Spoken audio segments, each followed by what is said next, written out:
Hello everyone, welcome. We are back for the final day of Masterclass. This time we have Asia bringing it home for us. It's going to be an amazing tournament here. I am joined with my esteemed guest here, or more so casters. I have Siemetsu and I have Armin TF. Go ahead and give a shout out to yourselves. Siemetsu start.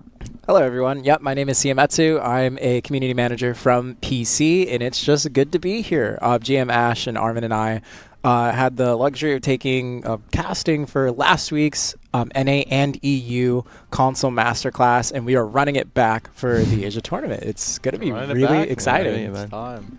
It's Armin time. TF here, my amazing caster. How's it going? My name's Armin. I do streaming and stuff. Nice to see you guys. I need to save the energy, man. I got a lot of yelling to do. That is true. You are like very vocal with the call outs of the classes and everything, but let's get a little bit of a rundown for what we have today. So let's go look at our classes we're going to be running in order today. We're doing the Berserker class first off here, and then we're running pretty much a sequential order. So Berserker, Sork, Deadeye, Dosa, Nova, Valkyrie, Lan, Musa, Striker, Archer, Wukong, and so on till we get to the final, the newest class in the game, Seraph. I know everyone's looking forward to that match. If you haven't seen it before, NAEU, it's a pretty good match. It's, high skill, really protect the class. It's kind of hard to get your character or get your opponent caught off guard, but it's going to be a pretty nice match here. With that said, for those who aren't familiar, let's look at the rules we have for Masterclass. It's pretty much, let's look at the rewards first for Masterclass. Get a bit of myself here. So second place we have the 50,000 pearls, 50,000 crons for second place, and then Residence Furniture Masterclass second place trophy, the Glorious Awakening weapon skin for 180 days. Still pretty good. It's about 6 months or so. You can flex your opponents and also your enemies out there. But for the first place, we're gonna have the grand prize reserved for them. Let's take a look at the first place here in a sec. We have 150k pearls. That's pretty huge. I think probably that's the highest reward across NA, EU, Asia for any region. So this is definitely an amazing kind of reward here. Plus 80k crons. The winner exclusive title is saying that you are the master of the class. You're gonna have Master Sage out there. You are the master. We're also gonna have Resident Furniture Masterclass first place trophy, a Victor's Diamond Ring. Collect them all. Gotta have your NBA status there. Just go ahead and just put your rings on there. And then we're gonna have the Glorious Arsha Awakening weapon skin, a permanent version of it. So you will have that for the entirety of the game. It's gonna be for you to flex on all your friends and allies out there, and also your enemies. With that said, it's gonna be a pretty good, a pretty good tournament here. But let's take a look at the rules here. Here comes the rules. We have Arena of Arsha PvP. That's the main tournament type right here. It's an Arsha 3 gear. So for those of you who may have not, saw our mail, we have sent some additional mail for you to get that from in-game. So go ahead, if you have not already, you most likely have.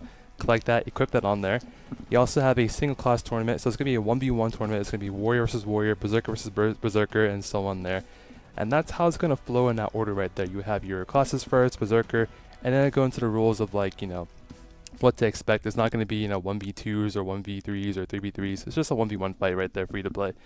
And yeah, I'm looking forward to the first matchup here. It's going to be pretty nice. I mean, this player here, he's definitely been around. Both of them have been around for Arena of Solari. So they've been around that PvP block for a bit. We have kind of hard to pronounce his name. I call him Jar as the first person versus Orta. Jarlaxle. That's my best attempt right there. Oh yeah, I think it's a possibility right there. I mean, Jarlaxle, I'll go with that one. I think that's a pretty much spot on thing right there. Jarlaxle versus Orta. I like that name right there. Reminds me of a certain reference. But we have Jarlaxle is actually the rank 6 AOS for Berserker, and we also have Orta, who is the rank 1 Berserker actually. Overall, he's pretty solid as well too, and also he's played in Throne of Adana, and he pretty much was crowned once, so he has some PvP experience for once. Yeah, he's got the crown. He's been crowned before, so will he be crowned again for Masterclass? Who knows? I just know that these Berserker fights are really explosive. They were last for NA and EU, were always explosive. We had Heavy dominating the other opponent with ferocious leap, and so on. It was pretty, obviously pretty amazing to see. It went by really quick. We were thinking it was going to take a bit longer, but it actually went by super fast how these opponents were, playing. But then again, it's the Masterclass tournament here where these opponents here are the best of the best. They know what they're doing. They're here to, take the victory and show them they are who they say they are, the master. Absolutely. But speaking of NA versus EU, what do you guys think of the previous matches for NA? What was your most favorite one so far? That Well, you've seen? I believe for EU we had Succession versus Succession, and then for NA we actually saw that it was Awakening versus Succession instead. Oh yeah. Which I find those matchups very interesting. Everyone likes seeing the mirror just to see how each player is going to play. But I find it very interesting to watch one spec versus the other, because at that point in a lot of cases it's almost as if you're fighting a different class, although it's like a little bit similar. I believe today, just slight spoilers, that I believe it is Succession versus Succession again between the Berserker players. And in this matchup, and we saw constantly from the previous matches, that Succession Zerker is really tanky, right? It has that skill called Weakling Hunt, which upon use gives the Berserker, I believe it's 20 DR for 30 seconds, which is a lot of damage reduction. What ends up happening is we see our opponents, even when they get a grab and they try to combo each other, it's not enough damage until the 50% HP timers are up. The only way we see a kill actually take place is if a Berserker is aware of like Weakling Hunt was used, and they are trying to extend their grab in order to run that timer out. So I believe that's kind of the situation we're going to be in today when we're watching Succession versus Succession. It is a fun matchup to watch. There's definitely a lot of running around. But yeah, no, I'm looking forward to seeing it. Yeah, I'm looking forward to it. I mean, we were speaking about Awakening versus Succession. Like, Awakening actually was able to peel off a lot. Like, last game we saw, they were peeling back, kind of like using their range advantages to be the primary ways to get the CCs down and then go for the full-on engage. Like, that I haven't seen before in a tournament where it was like Awakening versus Succession before. Yeah. So I'm wondering if, maybe for some reason they changed it up. Maybe the person isn't Succession anymore, because this data we saw so far was gathered today. Maybe they said, I'm going to go Awakening after seeing the performance in NA. I don't know about that one. I mean, that's the thing is Awakening's tough, though. It's a lot more intensive. It's a lot harder, yeah. It's just mechanically challenging alone, and then with how the kit works, you definitely have to have a lot more experience on it. So that we'll see anything like that, but I think in this matchup, we will see some interesting grabs. I mean, it's just going to come down to grabbing all the time. Let's keep it honest here. We know what class is going to be on screen. It's Berserker. Yeah. And I mean, I don't blame anyone for seeing that as like an Awakening Berserker and being like, well, have you noticed, like, even though it's not for too long, Awakening kind of has to sit still for a few seconds when they're engaging with their range. But when you're fighting another spec that is Succession Zerker and it's super mobile, you're kind of put in those situations where, okay, if I run away or use Lava Piercer to kite, there's a good chance that I'm still getting sprinted down by the Succession Berserker, and I'm going to get combo or like grabbed, Yep. And Awakening doesn't benefit from that Weakling Hunt buff in the same way that Succession does. So I really don't blame anyone for seeing that as an Awakening Zerker and trying to adjust what spec they're using in this mirror matchup especially. It makes sense, yeah. But yeah, I mean, it's going to be an interesting game here. We have Jogs versus Orda. Orda's defeated Maehwa and Kuntan. But who do you guys think is going to actually be the one to all-out win this so far? I mean, Orda is 1664 score overall, so they're, pretty much... Actually, no, they are rank 1. They're rank 1 overall, too, in AOS. So they're pretty highly experienced. But again, like, when it comes to AOS, it's again, a 3v3 experience versus the 1v1. 1v1s are a whole different game right there. It's definitely a lot different because when you are in we'll say Arena of Solare, you have your teammates to fall back on. You have the ability to kind of make a little bit more mistakes. And it's just generally a different gameplay loop, to be honest. When it comes to 1v1s, it's all on you. Whatever mistakes you make are all on you, and it's only you versus your opponent. If I was going to make a guess on who's going to win, it's a little bit hard because Armin and I aren't from this region, although we are happy to be here to cast. But if I was going to base it off of the available information that we have at our disposal right now, it would definitely be Aura due to the, taking Orbita Castle as a Donna and being ranked 1 overall in Arena of Solare. Yeah, I think it's a little too hard for me to predict the player. But what I can tell you is a little bit about the classes. Okay, let's go for it. About the matchup. Speaking about the DP buff that you're talking about, it is 10 seconds. But the DR buff, again, like as you're saying, is crazy. There is a combo that they can do, though, that will actually work. And a couple of people in chat were mentioning it. But there's during the EU tournament for the Master Class, one of the Zerkers, there's this combo that you can set up with like a down smash. And you can actually kill another Zerk from nearly full HP. So as long as you have that full grab extension, you get that DR buff down. They can kill really early. I just don't know if any of these guys know the combo. Know the combo, yeah. Exactly. And that's the thing with these tournaments, Armin.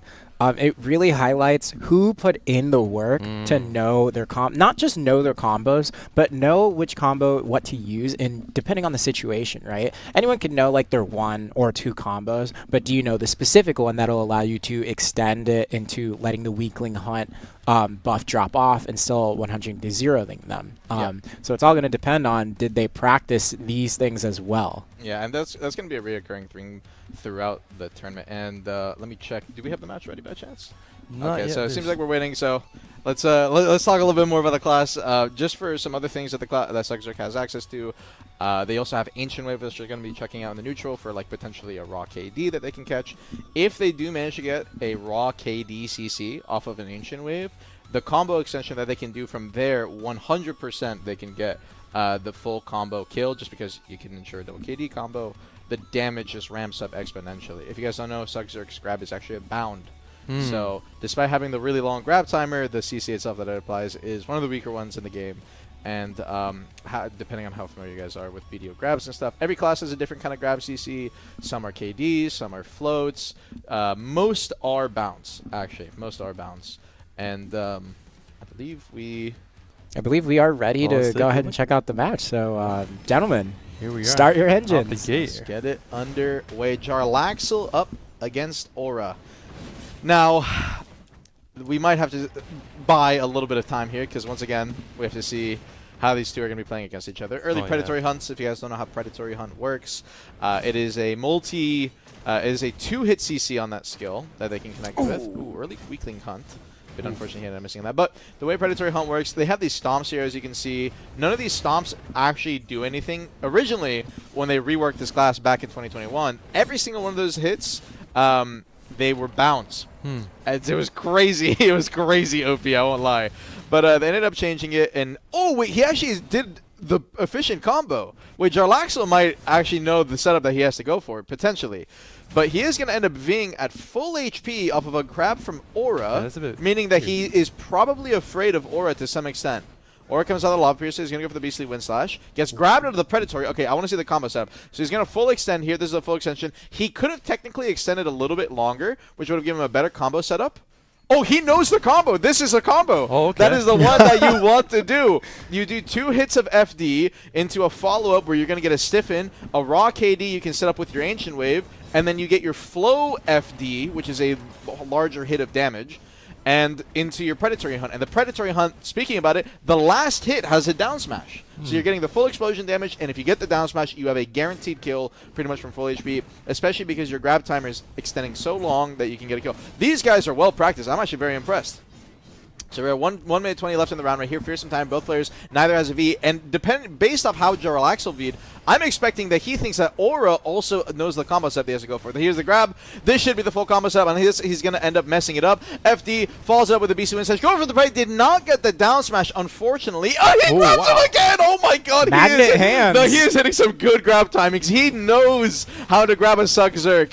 And he's just going to go for a simple combo setup. I am very impressed, actually, so far. These are some good Suck Zerks. We're already starting off the day with some phenomenal gameplay. One correction I want to make that comment I made earlier about Weakling Hunt being a 20 DP buff, it's actually 30. So, yeah, that's why they're so tanky during it. Yeah. And, you know, this is the thing. Someone's just saying, aren't they supposed to know the combos? It is the master class. Yes, it is, but you have to keep in mind at the end of the day that everyone has, like, a different kind of strength. And you don't actually need to know this like giga combo to make it to the grand finals of a tournament. You could just be playing better neutral game and winning off HP chip over the matter of a round. We saw that for a couple of regions that ended up happening. Despite having a weaker combo, they knew better neutral game and would end up winning. Absolutely. So, and on top of that, AOA, it looks like there's already a grab coming out. So I'll hold that thought there. Is this Aura that ended up hitting the grab this time? No, Aura's on the ground again. So Jarlaxle with the setup.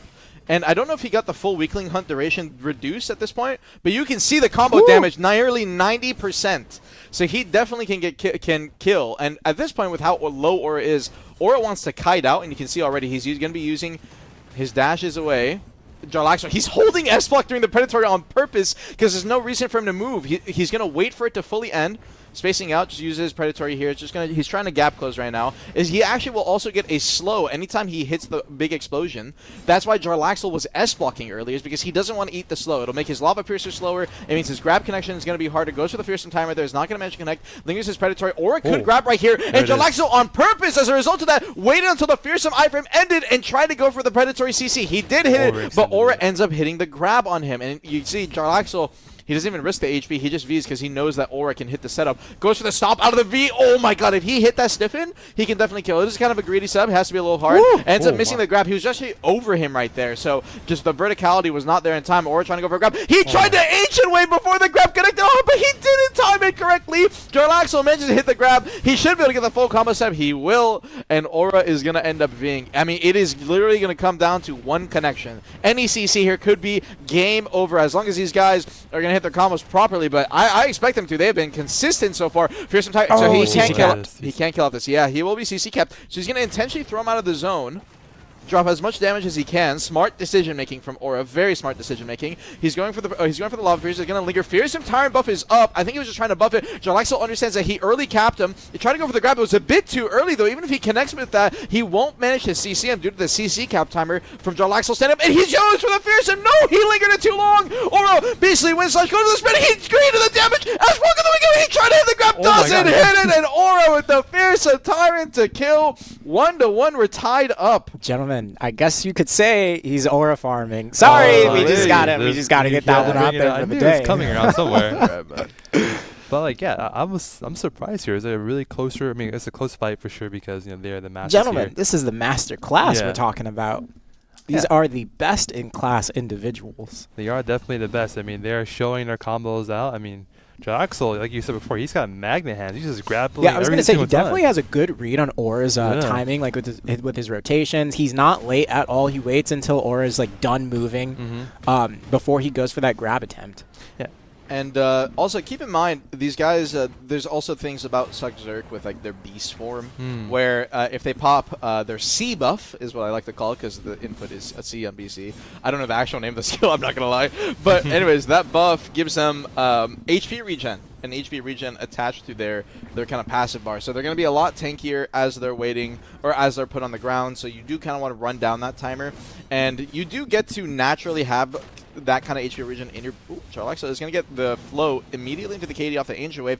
And this is the raw grab connection. Oh, he doesn't go for the extension. I think he understands that Fearsome Tyrant's on cooldown, so he doesn't need to go for it. He tries to go for the step. He didn't have Predatory Hunt, though, so he couldn't go for the down smash. Ends up using the Magnus to try and disengage. Goes for the grab on the Predatory. Does not manage to connect. Jarlaxle is going to end up hopping over it. Good shake-off iframe to avoid the grab from Jarlaxle. Nice timing now, both players with grabs down. I believe Aura is going to be coming with his grab first. Fearsome Tyrant's going to hit him. He has to immediately get the re-CC. A bit of a misinput from Jarlaxle, actually, right there, so he did not want to stomp like that. He wanted to immediately dash in, but that is a conflicting input, so the nerves potentially kicking in for him right here. Predatory Hunt comes out. He's going to end up getting slowed by the Predatory Hunt come out from Orla. He tries to grab the end of the shake-off before anything could come out, but Orla was just spaced out just a little bit too far. BC Wind Slash comes out for Orla, trying to get a CC over on Jarlaxle. Jarlaxle now is going to be trading out. Predatory Hunt at the exact same time, so both players are going to be fully slowed. Jarlaxle managed to hit a shake-off right there. Maybe managed to avoid the slow. Fearsome Tyrant trying to get a connection. He's going to get a raw swipe and is going to force the V. He gets a DP reduction on the swipes, by the way, so that's his add-on, minus 40 DP.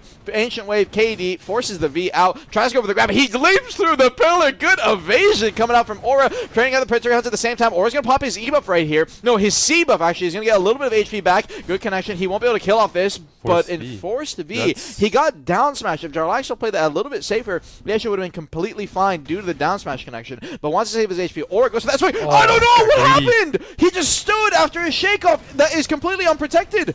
But he's going to get back up. Yeah, he got capped, unfortunately. So Jarlaxle waiting out, trading the Fearsome Tyrants at the exact same time. Predatory Hunt. Jarlaxle needs to be careful of the landing CC on that falling rock. He could have got hit in it during his weakling hunt. That is going to be FG. Trading spins at the exact same time. 40 seconds, goes for the grab, misses it. Fearsome Tyrant gets it, and off the weakling hunt. Yeah, it's going to be enough.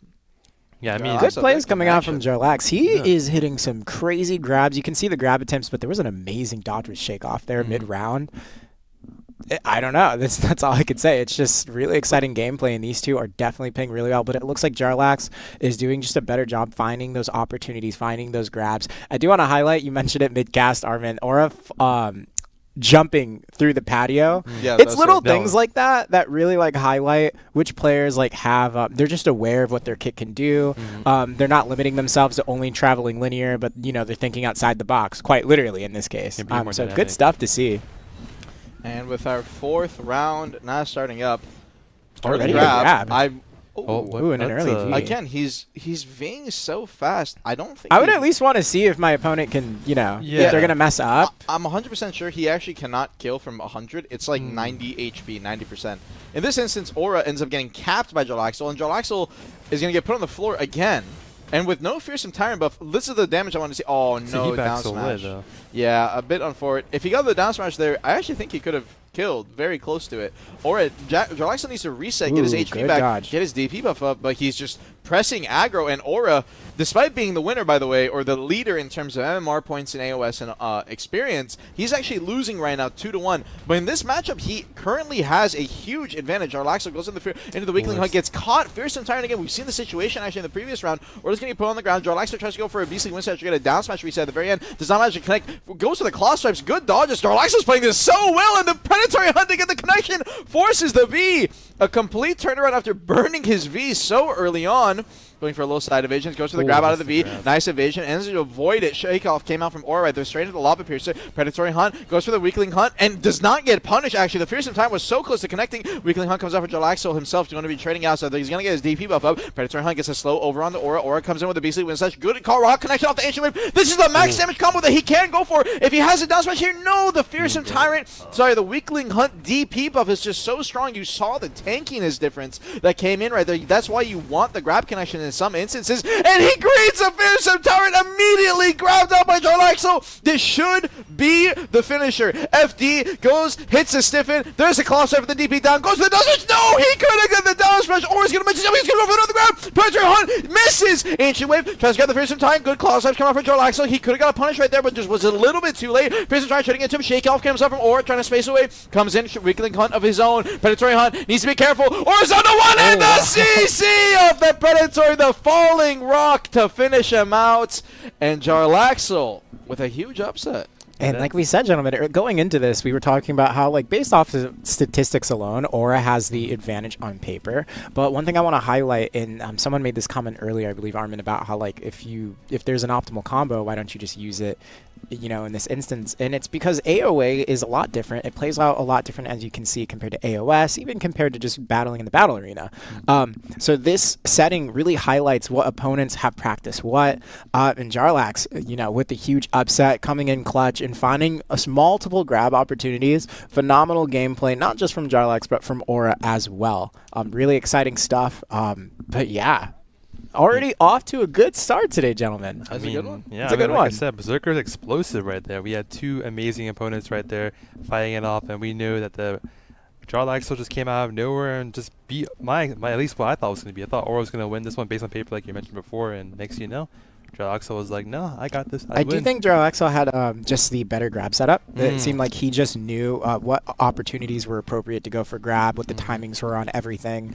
I mean, he wasn't greeting as much. The only thing was the early Vs were a little bit questionable. Yeah. But as you can see, even outside of that, his gameplay, his neutral and everything was just top tier throughout that whole match. Yeah, I mean, I would have thought, like, I think he V'd like at 240. I was like, that's a very It's a little early. Because the thing with Vs is you want to make, like, you never, and it happened before, like, you never know, like, when it's actually just not going to be enough damage. You might get up with 20%, but who knows? Maybe Jarlax just sees that and he's like, well, I'd rather play with the confidence of having as much HP as my opponent. I don't think it was the right decision regardless. I don't think it was the right he just decision. played better. He just played better. Exactly.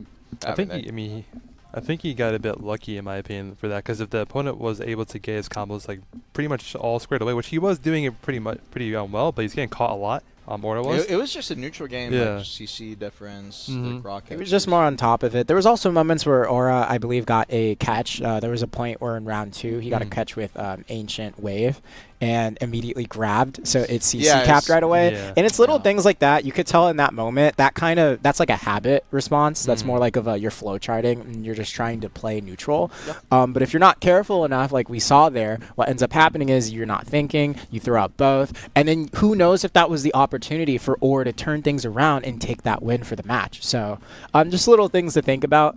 We say that in retrospect as if these adjustments are easy to make, but when you know you're performing on a stage, on a live stream, and you already have the prospect or the idea in your head, we're like, oh my god, this is it. I'm this close to like getting like that Arshal weapon skin, that 150k crons. That pressure, even for the most seasoned veterans, can be a little bit too much, and that's when these tiny mistakes start to show through the cracks.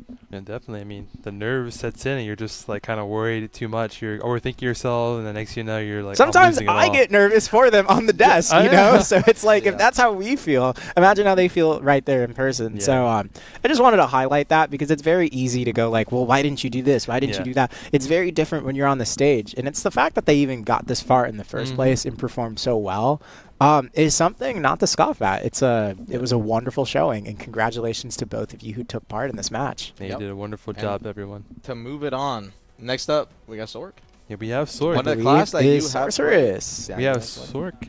Well, we have Sork versus Narok. Actually, cool name. His name is name's literally Sork. Sork. His name's literally Sork. Yeah. If he doesn't win this, his name is literally He Sork. better You gotta win win this. Yeah, I mean, talking about Sork, let's talk a little bit about the class. Right. So it looks like it is going to be Awakening Sork versus Awakening. In this case, it's a very trade-heavy match. You guys, I don't know if you guys had the luxury of watching it last week. Those of us on the desk, we were there. But when it comes to Awakening Sork, it's a very iframe heavy class, right? It's going to be moving constantly. It's going to be trying to trade with Grim Reaper's Judgment. But an interesting mechanic that comes with Sorceress is that it has the Sinister's Omen effect. It's an ability that has about, I believe, like a 30 second to 1 minute-ish cooldown. I might have to check that out in a bit. But what ends up happening is they throw this red orb on the field, kind of like this, and you'll see them throw it. It's super armor when they're throwing it too, so they can use it as protection like last second. But what it does is it heals Sorceress up to 800 HP, and once it explodes, it actually has a knockback effect. Now, here's the thing. This red orb actually encapsulates the entirety of the circle when we're in the final minute. You know, once we get long enough, it's just in the center of the arena. That red orb covers it perfectly. So you're going to see a lot of chaos being thrown out with the red orb on the ground. It's going to heal for 800 HP. Then they can also explode it earlier if they want to, if they either throw out Dream of Doom or Karshan's Nightmare. Here's the thing, we even saw in the previous matches last week where there was a catch opportunity, because when you're seeing things like Blade of Darkness, Grim Reaper's Judgment, and all these skill effects going ballistic on your screen, it's really easy to forget about that red orb on the playing field, and we even saw a moment last week where someone got caught because of it. So, believe it or not, this matchup, even though it's like easy to say, oh, Sork just iframes all over the place, when you're fighting another Sorceress, it is so chaotic, and there's so many different things you have to track, and it gets really tough. It's incredibly difficult. Honestly, I don't know how to do it. It's going to be a ballistic matchup for sure. I mean, but let's take a look at the our bracket matchup here. Sork and Narok. Yeah, this is going to be a pretty interesting fight here. I mean, like you said before, these games for at least NA and EU, they ran like towards time for most parts of it. Like they were just trading HP, and then typically that would kind of show who's going to be winning at that point right there. I believe last time we had Jumps versus I call him his name is Caulifla, I believe, but I call him Cauliflower for example because it's a very funny name. But yeah, those two were really good. Cauliflower was rank 1, Sork overall for AOS, and Jumps was also the Arena Varsha champion for both, I believe, 2022 and 2025. So they had the accolades over there. You know, they were showing the best, and Cauliflower came out and won the entire match right there. He was clearing out. I think it was a 3-0 actually. So, you know, it was pretty much a great fight right there overall. Again, it went to trading between HP. The red orb skill, I forgot what you call it exactly. Sinister's Omen. Sinister's Omen. One thing I noticed too, like, it's hard to tell which one's yours. Yeah, no, you can't tell which like one's yours. They're you both. put them both in the middle. It's like, wait, which is mine? I don't know. And that's like a good thing to highlight. When you're in the center of that circle and you're trying to position yourself behind the enemy's red orb, you might forget and think your own is the enemy. So it's really, like I said, it's a very chaotic matchup. Yeah, it's definitely difficult because, like, that he said it does a knockback Yeah, skill too, knockback right? CC. It also Yeah. heals 800 HP, and they can explode it earlier with Eminent Doom or Karshan's Nightmare. Yeah, so like if you're not paying attention, which is like in your mind you may think, oh, it's mine, I'm safe. Next thing you know, I'm getting knocked back, I'm getting CC, my enemy's healing. Wait a second, that wasn't mine. So it's like those things, either pay attention both to the matchup, what they're doing, at the beginning. Also see if that's actually your skill you use or not. Checking your cooldowns, whatever you have on the screen. All of that going on at once, having to see all that information and take it in, it's going to be a bit difficult, a bit of pressure. Absolutely. Right You're tracking things like Imminent Doom, Grim Reaper's Judgment, Sinister's Omen, Blade of Darkness, Karshan's Nightmare in of itself, where Nightmare is the skill where a sword kind of goes up into like, into a void. Yeah. It's actually super armor going into it, and they disappear from the minimap. I don't know how many people know that, but if you're ever wondering, oh, I thought I killed a Sork in Node War, they're actually crazy just, OP, by the way. they're actually just not visible. And And that just gives them the opportunity, although it does lock their stam, it lets them stall out their own cooldowns. But there's, like, just think about how many skills we just said, and that's not even, like, the tip of the iceberg of how many things they have to track 24/7. Yeah, talking about Nightmare, that is one of the things, that's one of the big gaps that these guys want to look for to try to punish, actually. Right, because But when you come out of it, it's unprotected. It's unprotected. It's hard to tell where they're going to exit, though. The thing is that because they are invisible while they're going through it, they also don't have to target you. They can just exit out on the side if they want to try and play it safe. If they try to go behind you, a lot of the time these Sorks, what you're going to end up seeing them do is they're going to be holding their GRJ, and they're going to be trying to KD you. We saw that in one of the EU matches, or maybe it was the NA one, and it ended up in them winning the round just through like HP chip. They ended up getting the catch on the Nightmare, forcing a V, and then getting the chip follow-up.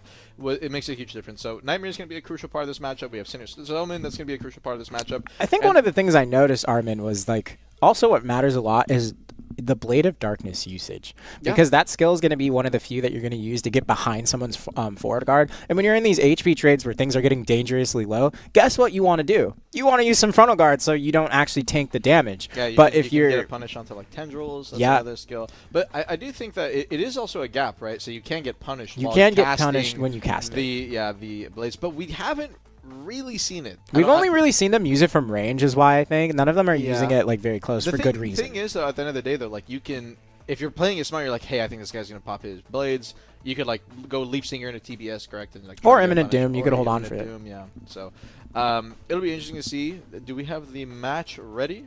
No, I believe it's still being set it'll up be just for like 10 more seconds, so it's ready. But this, if we thought Berserker was high octane gameplay, I'm predicting that this is going to be just the same, if not even more hectic. We'll see. Sork has a history of taking a little bit of time to Didn't see this what guy play happens. DP Ninja in PvP 100? That just means I'm speaking from experience. I got more Right. I think we have a match ready. And that's the thing about Sork is we've been yapping for a couple of minutes now, trying to wait for the match, but we gotta yap for another 3 minutes. Actually, 2 minutes and like 50 get to seconds. yap. I have a feeling you do like yapping though. Oh, but like at a certain point, what else is there more to yap about? Well, we'll see. Talk there's some about Blade of Sork. Darkness. We can talk a little bit about. You talk a lot about the class. I talk a lot about the trading. I want to talk about Karshan's. What we saw a lot on EU was, or was it NA? A couple of Sorks were just lingering Karshans. You're like, well, I'm going to lose the HP trade for a little bit here, but you're going to get stamina back. Yeah, but that's the thing. It's like it's not even about the stam. It's just that you just don't have to play neutral, because the neutral game on this class essentially doesn't matter for the first 2 minutes and 45 seconds. No. Like literally, it doesn't. As long as you're staying fully protected, because you can't. It's very hard to lose so much HP in the SA trades that you can get chipped down. A big part of it is due to percent SADR. If you guys don't know, Awakening classes, actually most classes baseline at this point, even including Succession, have a thing where when you're in super armor, you get a percentage boost of DR. So for like really tanky classes like Succession, Zerkers, it's like 25% for frontline classes. Yeah, it's crazy. Some Awakening classes get 15, and I believe for Awakening Sork, I don't think they get the 15, but they still get like around 10%, I believe. So you are just going to be tankier. You send that Karshans, even if you get back attacked, you're going to lose only so much HP, and the other Sork doesn't want to commit for massive damage DPS on you at a certain point, because a lot of it could be unprotected. They could get instantly punished. There's a catch with Speaking about a punish, we're going to see a punish on the ground. Sork going to go for the combo. He's trying to go for a down smash reset. He's going to manage to get one, did not manage to get the second one, but he's going to put his opponent down to about 10%, but here it comes. It's going to be the Nightmare. He's going to buy a lot of time. He does have a bleed add-on on him, it looks like. I actually did see his HP tick down while in the Nightmare from 21% to 20%. Quick tip, if you guys are playing AOA, Arena of Arsha, you guys should really pay attention to the HP bars on the side. Good connection. Leap Stinger, TBS is going to force the V. And now Narak with Novi available. Sork's been playing this really well. Tries to go for the DOD out of the V. Trying to go for a punish. Yeah, needs to be careful. GRJ turning the exact same time. Sork is going to pop his tendrils right here. He's not afraid of the punish behind him. Maybe that Narak can now go for any kind of time. He's going to be popping his E buff now. Needs to be careful. Sinister Zone is going to be coming out from Narak. TBS. Oh, GRJ, he dropped onto the other side. Got caught. And it seemed like he moved a little bit. You can see he teleported a little bit on the ground, but most likely got caught out. Is going to be forced to V anyways, and now TBS trying to challenge it right there. Goes immediately to the GRJ. Narak's just going to be trading in his essays right there. Leap Stinger, TBS is going to come out from Sork. Is going to be popping his GRJ. Remember, when I'm talking about Sork, I'm not talking about the class. I'm talking about the player in this instance. Narak's just holding his key box. Tries to go for the Blaze. No connection. Immediately follows it up into his Nightmare. Sork's going to be trying to look for a punish on the Nightmare exit. That's why you just saw him throw his DOD. Goes immediately to the bombs back to his Awakening by using his hotbar right there. And now the trade comes in. Final seconds. Narak is going to end up winning it, and you can see that's why he was sitting in Nightmare. He knew he had the HP lead, was just trying to stall it out, get some timing, and with 2%, is going to barely win it out. And you know, I'm not going to lie, I saw some things there. It was looking like it was heavily in Sork's favor, as in the player, not the class, of course. But something happened where Narak ended up getting his footing and coming back. One thing I noticed before Sork got caught, he was actually looking like he was in a good position, but I noticed he was using abilities while his opponent was just coming out of V. In my opinion, he wasted Imminent Doom. He should have held on to that, and he was using Nightcrow, which ends up burning some of his stamina, when instead he could have just sat there instead of using abilities without getting anything out of it. That's that is one thing. What he's realistically looking for, puts on the ground. I want to see the combo here. The setup. So you can try to go for a reset. I think he was trying to go for a reset right there. Correct me if I'm wrong. It looked like he was going for a down. It looked like, reset. Yeah. But it's tough, though. I mean, it's really tough. But what I was going to say is ever since the V changes, if you guys don't know before, the way V worked was that you could actually get the CC on the exit. It worked like that for about 1 to 2 seasons of Arena Solaire. And boy, do I tell you, did I abuse the heck out of that V snippet. But now that it's gone, I just want to say, it is and you come out of it in iframe. You come out of it in iframe now. It is very hard to get a punish. So, but regardless of that, a lot of players still go for the punish on it. It is like 1 frame. But you can get it. Yeah, it is like physically 1 frame. And on some classes, actually, there's no frame at all. It's if you connect onto it, it's basically like they're having some connectivity issues. Maybe they had a ping spike or something on that timing. It's so rare. So but I do notice I was going to say, I do notice, like, most people jump out of V. You know, like how they jump out and they roll forward? Yeah. It makes your iframe timer a little bit longer, actually. So that's why you want to do it. But this is the big thing, right? Throwing your Imminent Doom there, like as you were talking about, I don't think it's worth it to try and go for like really big, important cooldown CCs I would have gone with Stinger or Eruption. Yeah, use something like that, Eruption. You can use even GRJ is okay, I suppose. It's just don't burn through things that where like Imminent Doom's cooldown is, I believe, like 20 seconds, 18 seconds. It's very long. And you know, the biggest thing is that I see a lot of people. Oh, good, gets the CC out the blades. No, secondary connection is a little late. A lot of people use like their grab. They try to grab the V. That one's crazy to me. And it's just, and they still do it. I see it so often, and we're going to see it a lot on Sunday, where we're going to have our 3v3 tournament coming up for NAPC. Just a quick shout out to that. But I see a lot of people just go for grab, and I'm like, well, you're burning through a huge cooldown. It's just not worth it. So yeah. Anyways, quick caveat. We were just going for a little bit of yapping, and we're back to the Sork match. 40 seconds left. You're going to have the. Ooh, there's double Sinister Omen there in the center. Sinister Omen over in the center. Narak winning out. Trying to go for the Leap Stinger. Sork's going to leap away. Goes immediately to the GRJ. Tendrils. He's trying to get a little bit of HP back. A little bit of shards back. Goes for the Imminent Doom behind Sork's back. Is not going to manage to connect. Holding it out. Sork going for a little bit of a pre-buff there, it looked like. Dashing forward, GRJ ends up holding it. Good C-swap comes out from Narak. He actually ends up FGing the entirety of that GRJ. Nightmare comes out. 15 seconds left on the timers. Both these players still have their V. So any CC, they can immediately go into a V and try to stall a little bit of HP. Try to go for the Dream of Doom. Sork manages to drop his centrals. Gets FG off just in time. Goes outside of the zone. Took a little bit of tick damage. 5 seconds left. Who's going to get an HP lead? At 5%, Sork has the lead here, and I believe he can just pop his V if he wants to, but he's just going to play the neutral game. Ends up winning it. Good trades coming out on those final ticks. And, you know, this is one thing. I was talking with Rujinx, actually, one of our NAPC players, about this, and he was telling me, hey, I was playing the Masterclass Wusa tournament, and in that final 10 seconds, I pulled out this like crazy tech from like using Musa, every from ounce of his Musa brain. release, to win the chip trade matchup because he'd originally lost the first round, and he's like, I used this to like win the tournament. It was like crazy, and I was like, yeah, sorry man, like while you were doing that, I was just yapping and talking about my lunch for the day, and he's like, nah, it's all right, man, because the reality is that it's actually really hard in these final 10 seconds and the trading and everything that these guys are doing. It's actually pretty technical. You have to be very smart, and it might be kind of passive, I'll say. I want to say lackluster from a watching perspective, but from the playing perspective, some of the things that these guys are doing on these last ticks, trying to get a read on his cooldowns. He's like, he doesn't have GRJ. I need to pop a tendrils here.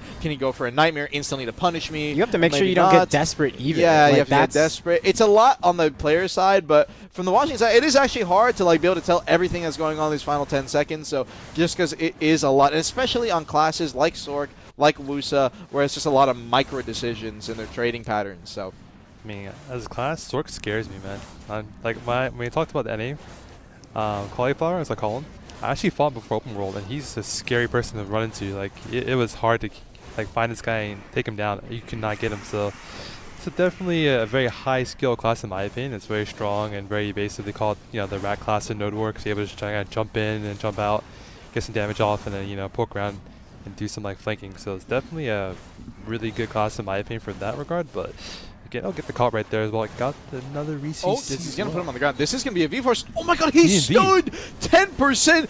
That is ballsy. I am very surprised. I respect Yeah. it. I respect it. I will not lie. That is crazy, though. You're in the grand finals 1-1, tied up, and you're telling me you don't pop a V on 10%. And now, this is the thing.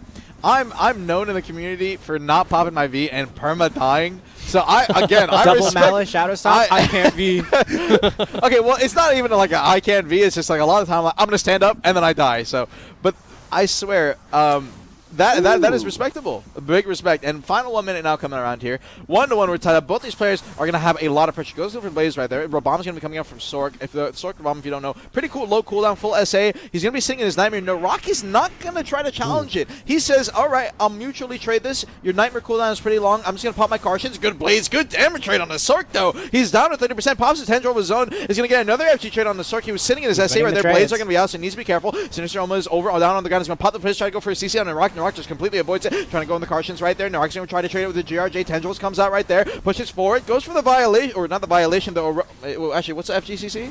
Hit me with it. Shadow Eruption. Shadow Eruption. Okay, it was Eruption. I missed it right there. 18 seconds left. C-swaps. It's going to be backing up. He needs to be careful with these C-swaps. TBS at the exact same time. Sork gets caught. He doesn't V. 12, 15 seconds left. I don't know if he forgot that he had his V or what, but he got hit by the GRJ. Maybe couldn't V in time. He exploded from 30% straight to 0. So, a little unfortunate. Yeah, I mean, I hope he wins still. Your name is Sork. He gotta make sure that you are the Sork here. So right now, the time right now for you, it's looking but pretty guys, grim. it's family name Sark. Does no one notice that Narok has Sorceress. Sorceress? I mean, yeah, that's true. Sorceress. Sorceress. Sorceress. I'm going to call him Sork. Sork and Sork? Yeah, let's do it. Listen, man, I already am having trouble here because I got to say 1 billion words per minute. So I can get a little bit of leeway on shortening names. God, your APM was high. His WPM is crazy. It's actually, I swear, I hate it. I absolutely hate it, by the way, when people use names that are hard to pronounce. Like, it's more syllables and I have to worry You're a about. streamer, though. You should be used to it. Well, yeah, but when it comes to a lot of syllables, it makes the casting way more tough. I mean, I will not lie. but I bet their favorite name was probably taken. The game's been out 10 years. That's fair. That's fair. Also, something I want to point out, I believe Sork's name, that guy's name, is actually Kitty. So I believe that is his name. That's why his character name is probably Trial Kitty. Yeah, Trial Kitty. So Kitty. We'll try to call him maybe Kitty from now. I'll try it out. Maybe I can fix it mid-cast. I wonder what he was going for. Double Carshins, a game of chicken. And it looks like he did not want to participate into that. Yeah, it's a lot of heavy trading, like you said, Armin, until the last final moments. But we're going to see who's able to actually take smart trades and not lose their V, hopefully. If they lose V before the end portion of the match, then things are going to look a lot different. Again, Sinister Omen again. I'm not sure who's which one's I which. don't even think they know. They know because they placed it, right? No, So I hope wouldn't. so. But do you see all this you stuff could going forget. out right now? You could forget. I mean, Yeah. we've seen already a lot of people forget. I get hit more by that skill than I'd like to admit. Oh, good catch out the blades. Ooh. Wait, GRJ, full combo. Hello, Oh, he Dosa. air smashed him, though. That is That's really tragic. not what you want. Air smash, I mean, it is just a prehistoric addition that is still in the game. But funny enough, they built Awakening Maegu around it, and it does a lot of damage because Oh, air yeah. attacks are the highest damage mods you can have in the game. But I don't think it's something that you would want on Sork. Sork just wants KD peppered here. absolutely Back in the everywhere. day. Good trade. He's trying to trade down Kitty.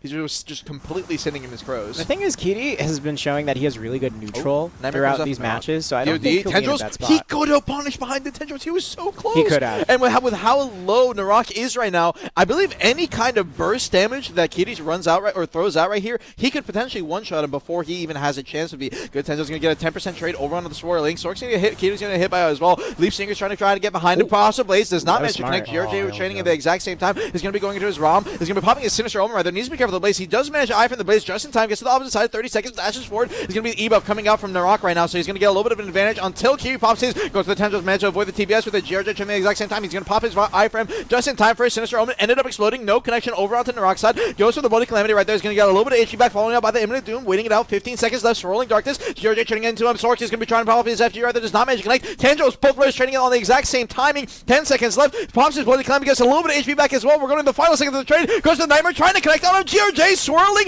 Just trading out essays. Who's going to end up winning it? GRJ didn't mention like Tendrils at the exact same time. And Narok 3-1 is going to end up winning the match on a last second HP advantage.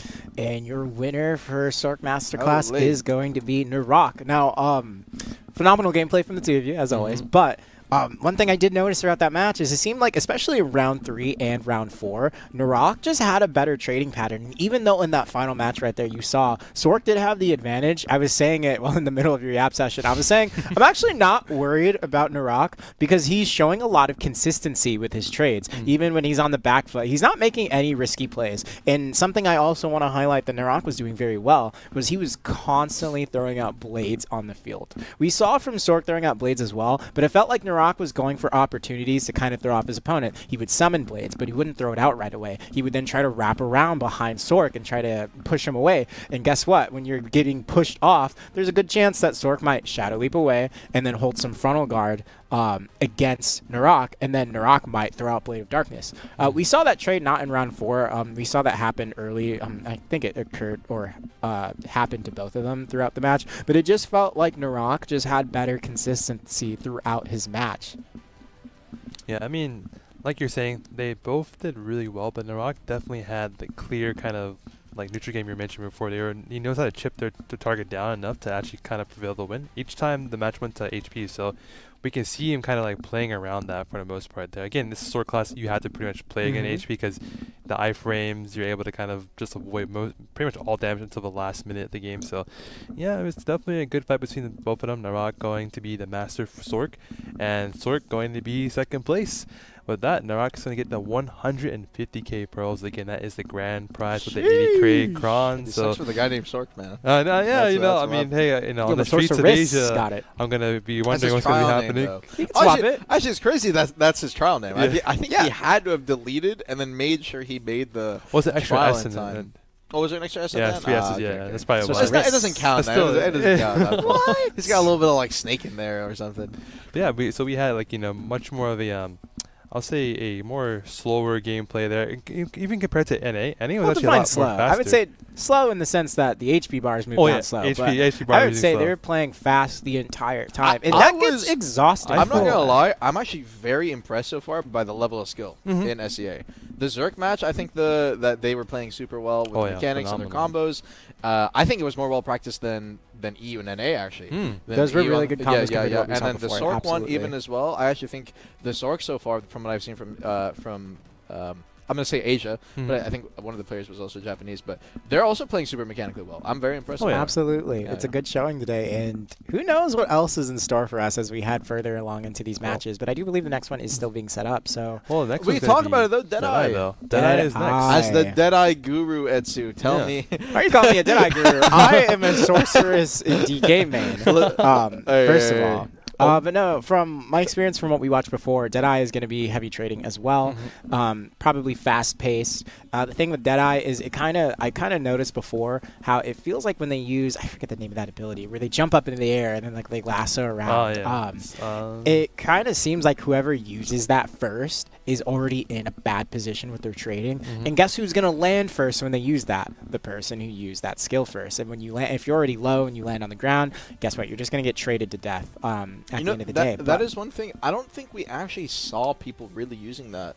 Only when they're low. And we saw someone die because they used it, and then the other person used the same exact skill. They're in the air, they shoot the rocket down. I think they're just trying to avoid it, if anything. Absolutely, but that's what I'm saying. If you're already trying to avoid damage by pivoting on that skill, it pretty much puts you in a position where you're already set up for failure.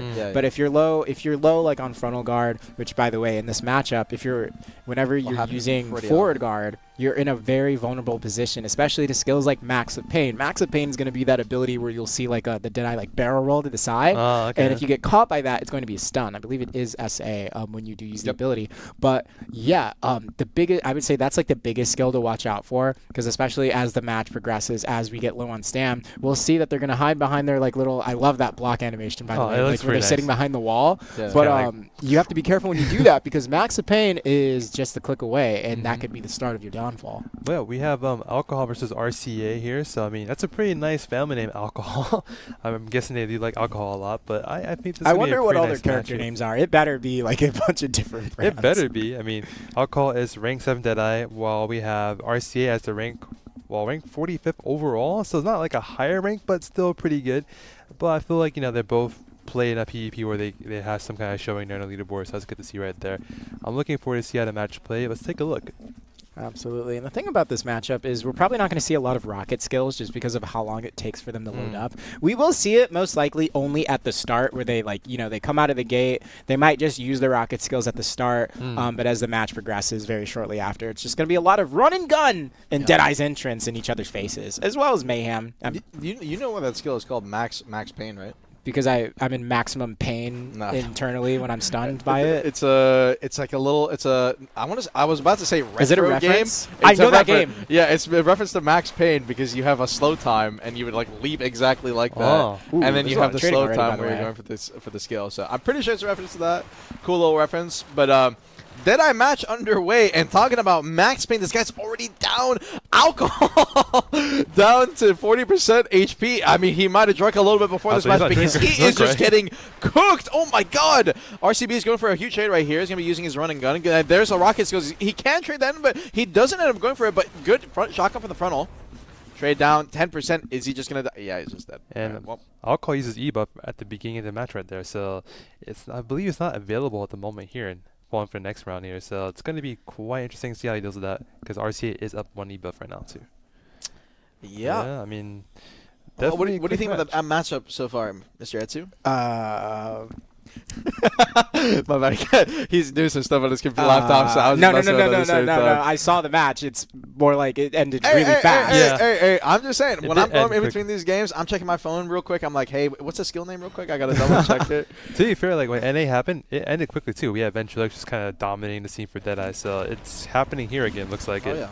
The thing is, like we said, it's a trade-heavy matchup, and if you don't know how to trade into another Deadeye, it already shows right now. Alcohol's already down to 60% HP.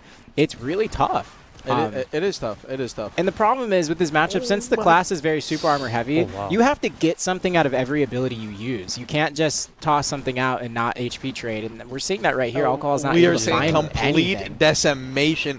It almost looks like Alcohol is using the wrong trial gear in this instance. Because we've seen that happen before. We have seen that happen because RC8's HP bar is not moving, and they are trading at the exact same time. I mean, he's just playing his FGs so much better better. I believe he's using Trial 3 gear. It's just RC8 just knows Yeah, the trade patterns way he is more. just playing this so much better. Down to about 30%. He's going to go for his rocket skills right here. Does not manage to get the trade. He ended up iframing it just some time, but oh my god, it's just painful to watch. It's tough.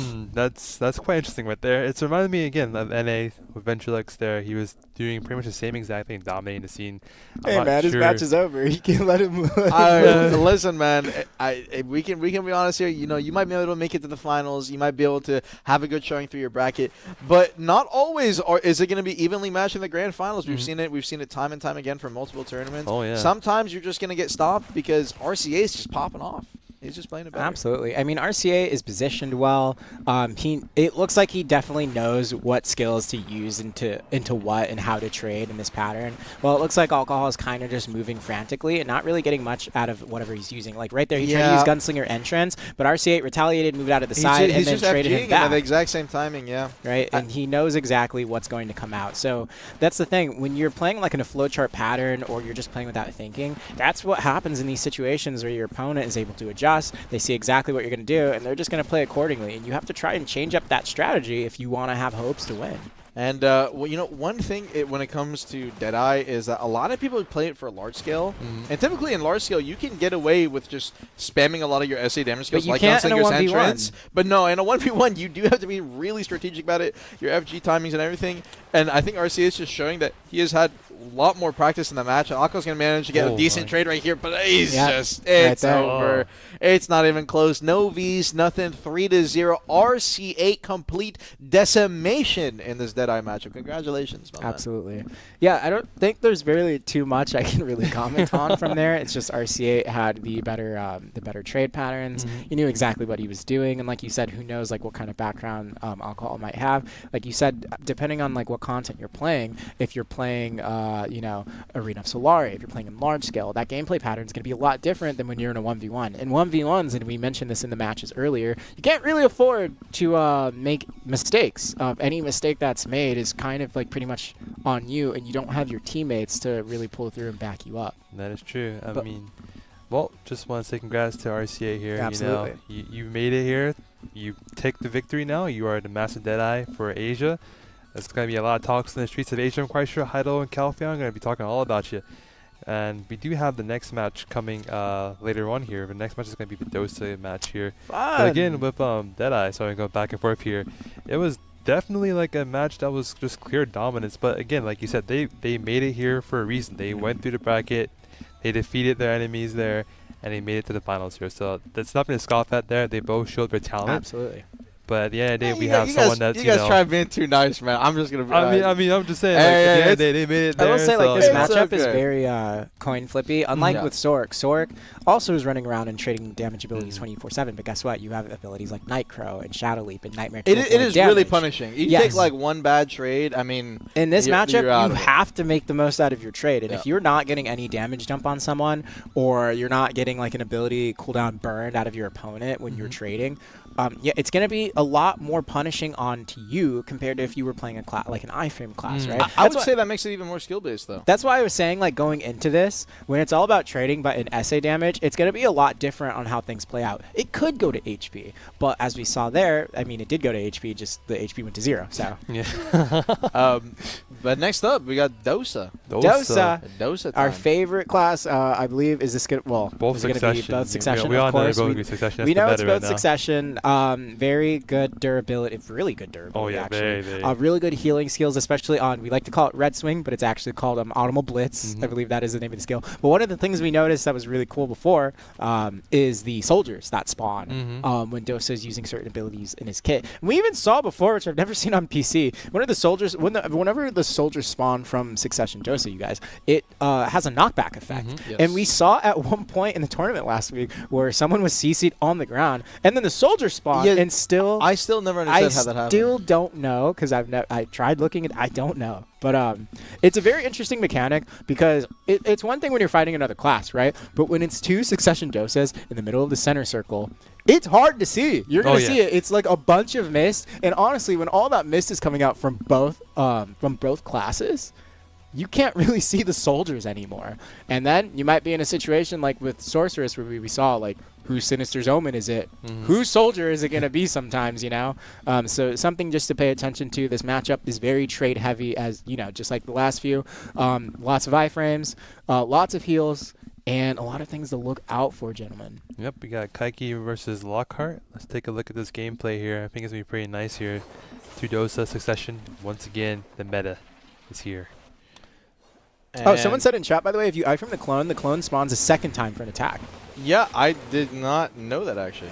Okay. Interesting. Oh, you learn something new every day. But why 3 seconds after, though? 2 seconds. Well, why? Yeah, but what? No, it says 3. But regardless, why is it on a timer? He did say 3. Why it's on a timer? That's so odd to me. Count. It's so strange. He kind of threw you off balance there, but Summer Breeze just came out. Regardless, though, we got the Suck Dosa match underway. Audible Blitz already used by Lockhart. I mean, well, let's just be honest. This guy's here. name is Hot Pot Beef. We got more time to kill, guys. We got more time to kill. So Yeah, it's definitely going to be one of those games that's going to run towards the timer because it's, again, like you said before, it's a tanky class. So there is no like clear way I'm going to go 100%. There really isn't a real optimal way to do it right now because it's really heavily protected. Plus, you know, it's really tanky in itself right there. Yeah, so. believe it or not, it used to be tankier. Really? It used to have a higher SA damage reduction and super armor. Oh, that sounds scary. Which was crazy, yeah. And now it's like more up to par with everyone else. Oh. So what are you guys having for lunch today? What are we having for lunch? It's 7 p.m. Well, okay. What did you have for lunch? Actually, I know what you had for lunch. We had lunch together. We both had lunch together. We had, I mean, I had the a little bit pork. A little bit of pork katsu. Yeah, pork katsu. I can't get that back in my state. So, you know, getting the chance to come to LA, some good food. That's not, you know, it's always nice. It's Gentlemen, always nice. looks like it's about to be almost 1 minute. HP bars are now about we got half, time just a to little kill. bit. We still got time to kill. It's still going to be man. quite a bit. Listen, like, we still got time to kill. You think I'm Southpaw's not making snoozing you behind the connect wheel? mad, I got my hands on the wheel. I'm ready to leap in whenever. You guys can't see the camera, but he literally gestured with the Yeah, steering wheel. like a steering Dying right now, guys. I mean, it's just how this class works. We've seen it again. We've done, I mean, what, 3 tournaments now? Oh, yeah. I think we actually saw the vast majority of the time both these players, well, not these specific players, but the But with Dosa these players. classes, it goes Yeah, down to HP a lot of the time. I think they just weren't even getting CC'd and dying. Now, we did have some Vs in the Dosa matches, surprisingly, but no CC so far from Kaki or Lockhart. Who knows if one of those soldiers will come out, though? Yeah, but you know, that's the thing. When I was watching even like the NAPC and EU Masterclass tournament, we never really had like a kill, even sometimes not at a V, because you are just so protected on this class, and if you really want to avoid CC at all times, you can. It just comes down to big HP and damage trades. That was a good and attempt speaking without of the blitz. HP and damage trades, good trade over onto Lockhart. British back, and Oh, Kaki just there ends we up dying, sending Lockhart. He managed to hit the take-hook. Speaking of the clone, 3 seconds after, he actually got hit after it. He got hit by after Kaki died. I don't know if you just saw that after the round Yeah, he ended. spawned again. I was like, what? But he got hit by the take-hook. He got immediately hit by the Audible Blitz, took a massive back attack, and that is typically how you're going to win these trades, is just simply by getting back attack damage on your opponent. It's the biggest damage multiplier you can get in these neutral game SA trades. If you guys don't know how those damage modifiers work, you have crit damage, which is 2x, and then you have back oh my. Back down. Sorry. You know, the voice is already getting to Yeah, back down air attack that can also be applied. A lot of damage. There's also like hidden unique damage modifiers that not a lot of classes have, like counter attack, which I think got removed. I'm not even 100%. I don't remember the last time I Pretty seen sure it. that was removed. Yeah, counterattack has just prehistoric thing. You're saying things people don't even know about. Bringing out the ancient text. Which is funny. Do you know about speed attack? Speed attack. Speed attack's another one. Which is funny because like I wasn't even playing when those were still a thing. But Why do you know about them? Because you know, I spent hours looking at BDO Codex or like As one does. looking at BDO, you know, just my skill window and be like, what is this skill? What is a counterattack on this skill? I don't know what this is. Ooh, and he was hit by the soldier knockout, but there was no yeah. follow-up. It looks like he missed his slice coming out of his Yeah, a little unfort. And good there's the connection on the KD. KD. I don't think that He need to KD was V needed. that. I haven't Yeah. seen a Dosa. He V'd instantly. I don't know why. He could have just kept it. I also questioned. Can he? We'll see what happens here. Well, Lockhart ended up winning the first round. And he's going to get the V out of Kaki. Ended up catching him straight off guard with the little 360 SAKD, one of Dosa's most prime skills. He just throws out a bunch of soldiers in a giant AoE. That is the skill that I hate the most on this class, personally. The red skill, right? Yeah, Red it's, swing. I think it's Summer Breeze, no? it's not red swing. No. No, Summer Breeze. It should be the AoE. They come all directions. It's like a circular. Yeah, so that is Oh, Summer okay, Breeze. That is yeah. Summer Breeze. Yeah. Summer That Breeze. is the skill I personally dislike the most when fighting this class. I love Summer Because Breeze. it is the grab timing is interesting. Yeah, It right feels there, a yeah. little tricky at times. You can get caught off guard. You're like, oh, I can grab. You kind of have to wait for the CC to come out, and then you can get the grab off. If you're too early, you can get caught. It can be a bit tricky to fight. Good damage rating come out, but coming down the final minute, now no V available on either side. Again, I'm very surprised these guys, especially when the V is or the timer's pre 1 minute, that they don't try and save it out or stall it out, because they definitely can play their trades in a way where once that 50% HP timer hits at the 1 minute mark, they'll lose enough HP stack that they can get some HP back and then be completely fine. So now 45 seconds left, trading out right here. You're going to have the Tega coming out from Lockhart. He's going to get a decent bit of back attack damage over on to Zaki, and Zaki last time ended up dying standing, so trying to trade it back. Lockhart's going to be spacing away, goes outside of the zone, took a lot of damage, Kaki down to 1%. He just needs one hit right here. He's trying to spawn a source, goes to the red swing, he misses! Kaki got behind him on the FG, and he punishes immediately Kaki to turn it around, predicting the Automobile Blaze, getting the punish, and winning the round off of it. Huge. Yeah, I mean that's really, like, it's a 1-to-1 fight already, and it took that long to get through because, again, Dosa is a very, very tanky class. I've always wondered, like, how would it work, Awakening versus Dosa? Like, would that be a different dynamic there? Would Awakening kind of like win out? Succession Dosa would win that matchup Really? very heavily. I was wondering if it would be like a much of a different dynamic where like Awakening has a bit more like damage in a sense, where Dosa's kind of like, or Dosa's kind of going to be more so on the defensive side. But I guess maybe not. Maybe the Suck is just too strong for them to survive that one there. But someone had mentioned that, like, they beat instantly because of being at a disadvantage early on. That is true when it comes to like a match where a lot of damage is like dumped instantly. But for Suck Dosa, I don't really You have see that so being much iframes and Yeah. FGs also available if you need to. And you're fighting another Dosa, you should know the mirror matchup. I'm pretty sure these guys can survive long enough to get back easily 20 to 30%. Yeah. And then once that 50% HP timer kicks in, it's going to reduce the opponent's HP by 30%. You're probably trading during the whole time. You're going to be completely fine during those instances. It is a little bit greedy to go for that play, but sometimes that is the kind of play with your V that you need to make to win out a match. Yeah, I mean, I would see, like, if you're playing Warrior and you're going for the full combo, that I can see them, like, being a bit cautious. If they knew the first round they were doing their full combo and was almost killing them, then I would say, okay, yeah, you definitely want to be that instantly there. But even that, it's kind of like, I mean, do I really want to be like that early on in the game? I have like a whole timer left. I can recover my HP as I go along, but by playing safe. Yeah, no, especially when you're not even on the final circle. Yeah. You have more space to play with, you can kite around. And this is one thing that I think a lot of people don't think about. When you're in the zone, and as long as you're moving through it with your iframe, so let's say you're starting in the safe area of the zone, and then you go out into the circle, and then you come back in, as long as you're iframing during that duration, you're not really taking damage from the zone at all. Exactly. What a lot of people don't take advantage of in these matchups is during this 2-minute timer, you don't actually have to play these trades if you don't want to, if you're low enough. You can be kiting around the zone, and Dosa has more than enough movement with his iframes to keep spacing. And speaking of spacing, Kaki's just going all in, down to 2%. He's been hard losing this trade. Lockhart is aggressing now after realizing Kaki has just dropped way too low, trying to go for the back attack off of the Automobile Blaze. Gets us to nice. rip the read. He tried to punish the Automobile Blaze again. Kaki did, and just committed way too hard. Got behind him. Lockhart with a huge punish, and Kaki did not V. I mean, that was a nice read right there. I mean, impressive gameplay. He saw him right in front, took a step back, and kind of right in the back. I was going to say, Full throughout damage this right entire matchup, it feels like even though there's been a few mistakes from Lockhart's end, he's doing a really good job just predicting when Kaki's going to move, when he's using frontal, or when he's just going to be in a stationary SA. He's doing a good job just using the ability to pocket his skill and then TP behind Kaki throughout the matches. Capitalizing on that damage. That back attack damage is about, I think, 150%, if I recall correctly. Something roughly like that. Yeah, I do want to say, Lockhart, you were saying earlier, Armin, how much you can just move around freely in the circle if you don't want to play those fights. And I feel like Lockhart, for the most part, has been doing a good job at utilizing that kind of gameplay. Yeah, he has actually. He's made a few mistakes. He's playing the edge of the zone. But Absolutely. I mean genuinely running out of the zone, by the way, and like coming back in. Like you can run to your gate and come back in. Oh, you mean that far? Yeah, yeah. I mean, like, you seriously can actually do it. On some classes, specifically ones that have long distance mobility iframes, like Dosa, this skill that he's just used right here, I forget the exact name, but you can go pretty far. You can chain into multiple other skills. It's something haze, deep haze, summer haze. Yeah, so I mean, all of his skill names are like sure it is deep haze. or like haze or Misty Misty haze. It's not Misty Haze. Oh, It's really? a Shai Okay. skill. It's a Shai skill. Okay. Looks like there's already a view early.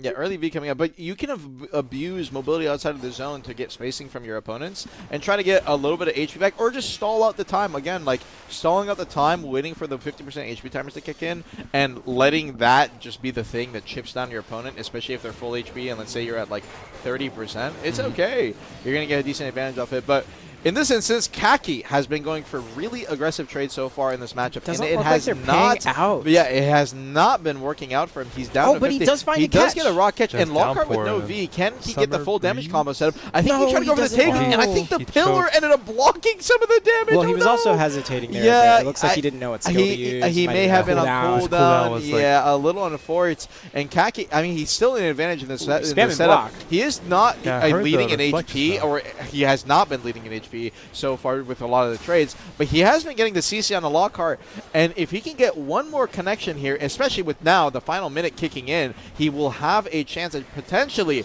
tying this up to Ooh. go to a game 5. But it's not looking so good What a so far. wonderful Down to audible 8%, blitz. forced Yeah. to be standing. Learned his lesson from last round, but he's coming out so low. Lockhart's going to be going for an aggressive trade. 40 seconds left on the clock right here. Goes for it, trying to go for the swipe down. It's not going to manage to get the KD. Audible blitz, and Ooh, the that was it. soldier spawn to finish. Kaki was forced to FG, got hit by the soldier spawn, and will end up dying. Lockhart, congratulations. I guess you could say Lockhart was Don't say it. Don't locked say it. Don't say it. in. Oh, Let's just open up the bracket. Let's just open up the bracket. I'm not. Can we go to the brackets? Can we go to the brackets production? I appreciate it. I will appreciate say, it. what a hey, that was a good fun. Anyways, I can what a agree. wonderful match again from Lockhart's. And even though we saw that Kaki was able to find catch opportunities, it didn't look like that was. It looked like the win condition from Lockhart's end was just to take better trade patterns overall, and it looked like his consistency in doing that was honestly he had his A game. He was locked in. That wasn't on purpose that time. Sorry, but yeah, no, he did a wonderful job. You know, I noticed. I don't know why they both V'd early constantly, and it feels like this is a reoccurring theme, not just with Dosa, but we're seeing this with the other players as well in the other If you're not brackets. confident with the trades, I don't blame you. Yeah. No, that's fair. Okay, and that's one thing. If you're not comfortable with trading, which it seems like a lot of these matchups are going down to time and being trading, you don't want to be in those positions if you're not comfortable with it. You know, one thing I did want to highlight, it happened in round 2. Unfortunately, it did not result in Lockhart winning that round. It's actually the round he lost.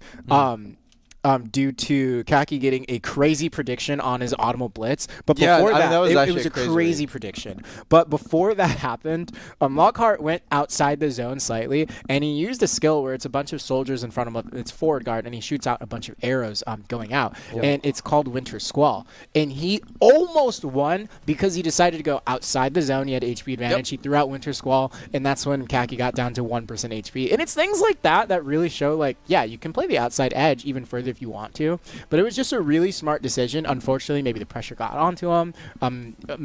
Many things happened in that short amount of time, but he did end up getting punished by Kaki, which was a wonderful read.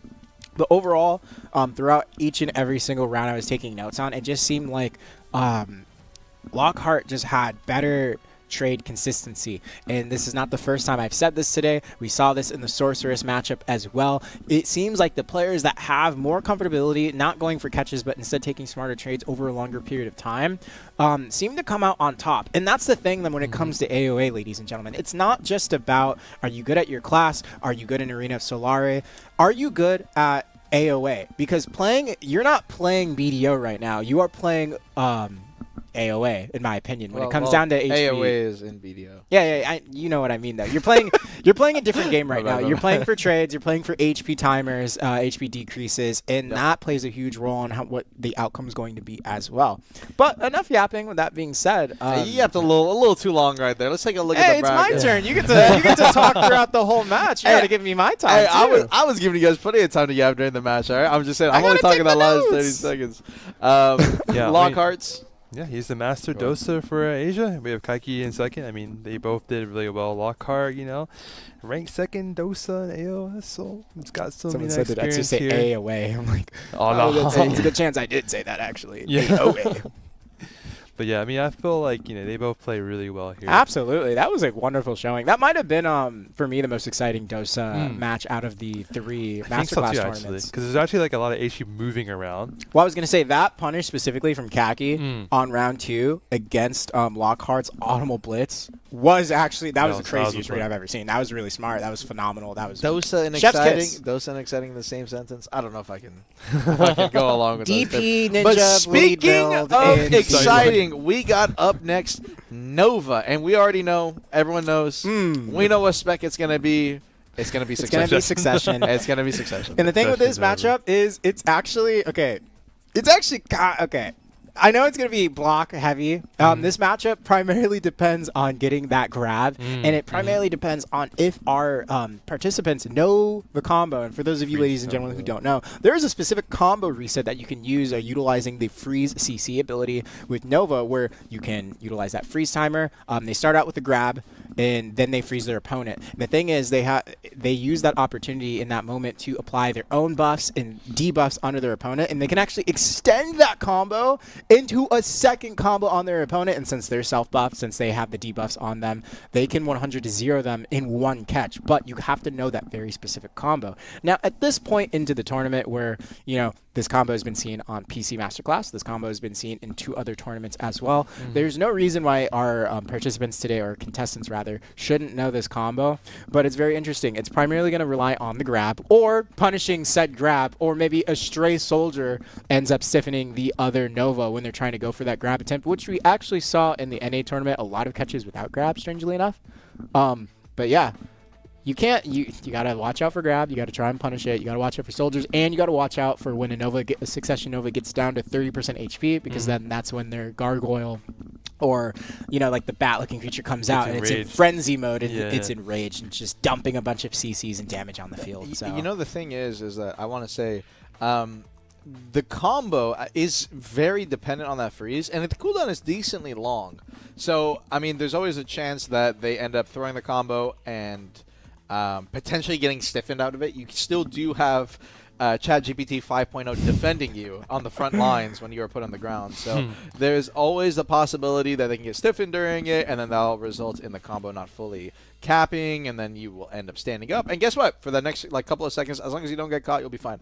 I do want to say, I'm very surprised, and I believe the game is ready, so I'm going to keep yapping while the game is about to start up. But I am very surprised no one tries to run for that first 30 seconds to a minute with understanding that the other guy's going to go for a free setup. You can always just play your spacing, play it smart, but they always just want to box immediately right off the bat, and I'm all for it. I'm all for it. Already going to be boxing by throwing that ChatGPT at each other. They're going to be, anytime you see these hands going up, that was actually a grab. That was the big flash coming out from Okoko. But he got both CC'd. Both CC'd. Yeah, he ended up going for the grab, hit the grab, and during the grab, the soldier CC Dimension at the same exact time. In his grab. Dimension in his grab, so Dimension is going to get punished on the same timer. You get a grab counter? How many times do you say grab in that sentence? A lot of times.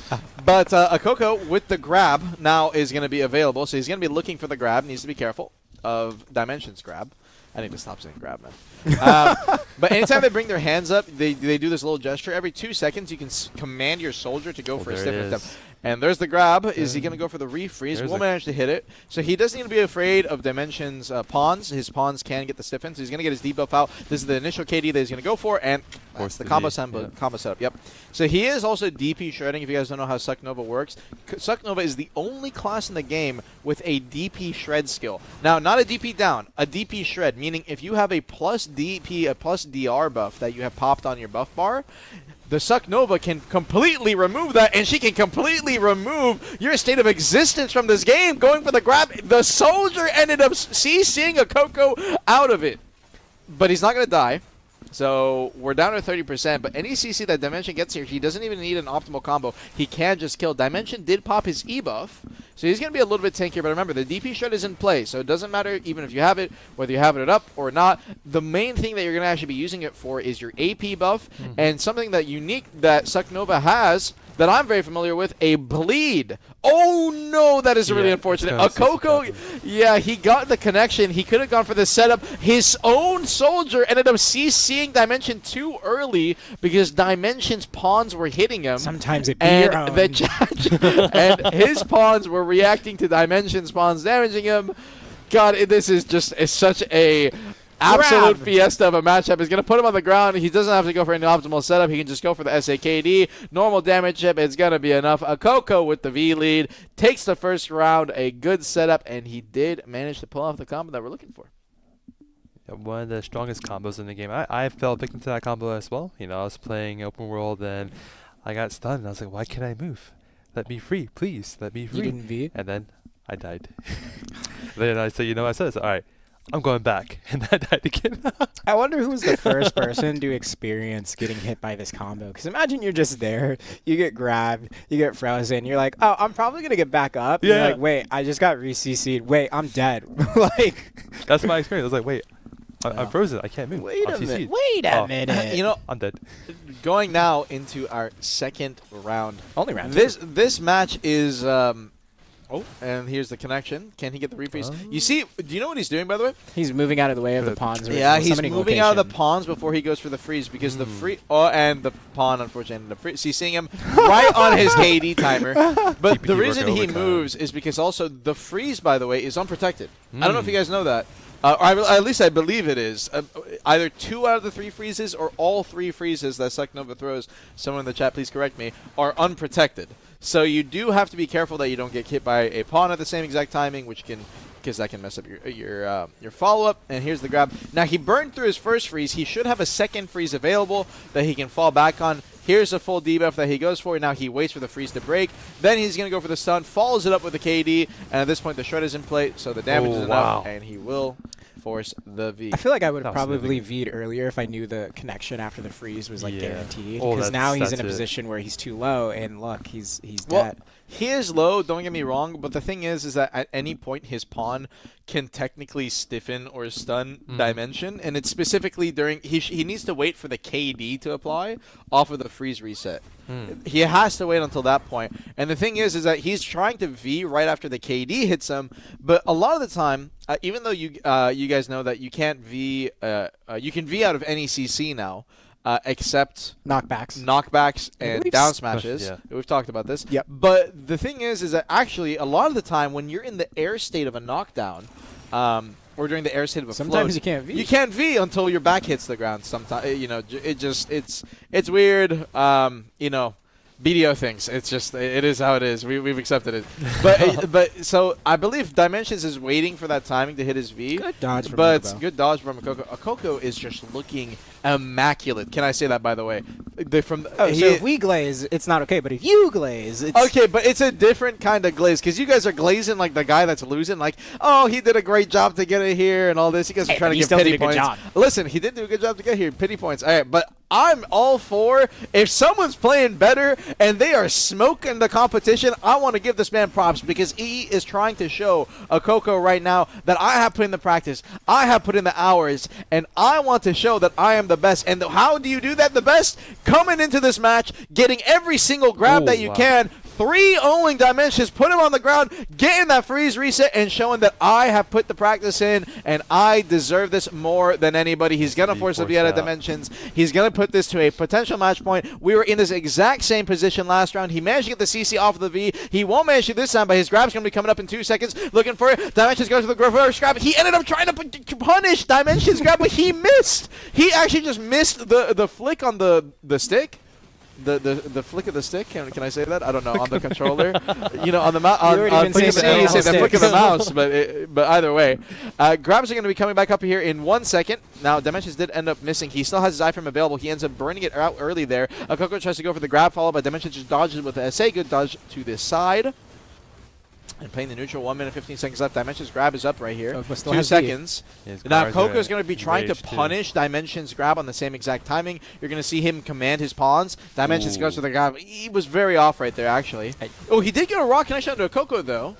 but he can't get the follow-up, unfortunately. Good dodge. Dimensions ends up popping his iframe. Coco, now it's just going to be There's the full frenzies. damage raid. Yeah, 50 seconds left right here, and both soldiers on both players are fully frenzied up. So even if you go for the grab attempt, there's a decent chance that you end up eating the pawn CC on the exact same timer. And speaking of CC timer, I think Coco would... No, he did not end up throwing his grab. There's the grab. Goes immediately into the SAKD. The follow-up is there. Coco, 3-0, clean gameplay, and is going to be your Nova winner. Congratulations. There it is. Yeah, no, honestly, I don't really have much to say on that match other than Coco just played it phenomenally. Oh, yeah. Really good tech on deciding, like, okay, I got to catch with the initial CC with the grab. Instead, I'm going to wrap around my opponent because, as you said, Armin, once you summon those pawns, it's going to only appear at that original location. So Coco, having that in mind. I don't know how you do this, by the way. Impressive casting skill saying these names as you go. But wonderful decision-making from Coco, deciding to wrap around, avoid Coco that. works, yeah. I like that. I like that. I didn't even know that Coco. about that. Dodging those pawns,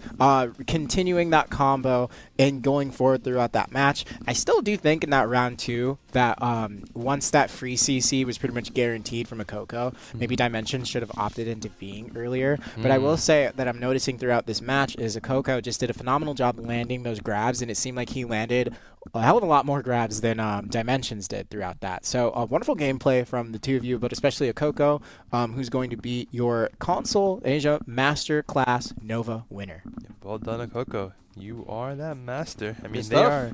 It's they tough, are rank honestly. 1 AOS for Nova and rank 6 overall. We so. talked about tracking things going crazy ballistic This throughout is- a match, this is right? it, But yeah. then you're in this one too. This one. Pawns, the frenzied gargoyle popping yeah. out of the air, and a bunch of frost effects coming out. I do really like how it looks though, because it's almost like Nova's like the queen. It's like a game of chess, and like the queen's on the field, and then all these pawns start spawning all over the place, and it honestly just looks like a giant chessboard in front of those two while they hold block. Really exciting stuff. Someone was playing checkers. One was playing chess. That's all I'm saying. All right, let's Okay. get to Valkyrie. We got Valkyrie up next. Am I the... No, I'm convinced he doesn't hate these puns. It's I actually just the fun anytime part. I hear, I'm like, I gotta move this along. All right, so we have He's just jealous of Valkyrie everything. next Jokes on the here. fly. Hoshino H and Karakiris? Karakiris. Karakiris. Oh, Karakiris, sorry. So we have Hoshino and Karakiris, I think. Yeah. As our Valkyrie next class coming up here. Definitely going to be a good one here. They're both Awakening spec. I haven't seen... Oh, we saw Suck versus Awakening for NA. That was a pretty good fight, I believe. Who yeah, won Suck that won one? that I one. forgot. Suck won. Oh Pretty yeah, handily, Suck did win. It had really. We Yeah. noticed that like Succession had just phenomenal heals. Oh, yeah. Healing trades throughout the matchup, Mhm. and it looks like it was able to punish abilities like Enslar a lot easier. Enslar being one of the few iframes that Awakening Valkyrie has access to, as well as their side LMB. I forget the name of the skill, but the thing with their LMB iframe from Awakening is it does have a gap at the end of it, so it's extremely Suck does as punishable. well. Oh, Suck does as well. Both specs, yes. So it's just something to keep in mind. SA trade class. I know some of us hate fighting the shield classes, but when it comes to a mirror matchup, Valkyrie doesn't have as much access to iframes. And when you're put in these positions, like let's say Awakening specifically. Technically, they have an infinite iframe because their evasion has no cooldown. But it has a gap. Anyway, sorry, I'm just trying to rage base some Valkyrie. Keep going. Get the camera off me. Let's keep going. All right, let's head into the match here. Here we go. I was just gonna say, whenever a Valkyrie is in a situation, bait, no. I know it's rage bait. Well, why am I still angry? No, I'm kidding. But when we're in these positions where Valkyrie is going to use abilities like Vacuum or Enslar, Valkyrie Awakening might use an ability like Vacuum, and then the other Awakening Valkyrie or even Succession might try to dodge it with Enslar. But the thing is, at the end of Enslar, you come out, even though it's a start of an iframe, you come out in a super armor, and that's going to be an opportunity like for about half a second to a second where the other Valkyrie, if they're trying to intentionally make you go into Enslar, they could be holding on to grab and running up to you when you come out to go for that grab opportunity. So just a few things like to keep in mind throughout this matchup. We did say it was Succession. No, it's Awakening. Both Awakenings. Both Awakening. So yeah, I predict that we're probably going to see a lot of those Enslar grab punishes coming out for this match. Yeah, it's going to be interesting to see. Let's take a look and see how it's going to play out. Hoshino and Karakiris. At this point, it doesn't matter if it's Awakening versus Suck versus Awakening. We missed a Awake versus Awake or Suck versus Suck. I don't believe Wait. what Ash tells me anymore. I think it is Suck versus It is Awakening. Suck. Wait, what? It was changed So back then. it's something we're gonna have to keep in mind as this matchup goes on. The one big advantage that Awakening Valk has, and that it definitely needs to make good use of, is specifically the vacuum. That is the one thing that Succession Valkyrie does heavily miss out on. But I think outside of the vacuum, Succession Valk, It's got personally, shield toss though. I think it has a better matchup into Awakening for one reason and one reason alone. It is specifically the fact that shield throw into any kind of challenges from Awakening Valk alongside down smashes in its combo will make it much more consistent to try and go for those resets, try and go for its damage. Awakening Valkyrie does have some really, really weird setups for its combo. And although it can still get a down smash reset compared to just like Succession, I think also the chances of it are just a little bit harder. So we'll see how it goes. Overall, 2 minutes in, Spear Toss from the long range. Hoshino being a bit more, passive right now, kind of feeling each other out. He's been throwing out his evasion iframe a lot here, and Kara can go for punches with his own spear. And you can see Hoshino is actually deciding to play his pre-awakening, goes for the Prominent Strain of the Awakening, and Slar tries to go for the CC right there. Has no vacuum. It might be coming up here actually just in a second. Goes for the grab. Nice grab connection. I really like Hoshino's movement. Early KD though, and he goes for the Stiffen connection. Ooh. No! Actually, nice setup. Stiffen, re-CC, full extend, and that is the combo that you want to look for. My lord, this guy.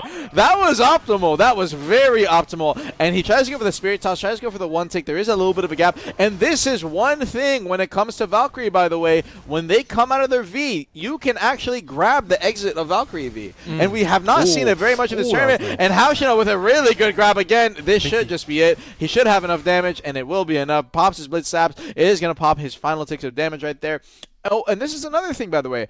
As the timer ticks lower for the Valkyrie matchup, there is one thing that Awakening Valk does get that is actually really nice in this setup, and it's specifically the 25% BSR. So if you guys don't know, BSR in AoE, we don't really talk about it much. Not a lot of classes have good access to BSRs that are actually useful. You only get to about 10 to about 25% BSR during the duration of an entire AoE match. And the thing is that not every class has that. Also, there's a lot of Succession classes, so they just don't have like those skills in the first place. But Awakening Valk, 25% BSR is one of her hardest hitting skills possible. Actually, I believe in terms of 25% BSRs, it is the hardest hitting 25% BSR in the game. So if Hoshino gets to those final seconds, and let's say it's coming down to an HP trade, if he managed to get that 25% off, it will just hit so hard that he potentially could just end up winning the round off of it. It is something to keep in mind.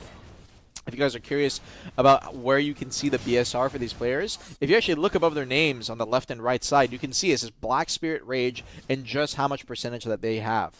So, curious to see if that'll end up coming into play. Probably not. I'm just yapping for information purposes, by the way. So. Well, we appreciate that information. Hey, I appreciate it. I appreciate it. Early Spirit or early Vacuum is going to come out. Kara just ended up iframing back out of it. Sorry, SA dashing back out of it. Challenged it with his spear. Challenged it with his shield throw. Shield throw on Succession Valkyrie, if you guys don't know, is a frontal guard. And also has a CC attached on the initial take. Oh! He tried to go for the grab, and he ended up grabbing Hoshino before the setup. Seven extension. Here's a down smash. He's going for the setup. I believe he re-CC'd and specifically got the down smash just slightly too early. You do want to get a little bit more damage off before the down smash procs because you can get just more damage time in general. But he doesn't even need it. Gets the grab onto the promptness coming out from Hoshino. Is going to get the KD set. Goes into the spear. There's a down smash follow-up. Could have checked his Magnus as well for a bit more damage. Hoshino now this time around is going to be the first one to be coming out around the corner. He's going to want to look for his N-Star here. He's going to pop his vacuum first. Pops his spear wake to try and go for the grab out of his dash. Is not going to manage to connect. Now Kara still with his grab available. He's going to be trying to use his iframes. Hoshino is trying to spay away. He got CC'd out, I believe, of his iframe on the very last tick right there. Kara trying to go for the CC fault. Did he end up capping him?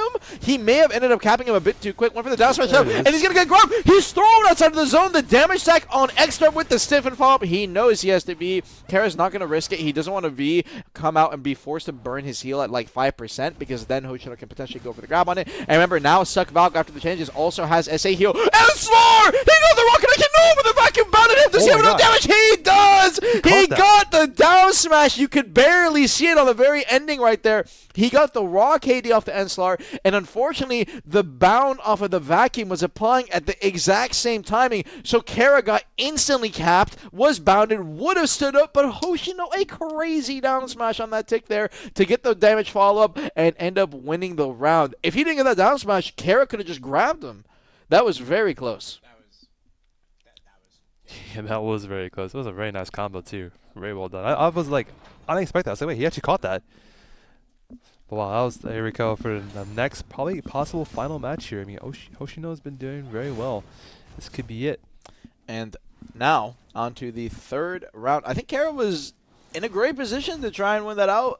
Yeah, he got a catch without grab there, but he dropped the combo, unfortunately. And it's little mistakes like that who knows if he didn't make that mistake if he would have won that match. You know one thing, and I'm noticing it actually right now watching Kara, it's that this is reminding me a lot of I think this is nerves ticking in, because if you notice, he's playing very, very passive compared to Hoshino. Hoshino has been very content with being the aggressor, holding his W key, trying to go as aggressive as possible, and Kara has been just largely kiting for the vast majority of this match, and anytime Hoshino aggresses, he's backstepping. He's not going forward with it, and maybe he's trying to turn it around a little bit right now, but as your nerves kick in, one of the biggest things in tournament is that you actually tend to play more passive. That is one of the things. You're a bit more scared to make decisions. You're like, I can lose. I need to play my life. And sometimes that is not what you want. Actually, the most of the time, that is not what you want. I think aggression is a very good thing to try and take advantage of, especially in tournaments where people can get caught off guard. And speaking of aggression, this is what I mean. Hoshino has just been W King,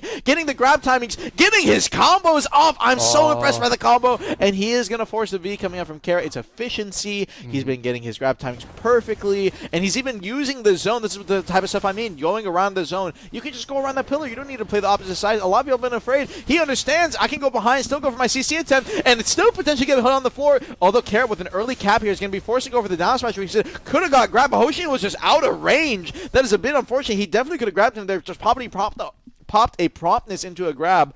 But 1 minute 11 seconds, no grab available on Hoshino. Kara could try and take advantage of this. He has 5 seconds left. Needs to try and go for aggression timer. He's going to dash forward, go for the kick, but Hoshino's grab is already back up. He just needs a Civic extension. He just needs a KD, and he just needs that final tick to try and get the kill. Is he going to manage to down to 1%? He maybe has a chance to turn to the loss. Kara, can he do anything? Vacuum's going to come out in the middle. Hoshino down to about still sitting healthy at 50. He's trying to get a little bit of HP back. He's going to go for the raw Stephen off through the grab, trying to get the punish. Didn't manage to connect one for a grab of his own. He's going to go for the NSR right there. NSR challenging him back from Kara. 40 seconds left, just holding Q blocks. Neither player has a grab available for the next 5 seconds here. Shield throw gets a raw connection. He's going to KD him fast. He's going to force him via to Hoshino. Kara still has a chance to stay in this match. He needs to get his HP back though.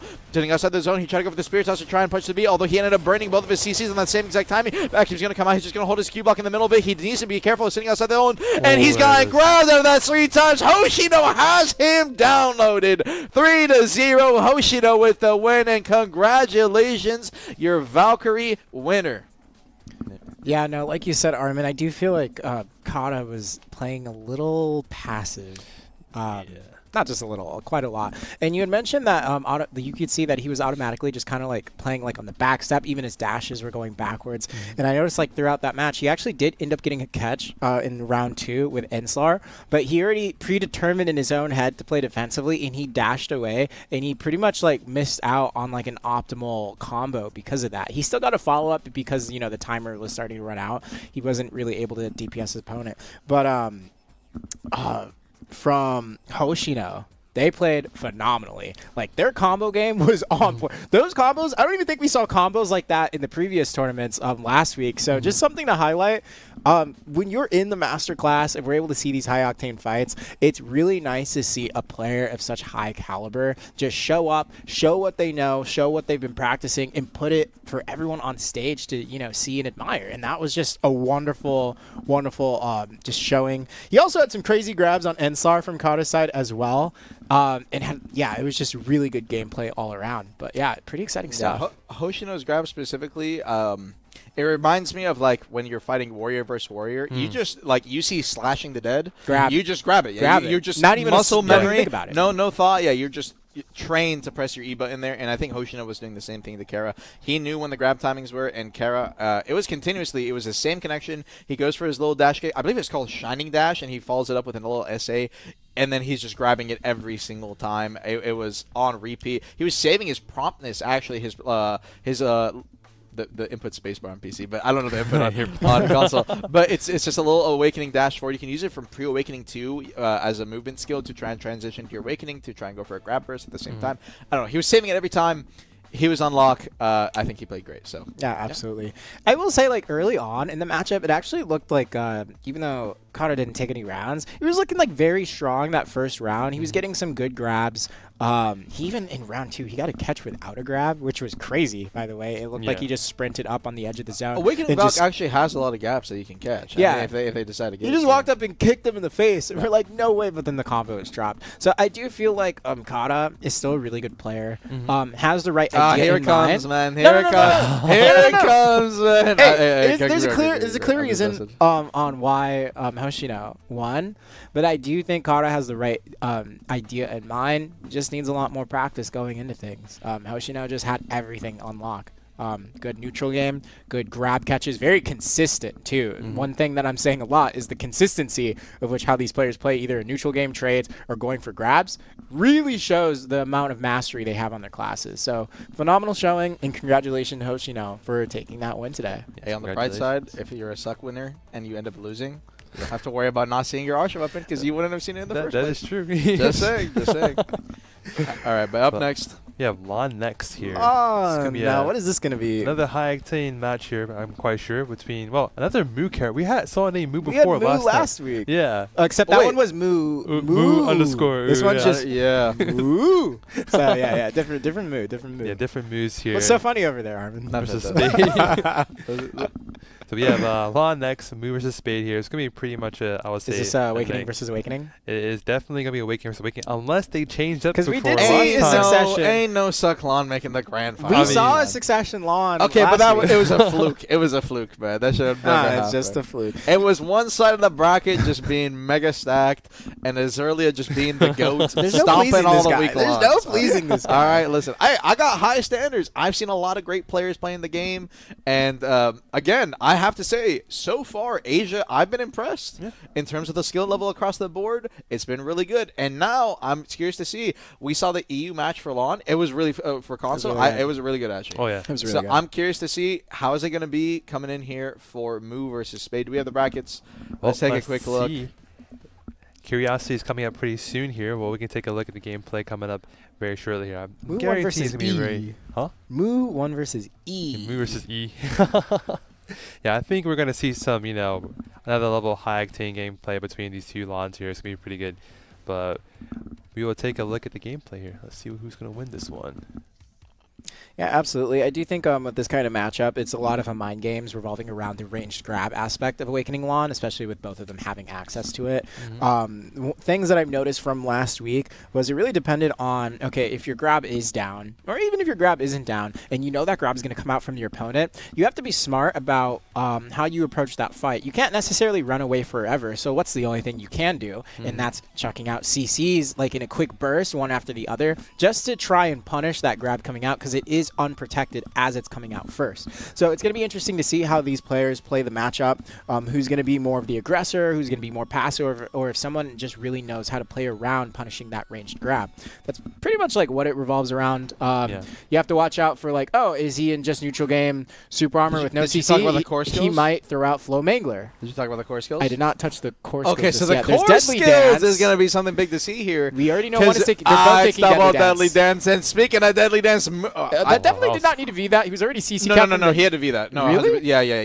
Lon burst damage is crazy because she actually has down smashes in her combo. True. I mean, you could wait for the down smashes, but we already know down smashes you potentially can't just Deadly Dance. Yeah, you could. Yeah. So when it comes to double Lon Deadly Dance trades, the matchup gets a little kind of Beyblade. What's the colloquially friendly term here? I want to say like you brain off.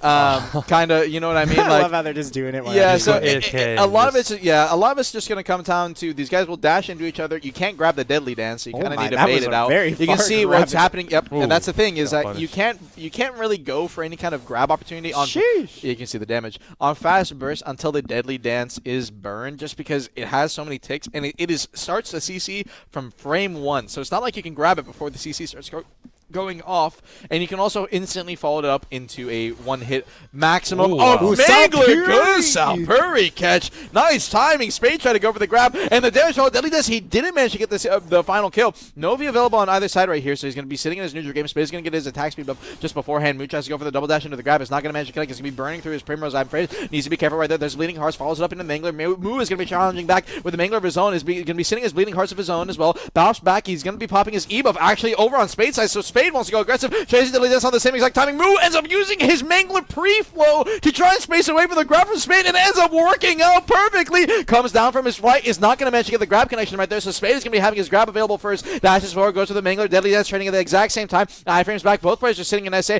They're going to be waiting it out on their timings. Goes for the South Parry, trying to challenge the grab in case it's coming in. Immediately falls into the Deadly Dance. Greens a Bleeding Heart, so and it's going to get immediately punished. Nice grab timing from Spade, and is going to end up winning the first round.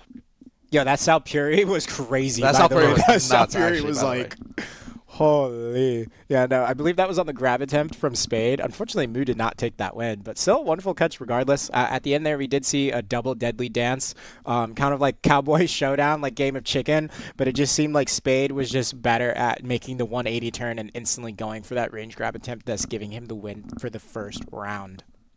Yeah, and as of now, both players, I mean, this is the thing about LoL matchups, and this is the thing I like so much about it. It's a lot of mind games, a lot of mind games. You need to be very smart about your iframe timings, your Primrose backs, if you're going to come down with your Guma Stomp, if you're going to come down. That's another one, that one, I don't call it Guma Stomp, but that one is a stiffen into a KD, I believe, or something like that. Ends with a KD. That one's also a multi-hit. It's hard to grab that timing.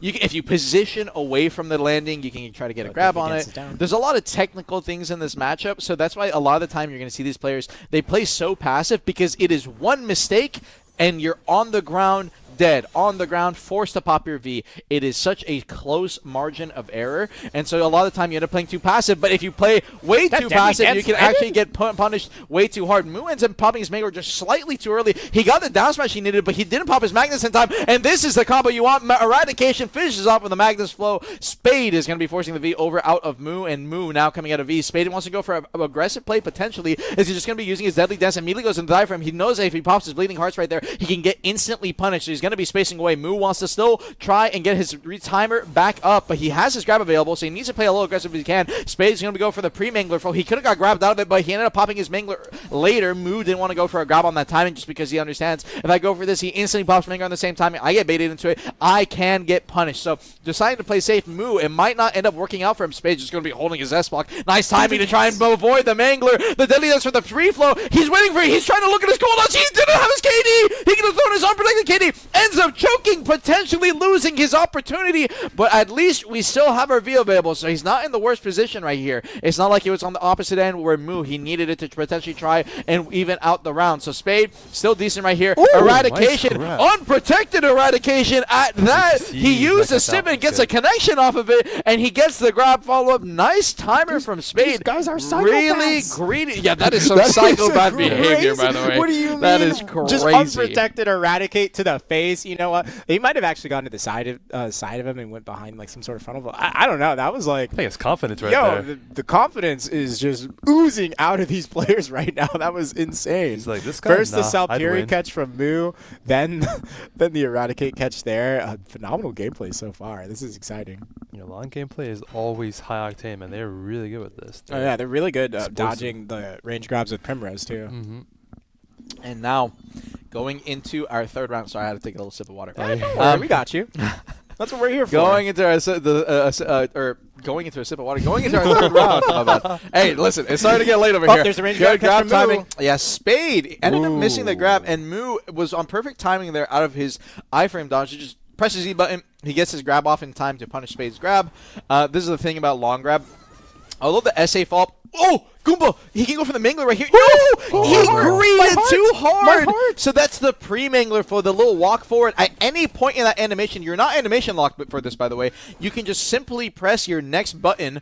On PC, it'd be left mouse button, or in this case, it's probably just like a trigger on a console. But either way, at any point, you can just press it and get the KD up. So he greeted that. He greeted way too hard. But the Deadly Dance raw connection immediately goes into the Mangler flow. Oh, not he an doesn't have combo. Yeah, the combos have not been very efficient for Mu. Mu. Maybe it's because of his gear. As obviously, you know, Gear? people that have a bit more gear. Well, the people that have a bit more gear, they're I see what you're saying. They're used They're not to used doing to doing a full combo. Yeah, they're not used to doing really efficient combos. They're like, well, usually this is enough to kill everybody, so I don't need to go for something. Old habits crazy. die hard. Oh, yeah, old habits die hard. I don't need to go for something crazy efficient. So that might be why here. I'm not too sure. But Spade so far has been showing he knows the combo setups, and Mu losing a chance to just win a round, and Spade has another chance to come back into this off of a deadly dance. You know, it's funny. I always say it like I'm building it up, and then it just ends up happening on the perfect timing. It's actually so lucky. Deadly dance again right here. Can Spade finish it out? Valkyrie catch. No, he didn't get this KD. He greeted for damage. I think he's not used to it being a float potentially. Valkyrie is a float. Your opponents do stand up earlier, and if you're used to KD timings, because the vast majority of CCs in Lon's kit, it's like 4 KDs, 5 KDs available. Deadly Dance doesn't end up punishing the grab. I think he passed through him, and then the grab essay was kicking in, so he wasn't able to catch the connection right there. Tries to go for the grab on the end of the Mangler. Mu is going to be managing to pop his iframe just in time. Can Spade end up winning this 3-0? Back-to-back 3-0s we've seen tonight, and is this going to be another one? Goes for the iframe, mentions dodge the grab coming out from Mu. He's going to go for the Mangler kit. Oh my god! Fully back attack during the Mangler animation. That was some damage I just saw coming out of Mu. Oh my! 30% of his health exploded. Yeah, that was complete just deleted right there. He's got eradicated out of nowhere. But this could be the comeback he's looking for. He's now up, 1-2. I was going to say, Mu was actually looking very strong that match. Spade, though, Valkyrie catch. Again, that's a double. That from both opponents we've seen today, they landed some insane Valkyries. But yeah, it looks like some of the damage, like some of the combos are dropped. But Mu still coming out on top. It looks like he's regaining some of his footing. Let's see if he can carry this momentum heading into round 4. And round 4, well, I will say Mu did end up winning it. But he dropped a combo. He greeted damage. It could be nerves. I don't know. I mean, even for Spades, I think it was nerves for him too, because he didn't get his re-KD. So both these players probably potentially. Spades just walking, by the way. I don't know if you noticed that. A little bit of ego. Farming. I want to say, like, it's actually a decently smart play, because you can react in time to anything your opponent Lon is going to throw, whether it's eradication, whether it's a grab, but not when you're coming out of Deadly Dance and you're flowing immediately into Bleeding Hearts. But Mu's combos have, again, he's just... I don't know what it is. Maybe he's out of practice. Maybe it's the nerves.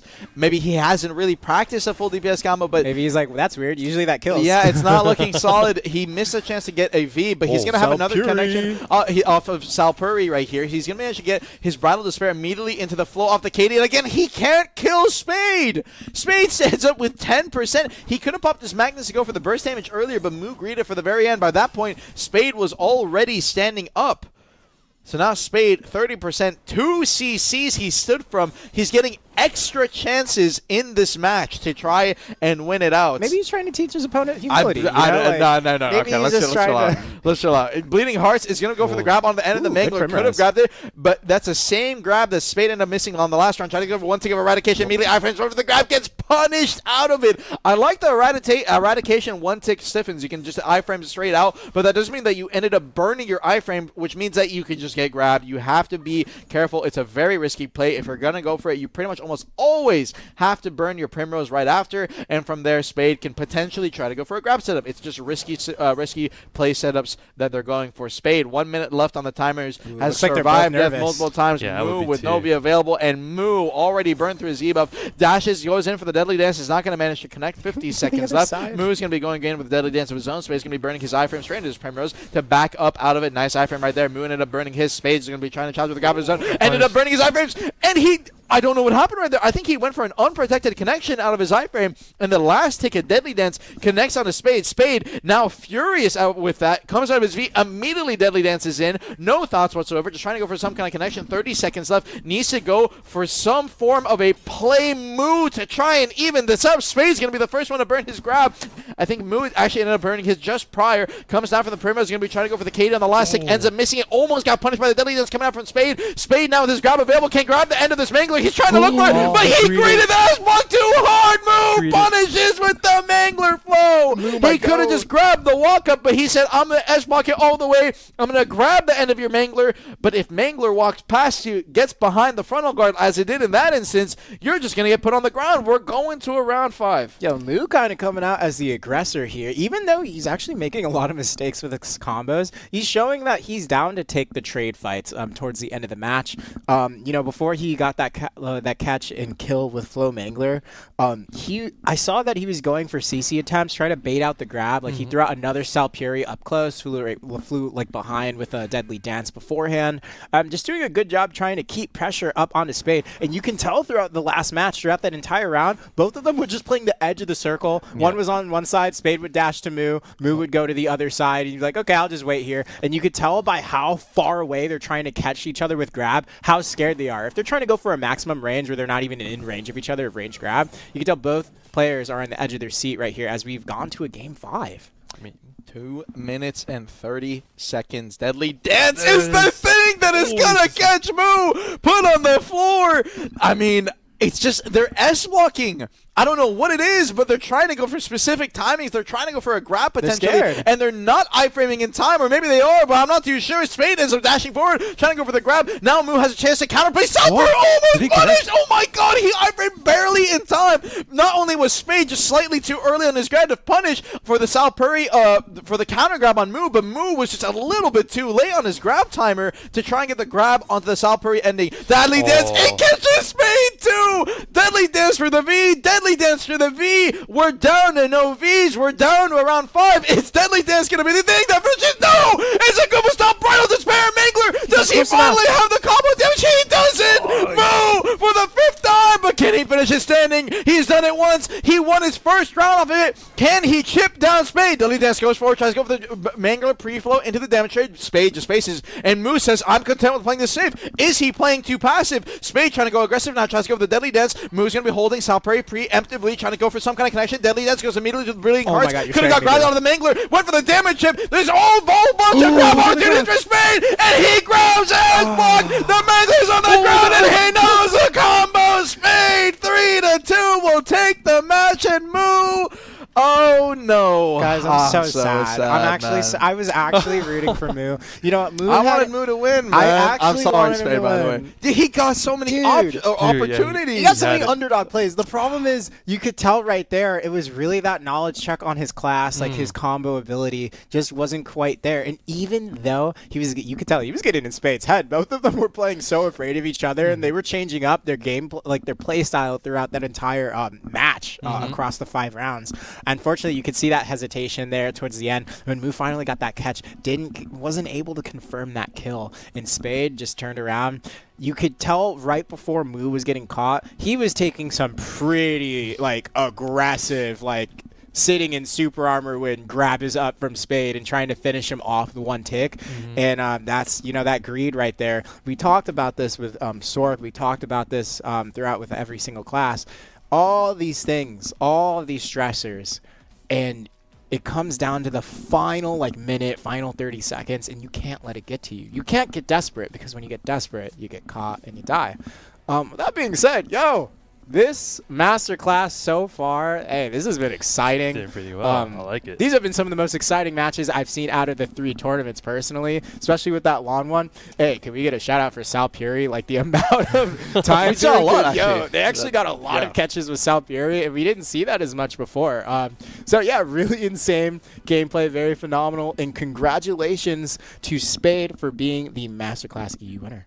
Yeah, they did pretty phenomenal right there. I mean, honestly, I felt like Mu and Spade, before, Mu kind of, I feel like he was still kind of warming up, getting kind of warmed up to the fight, and then afterwards he started to kind of recoup himself, right, get back on his feet, and then next thing you know, Spade kind of slipped off a bit, and then next thing you know, at the very end, Spade came out on top. It was Spade I got did this. drop 1 or 2 combos, but Mu dropped far more, unfortunately. And we just got to highlight that, because that is the difference maker between what is going to get you to win or not. Like we saw, and I'm going to say it one more time, consistency is going to be the biggest thing throughout this tournament, because even though Mu was about to come back, it was looking very promising. Guess what got him in the end? The lack of consistency with those combos. Had he had that more on lock, he would have had a chance to come back. But with that being said, Speaking of don't combos, be mad at me for glazing this time. I feel like it's warranted. Mu, that was almost sick. It was still sick. I'm okay It when was it's still around five. sick. Hey, That I'm was, okay- we got I'm around okay when it's around 5, You hey. did phenomenal in Spade. You as well. Both of you did such a wonderful job. Good job knowing those combos. Good job in those Cell Fury catches. And hey, congratulations. Yep, congratulations, you are the Master Spade. But Master Spade. well, yeah. I meant more so Master as like the name Spade, but yeah. But more so, speaking of combos, we do have the next matchup. Another high octane match, fast-paced match, I would assume, is more so the Musa class. Can I ask you what, speaking of combos, had to do with Musa? Oh, Musa's like I feel like it's high-paced class, and a lot of combos are usually kind of going up between the kind of trade in and out. There's a lot of SA trades. Yeah, you trade in and out. very more so. SA maybe trade maybe he heavy. means like trading combos. Yeah, I meant trading as well. You See, you the kinda thing is dive with in, this dive out, in with a this sense. class too, it's another one of the situations. Super high super armor trading that's going to occur. They do have forward guards in their kit. However, the window of opportunity to punish those are so small that you're probably not really going to see that. Is this going to be an Awakening Musa versus another Awakening Musa? So far, it is Awakening versus Awakening. All right, because we did see Succession versus Awakening, Awakening versus Awakening, so I guess this is going to be another Awakening matchup. Very heavy on the super armor trades. That's not much else to really say. We're going to have to see as we go in. But we are going to notice, depending on the skill level of both of these players, who knows the gameplay pattern more between the two of them. Because it's one thing to go in with a super armor trade and back off, but there's another thing to know from like a more seasoned player, seeing like, okay, I went in for this trade opportunity. What kind of reaction am I going to get out of my opponent? Is my opponent going to keep aggressing, or are they going to go on the back foot? Do they like going on the back foot and then going to forward guard skills? They leave it like Crush Crusher.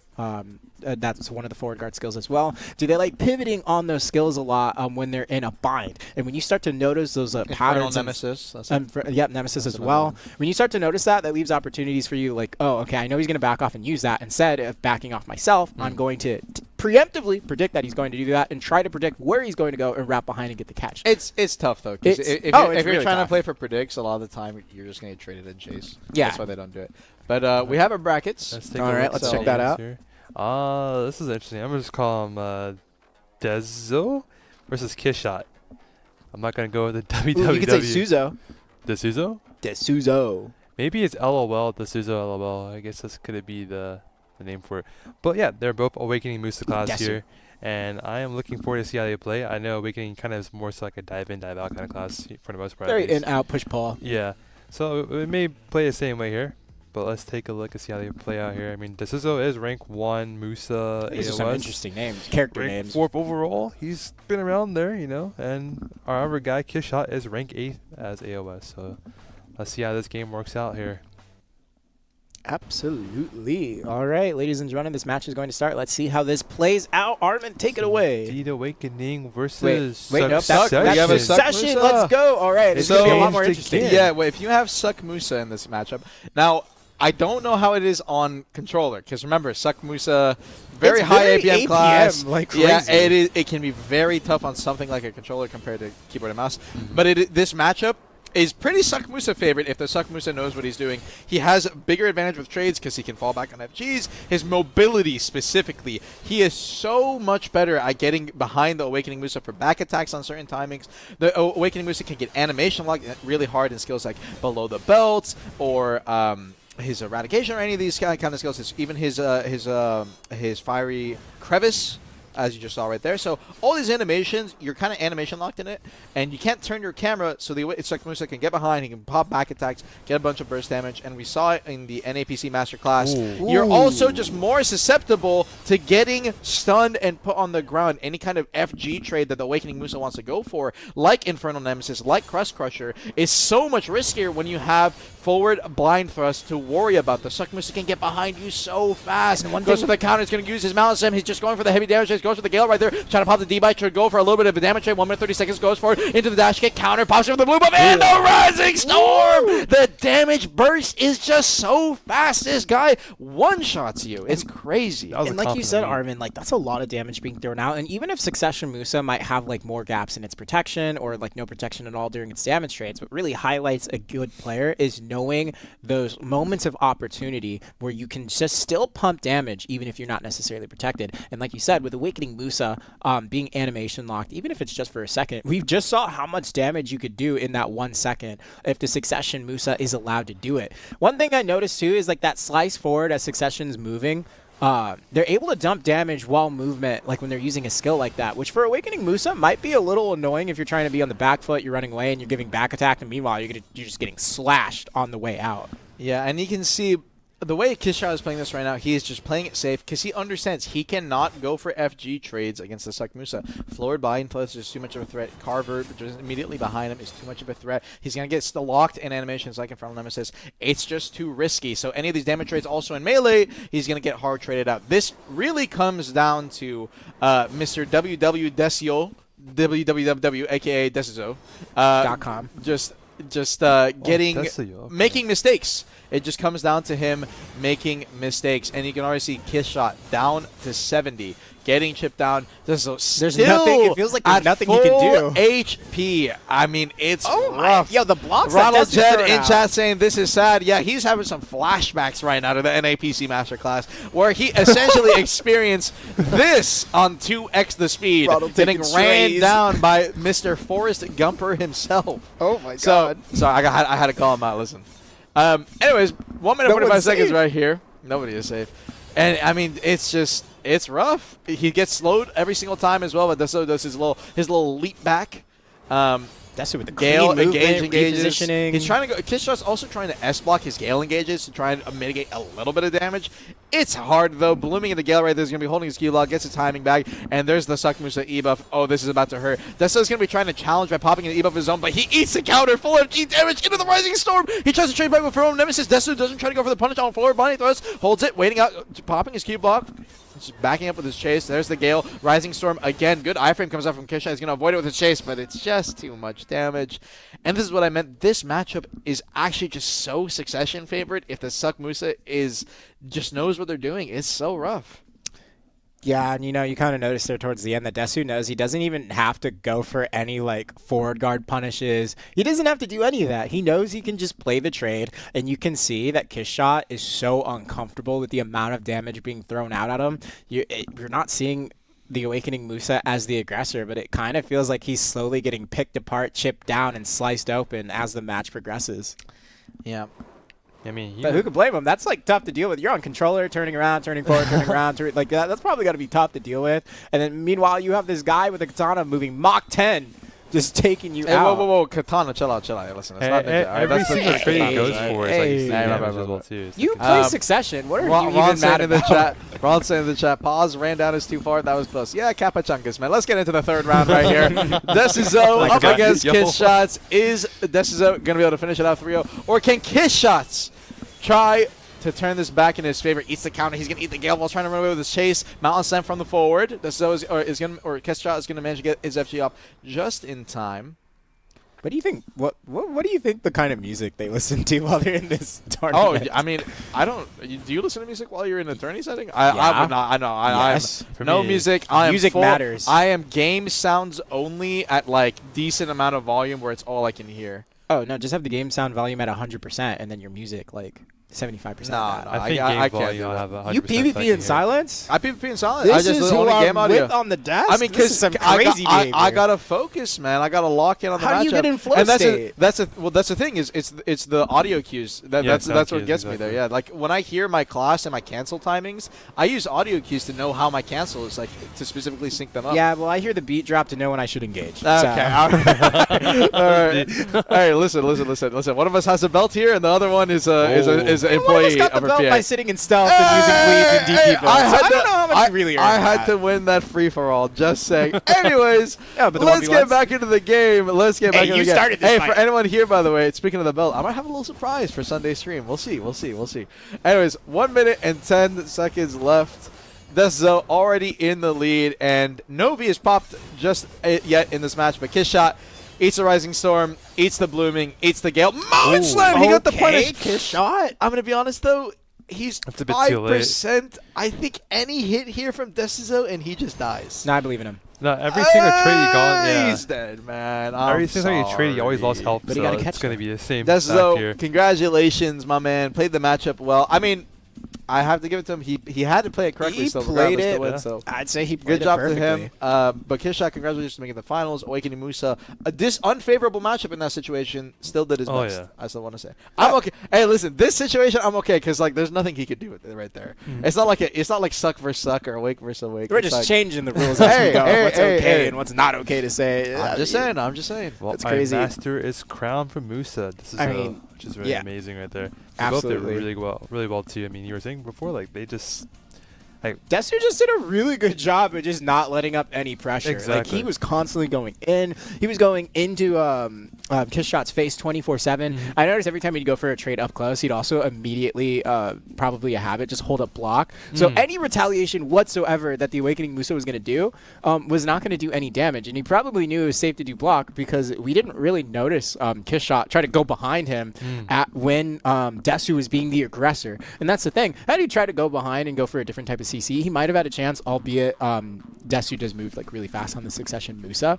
But that class is just. That's just fast. That's just But fast. class. yeah, as soon as Desu noticed, like, hey, he's not even gonna try and go behind me. He's just gonna let me poke him 24/7. There's not really much like retaliation on that end, and that's where we saw pretty much every single round was slowly getting whittled, chipped, whittled away as time went on, and Desu just really showed up. So phenomenal gameplay, Desu. Really showing up with that Succession Musa representation. Did a wonderful job, and congratulations. yeah, it's gonna be another phenomenal match coming up here as well too with the Clash Striker next. Ooh, sure. Battle That class Cry. is Battle gonna- Cry. Gotta love Yeah, Battle Cry, Double guys. stun on first hit, last Gotta love Battle hit. Cry. Leg drops, Hey, speaking looking in the speaking sky, of Battle oh Cry, no. Wukong, a new global lab patch, just got Battle Cry 2.0. Just saying. Just saying. All right, anyway, sorry. Let's back We to have the Battle Cry. Deadeye 4 versus Lou Rascal. Interesting names right there. I wonder what it's gonna be. It looks like it is Awakening, but so far I've been like, two wrong so far. I think they're switching up every now and then, so maybe it's Succession. No, I'm just kidding. Yeah, you haven't been hitting so far. I know, I checked my data earlier, yesterday. I was like, all right, cool, Leave everything's him good. alone. He's doing And his I'm like, wait a best. second, this is not the right one here. Well, it's odd because you said on this sheet Mm-hmm. that it was Suck Musa, and you were correct. Oh wait, what? I I must have the wrong data. Okay, so I have the it's all data good, one it's all there. Why good, does it's your all sheet look different than mine? That's crazy. My It's sheets all are good, it's all awesome. I'm just kidding. Let's talk about Striker for a second. This class, if we have our brackets available, actually, let's take a look. Striker, Awakening Striker, Succession Striker historically for previous tournaments, for what Master Class at least, originally it was Best in Class, was better. But now everyone just plays Awakening Striker for the matchup. It's just because Awakening Striker, let's just be honest, it is, when it comes to stat stick, when it comes to has all the CC in the world, when it comes to just being that class, you know what I mean? That class, you played other games, that class, it is Awakening Striker. It has always been it. And now, coming into this matchup, the big thing that we're going to be looking for right here is going to be the grabs, and specifically the combos, very similar to Zerker. They have a lot of things that they have to burn through, things like DR buffs. They're going to have to burn through some cooldowns, and they're going to need to get an efficient combo route where they can get a knockback setup to try and get the kill from anything from 100% all the way down to 80%. Now, from 50% onwards, they should be able to kill off of any kind of setup that they get, whether it's a lousy, they don't have a lot of cooldowns, kind of just going for a quick KD into burst damage. Should be enough, but from 80 and 100, those first 2 minutes, the CC and the kill is possible. It's just going to come down to the practice. So let's get the match underway. Dara versus Lou __ Laskell. Is this supposed to be Udu Raskud? But they said Lou Laskell instead, maybe? Usually, I mean, Rascal is usually using like a Chinese. Well, he's definitely a Japanese player because he has KT as his striker, and that's what they say in Japan for a striker. They call it KT, by the way. I don't know if you guys know actually. That is, they don't call it striker. KT, I don't know what it stands for. It's like short for something, but I forget. If you guys don't know, when I play on PC for AOS, I've played Japan AOS actually a ton. And I've gotten rank 2 on Japan AOS. But I playing feel from like you NA. just wanted to say that Yeah, so you playing could from mention NA. that you got rank 2. hey, I didn't manage to get rank 1. I listen, they got one guy, he's crazy. But I played a lot with the Japanese players. Japan is like giga underrated as a region.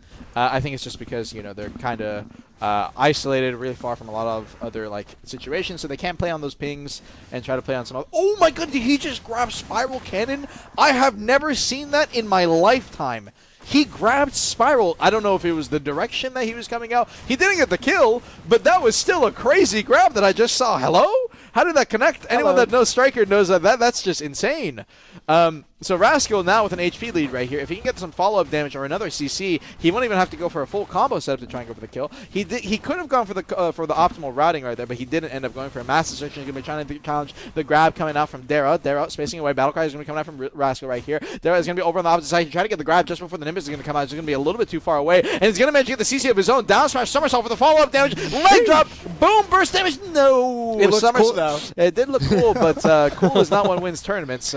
So Rascal now 2 dropped opportunities to try and win this out. He's going to dash in again. Somersault, raw, mass destruction. Gets a connection. That's 3 catches in a row for Rascal. What a Rascal. I mean, hey, he's cooking something up. So a good dodge right there from Dara. He's going to avoid the grab coming out from Rascal. Immediately pops in his Battlecry. Nimbus over on the opposite side. Mass destruction.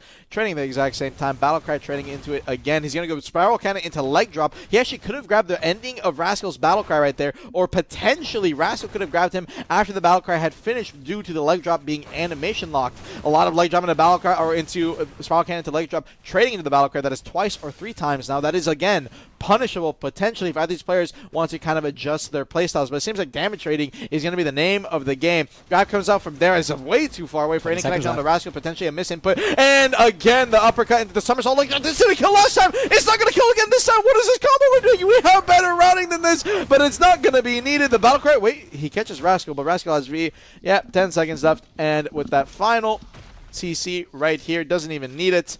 There's just too low in HP to try and turn this around, even if he gets a grab. Rascal's going to be fine, and he will be taking the first A little round. risky that Rascal was still going for a damage trade with the HP advantage in the last 5 seconds. But you know what? I respect it. I respect it. He did get 4. He caught Dara 4 times there. And I don't know if he just doesn't know the combo or if he's just really trying to aura farm, killing him with a leg drop as the final hit on him throughout the match. But who knows? Who knows? Wonderful things we're seeing so far from Rascal's side. He did get that catch with Somersault. He did get that catch with Massive Destruction. Avoided grabs from Battlecry. Massive Destruction. Massive Destruction. My bad. No, Mass Destruction. No, I like it. I like that. It just caused massive destruction to my brain whenever I get caught by it. So, you know. Yeah, I was gonna. I should say the same thing. That skill is actually so annoying to fight, just because when you get hit by it, you're like, I know better. It's my fault. I hate. No, I mean, it's not even that. It's just the timings they can throw it out. It really is specifically. Because it looks when like they're about to dash, but they just jab the air. It's not even that. It's just such a good grab deterrent for me specifically. That's why I hate fighting into it. And Oh, wait. He might have. Right, oh, he does have the optimal combo. This is the setup you want to go for, and he can get a down smash off of that. Dara, okay. I'm seeing the practice, although he just keeps getting caught by Rascal. So Rascal has so far... He has the catches, not the combos. He has the catches and not the combo, but Dara's the opposite. He's got the combo, but not the catch. So if Dara can turn... Oh my god, he grabbed the end of Nimbus! Got the catches now! Yeah, but again, the combo's not going to kill. That's not optimal at all. So... it's going to come down to better neutral game. Unless Spiral Cannon connection. He can go for the same setup here due to the KD. Actually, does this kill? He needs a down smash. Potentially he doesn't. Down smash. He could have still gone for the same knockback setup if he wanted to, due to it being a raw Spiral connection. But I think he maybe isn't as confident. It's a lot easier to go for it off of a grab just due to muscle memory and recognition of timing. It's harder to just try and free ball it on the spot. Now, if he did pull it off, I'd say, damn, you are one crazy gamer. But in this instance, Dara, I'll give you a little half point for seeing that earlier. Wow. A little half point. So generous. Can I exchange that for something I want? Guys, come on. All right, chill it out. All right, 1 minute 15 on the clock. I'm curious and excited to see what Dara can pull off here. Dare I say, He No, can pull okay. off with. God, He- oh, he- Don't wait, be you said it, speaking, okay. dare I want to say, I I want to say dare I it. A knockback. Uh-oh. Dare I say it? Oh, so you know what happened? He ended up getting the connection off of the other grab. Striker Awakening has 2 grabs. Yep. One of them is a KD, Massive Suppression, I believe, which is the pre-awakening one, and the other one is not a KD. I believe it is the Ooh, Awakening wow. grab, Spiral Punish which on is the a grab right bound. there. He's going to get a initial, yep. I don't think he had to Somersault, be that, like- though. So this is going to force the V, and now if neither side with a V available, but Rascal still with an E-buff available. Now Dara can actually grab the E-buff windup of Rascal unless he gets put on the floor by the battle cry, and it's going to get put on the floor. No, by the somersault, Rock KD on the follow-up, and the combo's still not enough. He's at 50% health, Rascal. You can do better than grab this. out of this And now battle Dara with the Rock connection, he's going to get the optimal setup. No, he messed it up. He didn't get his KD in time. He actually ended up going for the knockback just a little bit too early, so now both players, 15 seconds left. Grab comes up from Rascal. Is going to be a little bit too far away. Dara tries to go for the grab as well. Coming down from the Nimbus. Rascal's trying to do what he can. 10 seconds left. Goes forward. There's a Rage Hammer. Goes to the Battle Cry. Gets a lot of chip over on Rascal. Heals back a little bit of energy. Massive suppression. He's getting too much damage to the Battle Cry. And he gets gone. Rascal puts with a combo. But it doesn't matter. HP too high. Wait. There's no way my guy was like, I could kill him. No way. I'm just gonna win by HP. He walked up to him, was like, "You're on the floor." I was like, "Oh, there's no way." Bro, that hurt me. I wanted to see a kill. He's hurting me and his opponent. Nah. I think what potentially ended up happening there is that if it wasn't BM, I think he capped him and then said, I want to grab him. But then he couldn't grab him, is what I'm thinking. But low-key might have been BM. Okay, might have been. seeing Walked up as to that even, dude. I feel It might have like been a little bit of BM. he was intentionally trying to kill him round 1 with the leg drop specifically. It might be BM at this point for why he just sat there. That was Lou hella went for BM. an open-ended grab onto Dara nothing. was so close. He was so close. Why is Whoa, he's what? walking into the battle cry? Well, he can't, again, there's nothing that's going to happen off this. But he's just walking into the battle cry. So I respect it. now, Actually don't. Rascal knows, as of now, that he hasn't been able... Oh, good Oh, grab. nice grab. Dara tried to go for it, but was off on timing. Rascal ended up getting the stun off the battle cry. Yeah, Rascal has just been getting catch after catch after catch onto Dara. And Dara... I was about to say, dare I say. Oh. Sorry. Yo, You should say I'm that. so You should say sorry. that. You should say I'm that, so actually. sorry. Dare I say is having a difficult situation. There it is. Is having a difficult situation. casting I trying came to here for. chase down this little rascal over here. Yes!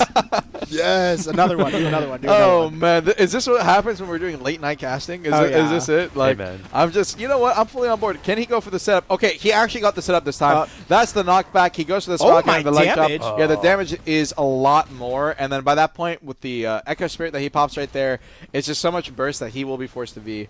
The first time I saw this combo, actually, I saw Pig doing it on NA, and he was trying to set up for the PC NA Masterclass. So Pig being one of our video partners on PC as yeah, well. and now there is different. You can actually set it up differently as well. It's just the main idea is you do some form of SA damage into the knockback that Striker has access to, and then you immediately go Echo Spirit. That's that skill where he like TPs behind you, crossing his hands, aura farming. Oh. That skill is one of Striker's biggest damage skills, vicious by the grab. way. Just so you guys know. So he pops his knockback, pops Echo Spirit, Spiral Cannon. That's the simple situation and setup. Everything else on the beginning before it and everything else after does not matter. So as long as you go for that setup, actually, honestly, Ooh, basic Rascal grab. could just figure it out in the middle of this match if he wanted to. But all this guy knows how to do is Is truck leg Battle drop. Cry, catch Dara with Battle Cry, and then do somersault leg drop, which is not even. I mean, he's not even doing spiral, by the way. I just want to point that out. I don't know. He might actually be BMing. But Dara in this situation, no V available on Rascal, doesn't end up killing 1%. Battle Cry is going to be enough. Finally is going to manage to get the connection that he wanted to. Spiral Cannon, the leg drop from Dara to get the finishing off. I'm actually starting to think that Rascal's BMing. Dude, I'm telling you. What have I been he's saying since BMing. round 1? There's no way you're in the Striker Grand Finals and the best combo you know is Battle Cry Somersault. You don't know? That's actually the best combo. No, okay. No, think about it. No, hear me out. There's no way we're being If legit. you get hit by that combo every single time, but you can't kill your opponent, think about how demoralized that's got to be on the mental. Like, he's playing 4D chess. We're over here thinking he doesn't know the proper combo. He's playing the combo that's going to damage his opponent's mind. I mean, like his neutral game has been by far better. But the thing is like again, if he's playing neutral game this better, there's no way his combos also aren't just up to par. I don't know. It just seems His odd combo to me. is good. It's just okay. All right. It just seems odd to me. All right, Look, if he wins, you can't say it's not good. Actually, we can, but hey, I'm not gonna give it to him. if Divius was here, I would love to hear his thoughts. I on the bet match. Divius would be saying, yeah, Again, that's a really Battle good Cry. combo. He's been throwing on good timings. He's gonna get the Spiral catch this time Cannon. around. He does Oh. actually use Spiral Cannon to leg drop, so that will be the combo that will at least burn 50%. CC. Oh, Rock! Oh, he early KD, so he has to go for a The a wall might down smash protect him. reset if he wants to. I think he This did, is yeah. also another thing, by the way. Striker actually has access to down smash resets, but we just haven't seen it over all 3 days. Anyone finally managed to hit it. We had one guy trying to do the kicks for the down smash reset, I believe on NA. That didn't end up working out. There's a different setup you can go for using your bombs to try and get the reset. I don't know. It's been interesting, but here's the combo setup. Ooh. No, Rascal does know it. He does know the combo setup. He gets the grab. He's He listening. did the Yeah, he's knock-up, like, okay, taking knockback. notes. He did the Echo Spirit. He showed. He was BMing. I told was you telling that. I you. told you. He He was was so BMing the right. whole You're right. He time. was BMing the whole That's all I time. did hear. I did This hear guy that. is mogging the heck out of Dara. There's no shot. You just won 2 rounds back to back doing. Okay, like I love this guy. This He's guy a is goat. insane. This guy's This insane. This guy's guy's insane. insane. Good dash forward. He gets a grab on a Rascal. He can go for the setup here. Oh no, not if he hesitated. Is what he should have did. done the- he should have done the leg drop Yeah, he combo. did a little hezzy before he started his combo setup, and as a result, the leg drop into the knockback, which is a little bit too late. Just playing Rascal around, will man. end up standing around. Yeah, you know what it is? I think Dara ends up winning ends up winning a round, and Rascal's like, yeah, I gotta finish the job. No more messing around. No more he's still Mr. doing Nice it. Guy. Full Never mind. No, combo. he's BMing again. He's back to BMing. He Oh, says, all right, what a I got rascal. He has a V advantage. He's back to BMing. Not this guy, man. I hope he wins with a leg drop. That'd be so sick. If he wins with somersault into leg drop, I and would that's be just so the only happy. skill he does into this combo, I mean, like, Oh, oh dodges my the god. grab. Nimbus onto the pillar! That was kind of sick. This That guy's was kinda aura sick. farming. Battle Cry Yeah. right there does not manage to get the connection. It's going to be Yogi his mass destruction. I think he's stalling out Rascal, now. finish it off. He tried to go for the somersault again, by the way. Comes down, does not manage to get the CC on the ground with the bound. Battle Cry for the long range there, trying to go in for the with the dodge, challenge. yeah. E-buffs in the middle of the He's neutral. looking He for almost got it. grabbed out, but tried to go for the grab in the middle of the Battle Cry. Did not manage to connect somersault in the middle of the neutral game. Is going to be coming in. Mass destruction, trying to challenge He's over waiting on for Rascal. somersault. Somersault. Waiting out Spiral Cannon. He S-blocks the Spiral Cannon. Is going to be forced to be. Oh my 20 seconds God. left on the round right here. Dara is going to be in an HP lead, although Rascal still has his E-buff taking for the next couple of seconds here, so he's going to have a bit of a DP advantage. Comes in straight out of the zone, goes for the Battle Cry. Is not going to manage to connect. 10 seconds left. Battle Cry comes out over from Dara's side. Rascal almost got CC'd out of the ball on his frontal guard timing. 5 seconds left. Trying to go for a little bit of chip. Mass destruction needs to be careful. Trading it out. Goes forward. There's a frontal guard. And Rascal with the final little bit of chip is going to end up winning it out. Rascal 3-1 takes the match, and you, my brother man, Say it. nice job. He's speechless. Nice He's job. speechless. He's a You little know what that rascal. felt like towards the end there? You know, like back in the day, you're playing like Call of Duty. It's like the final kill for one team, and they're just setting up to try Oh, and do a okay. trick shot on you. Like on the final moments, it really felt like Rascal was just there, like, oh, let me try to somersault leg Yeah, drop yeah, yeah, 24/7. And yeah, me and Ash were trying to tell you he was playing with his food round He one. was he- BMing hardcore. You know, I was like, at a certain point, I was like, is he? But He's like, no, not in a tournament. Yeah, not, yeah, like, not when everything's on the high line. risk over here. Like, yeah, like I thought at a certain point that maybe he was like, I don't know, not BMing, but like, dude, like this guy's just insane neutral and he just never practiced combos. But I was like, yeah, you're right. Yeah, I should No, do he's this. he's It's aura just- farming it's just- live yeah, on it's just stage, aura and you know farming. what? I respect it. It is what it is. Dara did show that he also had like crack combo potential, but he was dropping a few. And yeah, there's not really much to say. Rascal was. I'm pretty sure it was Rascal. Correct me if I'm wrong. Who in round 2 grabbed Spiral. It was straight off beginning of the match. He just grabbed Spiral. He just grabbed. I mean, Spiral. that's just This- RNG, by the way. That's just like there's no super way. lucky. You know, my headcanon tells yeah. me that he's so dialed into the universe that was a very intentional grab. That's insane. By the No, way. it is insane. It's Yeah. it's actually crazy. But you know what? Gotta say it, and we've been saying it almost every single time. These matches today are I'm not having a great only time. I'm having a great it's time. not only like high level gameplay, it's just a lot of fun too. Yeah, it's like fun. this there's a lot of fun going on today, and I am just excited to see what else you guys have in store moving forward. yeah, Lou Rascal, our little rascal here, has moved to become the master striker with his amazing talents of leg drops. Dude, That's I phenomenal. respect I it. love that. That was hilarious. But, you know, Dara Forest, you did put up a good fight. Like I said, both of you guys, Dara Forest, been walking away with 50k pearls, 50k crons. Blue Rascal, 150k pearls, 80k crons. That permanent Archer Awakening skin is going to be looking lovely for you there. With that said, you know, it's been like a pretty amazing fight so far. I'm hyped up, actually. Yeah. I'm really excited to see what happens next with these matches moving forward. I mean, yeah, our next match is going to be Archer. But before we do, we're going to take a bit of a break here. I know our casters here have been like shouting more so Armin, but we have also our analytical guy here, Etsu, giving out the amazing skill Little combos guy. here. No, analytical. Analytical. Analytical. Speaking so Listen, fast here. Hey, you just, I'm impressed with the speed. I have Yeah. to say, I'm impressed with the speed. Thank you. Yeah, well, he I'm got trying my it, best yeah. over here. I got Yeah. my notes out on the desk. I'm trying to pay attention to every single thing popping up in gameplay. Yeah, no, exciting. And Taking notes wonderful job between from you rounds too. So we're gonna give ourselves a little bit of a break, here. It'll be about a 20-minute break. So just stay tuned and keep it tuned. I guess. Yeah. Let's look for our next match.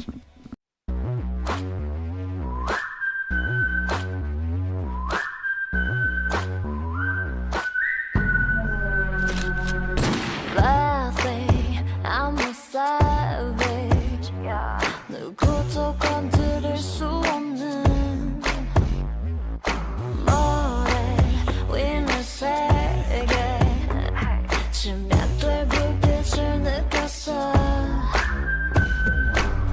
Just don't feel me. 감춰둔 Deadeye.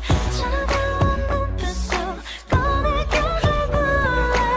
Step through the mist. 난 알아챌 수 없어. 나의 show. 날 봤을 땐 늦었어. 이제 멈출 수 없는 내 차원으로 걸어가. Dusty light. 피어난 power. I'm cold Deadeye. 난 untouchable. Stepping you too high. No. 어느 누구도 내 눈을 들여 따보질 못해.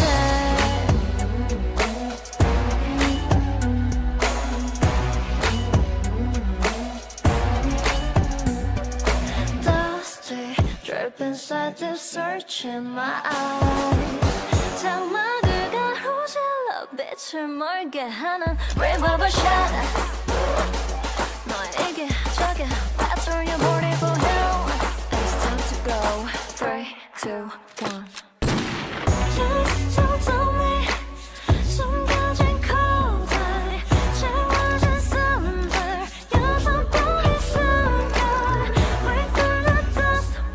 초콜릿 보기 전에 back out. Hey, 넌 이미 지워졌어. 피어난 power. I'm cold Deadeye. 난 untouchable. Stepping you too high. No. 어느 누구도 내 눈을 들여 따보질 못해. You're trapped inside. Dusty velvet shadow. You're stuck inside. Dusty haze will surround you. 넌 기회를 보고 있겠지. 그건 fake. Your mistake. Hey, 널 봤을 땐 늦었어. You're trapped inside. Dusty velvet shadow. You're stuck inside. Dusty haze will surround you. 넌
falling down. That's coming.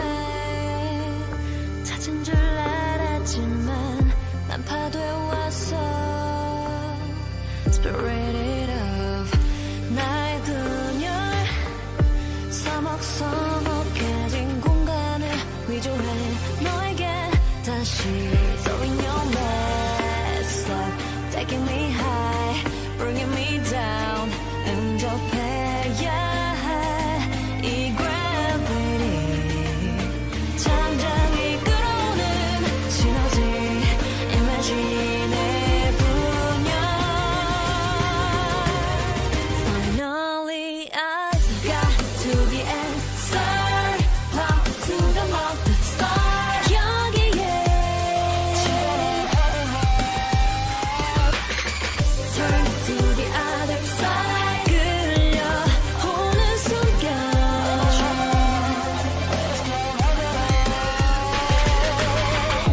이곳 너를 잘 모르지만 이끌려왔어.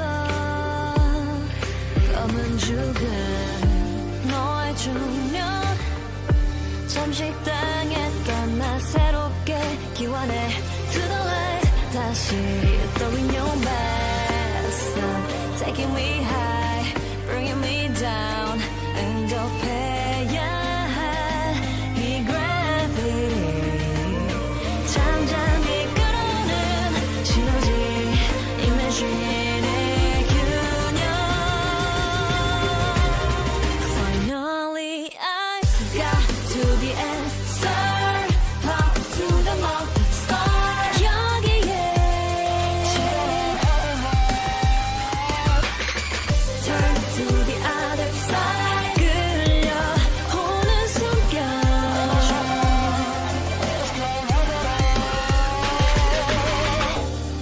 every time couldn't try 아무도 없는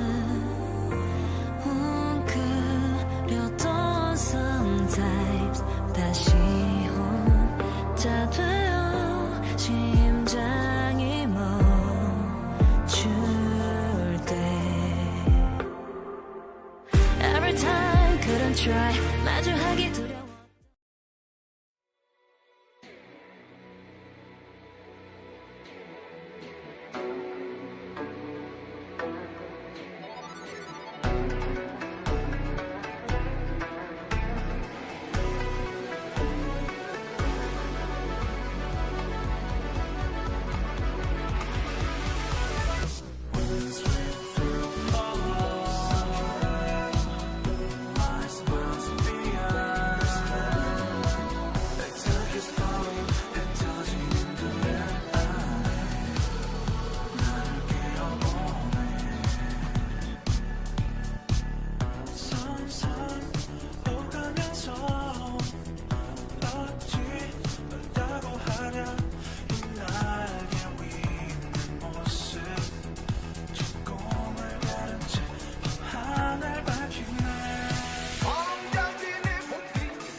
大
And we are back with the Asia Masterclass. I know everyone here has got their cells rested. Our casters here are rested. I'm rested. Got some And we're water. We looking- got up and stretched. Used Exactly. the bathroom. We're Some Tai good Chi to out go. there. But without further ado, we do have our match, the Archer class. Yeah, so it's gonna be a pretty fun match. Last time we had for NAE was more so actually close quarter a lot, rather than being like mid to long range. You expect it to be that kind of way because the Archer class, farther range you would go. But of course, with AOA, you have to be kind of more intimate, more close by. So It's not just that. Like the thing is, like I think people are used to that range aspect from Mhm. Archer because it is a range class. And most of the time, you're going to Exactly. see this class it's going to be in either Node War, large scale, or it's going to be in AOS, where they typically have the luxury of playing a little bit more back. But when it comes to these 1v1s, they're going to be forced to play close quarters. You just can't sit there and shoot out Luthergon's call or just only use ranged abilities. You actually have to go in with melee abilities, and they actually do have pretty good options with skills like Meteor Dive, going to be the one we're going to see the most prominent. It's pretty much the one where like you see them somersault in the air, they shoot the ground. It looks really sick. But yeah, a lot of melee trades are going to be taking place here in this matchup. Okay, well, let's see. We have Nelha versus Linda G here. It's going to be a pretty interesting fight. In terms of any kind of information about these two people here, I've only have that Nelha is the AOS ranked 3rd archer for Asia, and of course they're going to be both ascension classes here. But for Linda G, they are overall ranked 20, and they also placed 2nd for 2022 AOA, but it's for the Savala Timmy Cup we had before. It was like more so the Savala introduction Timmy. towards AOA tournaments for console way back then. If you are a long-time veteran as myself, you probably remember those kind of competitions we had before in the past. But let's get into this first match here coming up here. It's going to be pretty interesting. So with Linda G and Nelha, I'm not really sure what to expect. I mean, Asia players may play a bit differently compared to NA and EU. They all have their kind So of. far, we've seen some pretty crazy Yeah. high-octane gameplay so far from every single one of our contestants in the previous classes. So I mean, Exactly. who knows what's in store for us? Well, let's take a look and see what we have here. Oh, And as you can see, sorry, it's a bit of a. we're having a little bit of technical difficulties, but Oh, okay, there we we have go. the round Okay. going on here right now. So, what ended up happening here on the first round actually was one of the opponents, I believe Nelha, was playing very And there it aggressive. is. And he ended up running into the opponent's gate as it closed. Yeah, So, that is unfortunate. Yeah, a little bit unfortunate. And what happens in this situation is that the zone will end up killing him. So the first round will be going over to Linda G. Yep. Well, they Hey, will be yeah. the one taking the win here. Unfortunately, if you do fail to leave the gate at any point in time, even if you may make a mistake, Well, he didn't not leave the knowing- gate. Well, He just kited he into went his back- yeah, he opponents. went back you know, the aggression was so heavy. I've that he- seen people run into their own gate. That is the first time I've ever seen someone run into the enemy gate. You know, playing basketball, I've someone never dunks in seen the that. enemy court. It's like, wait, on your own court. Like, wait, I just dunked my own court. What am I doing? That's exactly what happened here. I Pretty wonder. much. Yeah. I wonder what the reaction was from. I mean, no. this is more like you're dunking on the enemy. You're dunking on Your own- yeah, your Oh, and you then, just and then- dunked on your own. Yeah, and, you and dunked then on your own ball court. like flies back across the whole court and ends up going for a 3 in your own basket. But what's going to happen here, So- we're going to be playing the matches here more so in like one order because it's going to be a 1-1 or 1-0 right now, with Linda G being the victor because the other player went into the gate and of course died from that. So it's going to be 1 point from Linda G. It's going to play Wait, one wasn't round Linda each. the one that got stuck in the gate? No, it was Nelha. It was Oh, not. Naha. My bad, Naha. my bad. Yeah. Yeah, so it's going to be one match. It'll be one round only. It'll keep running in sequential order as we go to determine who's going to be winning this match. So let's take a look at the remaining of the gameplay here. Yeah. So it is going to say 0-0. 0-1. But, yeah, sorry. But it will actually be 0-1 Linda leading with a point. So now let's get the match underway. I mean, that's just, I'm going to be honest, that's just so unlucky. I have never seen that before. So You never know. I feel kind of bad. And I'm sure Nelha is probably beating himself up because he now has to turn this match around being down by 1. Mm-hmm. Linda, though, I mean, hey, you got to be feeling like, hey, that's pretty good. So Like let's see. an all-star right now. Yeah. Because he didn't get any information on how free his win? opponent's going to play, so who knows if Linda's going to adjust. That's a little rough, man. I mean, heck, in a Great tournament exposure. like Both this, players going to be take trading it. at distance. And remember, like when it comes to Archer, these guys have more than enough damage that they can kill each other from full HP. It just comes down to getting ACC. And you guys were talking about it earlier, more about like intimate and close range. The main reason actually is because all of Archer CCs outside of Luthergons are primarily melee based. You got to be pretty close range. You got to be get Meteor Dive. You're gonna have your core skill. You can have there's another Zephyr knockdown. Leap, Yeah, core you have another skill. KD that you can use and connect with. So and also when you're at range on Archer, you're pretty much FG most of the time. So when they're trading from long range, you can't actually gain an advantage by any means. You're just trading your FG meter. As you can see on these long range trades, they're pretty much losing no health whatsoever. Linda's going to be popping his debuff really early right here. I guess he wants to go for a damage trade after seeing he's up to a little bit. But if he wants to go for this trade, he's trying to have to close the gap a little bit. Goes for is going to be popping his radiant explosion immediately into the meteor dive. Backing up, pops the shotgun. That is going to be FG. Backs up. Oh, light pierce. Luthergon's trading it. Meteor dive. He almost went into the full cast of his final flow right there, but he ended up just immediately canceling. Looks like not much usage out of that E buff, unfortunately. Yeah, and Nelha popped his own. Oh my god, he got the CC on the knockback from the Luthergons, but he was too far. He was way too far. He may have not even seen that he ended up catching Nelha, but the damage trades are going mega in his advantage. 1 minute left. He forced the V out the catch off the Luthergons to force it in. Nelha coming out 1 health, down to 15%. Any type of damage chip is going to end up finishing him off here. He's going to be forced to pop his FG much more. So now Linda's going to want to try to go for the gap close by the Radiant Explosion. Wow. He it too hard, and Linda with that win is now leading 2-0. Yeah, a little bit unfortunate. One thing to pay attention to is, yes, E-buff, very strong buff for Archer. If you guys don't know, it does give all special attack damage increases. That's crit, that's back attack, air attack, down attack. So yeah, really good trading tool, but if it's not utilized in that small window, you're virtually not getting any usage out of that, which is something you just don't want to do here. Linda already up 2. It's 2-0. He won that first match by default, and it looks like Linda's playing that neutral game a lot better so far as well. So let's see if he's going to seal the deal and take that win here, or if Nell can, you know, find his footing and bring it back. You know, one thing I noticed is that, like, We're back to live. in terms of how they're playing compared to NAU, like they're playing more so like out towards the mid to long range. Like NAU were kind of more into it, like, you know, going for the whole time, but it seems like a lot of range trading here. Yeah, it's like again, different play styles for different regions. Like NAE, I feel play kind of similar, but Asia's like, yeah, we're playing our own way. It's how we play it, and you can see it now. They're all playing it in different ways of like long and mid range here. So it's pretty cool seeing their different dynamics here.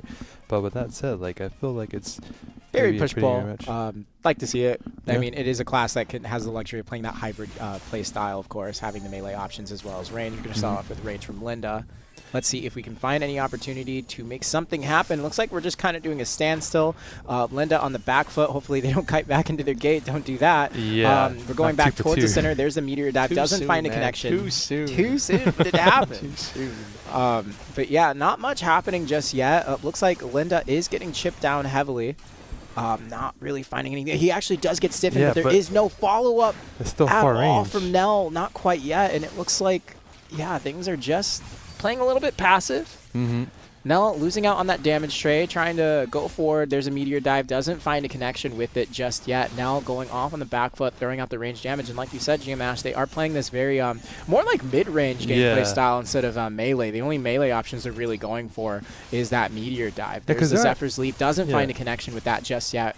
And now back to mid-range, nothing coming out, just a damage trade, meteor dive off to the side to try and take cover, but doesn't find anything of value in this trade just yet. That zone is going to close in. It's going to force them to play more in melee range, so we are going to see a lot more melee trading here. Now with the HP advantage just slightly, but let's see if they can keep maintaining it. Linda just trying to go for some range poke. Charging up, I believe that is right. Just Smite doesn't find a connection, and yeah, things are just at a standstill here until we get to the last few moments of the match. Let's see if he can find a catch with Meteor Dive. Doesn't find it. There's a Zephyr Leap. Doesn't find a connection just yet. There's more range damage being sprinkled, and both of our opponents are standing pretty healthily out on the outside edges. There's a Meteor Dive, not really using it offensively, but for movement instead. Doesn't find that connection just yet, and both of our opponents still, both contestants at a healthy value, albeit now at a lower value. Let's see, Linda, can we bring it back? It looks like Linda did end up popping E-buff. It's going to be a lot of damage on his end, but is he going to be able to make use of it this round, or if it's going to be for nothing? He hasn't gotten much value out of this so far. Honestly, I feel like he got more value outside of E-buff trading than with it, ironically enough. Righteous Smite melee! Oh, he greeted Okay. way too hard. He ended up committing to the Righteous Smite animation, which is a frontal guard, and you're mostly supposed to be using that at range, and he got anti-lock. He didn't have his Meteor Dive to go for the animation cancel. As a result, Nelha just ends up going behind him, gets the uproot, got a little stiff, and then he just goes for the burst. Okay. What is Nell's character name? I know you can see because it's Linda T and then there's Linda G. Okay. Yeah, so they're both from the same am guild. interchangeably. Yeah, look at this is why I said Linda at the beginning. I know. This guy is Linda in his name too. Yeah, Linda T and Linda G. So they're both in the same my. guild, so they're clearly, they're friends or, I think they got together and they're like, let's make the casters' lives miserable. Well, think of this way. They have to go through the bracket, so they're like, hey, we're going to meet in the finals. And now they meet in the finals. And now you have Linda G versus Linda T. So it's a pretty cool little aspect right there. Those two friends making it to the final Well, it one looks here. like both friends are deciding to hide behind cover. Now trying to go in with Meteor Live, trying to close the gap, trying to find an opportunity to trade and get rid of that standstill. Linda going back towards the center of the arena. He ends up getting knocked back, and he gets put on the ground by Luther Gons, and he pops his V already. Nell, are you going to bring it back? Oh, wait, was it Nell or Linda that got I think it was Nell that got stuck in the game. Yeah, you gotta stop looking at the character names, look man. at You the gotta look at the family family names at the It's top. You gotta look It's at hard. the family names at the top. Now, Hey, with the next round started, or with the V gone here now for Linda, he is going to try to play most likely a little bit more safe, but I'm curious to see how that works out for him. Luther Gons has been primarily the catch that these guys have been getting each other with. Strangely enough, not Meteor Dive. Yeah, well, the thing is that Meteor Dive is actually, it's good in the matchup, but a lot of the time they will actually prefer to just use it for animation cancels. It does give you a cancel out of a couple of skills that you can get locked in for either trades for damage or simply just making sure you don't get blown up. Like Radiant Explosion right there, he didn't just fully commit. He just all right, I'm gonna pop my Meteor Dive, get out of there. I don't want to get back attacked or anything. Radiant Explosion again. Linda should be looking for a Meteor Dive if he can. No, he's just gonna decide to space. Nelha now goes for the Luther Gons, full damage versus Meteor Dive. Gets a connection, but he doesn't get the secondary CC. I think he ended up messing up, or he didn't have Tactical Strike off cooldown to go for the KD re-CC right there. So as a result, Nelha's going to be backing up, goes to the Luther Gons, popping all his FGs, Meteor Dive connection again, and this time around, he will have his KD available. Burst damage, boom, and we're tied 2-2. 2-2. No. Nelha's bringing it back, yeah. You know, someone said in chat, kind of funny, because they have Linda, Linda character name, Linda family name. No matter what, Linda wins in the end if you think about it. That is true. Linda is going to be the winner at the end here, whoever that Linda is. Absolutely. So Nell, I noticed in that round, really phenomenal melee catches. It seems like he got 2 catches with Meteor Dive in that matchup. Just a really good job. It looks like he's like, you know what? Let's play less of that range game and let's go into melee a lot more and see if I can break my break Linda G's ankles and find a catch opportunity. He did drop it one time, which is unfortunate, but luckily for him, he still brought it back. So let's see if this is going to be, I believe it's 2-2, Game 5, ladies and gentlemen. Another exciting match. Now it looks like these two are doing a little bit of a handshake. It looks like they're both hiding behind the pillars to avoid damage. I suspect that Nell's going to go in with Meteor Dive to try and close the gap as he transfers over to the next pillar. Let's see what he does. Looks like Linda was going for some cover fire. Yep, Nell going in with Meteor Dive, closing the gap. Does take some HP loss on that trade, though, so let's see if he's able to make anything work with it. Linda avoiding the damage of forward guard while trading back with range, but he is on the back foot. Ends up getting CC'd. No combo follow-up from Nell, but for some reason, he still V'd. I won't say for some reason. It probably still was quite a good choice. But now going to have the V advantage. He will be free to be aggressive. He has the HP advantage. He has the damage trade advantage. Let's see if he can maintain this momentum and get himself a win back from a gate loss deficit from round 1. Now going in with more trades, trying to find that catch with Meteor Dive. Doesn't quite find it, but he still has Linda G's number. He's not going to let him go on the back foot. He's going to approach him, but in doing so, he eats a lot of damage approaching him, but he's not letting up. It's pedal to the metal. He's not letting up on the brakes. He's going to Meteor Dive off to the side, try to avoid some more damage. Goes in for some more HP trades, but it looks like right now he is losing out on that. But, hey, we've seen him come back from these situations before. There's a Radiant Explosion. Doesn't really find any connection with that. Meteor Dive towards Linda. Doesn't find a catch. Back foot goes off to the side and goes back to the center. And it looks like he's just constantly trying to break Linda's ankles throughout this match. He does find a knockback. Doesn't find a connection, though, because it's too far away. Linda trying to Meteor Dive off to the side to get away from all the damage. And it looks like he is winning out on that trade. And now both Vs from both opponents are down. And it looks like E-buffs are popped, gentlemen. Round 5, no Vs. And who's going to get the connection? We've seen Luthragon's catches, and we've seen damage trades. Nelha down to 20%. He's running outside the zone to try and survive. He's going to come in with a meteor dive just to live a little bit. Linda's going to be spacing away, goes farther back than he would like to, and Nelha's result is going to get a little bit of spacing. Trades are going to be coming in. 50% HP on Linda now, so his HP will drop down enough that Nelha can get a chance here. He's going to be going for the full Righteous Smite cast, and Nelha seeing it, trying to greed forward, but he ended up taking so much damage from the FG. The Righteous Smite for the burst. Linda just needs one more skill. The Luthragon's to finish it. Linda Nelha almost pulled it back, but Linda is gonna finish the job. Congratulations, my man. Nice GG's, bro, in the chat. I'd like to see that. GG's, bro. We love good sportsmanship. A wonderful gameplay from the two of them. I will say that towards the end there, it looked like Nell, even though he was getting his footing in there, and it was looking really close. It would have been a legendary comeback. But I noticed he started, after that E buff was popped by Linda, that damage trade was just chunking him like crazy. Man. And he started playing on the back foot, and you noticed there, he was playing at mid-range. He was playing more further back, and he ended up putting himself in a position where he was like, honestly, coasting the line outside that zone. That guy was so low on HP, and he still went into the zone just to try and kite away. But we noticed throughout this matchup, he wasn't playing the mid to long range gameplay as well as Linda was. Unfortunately, that will be the reason why Linda takes the win. Linda did a phenomenal job at the trades towards the end, but yeah, pretty phenomenal stuff. Really exciting. Yep, and as you mentioned before earlier, Linda is in the end crowned as the master class archer. In the end, all roads lead to Linda. Yeah, all roads lead to Linda. Whoever you are out there, Linda, congratulations, you did really well. But Linda G is our master archer. Definitely phenomenal gameplay there. We have our next match here. I know you were mentioning before for Global Labs, you know, Wukong has been is it Wukong bit time? of a Wukong time. Probably so. Maybe some Ook action going on No here. more monkeying around, guys. No Get serious about I this. knew it was coming out there. It was coming soon. We have our next match here. Wukong is going to be Bear Hunter versus X. They have won the Imperial Auction for the family name, so they have the X as their family name. Pretty I nice love that right we're there. seeing the Imperial Auction names make a cameo. Yeah, We've like only I've seen seen X so far. We've only seen X. We've Yeah. only seen X. Unfortunately, last we haven't one? seen I or V. They're out there, but they just didn't feel like, I guess, showing up this Hey, but time. this guy's Some name is other Blue ones Monkey. too, right? There was like, Blue was it A or was it Z? There was 2 auctions that I remember. We have a few of them. Like we had one in a past thing for like the territory names, like Calpheon. And stuff like that. I forgot about those. So we have those as well too. People, I think they have Calpheon and Kama Sylvia as a family name as well too. But this time we had X, V, and I. I think IV as well too for 4. So it was like Pry, Tet, Pen, and Deck, of course. Yeah. But yep, this is gonna be pretty nice here to see these two amazing people who made it to the finals. We do know Wukong is a bit more of a longer term match, but there are some like combos that really sneak up on you and they just take their health down really quickly. We may see that here too in Asia, but again, as you saw from Archer gameplay, they do play a bit different from NAU. Towards the end, they did play a bit more close quarter combat, which is good to see. Like they kind of like got their CCs off that way, but it may not be the same way for Wukong here. So let's take a look and see how it's gonna be here. Both, of course, are going to be running the Ascension class because this is the Ascension class. There's no other class for it. There's no Awakening or Succession class. So Wukong is just going to be your kind of standardized class between like He's Deadeye. Ascension. Yeah, he's ascending.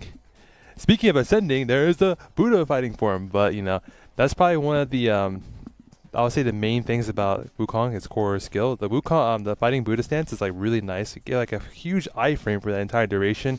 And you heal. Yeah, and you heal too, and your damage gets a bit more amplified, but your range of your skills go a bit longer too. So it goes a lot longer. Yeah, actually, it's a a lot very longer. big deal. But the problem with going into Buddha stance is you always have to use Gourd, and Gourd is a forward guard. And Yeah. we've seen in the previous tournaments that Get Gourd has caught been quickly. punished. So you have to be very careful about when you are trying to go for those Gourd opportunities. Mhm. Probably a lot of times we'll see a similar gameplay pattern from both of them, where they're like Gourd in each other's faces until one of them's able to like get the Buddha stance first.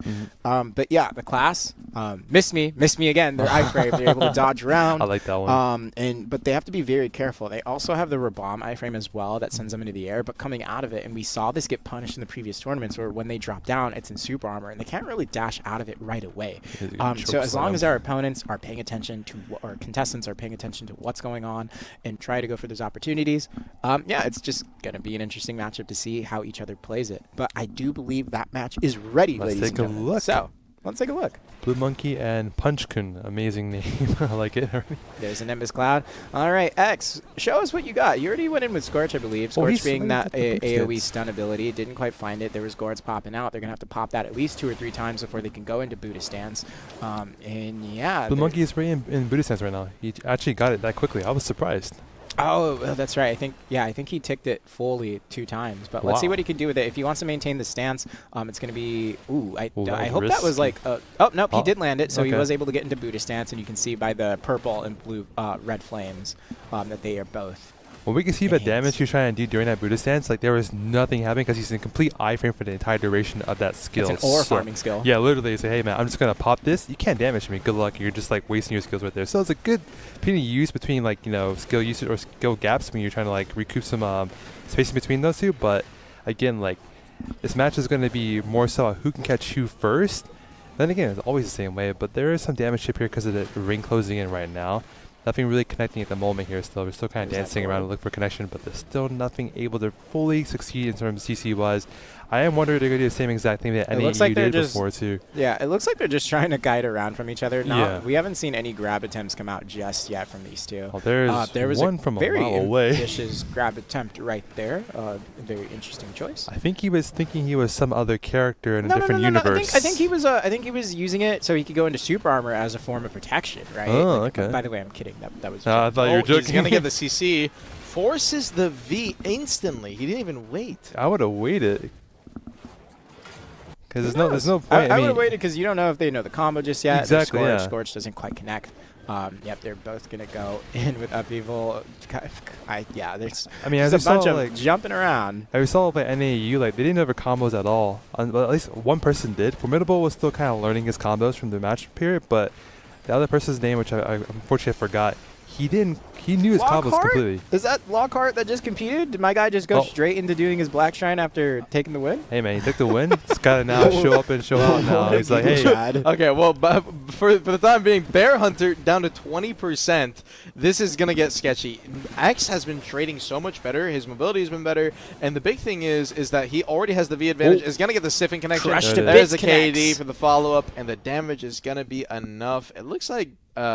Bear Hunter is just having some problems. Or sorry, Blue Monkey. My bad. It's just having a little bit of issues moving around the match. He's gonna need some time to potentially adjust. It could just be the nerves. Yeah, I think it's the nerves. He's like, it's the tournament here. It's going to determine if you get the 150k pearls plus what we're all looking forward to is the Arsha Awakening Weapon Skin. I am looking forward to that. I would never get that, unfortunately. but I would be looking forward to this, as the game win here. Like, finals is here. I want that skin. I want to be the one showing it out. So, of course, I'm going to be really nervous, trying to make sure I don't make any mistake, but being that kind of nervous and worried about making mistakes like that will be the one that kind of leads to your downfall in most cases like this, because you're kind of worried about, hey, if I do this, I may mess up and then end up like getting CC caught out. But here we are here. Looks like there was a fell grab attempt by Blue Monkey right there. Exactly. Down. Let's see if X can go in. He does manage to land that Gourd, I believe. Unless missed me, just kicked in time for Blue Monkey. Not too sure. And yeah, like we saw from the previous matches, it's going to be a lot of jumping around, almost as if they're kind of feels like they're. Oh, there's the grab connection from X. He can't kill, but he can intimidate him. He can aura farm. I didn't see a Gourd being thrown out. There it is. Optimal combo wasn't there either too. And there it is. I mean, that combo does guarantee him to get Gourd out. He will be in a better position, but I'm sure that Blue Monkey is going to have a chance to get his. If Punch-kun, by the way, it's Punch-kun, Yeah. Not X. You can look at the top there, Etsu. Okay, sorry. But X is his family. but it's Punch-kun at the top, so I'm going with that. But anyways, for Mr. Punch-kun, all right, in this situation, I do have to say that. If he can deny Blue Monkey from getting to Gourd and try to go for a grab on him, he will have a pretty big advantage here. I believe Blue Monkey still has not gotten his Gourd, by the way. Yeah, I mean, he can... I believe, Punch-kun can definitely punish him for trying to get Gourd, because Gourd is like... If you're trying to use that in front of your enemy's face, you're going to get yourself knocked on the floor pretty quickly. I mean, it's crazy, though. We're a minute and a half in, and he still hasn't gotten it. That's surprising. Punch-kun is going to end up missing his grab. Oh, he got stiffed by the clone!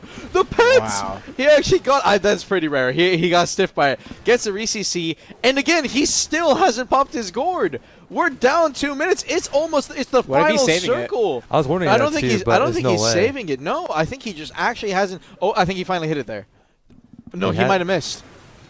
He might have missed. Wait, did I he believe enter? you still get gored, like even if you hit like nothing, but not a lot, of course. You don't get a lot when you hit nothing at all. Yeah, you don't get. You don't get any meter if you don't. I'm pretty sure that You you think need you to get hit some. some. You have to hit something to get Yeah. any meter. So if he's dodging every single one, that would be why. This Blue we're Monkey down to doesn't have it. 40 seconds. Blue Monkey still has not popped his gourd. Although now at this point, Punch-kun's gourd has popped out. We're getting a no gourd final Oh my for the goodness. last 30 seconds. Oh, did he get it at the very end? He did! He finally got it! And now Punch-kun, despite having the advantage for the majority, is not going to have it on the final timer. What I did he? think Punch-kun No, he has barely. it. He got it. He got it. He got it his back. So now we're going to have a 20 seconds left. Both players in gourd, trying to go for the damage trade. Remember, Blue Monkey has no V available. So if Punch-kun gets an HP advantage, he can just pop his V. Down to 10 seconds, trying to go for a little bit of damage chip right here. HP is going to go for the would spin. V Is right going to end up now. flying over it. But he managed to hit it, missed me, dodges it with a Zyframe, goes to the side. 2 seconds left. Final pole vault. He's trying to go for the damage. He missed. Does he win it out? He no. Punch-kun maintains the lead. 5% did not even need to V. I'm not gonna. And a 2-0 lead. There's something I have to say there, gentlemen. I'm sure I'm not seeing things incorrectly. I fear that Blue Monkey, he was kiting on the edge of that zone and took a tick of damage right there Oh. towards the Yeah. end, and that might have been the percent difference in HP for why Punch-kun took the win there. I emphasize Punch-kun. And it's a It's very interesting name, Punch-kun for Wukong class. But yeah, no, unfortunate. Don't you know, man? Every Wukong player is really just a striker player that's rerolled. Yeah. I mean, let's just be real here. I'm pretty sure like 90% of every Wukong player I know at APC is just it's a striker, man. I mean, when Wukong was coming out to console, everyone's like, every striker I knew was like, ook, ook, ook, like, you know, keep saying that constantly, and they're like, oh, dude, when's it coming, and then they finally got it, and they're like, oh, I'm going to reroll it, but then it wasn't as strong as they hoped it to be at that point, unfortunately. But, you know, now as we see some nice buffs coming on, so maybe there's going to be some, like, heightened expectations from the class to kind of get back into and play it. We shall see, though. Well, that said, like, you know, he's got his Buddha form already, Blue Monkey is already in there. I don't think Punch-kun has this yet. He's still looking for the right time to actually get it. I'm guessing he's trying to look for the gourd opportunity here, but still nothing is being caught. Just dancing around at the moment. Can't really get a connection. Yep, There's he's the going gourd into right Buddha there. form. Nice one. He's got the And gourd. unfortunately, since it's iframe, Blue Monkey can't farm his own gourd off of his transformation.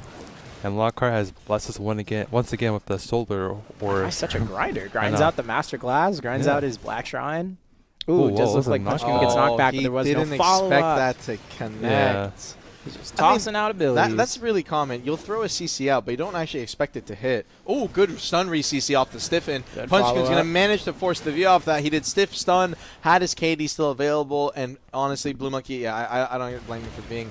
Once that KD hits, you know the damage connection is going to be so heavy on Awakening Wukong, or on Awakening Wukong. On Wukong, Ascension Wukong, that the damage is going to be enough to kill. You're about to see the burst right now. Oh, there's the Boom! combo. Wait, he lived actually. He's 1%. 0% health. He's alive. What Oh my is god, the he big actually was chat? on 1 HP. Any final hit here can kill, though. I mean, he might be able to survive. Punch-kun, he's going to be trying to go for some back attacks here. Down to 10%. He got back Felt to the grab 10%. too. He lived on 0. He actually can turn this around still. He does have no V, though, so Blue Monkey needs to get a connection. Force a V. Oh, it's. but Oh, there's he no couldn't get follow-up the with Crush the secondary. Beats. Punch-kun, stiffen, ends up whiffing the follow-up. 50 seconds left. Tries to go for the yeah, grab yeah. on the Punch-kun. Doesn't manage to connect. Coming down. Goes to the pole. Trying to go for the KD. No connection. The stun is going to end up missing. The final ticks of HP down to 5%. Punch-kun is just keeping up the pressure. And Blue Monkey's having such a hard time regenerating. The damage is going to be too much. And Punch-kun 3-0 and is going to be winning it out. X. Congratulations Etsy to was X right. out here. I was clarified They to call are- him X. I'm sorry. Oh, you're fine. I mean, Hey, listen. But- I can't. Hey, I saw Punch-kun at the top. You can't blame me. I mean, it's a very interesting name. I like the name. I just didn't know we Punch-kun. couldn't see family names above people's head Hey, anymore. But with that said, Wukong. I trusted production. It's okay, I'll Master let you punch Wukong the win for now. is Okay, going this to guy. be X. X marks the spot, I guess. X He- does mark the spot. he Good one, does- GMF. He does make it to become the Master Wukong out there. The first for Asia, for May to come, of course. But Bear Hunter, you're still going away with a lot of crons, a lot of pearls as well, too. Don't worry about Absolutely. that. I do wonder if that was a lot of that might have been done to nerves from Bear. We did notice that in round 2, he got ticked by the zone while he was kiting around, and X. Harmon's got me saying it now. X ended up winning by about 5% HP. So it's like little it's like little things like that where you can assume like, oh, that was just like a little mistake, but little mistakes add up over time, and that can be the deciding factor as what might be your win or your downfall. Yeah, might have been nerves. X just did a really good job of getting gored first. And denying gored from Bear for such a long time in the previous rounds. That was crazy. If I was him, if I was Bear, I'd be like, how come my gored's just not hitting? Like, what is going on? I'd be so sad. I'm like, please. I would be tilted, honestly. Please, I'd be more tilted about more. not getting gored than dying. So, but no, wonderful gameplay from the two of them. Congratulations, X, for going home with that win. Gentlemen, what's the next exciting class? It's time. Well, it's time for I the can class. I can stop talking for a bit. It's the time Armin's been waiting for. Take it away, Armin. Well, hold up. Where's the bracket? It's the Ninja Master Class. Let's get it underway. I'm excited. I'm excited to see what these ninjas got. I had a great time with EU, NA. You know, it was good too. It was good. And it could have been a bit better for that one. It could have been a bit better, but Yeah. it was a good time regardless, and I'm excited for the Ninja Finals here. I'm excited to see what they have. Now, when it comes to Awakening Ninja, if you guys are curious about it, I was talking about it with Etsu and them.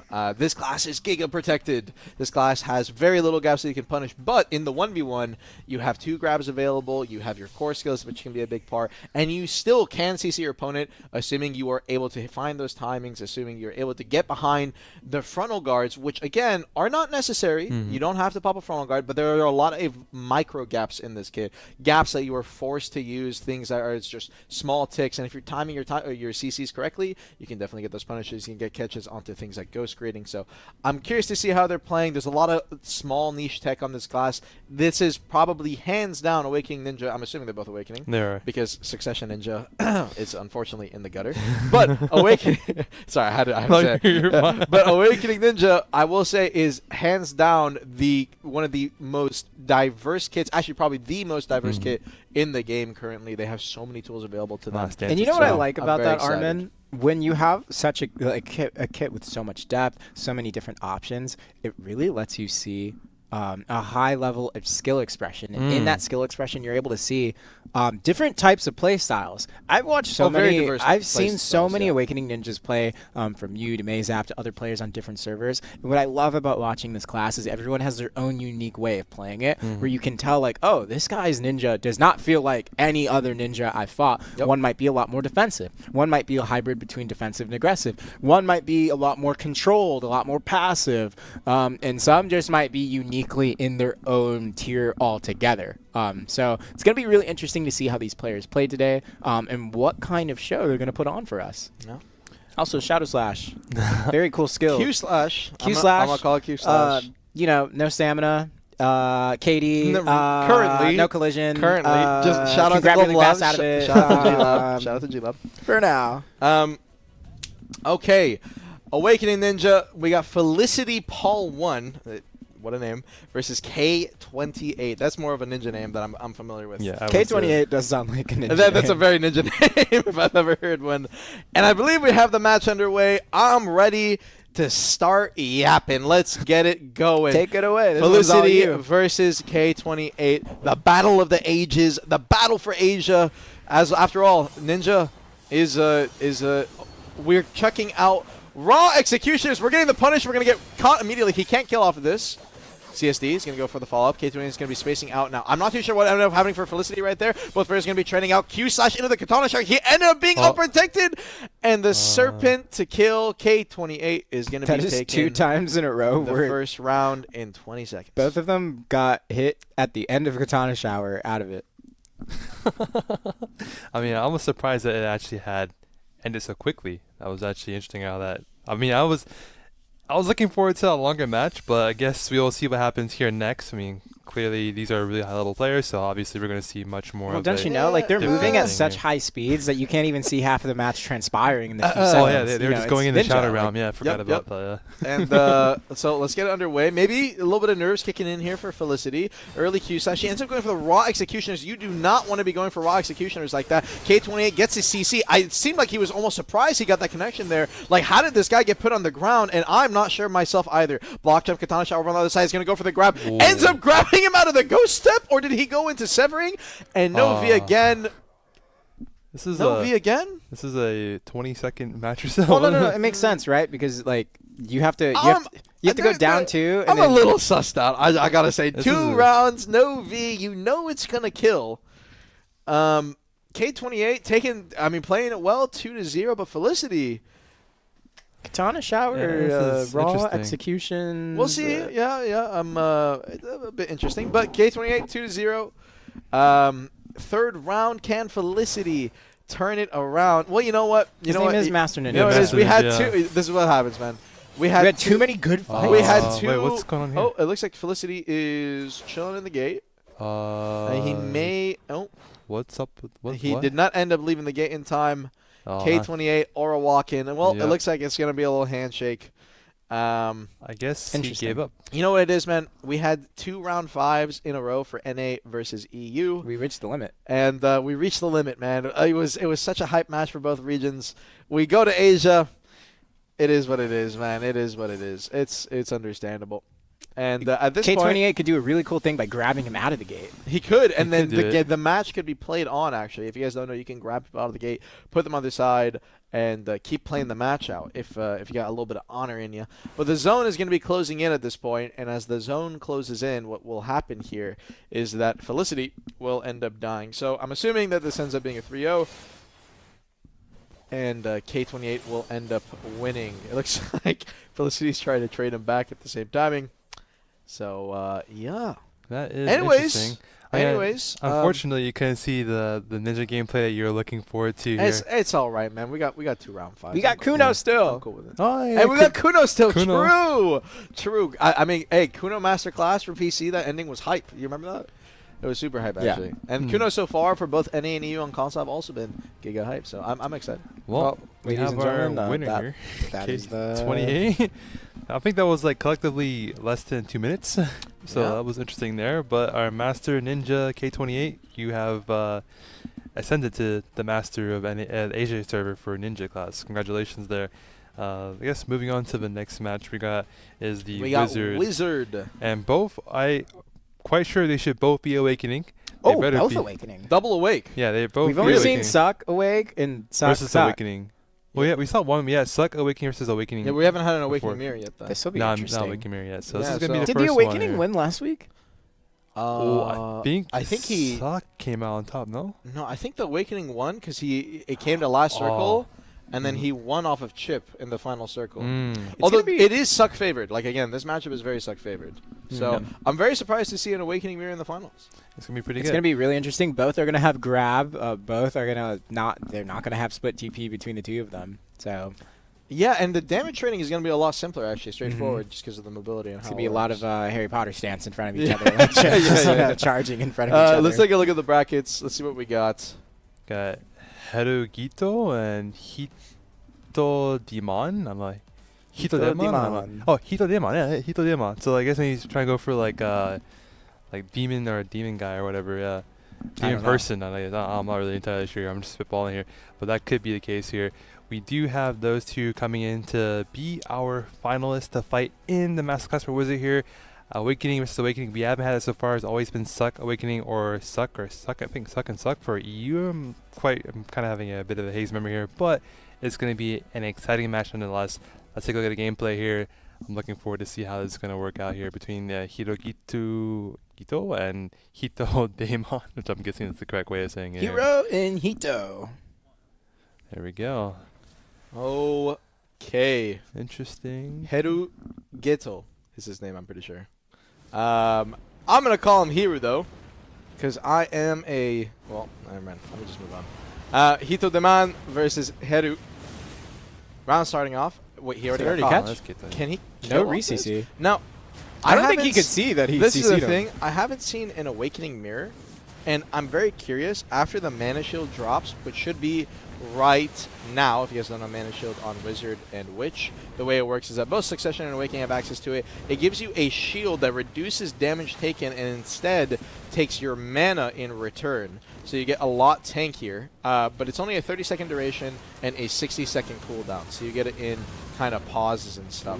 Hero But tried I- to go for the grab. Yeah, he ends up missing. But I'm curious, if the Mana Shield is not up, can they kill each other from 100% HP. Now, we are not in a warrior match. We are in a wizard match. He's going to end up getting the V. Heru ends up getting CC'd by Hito. Is going to be forced out. And no E-buff available on Heru as well. So it's going to be a huge damage loss. Comes out of the V. Immediately tries to dash forward. Went for the Hellfire. Ends up not hitting the grab. He's just walking back. He's S-blocking. Hito, the man, is about to drop the bomb. Bolide coming in. Hellfire ends up hitting him from behind. And the final ticket damage here should be enough off the... He's on the run He right went now. for the- he went for the- down. CC No, in his didn't actually dash. hit it. Aqua Gel from Hidegetsu. He did not get a secondary. Aqua Gel from into Hito that the one. man, and he will be taking the 1-0 lead. That was something right. The Aqua Gel right into that. I mean, I'm guessing he was expecting him to get back up so quickly there, but unfortunately he did and followed the damage. He was able to finish him off pretty quickly there. But yeah, it's gonna be pretty interesting seeing that. I think one thing is hard for I think everyone here is more so the skill effects are. It's like Dude, hard to see. you can't who, see anything. It's One like of hard to the- see who's damaging who. I was gonna say, I'm pretty sure it was Hiru who dropped a combo at the start, or one of them did, and I couldn't even blame them because in all the effects, I couldn't even see through the water if if it landed or not. It was kind of interesting. It's gonna be like kind of like Sork in a way how it plays into that, which is like Looks there's like Hiru knockdown TP'd again. in and immediately caught got him. CC'd. There's the Hellfire. He got caught, but there is no V coming out just yet. I believe that is the magical shield keeping them Now durable they are right guildmates, by the way. here. Oh, so they know how each other plays. Maybe. I mean, like, just because you're in the same guild as somebody doesn't mean you're best friends with them. That is true. What? I mean, it's seen different it. for everybody. I'm gonna be straight up honest with you. Like, that's I was not being everybody sarcastic. where they're, I've seen Are it. you being Man. sarcastic? Okay, Yes. because I remember you were big into like guild loyalty and all that stuff back when you were playing, right? Yes, I fight for my friends. I was a guild hopper. I was a little Yeah, I rat. know. Everyone, You were a I rat. got hated in the community. This guy's loyal to no one. Loyal Ah, to Star Reese. I'm just running around looking for the PvP content wars. It was a good time. I enjoyed it. But anyways, 2 minutes to come into this match right here. Aqua Gel training at the same time. There's the Hellfire. Oh, there, it looks like there's a grab got from Hiru. Is there gonna be a Hedo CC? is actually going to be able to force the V. Hellfire into the Nice. grab. That has been his tried and true classic so far, and he's going to finally manage to connect with it. Do you think other Awakening Wizards also forget that an Awakening Wizard has a grab? Because every Oh, time I fight this stiffen? class, hold He that gets thought. a CC on Hedo. He was Go going for freeze buffs down. there, and I think he got stiffened, but the secondary CC from Hedo was too late. What were you saying about that, too? I was saying every time I fight an Awakening Wizard, I always forget, whoa, this class has a grab, and then I get grabbed. And I'm like, Yeah. do you think they ever forget that they have grabs against each other? You got to realize, like, before the grab changes that ended up hitting, I want to say a year and a half back, Awakening Wizard grab was really bad. I mean, the cast time on it was ridiculous. But those grab changes ended up equalizing grabs across the playing field for almost everybody. And the Awakening Wizard grab got sped up massively. And getting sped up massively, talking about it, Hito the man doing quick work of Hedu so far. Not even 2 minutes into the match is going to end up finishing him off. The trading so far has not been very strong on Hedu's side, but he has been at least getting some CCs. It's just his combo follow-up has been a little lackluster. Yeah, I mean, I'm not really seeing him kind of pull through with it. He's able, opponent's able to kind of escape that and kind of recoup himself afterwards. So he doesn't have that kind of kill potential I'm kind of wanting to see right there. He's able to kind of capitalize and finish out his opponent quickly. But maybe it might change here. The third round is coming up right now, so there's a possibility that it may change as people are kind of getting more familiarized with their opponent. Early Hellfire does not get the CC. Hito ends up reading a TP's behind him. Trading at the exact same time. Hedo's going to end up burning his TP right there. Goes for the Hellfire into the grab. Ends up missing. Has elementalization if he wants to space away. Ends up using it. Tracks up Aqua Gel after, just prior. And he's holding the Hellfire now. Looks so cool. It He's is just aura pretty farming. cool. I don't remember if holding Hellfire burns stamina. I also But it doesn't can't really matter because Awake Wiz doesn't end up burning through stam anyways. Here, got a good Guess the catch there. initial. Yeah, unfortunately the combo setup is just a little... Again, I said the term earlier, lackluster. My vocabulary is expanding. Very big word right there for me. Sorry. Impressive. There you go. I'm clapping for This guy you. just pat himself on the bat live. That's Did crazy. he just air smash him? I didn't even know Awake Wiz had air smash combos. Actually, he just air walk up smashed them. Yeah, he went for the KD. Air smash him? Yeah, he. I don't know what he's using that he's Not air smashing. You would teleport. not want to do that there. Maybe he didn't have Bolide available. He's putting some distance behind or between the two right now while the ring Yeah, he closes did the in. man. I mean, despite being up 2-0 and still having his V, he's content with playing his slow. Just wanted to get his buffs. And Hedu is going to end up letting him reset. And now coming back out of the corner Ooh. again, gets another CC. He is catching Hito constantly. He's just holding the Hellfire. Trades it with the Bolide. He's waiting. I think he's just going to look for a grab opportunity. I'm curious to see if Hito decides to walk up here. Hellfire dashes forward, goes straight into the bow line. Elementalization space away, gets the float again. He needs to get a secondary hit. This time around, will get the KD, and then there's the V going on to Hito. Heru, I mean, he's getting way more catches, and he catches him straight out of the V. Hito ends up being the one to buff around the corner, thinking he's safe, and Heru's going to end up taking a round.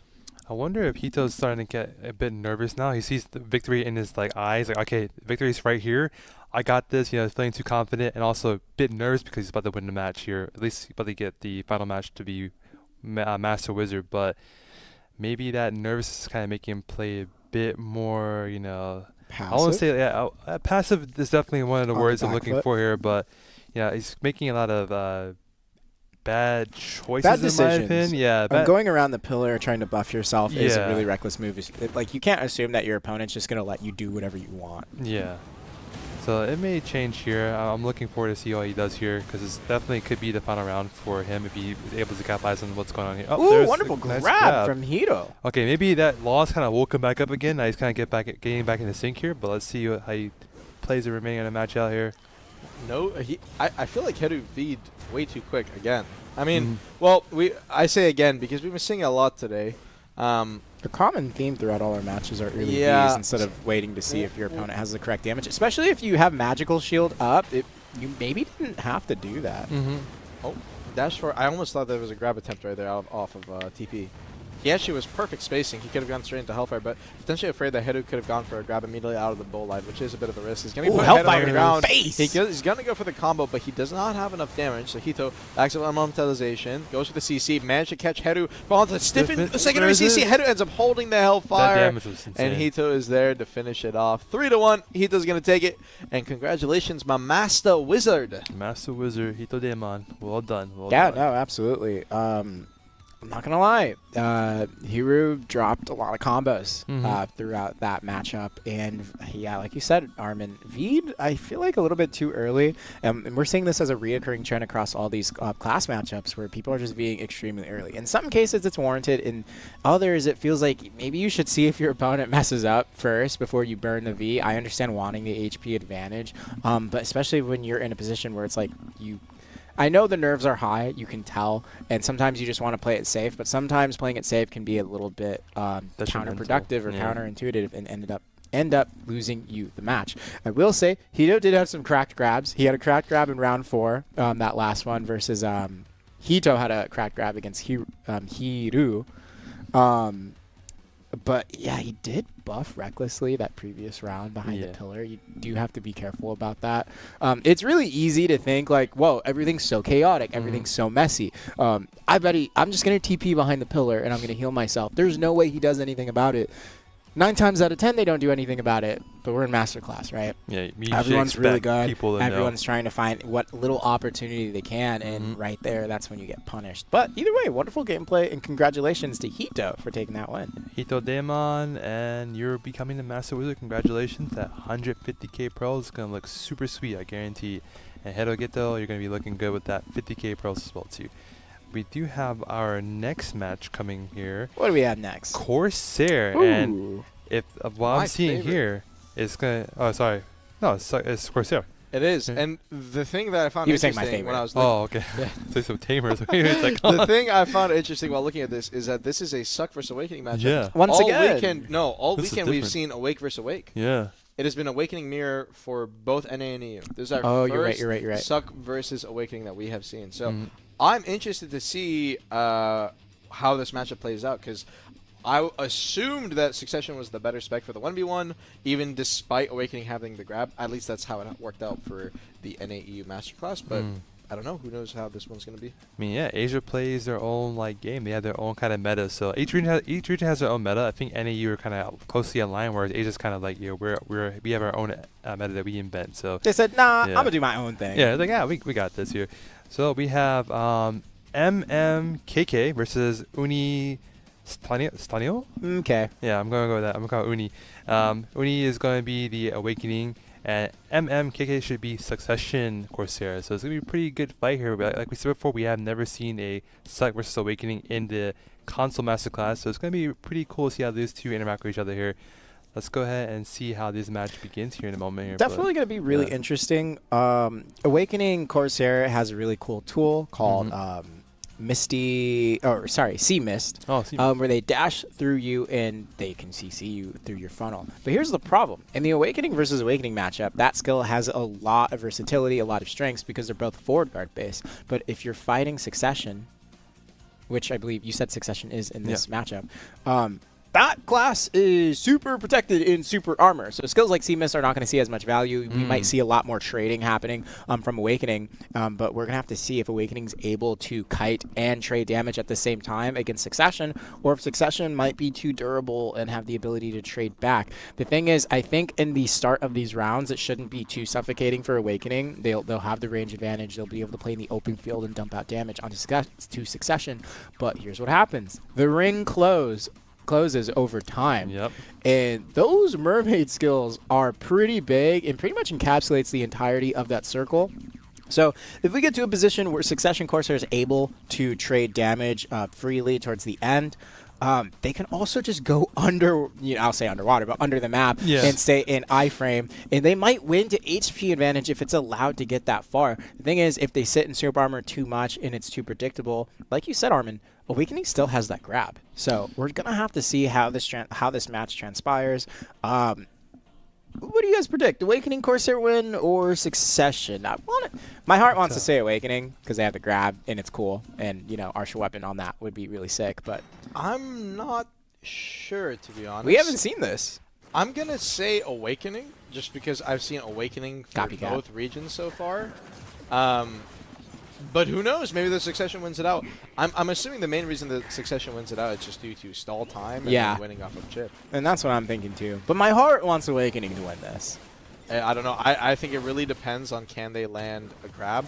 And the big problem with Awakening Corsair is that in the final circle, a lot of their damage rating is purely FG based. And it's like long animations like Anchor. It's meant to be range skills. They don't really have a lot of close range chip. They basically just rely on swapping to absolute skills like the Succession Corsair. But at that point, you're just playing the wrong spec. Yeah. So I don't know. We'll see.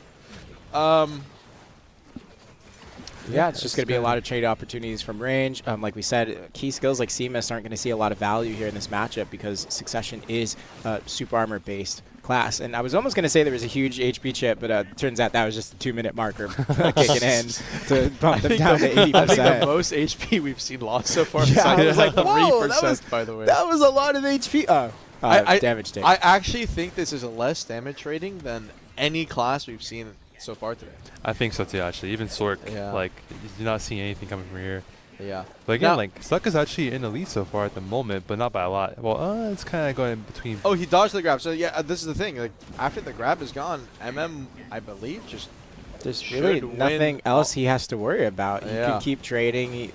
Even stamina-wise, I believe Succession has the advantage here versus Awakening. Suck Corsair stamina bar is actually a joke. Like, it doesn't exist. I don't think it appears. I actually don't think it appears And at these all. grab attempts from Uni are very ambitious, to say the least. Yeah. Interesting thing about Succession Corsair, they actually can't be slowed.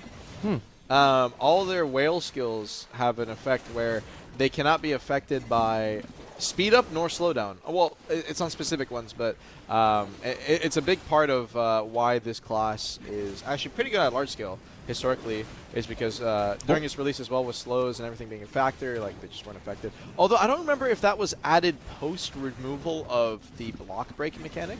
If you guys don't know, Succession Corsair was originally released with block break. That doesn't exist anymore on it. It's just not a part of her kit.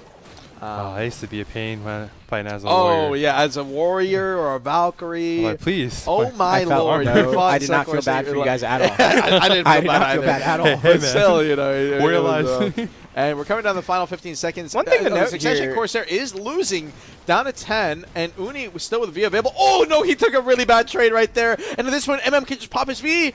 He's going to be going slow on his way. This goes final last trade right there. Yeah, he ends up winning. It's so easy for the Suck Corsair to just win it out off of a couple of skills if Uni doesn't play the spacing properly. And the problem here, too, is you notice as the ring closed in, you're seeing Uni having to rely on a lot of pre-awakening skills just to try and stay protected, avoid damage, and be at SA. But guess what? prime skills are stronger than absolutes. So in those damage trades, you're gonna lose out on that. Yeah, I mean, like you said before, like I feel like Suck is very, very protected. So I wasn't seeing him get CC at all. Well, there's then again, there literally are no no opportunity CCs, unless yeah. he gets grabbed. And Uni has not been able to land one of those grabs. It is tough to land Awakening Corsair's grab for sure. And this is just a tough matchup for Awakening Corsair, I fear. Like I said, wanted Awakening to win, but my heart says Succession wins, to be honest, in this matchup, especially if it's going to stall out, especially if it's going to go down to HP, as you saw there towards the end of the last match. And very ambitious grabs we are seeing from Uni. So, you know, like when you guys started and the Corsair release happened, funny story. I was actually a CM at that time, and I got to play. It was the only time I think they've done this. It was Corsair got released onto live servers early, but only the CMs had access to it, and we got to run on RBF with it. We streamed it and everything. It was a whole event. Do you remember this? Yeah, of course. Yeah, I think you at the time. I was a player. Yeah, you were trying to kill me during the sounds like me. RBF. Yeah, during the RBF. It was actually one of the first events that they ended up doing something like that. That was the only event we ever The only did event something. they did something like that. was a really cool And event. it was really cool, actually. And at the time, Succession Corsair, it was Suck Corsair only, I believe. Or maybe, I think I only had absolute skills, I don't remember. But the little spin forward where you're slashing the ground, almost like slashing the dead from Warrior, it was a multi-hit CC. It was like 6 hits of all bound. Oh my god. Absolutely insane. Yeah. So I remember that being released. I was like, man, this class is going to be absolutely nuts. And then the Succession Prime came out, and it was like, okay, well, this is just a completely different class. You know. So Funny how that works out.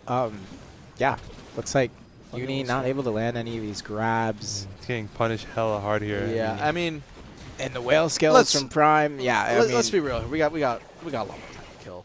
Yeah. What? No, look. He's wrapping That's- around. He They're not goes for catching the each attempt. other, man. That range grab attempt from They Rage, know trying to she- space him out. Actually using the range, They know using she's the being grab so that he applied. could fail and go straight into super armor. That was What a actually an wonderful FG wise that choice. MM threw there, by the way. I don't know if you noticed. The one where he throws up the little ball and slashes. Oh, yeah. That is actually an FG, so he could have got punished out right there. But at this point, I mean, they're just trading their super armors. We're going to be coming down to the last 10 or 15 seconds here. It's Grab neck came and neck. through. Could have punished him right there with the grab fail. He got right behind him actually. Yeah. Very good spacing from MMK. Really good control of the center of the map. Pretty much Yeah, playing to his controlling the advantage. center of the map for sure. I feel like he's playing towards his advantage, 20 kind of like heading seconds around. left. And Why are you laughing? let's get it underway. Grab's going to end up missing from Uno right there. 15 seconds. We actually got the match going on. Going to be going for the whale scale right there. 12 seconds for one long range. He's going to be going for the angle. There's all FG, but the whales penetrate the FG. They can still damage it from behind. 5 seconds left. He's going to be spacing away. He has HP lead, and MM is going to be taking another He's round. under the map. It's like the first succession for the masterclass day 1, day 2, day 3. This is how it's is gonna supposed to win. look. This is why Awakening can't. It's not supposed to win this matchup, which is why I was very surprised when NAEU had Awakening Mirror. Yeah, I don't know if it's just they I don't respect have it. Succession Corsair players or what it is. it could be that. Because like you could still know that, and maybe they're like this too, where like you know the other spec is better, but that's not. You know, you'd rather just play what you love. That is fair. Yeah, I mean, I don't. Well, that's the thing. Like, I think that if you are better at one spec, you should just play that one spec, even if it's weaker. Unless it's Suck Musa into Awakening Musa. Except that one. Don't do that one. But otherwise, like, I think you should just play your main spec. Like, for example, for the Masterclass for PC, before I ended up being the one to cast it, I was actually, like, already practicing for the tournament a month or 2 months prior. I was like, I got to get ready for this. And I already knew at the time that Awakening Ninja was way, way better for it. But despite that, with everyone that I was scrimming and all that, I was still just playing Suck Ninja the whole time. In scrims, getting practice for the 1v1s and all that. And, you know, funny enough, you know what my strat was? How I would win that matchup? Because it's super Awakening favored. All I did... Did you put on more DP? Did you put on more DP? You're going to hate me. I already do. So go on. Yeah. Okay, all right.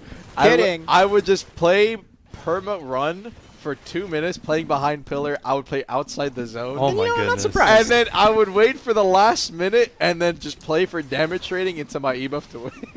Oh my god. And Something I've seen I before. swear it was so OP. I was beating everyone. But yeah, I mean, it's just I do rats. Listen, this is the thing. You can hate, but I think winning is winning, and if that means being boring, all right, Yeah. boring is good. Boring is good, to be honest. You can defend yourself all you want. Okay, I know people hate you. I mean, I will say a win is a win. If I'm in a tournament for Listen, 150k pros, I'm gonna play. I just know Etsu Well, has we a can win. grudge against me because he had to sit for that entire PvP 100 tournament next to Frosty, and you guys just had to watch me just bore out a full round against a bunch of these of those top players. All right, so I don't blame you. I don't blame you, Etsu. It was. I just knew he was gonna do that and then brag about the belt. Hey, listen, it's a good meme though. It's a good meme though. We are on the final minute though. Yeah. And I mean, we got 45 more seconds to kill. Yeah, HPs are not equalized here, but still, there's no. What's your favorite skill on DK, Etsu? Ooh, that's like a good question actually. Favorite skill. Like favorite, like in terms of what? Like how it looks. Just like you're like, man, I really like this skill. Spirit. It could be because like it feels really good to press. Ooh, it's between Spirit Legacy and the new Cluster of Despair. Oh my god, he finally hit a grab. That is actually crazy. Wait, that is actually crazy. He finally hit the grab. It took 2 rounds in nearly 9 minutes, but the grab connected. 20 Just to be seconds fair, left we're on the saying that round. because it's hard to land. Yeah, the grab. I mean, it is Like- like actually insane to hit. Like 20% though. Is he still gonna win the trade though? He's still losing on HP. Oh no, Oh, he's he's in sitting the outside the zone. Udi, come on, man! Hit one more anchor. I believe. Don't be available on MMK. Oh, he comes down. No, He never takes mind. it with FG. The damage is too much on the whales. Udi's in a rough spot, I man. think he's just giving up here. GG. You know how they do on the Korean cast? We got to say it at the same time. GG. GG. There you go. Okay, there you go. Okay. You know what I'm talking about, right? You guys have never seen like LCK or something? Where That they're I sounds like, watch LCK. yeah, at the very end, every time they do like the same thing. Okay, my bad. You're fine. Congratulations to you. JJ. We got that. Yeah, congratulations. Productive joined in. They got me. They got my back. Well, the first suck Corsair to win here, and MMKK. I'm not sure what that really stands for, but you did very well here. Okay. Okay. Okay. Okay. Yeah, that's it. That makes, yeah, Yeah, that makes okay, sense. Yeah, yeah. I literally like did it over my head. Okay. But congrats, you are the Master Corsair and the first Corsair we've seen throughout the tournament so far for Masterclass to be Succession and pull up the win. Congrats to you. You are the first across all regions for this. Exciting stuff. Yeah. And then speaking of interesting matchups here, our next one is Tamer, and I believe Ooh. it's set you up perfectly for Awakening. that. You could have said I said exciting stuff. Speaking of exciting stuff. Oh, Ah, sorry. come I on, literally, man, come on, I literally man. messed up, man. No, you're joking. You're joking. But Tamer finals. yeah, this is gonna be a really interesting one too because we have Awakening versus Succession Tamer, which is like not really something I would expect as well too. We've always seen just how I think it was Awakening both each times here, so it's like No, it was actually Succession. Oh, versus sorry. Succession. Yeah, both Succession. times. Yeah, sorry, I mean, other way around. Succession's so strong. We Yeah. already saw. Awakening Succession, is not as strong. high damage. I mean, it's better for 3v3, Mm-hmm. but it's just the mirror is like, how do you combo when the dog is just... Yeah, a dog is gonna be biting at your ankles at every moment It's you not get. it's not Suck Nova pets, but it's you got Yeah. GPT-1, right? So Yeah, but it's gonna be pretty cool to see how this works out. We have a name Madanai and Chica. Actually, Chica's a hilarious name. Reminds me of that one show. But yeah, it's gonna be pretty cool seeing here. I mean, I haven't seen an Awakening versus Sec before, and actually, I rarely see Awakening Tamers at all. Like, it's really hard to really see them. Well, it's a really, anywhere. like Armin said, it's a very good small scale class, like in 3v3 setups. But even when historically, like going far back, it's always been really good small scale. Yeah. but then you have Succession, which has high damage, good AoEs, good setups for getting CCs, and then, like you said, Armin, that dog. That dog. That dog. Got that dog. It's in got him that right there. Yeah. I knew it was coming. The brain just I was just connected for a waiting. I'm like, second what's the there. moment where I can say it? I already have these jokes in my head. Oh Like, my. as soon as I see the names of the class, I'm just waiting for a good opportunity. Yeah. Yeah, but Hickler. interesting enough, like Awakening Tamer has almost always been the best, if not one of the best 1v1 classes in the game. Oh, wow. So it is very funny that it's now, I think even the best in class tournament like 4 or 5 years ago was won by a Suck Tamer. Wow. It's very interesting that nearly every time like Suck Tamer has just come out on top. Could this for be these the tournaments. upset that we're looking for to see? I wonder. Is Awakening Tamer finally going to win? Maybe. I mean, you never know. The big thing is that. Wait, I'm reading the notes here. It says Madanai is the rank 2 Drac. Yeah, they're Wait, what? experimenting on a different class. This is not their main class actually. Interesting. Huh? Okay. So All right. we'll see if they play like a Draconia. When was the last AOS season for SCA console? Oh, wait, it was recent. Recent. It ended. Ended more so last year. I think around the same time that PC ended, but a few. I mean, weeks that's only been a few afterwards. months at that point, though. Yeah. So then, I mean, this is like not like I was like maybe it's been a year, but no. No, it's just pretty recent. Okay. They're Draconia perk Drac, player. you're in the Tamer Grand Finals. Yeah. I wonder what the correlation is there, though. You go from Going Drac- from Drac to Tamer is a very crazy switch out. Yeah. Yeah. They're not really similar. And they're versing the rank 2 Tamer too. So we got the Draconia main versus the Tamer main. I wonder who's gonna win out in this match here. Oh, but he can play many class. Oh, he might be a little bit of a Rujing Sidoria said got a he's little bit really of good a at Tamer bottom in though. him. oh, Interesting. I respect that. A man that can play many classes is a man that is very good usually. Yeah, you know, they're you can't versatile. even do that, and you're like the best ninja I know. So this guy must be really I got sick. I got rank 1 Zerk. All right, I don't want you to forget that. I did play full DP and held people over my head. Zerk, but not Tamer. Okay. All right, well, big shout out to Sidori here, giving us some of that intel from Asia. She is our Asia content creator, one of the one of our many actually. Well, I say one of our many content creators, but she is the second. Sorry, we have 2 content creators for Asia, and she speaks multiple languages too. She speaks English, she speaks, I believe, Japanese, and also Multilingual Thai. speech as she well knows some as Korean classes. too. It's like Sheesh. she just knows a lot of languages there, so she's very, very multi-talented in that kind of atmosphere here. So we're looking forward to see how this plays out here. Let's go take a look at the match. Wait, who you said Chica? Sidoria. Oh, Sidoria. Okay. She's our content creator for Asia. I see. And He's really good. well, we got the Tamer match underway. Wait, Wait, what? is it Suck Tamer or Wait, is what it? the suck Tamer? I'm seeing he popped Absorb. Oh no, it is Suck versus Awakening. It is Suck versus Awakening. Well, I can't just tell. a I see reminder. 2 Wait, dogs. wait, is it? I see 2 dogs now. Wait, what? Well, both Awakening and Suck have a dog, but I'm trying to see based off the skills. Where's the that- ball? I'm trying to see based off the skills that Mada's using. It's Awakening. I saw pole vault. Yes, it is Awakening versus Succession. It is. Hard to tell. Oh my goodness. It is hard to tell. I can just tell by the dog, though. The size of the dog, if you notice. Way bigger on Yeah, Succession. you can see the Suck Tamer dog is just like huge in comparison, like 2x the size. You see it? Yeah. yeah. Yeah. So So hard to see it quite fully, Absorb but it. look Now closely. pop. Look closely. I believe in you. Alright. Okay, we got some time to with go. my here. 4 eyes, I am squinting and I can't quite see it. Oh, there's the the early grab. grab. Though. Okay, that Wait. definitely looks. Okay, yeah, I put on the floor. Oh Yo, my the god, combo- damage! What in Yeah, the world? so that is one thing. Awakening Tamer, actually, in terms of 1v1 combo damage, has one of the highest DPSs possible.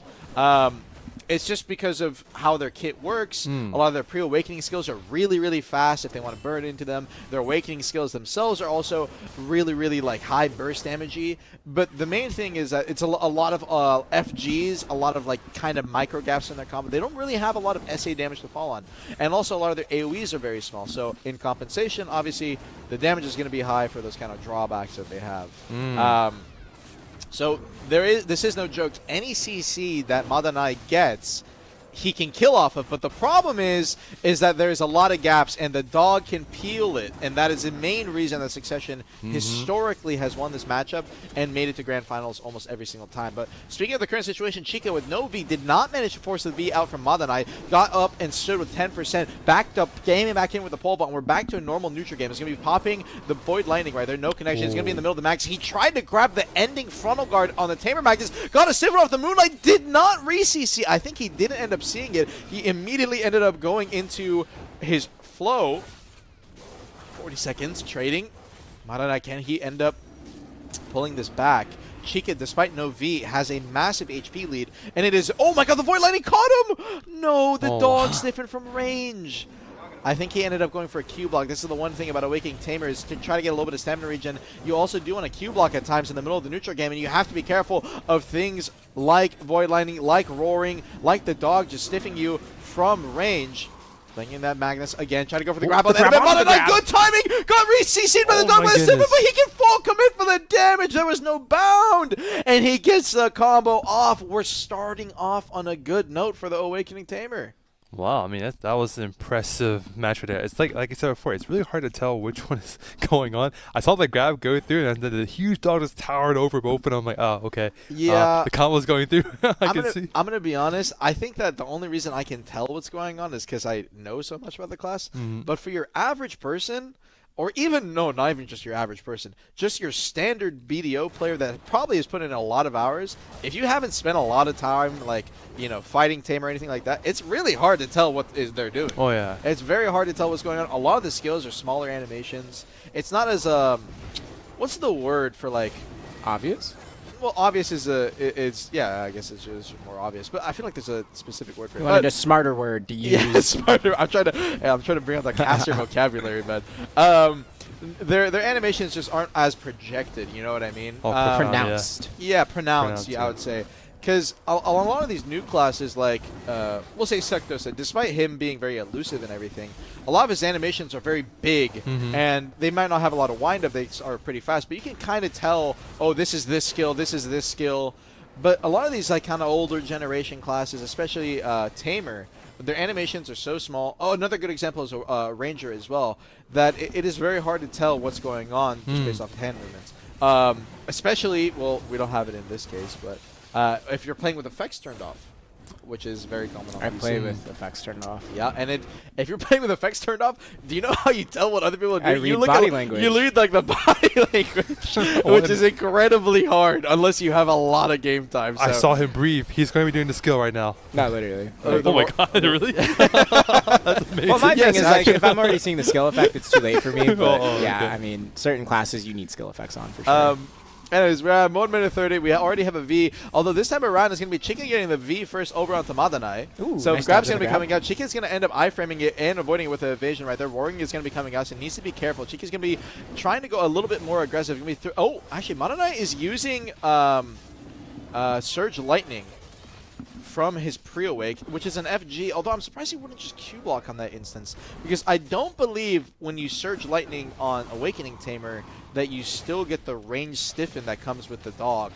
Someone in chat, feel free to correct me if I'm wrong, but I believe that is the case. I believe only Succession has the kind of invisible range stiff that will follow you around. Chica trying to go for the Magnus into the grab. That is the second time they have gone for that. It seems like it is something that they like, or one of their flowcharts that they kind of want to favor going towards. So Madanai getting a read on it, has not connected onto him yet. No grabs. Mainly it has been Roaring and Void Lightning that has been punishing him. Coming down, Pulva! Oh my god! He grabbed the ending of Pulva. No, he did a secondary CC though. That is so unfortunate. Maybe the dog ended up capping in the middle, but I think he just was late on the re-CC. That is a crazy grab to hit, though. Pole vault is one of the harder grabs to hit on a Tamer. It is such a specific timing. But Madanai, at this point, he got up from the combo, but he's so low on HP. He has to play the spacing perfectly, and he has to avoid every single tick of CC from hailing on top of FGing to avoid the damage chip. Chicken going to be going for the damage, or for the grab, ends up missing, and there's just, the whiplash, the final hits right there. 3 seconds left. It's going to be enough.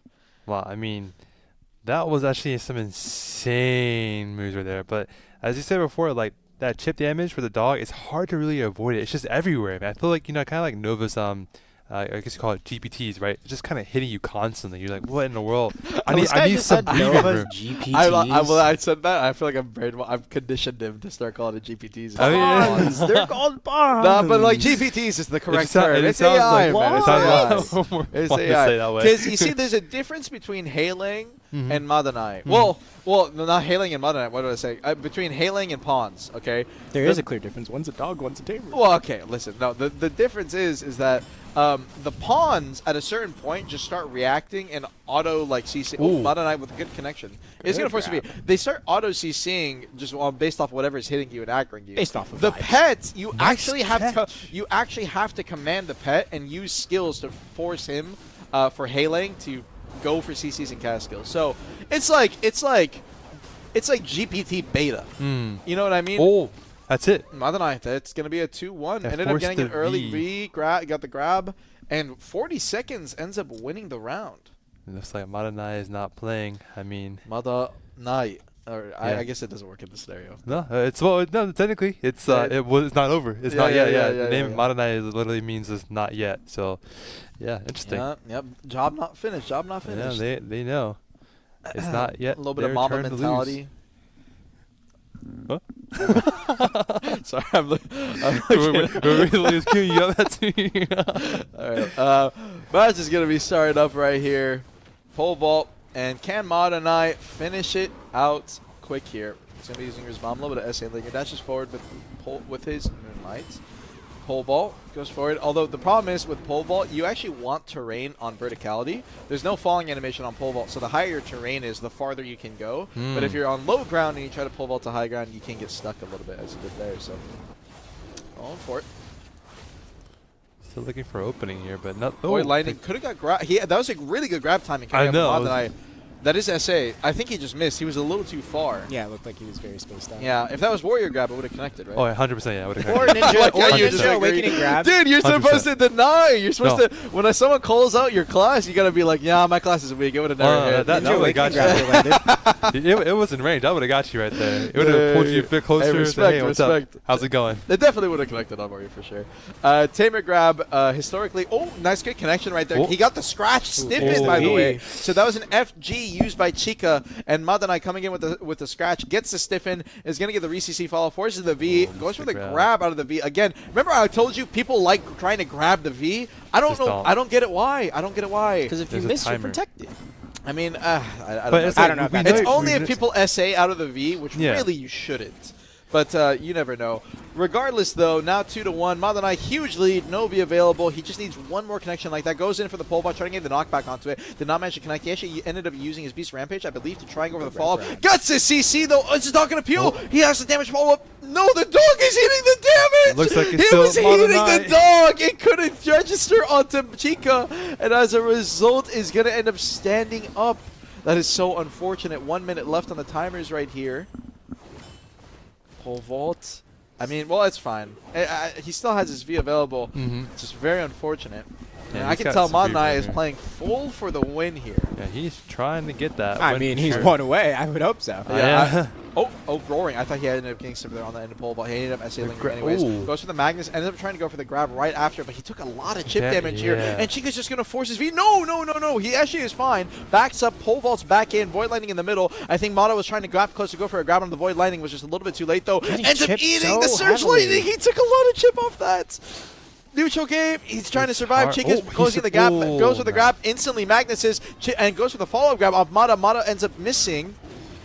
He's got no He's health FGing. He's trying to survive for his life. Are we going to a game 5, or can Mata get a CC here? He still has his V, but it's pointless. He has to get a CC or try to go for chip. It's just so hard to chip Awaken or Succession Tamer. There's so much iframe he can fall back on. Goes for the grab, ends up missing. No, did he get him? No, he did not. V? And he gets grabbed. Chica, noticing that Mata was trying to greed for damage, ends up getting the grab on him, and we're going to That round was 5. close. It's so hard on Awake Tamer, It's man. really, man. It's so hard. I mean, if he wins this, it's crazy. It's actually insane if Mata wins this. I want him to win. I'm rooting for him. Underdog right here. Well, we would know soon, but currently the match is Madanai. Okay, I'm done. Okay, all right. Not Hey, yet ready. Hey, punting in another language, that's a tough one right there. I know a good amount of Japanese. Not more than Sidori. Sidori knows way more than me, for sure. I heard her speak. I was like, okay, definitely amazing there. Yeah, you know, it was But- my major, actually, when I was in uni. Oh. Yeah. I mean, well, that's why I play on the JP servers with all those guys. But, I mean, I still suck at it, I'm going to be honest with you. It is hard to know, at least for me, reading kanji. It's like, Oh, my reading, I feel like I'm genuinely illiterate sometimes. But in terms of speaking fluency, it's not as bad. Chica, early connection, did not get a proper comp. Whoa, Oh, no, but the goodness. re-stiff on the stand-up. Oh, no. I think it was a raw KD catch.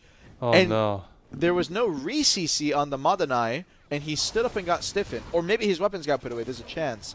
Coming out is going to try to go for the Tremble. Fearful Tremble is not going to manage to connect, so unfortunately, no stun connection. Chica. Magnus in the middle, dash forward, Vicious Moonlight trying to go grab. for the grab. Nice. Good punish from Madanai. Okay. Is going to force Chica's V, and we are a no V scenario. It's not yet Round over. 5 again. I mean, it's been crazy. Today has either been 3-0, absolute stomp, or a round 5 every time, no V either side, last minute CC. There's no in between. Both players going to be popping. Oh, both players are going to be popping their E-buff right here, so they're going to manage to get my attack speed, goodness. crit damage, goes for the grab out of the Magnus. Chica has done that multiple times. Montage is going to read it, but the roaring! It stiffed him! Does he have the secondary? Oh, so Surge Lightning? No, he capped him instantly. It was stiff stunts, and then I believe a second stun on top of that. So Chica not recognizing the moment. No, doesn't need to. Moonlight gets the grab, and Mada, unfortunately, is not going to manage to pull off the upset. Chica, with a great win, is going to manage to beat Mada Nai. Congratulations to Suck That was a Tamer great pulling away the fight. win. Yeah. I mean, it's hard to like try to balance when you're awakening. It's hard to really balance against the dog too. The dog, I think, is more pronounced in Suck form, but man, dude, like, I felt like there was so much opportunity there, but just the dog was like, "No, my master, please," and then that was just it. Like, just pulled him away, grabbed me at the ankles, like, "No, look, let go," and I'm like, it's over. No. But congratulations to Chica. Chica, you did very well there. I mean, Certainly both players did really well. Even Maud and I had like a crazy punish on Chica's grab there in the final round. I had a crazy double grab too in round 2. Yeah, that was but nice. one thing to highlight and bring back that we talked about too was the grab on pole vault. Early on in this match. Yeah. That was a really good grab. crazy grab. Going, like you said, Armin, going for a grab on pole vault is like one of the hardest. Yeah, if you time it, because it's iframe into SA, and the SA is so small, they like launch out of it. Yeah. You just can't connect. You have to grab it at the apex, so it is very hard to time. Which I do feel like Chica definitely, you could tell they put in the practice, they put in the work, they really know their class, and they were getting some crazy grabs off too. So phenomenal gameplay from the two of them. Chica did phenomenal. That was a good showing. Succession Tamer is going to take the win for this one.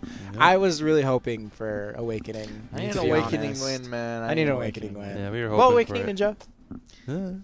I mean, well, I guess it's not something We can't unrelated, call but that you a know. match. But let's move on. We got Draconia. Speaking of Drac, because Mana 9 was originally Drac player, we got Blood and Unmelted instead in these Drac finals. Blood and Unmelted. It's gonna be an interesting fight to see who's going to be winning this one. I mean, Blood, ranked 12 overall, and the recent 2025 Arena of Arsho winner. So they have experience in the area of Arena of Arsho, but again, that is 3v3, not 1v1. So we shall see what they do.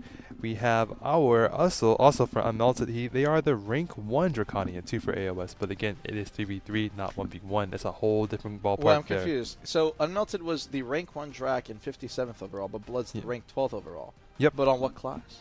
Overall, overall is in terms of the entire bracket category there. So then if he's higher ranked overall than Unmelted, wouldn't he be rank 1 Drac? I'm quite sure Blood is ranked higher in Ninja. You're a Ninja player for the main. Oh, he's rank 1 Ninja. I think he's like rank high, not rank 1, but he's like high rank in Ninja. Huh. Okay. Yeah, Interesting. but he's ranked, but his AOS score overall from all collective like classes he play, it's like ranked 12 overall. Oh, yeah, so, I see. Mhm. Okay. But yep, we have Blood and Unmelted here. It's a pretty nice names too, Blood, Unmelted. I mean, those seems pretty nice here. I'm looking forward to see how it's gonna play out. I mean, it's Awakening Draconia, so it's gonna be pretty much fast. And as Sidoriya said, yep, Blood is a ninja main. I remember seeing that. I was like, oh, ninja main playing Draconia, so maybe he's going to play like a ninja. But interesting way to see how it's going to work out for him there. It did not work out too well for Mother Knight. They were, of course, a Draconia main playing as Tamer. But maybe this will be the differences here where Blood will be able to prevail despite not playing that as a main class. But they also, everyone is multi-class talented. Not everyone, but most people can be multi-class talented. So you may have that person out there knowing multiple classes there. So I'm looking forward to see how this gameplay is going to play out. Let's take a look and see how definitely going to be a they lot of go movement into it. rotations involved in this one. I feel like we can say that about a lot of classes, but with Awakening Awakening Draconia specifically. Yeah, it's pretty fast paced. It does come down to grab catches, but you can get a lot of raw neutral. Absolutely. It's just after the changes, Awakening Drac used to be very unprotected originally. Well, not originally. No, went from wait. protected Not from to the Oh beginning. my god, release Awakening Drac was a Was different scary. kind of demon. Grab is going to be going attempted out of Doesn't quite Unmelted. connect in Blood. Blood with a good iframe to avoid it. So now Blood has another grab attempt. You can see he's trying to gap close for it. And the thing about grabbing on Drac is it's a little flowy? Is that the word? It's just you have to move through your iframe and your SA movement, and both of them are kind of sideways. But one of the things that I wanted to say you have as a grab is your tip of the scale, your dash in, and you can immediately convert it into a grab, as Blood did just there. Actually, a lot of Draconians were even running it as a core so they could use it as an engage immediately into the grab because it was unprotected. I don't know if the changes ended up adjusting that, but Unmelted getting caught off guard by it will end up losing his V, and now Azure Onside tried to space away, swaps back to his Awakening. It looks like for a second there, he wasn't sure what to press, engages in, he immediately goes into the Doombringer, backs up, and that's going to be using for trying to go land a slow right here. Blood. A lot of blocking. Yeah, C-swaps back to Awake. The C-swapping is interesting. You normally don't have to actually C-swap on Awake Jack. You have skills that can kind of convert you from pre-Awake to Awake, and you try to avoid C-swapping as much as possible. Might so be you an old can't habit. Get caught. Yeah, potentially. Kind of, ninjas actually have a similar thing. But 1 minute 30 holds it. Does not convert into Doombreaker. I'm really glad we're not seeing any flow charting. There's actually some really smart decision making coming out of both of these guys. I am not going to lie. Neutral. Unmelted is intentionally saving his Doombringer or stalling it out to see if he needs to burn the iframe. If not, he actually used it right there to try and go through the pillars. And it's going to be E-buff coming out from Blood. Try to go for the knockback right there off of the new Awakening skill. Good grab timing just before the Doombringer ended up going off. And Blood, with the full connection, is going to manage to get the kill. And, okay, our second round is going to be coming up right here. You know, it actually seems like with Drac being, Awakening Drac specifically as well, being double in the top 10, SEA might like Drac a lot, which I'm surprised about because historically, after the nerfs ended up happening a long time ago, it was pretty decent for a while, but this last season of AOS on NA, EU, actually every region of PC, no one was really playing Awakening Draconia. It was just too unprotected, and specifically also its stamina was pretty lackluster, which is why they did, I believe, a lot of the SA changes that they did recently, making it a lot more protected, more about just giving damage follow-up to your team. Awakening Drac does have really good damage, and with the mobility that it has access to, it can gap close onto you very, very quickly. I believe I just saw Unmelted slow swap. It's a very fast class, though, Draconia. Late grab attempt on that. Yeah, very, very fast class. Yeah. Jumps in and out for sure, but no connection here with damage. I'm looking for something from them, but, you know, we'll have to see how they play. Yep, just a lot of movement starting out in this match. It's like Armin was saying, it's really going to come down to that grab opportunity outside of tip of the scale coming out of it. Just has a very fast connection coming out of that ability. But yeah, you're going to see Blood and Unmelted are trading. Now they're just ore farming across the arena, holding block against each other. Very interesting handshake, trying to regenerate stand back. Yeah, it looks like that was not a damage trade. That was 80% HP decrease due to the 2-minute mark. Yeah, it's just going to be back and forth. Back to the center of the arena. No grab attempts being made just yet. And yeah, there's a grab attempt from Blood, but it doesn't quite find a connection. He tries to go back on the back foot, goes back. Unmelted also misses his grab, goes straight into Doombringer, just trying to keep himself safe and regenerate some HP, but doesn't quite find an opportunity to CC his opponent just yet. Things are going to move towards the edge, back to the center. Blood holding block for a split second, which is going to be his downfall. Very good punish from Unmelted's really end. Greedy FG from Blood there. I mean, to be honest, even when I was casting it out loud, I was like, there's no way he gets punished in that, right? I bet he was thinking the same thing. Yeah, I mean, that's the thing, though. Against Awakening Draconia, you already know. I mean, that class is fast. It's fast. Oh, good grab. It's going to get the re-CC. That's the KD. Has to go for the combo. Combo was actually low-key a little scuffed, but I think it doesn't matter too much. You know, 50% HP should be fine. Yeah. Awakening Drac combos also, by the way, do a lot of damage. Assuming you know optimal routing, you can pretty much kill from full HP. Oh, wow. Yeah, yeah. Even though, despite the class being so tanky. So it's a bit scary. 1-to-1. It was originally on the first round looking like Blood was just going to sweep it out. He was out for Blood. We are looking like we're going to have potentially an even fight going on here. We shall see. I mean, five? I mean, there's a possibility there. We got to see what it's going to play out here. I mean, these people are both, you know, high-level players, so I'm expecting some, like, longer fights here. Yep. Oh, dash forward. That is not his grab, by the way. I mean, I can only tell by the audio cue, but there's an animation on Draconia that is 1-to-1, by the way, with the grab I might have animation. been calling it a grab then this whole time. Yeah, it is not. 1-to-1 with their grab animation. You know, it's funny, because as I was saying, I'm like, oh, weird, no orange sparks. Yeah, so do you know something interesting? Back before the grab changes. That probably what- baited so many Yes, people. yes, you would intentionally throw it to make people think that you were grabbing because That's there's no toxic. audio cue either. Yeah. You literally couldn't tell if it was the grab or not. So and it's SA as well, so you wouldn't get punished out of it either. Wow. So it was such a good bait skill. The grab changes ended up adjusting that, but yeah, interesting I fact. bet they were That's the pretty grab upset now. So about you can hear the grab cue going out. Ooh, The grab. grab Okay. coming out Before from you Blood go puts him into- on the ground. Oh no, he didn't go for the re-CC. Awakening Drag Grab is a float. You have to be really fast on the re-CC, and he ended up committing for the Dragon Shout. He may have ended up capping him and then immediately going into the grab, so it was like CC into grab, so that's why he just committed for the slow. Stop the cap. But I'm not sure. You laughed at that. I did a little bit. They figure at the exact same time. He's going to be trying to go. He was trying to go for the stiff just behind the shout. Oh, misses a grab. So Blood is going to be spacing away now. You can see it immediately goes out.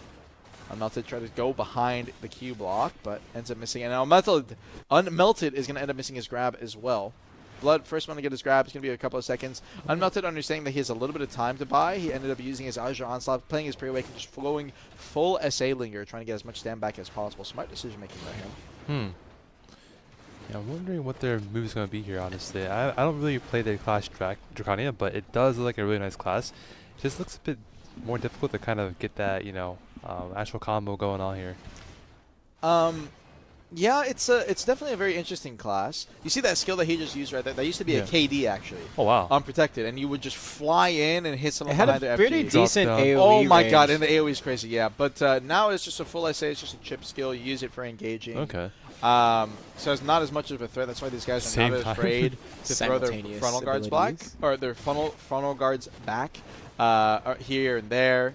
Oh, good Stefan. Ooh. And now the Ooh. main thing is that the main skill in their Awakening kit that these guys use now is like a 4 or 5 second cooldown, stiffen, or actually they may have changed it from knockback because it originally was knockback, but it may be a stiffen now, and they can just chuck that around wherever they want. So that's like the main engage now. As for their core skill, they run a KD.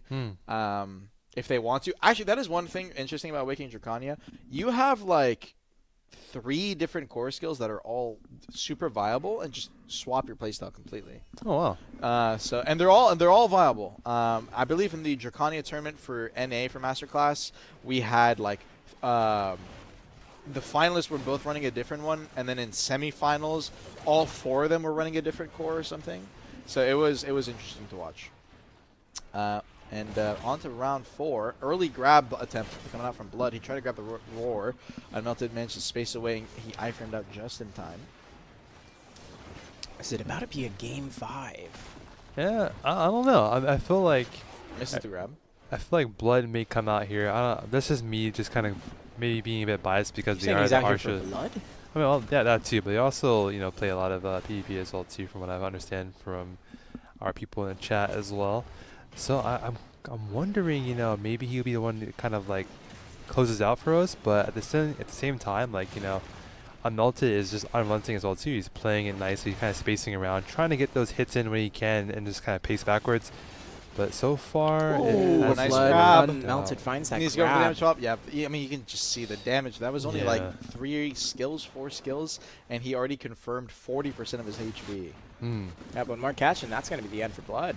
Yeah, he is down to V, so I mean, it's a bit difficult for him to be a bit more risky here and take some of those, high risk kills to go for high damage. But unfortunately, it may not end up working too well. I can't really say for sure. I feel like Blood may be able to also just one-shot him here with an exact combo that we're looking He's for. S-blocking, and that's something you want to be doing. You might be a little bit nervous. Up, Unmelted, trying to do some trades.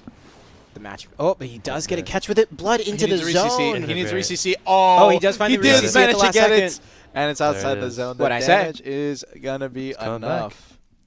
Round 5. That Jinx. was Unmelted. It's E-buff, by the way.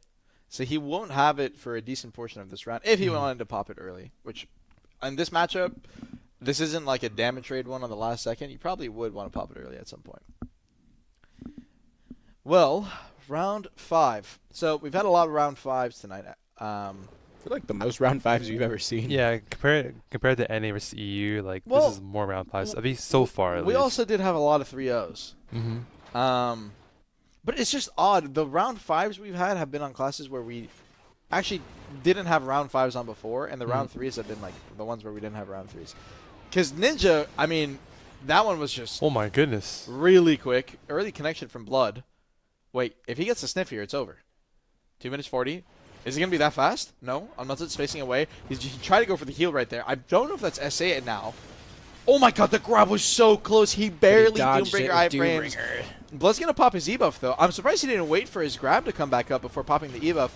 The Drac E-buff does give a decent bit of AP, and I believe some form of an attack speed buff. So you do get a little bit of a boost to try and go. It's just built around aggression, purely. And Unmelted trying to space away. You can see Blood is out for blood. And chasing after Unmelted. He's Nice being one, Tiago. unrelenting right now. I was ready. I was here. Any grab at this point can just be the end. He's looking for it. There it is. He hit it onto the roar. Unmelted. Oh, He was just playing combo. a bit too passive. He was trying to run, and Blood is going to finish the job. 3-2. Congratulations, my man. Wow. The Master Draconia. Absolutely. Draconia, yeah, you Blood ran it played back. that very well. Round 3 had a really good stiffen catch onto Unmelted. Just overall, pretty good consistent play from Blood. But I mean, we made it to round 5, so. Yeah, I mean, they're highly talented players here, so they definitely, know their stuff here. Blood coming out on top, being the Master Draconia. I feel like it's interesting here. So EU and Asia have the Archer's Proof title or Archer's Acknowledgement title. So they both played in AOA tournaments, and they've only won, but NA did not win, unfortunately. Yeah. It's me just going out there, a little straight shot. But with that said, congrats to Blood here, and also congrats to Unmelted. You still get something out of the day. You get 50k pearls, 50k crowns, and you also get that 180-day Archer Awakening skin. Our next match is going to be the Kuno. It's going to be Kuno. So let's take a look at the bracket coming up here. We got But before that, we'll do a 10-minute break here. Sorry about that, a bit of a confusion there. Yeah, we'll do a 10-minute break here just to get ourselves a bit more, relaxed here. Sorry, we've been here for quite a bit of time speaking a lot. I know our guests need some bit of a break as well too. So make sure you go ahead and use the restroom. Go ahead and relax for a bit. We'll be back in about 10 minutes. Thank you guys. We'll see you soon.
격하고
Welcome. We are back with the Asia Masterclass here. We left off with Draconia. It was a nice match. It was pretty good. Blood won that match out there. And now we are going back with Kunoichi as our new class, our next class coming up here with Ukiki and Hard Carry. I wonder if they're going to be the hard carry here. I was I going don't to know. make that joke. Oh, really? Just kidding. They're Of going to course. be top frag this time. We shall see. They are both the Awakening spec here. Overall, they are the rank 2. Ukiki is the rank 2 Kunoichi, and we have Hard Carry as the rank 3rd Kunoichi. So Ooh, it's so going to be a bit of an ego match. Yeah, exactly. Ego match. You know, both of them are kind of neck and neck in terms of ranking. So a bit of a, you know, maybe a rivalry, as you would say here. But we shall see who's going to turn out on top here. I'm looking forward to see how they play. It's going to be pretty cool. But that's interesting. Ukiki and Hard underscore carry or Hard carry. I'm not gonna say underscore like a weirdo here. I just did. But yeah, I'm looking forward to see those fights here. As we saw over NAEU, they were pretty much really speedy fights. They're looking for pretty much any gap they can get and just going in full combo. So may see that same gameplay here, but then again, NAU plays a different style and Asia plays their own style. So I'm looking forward to see how they play in comparison to both those regions there. With that said, let's go ahead and take a look at this gameplay coming up pretty soon with Ukiki versus Hard Carry. Be pretty nice to see. I know Armin's going to be excited to cast this. It's going to be a run back on the Let's short swords. get it underway. Round is about to start off. Very protected class. Very good neutral game. The Awakening Kuno. We were a little underwhelmed. Well, a little bit is that an an understatement right out for the gate, by the way? the Ninja Scholarship. But is this Succession versus Awakening? No, it's Awakening versus Awakening. So yes, Awakening extremely protected. Yes, that's the thing about Awakening Kuno. You have a 2-minute e-buff with a 20-second duration, so they get 2 e-buffs per match. It is actually worthwhile to pop your e-buff immediately out of the gate if possible, or at least just a little bit once the match is starting up. So, that's 30. Probably get out. Dance Macabre, Tendon Cutter, just being playing the neutral game. Stomp tries to go for something out of the block jump. No, it's not going to manage to connect to Wiki. Now going straight to the mid game or to the midfield. Needs to be careful. He's going to get hit by the slow over by Hard Carry, backing up. C-swap right there. I'm not too sure why you would want to be sweep-swapping. You have other tools and get to your pre-wake. So Wiki is going to need to be careful on those times, especially if he's going to potentially eat a flash side. He's going to be sitting in the middle of the slow again, getting a little bit chipped out by that spin coming out from Hard Carry. Hard Carry over on the opposite side. Tendon Cutter straight back to the midfield. Dashes forward. Try to go for the penumbra right there. No connection. Flash slash backs up. Ukiki holding the neutral. Dance is going to be coming in. Hard Carry. Try to go for a stomp a little bit too far away. Dashes forward with that Dance. Almost got hit by the block jump grab, but managed to space away just in time. DB could have turned it around and potentially CC'd him right there. He's going to go for the smoke screen. Concealment is going to be going for the half moon slash. He's getting a little bit of SA back. Hard Carry dropping the DB over in the middle of that neutral. Goes to the Magnus. No stun, unfortunately, for Ukiki's side. Tendon Cutter both players sharing at the exact same time. Comes down. Flash slash. Trying to go for a little bit of a stiffen. Follows it up with the Shadow Stomp. You can always go Gustem Stomp straight out of the flash slash due to being in your pre-awakening spec. 1 minute 30 seconds right here. Goes for the spin. Could have got grabbed. Ends up missing. Actually, it was just a camera turn, and it would have connected Ukiki in a very precarious, unfortunate position, and the ghost screening gets punished. The penumbral connected immediately. He was DB there as well, so the KD will connect. That ghost screening is one of the very few gaps that Awakening Kuno has, and now spinning in the middle of neutral. Ukiki tries to grab it again. He misses again. He can definitely hit it. He's just a little bit too far away with his camera. Or, well, I suppose you're stick in this instance. 1 minute block jump. Gets a stiffen. Try to go for the CC on the follow-up. Ends up whiffing it. That is going to be kind of unfortunate since Hard Carry could have turned and we completely won the round off of that spin. A lot of damage to trade in the neutral. 50 seconds left. Hard Carry, what can he get? Flash slash, that's what's he gonna get! Ukiki with a good connection is gonna force a V immediately with the Magnus follow-up so he can get the stun follow-up as well. So good reaction times and good flow chart coming out from Ukiki. Half moon slash goes for the block jump follow-up. He tried to go for the grab right there, did not manage to connect actually. He would have gone for the block jump grab punish. That's the thing, you're actually too slow to dodge a grab into block jump grab. You have to grab it naturally without using your block jump there. Potentially even ghost stepping could be faster. 25 seconds left right here. Is gonna go for the target chase Rabam. He's gonna manage to land the slow over on his opponent. So Ukiki with a slow advantage. Dashes forward using his C-swap. Try to go for the ghost stomp right there. Block jump goes for the grab. Again, ends up missing. He's taking a lot of chip damage actually. He's going to be a stealth over on the opposite side coming out from Hard Carry. Gets caught by the DB! And the neutral, does he have the float? He does! 1-0. Ukiki. The flash slash to secure the V and then the immediate follow-up off the DB. Good connection from the range. And the bowling ball. That was an amazing gameplay right there. That bowling ball, is it really called bowling ball? No, it's called Delighted Blast. Okay, I was like, but I call it bowling ball because you're like you're throwing out a bowling You're ball. throwing out a bowling ball, and if they eat it, they get CC'd. It's a KD. So. Oh, okay, that makes sense there. But yeah, excellent gameplay between those two here. I'm actually not really too familiar with the class myself here, but so it's really cool to see these classes play out and learn from like my classes here, but also learn from watching what they're doing here at the moment here. Because I haven't really fought at Kuno in open world, at least in my experience so far. Yeah, Awakening Kuno, probably, at least in my opinion, one of the best classes in the game right now. And Ukiki has been consistently trying to grab the spin, and it's the correct decision. You should be trying to go through an auto attack. Came out from Hard Carry right there. Maybe a little bit of nerves, and the Delighted Blast. I don't know what he did afterwards, but he ended up getting punished. There's not a heavy SA linger on him, so he may have tried to go for an SA linger. Delighted Blast was going to be there to punish, and now Hard Carry with no V. Flash Slash ends up punishing the opponent. Flash Slash. I think he tried to go for a C-swap or something, and now both Vs lost in the exact same timing. You do actually have to V early against another Awakening Kuno. The damage combo is enough to kill from full HP, so no V available on either player. Any connection could be fatal right here, assuming they can get a full combo. Half Moon Slash Ukiki is going to be on cooldown right there. Try to go for the block jump out of it. You do have a fast cast when you do Half Moon Slash into your block jump, so that's what the play that he's trying to go for. And he has been throwing out a lot of grabs here so far, but no successes as of yet. Flash Dash goes straight into the stop. Hardcare has been loving to do that. The Light of Blast is going to be looking for a spin here. That is part of his neutral game. And Ukiki, understanding it, is trying to go for the stomp into the grab. Did not have his timing for the grab right there, though. Sonic Screen is going to go straight into the consummate. The Light of Blast is going to be spacing away to Monombro. Went for the ball jump right after it straight into the grab. Was just a little bit far off. And the Flash Dash to connect is going to be the stomp. Goes to the Moonstorm DB for the follow-up, and the spin damage is going to be enough. Hard carry tying it up. We're going to a round 3 tied 1-1. Well, this is going to be interesting to see. It looks like Hard Carry is bringing it back. I mean, the first round didn't go so well for him, but now we see them kind of stepping back onto the playing field, even it out for us. So I'm wondering if it's going to go to a Game 5 or we're going to head up to a Game 4 to be a deciding factor here. It's going to a Game 5. You sure? Absolutely. Not a doubt in my mind.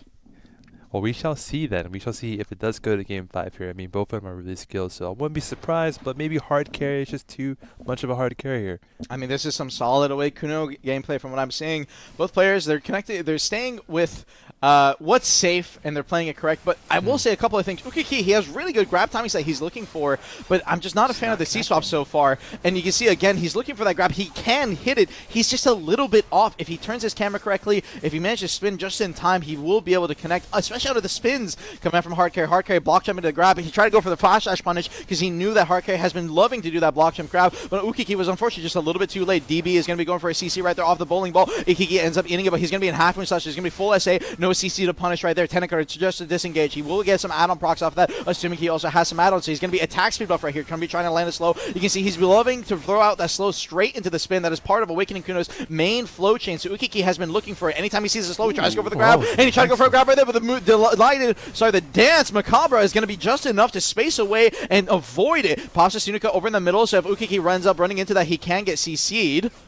Winning it out, concealing right there, goes in with the Dance Macabre, Tenon Cutter to space away, tries to go for the stomp follow-up right after. Hard Carry trying to go for a grab onto the end of stomp, assuming he was in his flash slash, did not manage to connect. Is going to be an E-buff? No, yes, it is going to be an E-buff coming out from Ukiki over on the opposite side. Tenon Cutter in the middle is going to eat it a little bit, but the Delighted Blast on the SA is going to make him completely safe. Flash slash comes down. He tried to go for a Magnus out of it. Actually, Hard Carry could have gone for a punish right there if he managed to throw his Penumbra, but he's not going to manage to. 1 minute 30 seconds. Flash slash comes down. And now the timers are ticking lower. Any kind of CC, but specifically chip damage could come into play, especially with both these guys being so protected. Trading spins at the exact same time is going to be a back attack over on a Hard Carry side, so he's going to lose a little bit more HP. He's going to be popping his target chase for bomb, gets slowed, gets punished by the stomp, and he ended up C-swapping right there. Actually, he was just sitting unprotected. It may have been a brace that I saw. I'm not too sure, but Ukiki got behind him just in time, so whether it's a frontal guard or a brace, you're going to get punished. Block jump, trying to go for the grab, did not manage to connect. Ukiki wants to press his advantage and try to go for a play, and the Magnus is what it's going to be! Hits the stun off of it. He just needs the flow indignation, and the damage is going to be enough. Great connection from Ukiki, and Hard Carry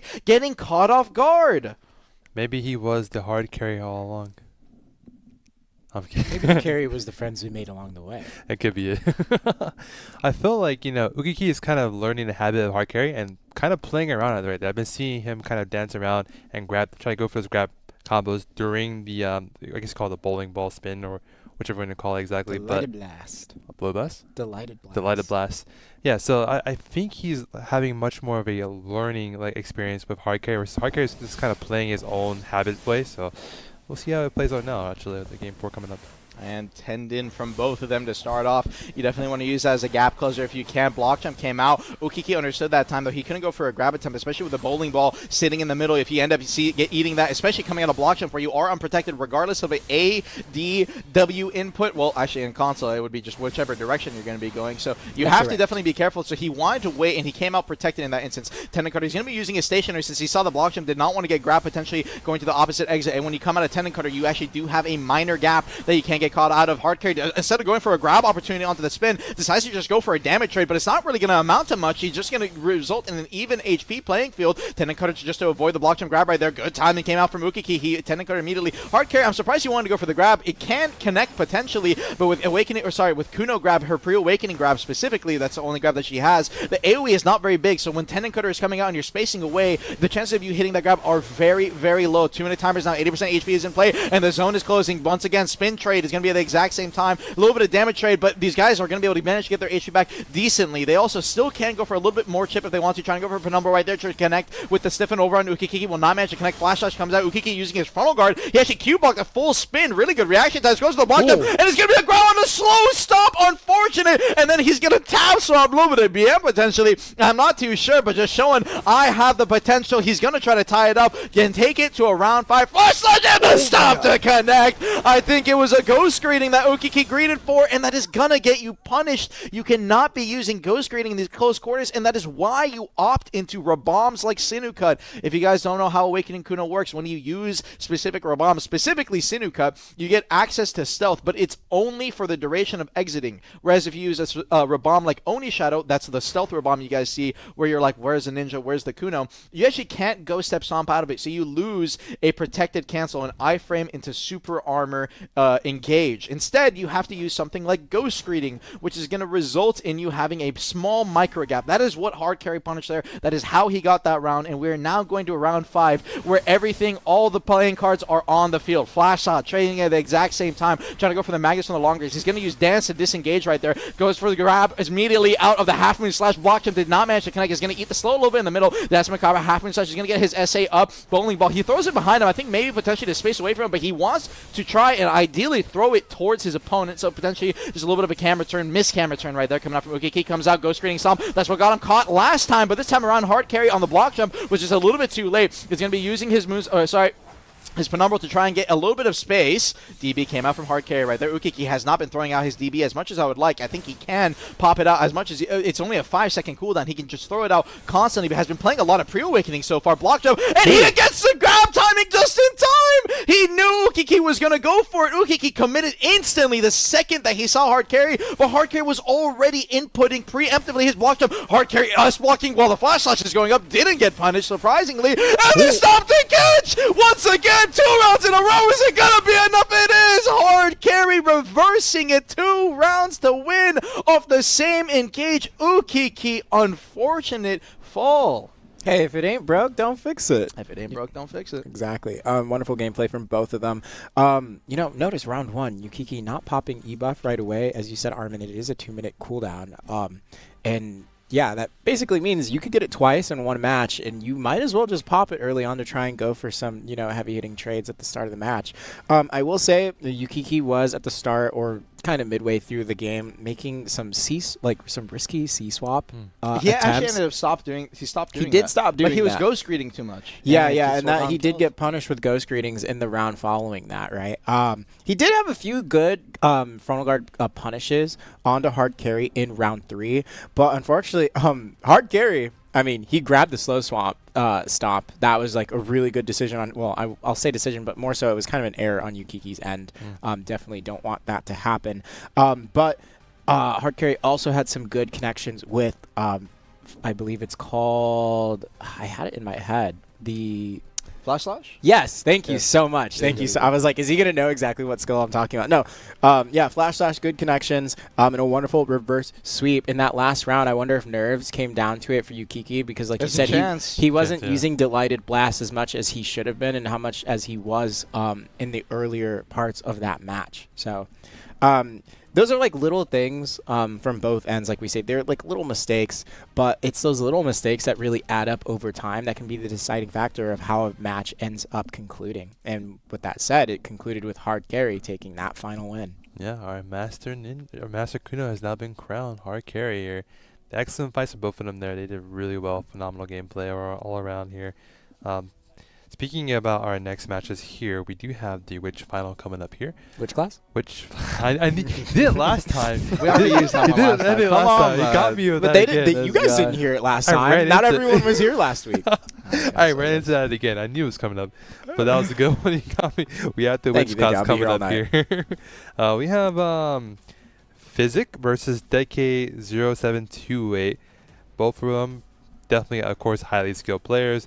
Deadeye here with some accolades of being 19th AOS rank overall. So they play multiple classes, but they're not like really specialized in just one Berserker class from what I'm seeing here. But the Madonna an farming castle 3 times there, so they ran it back, 1v1s before in the castle. So let's see how they play it out here in the AOA matchup. But yeah, Physic is an interesting fellow here too. I have not His much name is information. Witch Test for his character name. Oh yeah, interesting. Yeah, but we're looking forward to see how they perform here. I know like before like we had, I would say a lot of issues before with people spamming the Volatick combo and you would just jump up and down.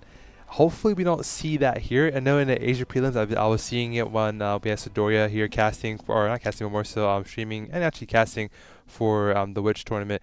I saw a lot of people just trying to do their combo for Volatick Shock and they'll just do press A or LTA to jump up and down. I'm like, wait, you're trying to teleport in, but you're on cooldown still. So hopefully we don't see that here. I doubt it because it's the Masters, the finals, so they're definitely not going to make the mistake. But we shall see.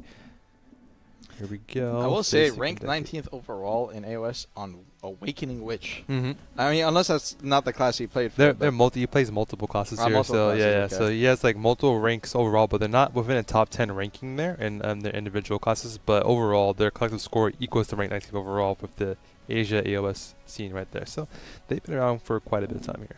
Let's take a look. All right, fellas. Well, let's go ahead and take a look at how this match will transpire. It'll be another Mage v Mage Awakening matchup, I believe. Yeah. Awakening versus Awakening. It's going to be pretty interesting to see how this plays out here. And an immediate TP into the center. Going to throw that Spear Bomb looking skill at each other. It's definitely going to be a lot of trading. Like we said, there's magical trade. I told that thought. It looks like Fizz went instantly onto the 50% ground. 50% HP just dropped right there immediately. I'm not sure if he didn't pop Magical Shield. It looks like he kind of got hit by something like Gore Roll. And it looks like coming out of V, he TP'd and immediately got caught. And that's going to be not the first round. It looks like he gets back up. He's going to try and heal, but yeah, there's just not really any opportunity to do that. And that first round is going to go to Decade. That was a fast one. That was a fast one. I wasn't expecting it to be that quickly because, Witch you can kind of teleport around and at least heal up and get some ground again, but it looks like they weren't able to breathe through or get some breathing room for this at all, and unfortunately we're dead within the first few seconds of the match. 31 seconds. 31 seconds, yeah. Maybe that was a mistake there, like we talked about before, the nerves are kind of high here, there's a lot on the line. Pearls, that Awakening skin, I'll love to see it, so maybe they're kind of worried about that initial phase here, but let's see this second match here, if that nerves are conquered or not. Yep, just going to be some double TP into the middle. It's going to be a lot of trading from very far away. It looks like Decade wanted to avoid that Gore Roll, so he went back, TPing towards the pillar, just going for more AoE damage sprinkle on each other. It's just heavy trading for the start of the match. But again, Decade did take that first win, so maybe he's a lot more comfortable with his trade and going for CC opportunities. We're just going to have to wait and see. There's the Gore Roll coming out from both of them. It looks like they're just sitting from maximum range, not really getting too close from each other. Let's see if someone changes that up. Let's see. Fizz taking an HP trade onto Decade. Decade losing out just a little bit, but barely. I mean, it's the start. It's about to be 2 minute 80% HP decrease here in a bit. There was a heal from Fizz, although it's not going to really amount much with the HP decreases. Fizz is going to be put onto the ground once again, and Decade is just going to demolish him with tons of damage. But Fizz not popping a V just yet. I'm not sure if that's a bad mistake because he was knocked back, and you cannot V in a knockback CC. Yeah. That was definitely a bad mistake there for sure, I feel like, because he definitely could have, after he recovered himself, he could have at least got away there and kind of recoup by, positioning himself behind the bear, or behind the, what would you call it exactly, the patio? Patio area. That could at least grant them some healing opportunities and teleporting away and kiting a bit, but they just kind of stood there afterwards. I'm not sure if that was just like... Well, again, TP could have been on cooldown if they're just standing there. Yeah. So I mean, after the V, they could have just like kind of beat away. Yeah. They could have got away behind the patio and just recoup some things, but unfortunately not. Yeah, just looks like Decade just has better trades, getting CCs. Fizz not really able to find those CCs. Looks like Decade is going to double TP. Caught during his speed spell. That is tilting. That is why a lot of the time you want to pop those buffs right as the gate opens. You don't want to walk out. You don't want to greed and try to get yeah, them. because if you get double TP engaged like that into another voltaic, is it going to be the end? Is it going to be that fast? He's down to 10%. He just needs a little bit more chick. Can't they can pull it off? A little voltaic. Any CC is going to be enough. It's over. Yeah, it's Wait, over. he got a poundish. Can he combo? KD? No. No, He yeah. back- No, not quite elementalization. I mean, he can TP out, I believe, at this point, but he's using his evasion off cooldown. It's enough. Decade 3-0. I mean, that was just a dominant. I Yeah, that was don't have dominant. I don't have any notes on that Yeah. one. Yeah. The Decade just had better trades, got CCs. Fizz should have V'd earlier in round 2 for sure. Probably just overall should have V'd earlier. Yeah. And like you said, Armin, it's really tempting to greed for getting the maximum potential or duration of your self buffs, but that is precisely why you want to do that 2 seconds before the gate opens, because then you can get double TP'd on. And it looks like he wasn't even expecting, like, no way he double TPs across the map onto me. Yeah, that is what happens. I think. That is exactly what happened. I mean, and I think Decade could afford to do that because at this point you're up 2. It doesn't seem like your opponent is very confident in taking those trades or going for any CC opportunities. So yeah, it was definitely a very dominant match. And yeah, Decade, congratulations for taking that win. Congrats, you are the master witch right there. That's gonna be pretty cool to see. You're gonna come away with like a lot of pearls as well too. So definitely well done there. I mean, that was a fast match. I wasn't expecting it to end so soon here, but we do have our next match, which is gonna be the Ranger class. I know GM Lemuria loves that class a lot. Did you know he plays Ranger? Yeah, he's always talked about Ranger. Not many people know that. Really? Yeah, Yeah. we're pulling out some old memes that I swear, like, most people in this room will Oh not. my god. If you know, you know. If you know, you know. Well, we do have an interesting spec here again. We have Suck versus Awakening. Which we have So- seen. We saw that in the NA tournament. Oh, yeah. Wait, I think we've seen that every single time, actually, right? No, it was It's two been Awakening. Awakening versus Awakening Yeah. almost every time for console. Gotcha. That That's was why I was only like- for NAPC that we saw that. Okay, we yeah, I was saw like, Suck versus Awakening last week. mm, Oh, I think we had it in our notes and it ended up not being. Yeah, I think we had a Suck versus Suck. Gotcha. mm. Yeah. Gotcha. Well, for this matchup, it is very interesting. Awakening. A lot of people, and I was guilty of this until I saw it in the PC Masterclass. A lot of people just assume, oh, Awakening has grab. It can kind of move around. It should be easy for Awakening to get the kill on Succession. It's actually not. Succession has a ton of damage. It does have the ability to cut around. It also has a very sick skill called Charging Arrow. Yes. And where you can just hold it in super armor. It does deplete stamina, but you can just hold that skill. It's going to look like they're literally doing this. And yeah, you shoot it out, KD, you know, so Well, the main thing is they just need to stall time. pretty much.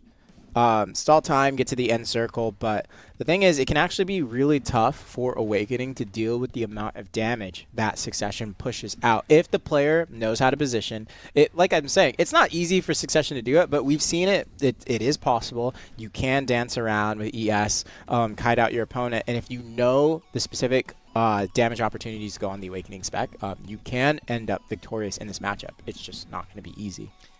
You'd be surprised how easy Ring Around the Rosie is on this map. I'm just being honest. I swear that if they wanted to, the Awakening Ranger could stall out time, perma run if they wanted to. But the damage, yeah, I mean, you're not wrong, is nothing to scoff at. But I've seen Flannels pull it off in the gear-based tournament while being down. How much gear score was he down in that tourney? Like 70, 80 gear score? Wow. Or something like that. It was a crazy number. That's a drastic So- amount right there. If he can pull it off, I believe any of these guys can pull it off. But we did have on PC Masterclass, I think it was Ludi. Yeah, it was Luity. Yeah, he beat Awakening Ranger, and I think it was Poogie he was fighting, if I'm not mistaken. It was Ladernal, Oh, it was Lad. Okay, so yeah, I mean, who was a really good Awakening. He was- Ranger. he was so really, like really that good. was a crazy Yeah. upset. Alright, But we do have Korya Usada versus Wakyun. Let's see how they play out here. Both of these specs are going to be pretty cool to see which one prevails out. I'm looking forward to it. Here we go. let the game's games open. begin. There's that E buff it's popped gonna be over. underway. Ooh, E buff right at the start. Yeah. They don't have 2 minute E buff. That's only Kuno. So let's go ahead and see how this is gonna go. Ooh, tons of damage Yeah, it's already. gonna be a But lot of early There's blasts. that grab miss too. It looks like Wakyun wants to play aggro early, and Korira is trying to position in a way that they can try and go for either Blasting Gust or Charging Wind or any kind of major CC onto Wakyun. But the problem is, if the Awakening Ranger gets their cooldown reset, they have tools like Breezy Blade into Rushing Wind straight into Waltz, and it's just a gapless iframe chain that they can use to punish, and Wakyun gets stunned, but no, Korira doesn't punish in time. I think they were still in Riding the Wind, which is the little leaps that they do, and Wukong gets the follow-up, and he's going to get the stiffen from range! Oh, he greeted the combo, though. He didn't go for any kind of KD, had regen available for the KD re-CC, but ended up doing stiffen into stiffen, it looked like, right there, so a little bit of poor decision-making, even especially with the stiff out of the V. But we'll see what Wukong can do. Just a little bit of Wind Blade. Trading some FGs right here. Breezy Blade trying to go with the Rushing Wind grab. Korea is going to be in ES during that waltz. Try to go for a little Vine Knots, get a connection. But the KD is going to connect. I believe, was it Elven Rage that CC'd there? I'm not even sure. It may have been just waltz into a re-CC. Like with regen. But Wukong will take the first round. And Korea so far... He was just jumping around and playing Ring Around the Rosie, but he wasn't really getting anything out of it. He did get that. Unfortunately, he got that stun, which looked like a really big opportunity for him, but he didn't follow it up. Yeah, I'm wondering.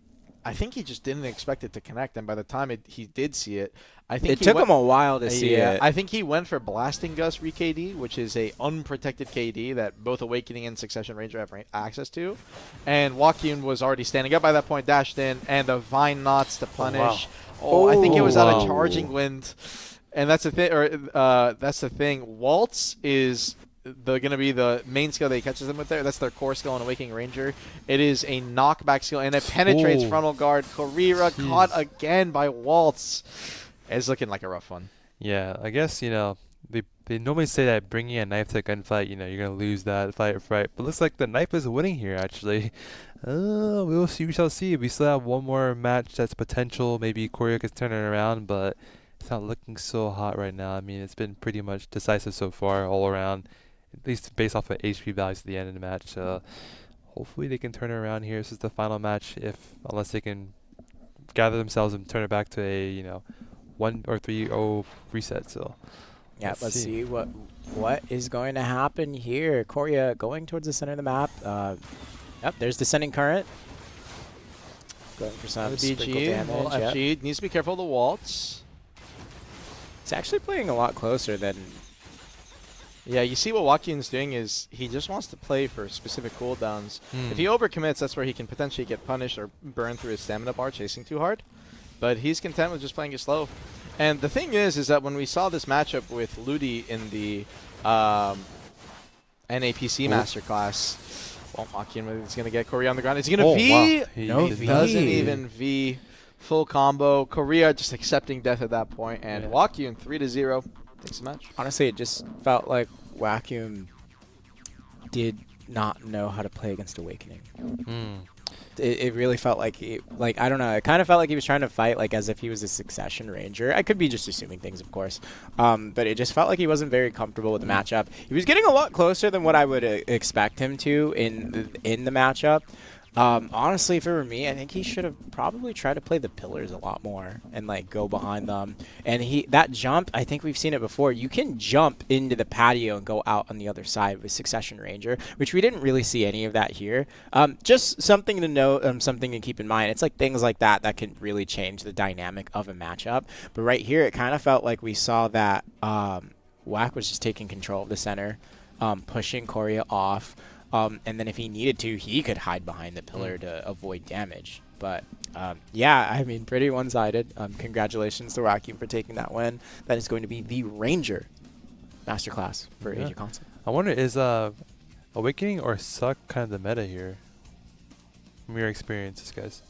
I think it depends on the player. It's mostly going to be Awakening, but the thing is that the way that I've seen Suck win that matchup is... they play aggressive.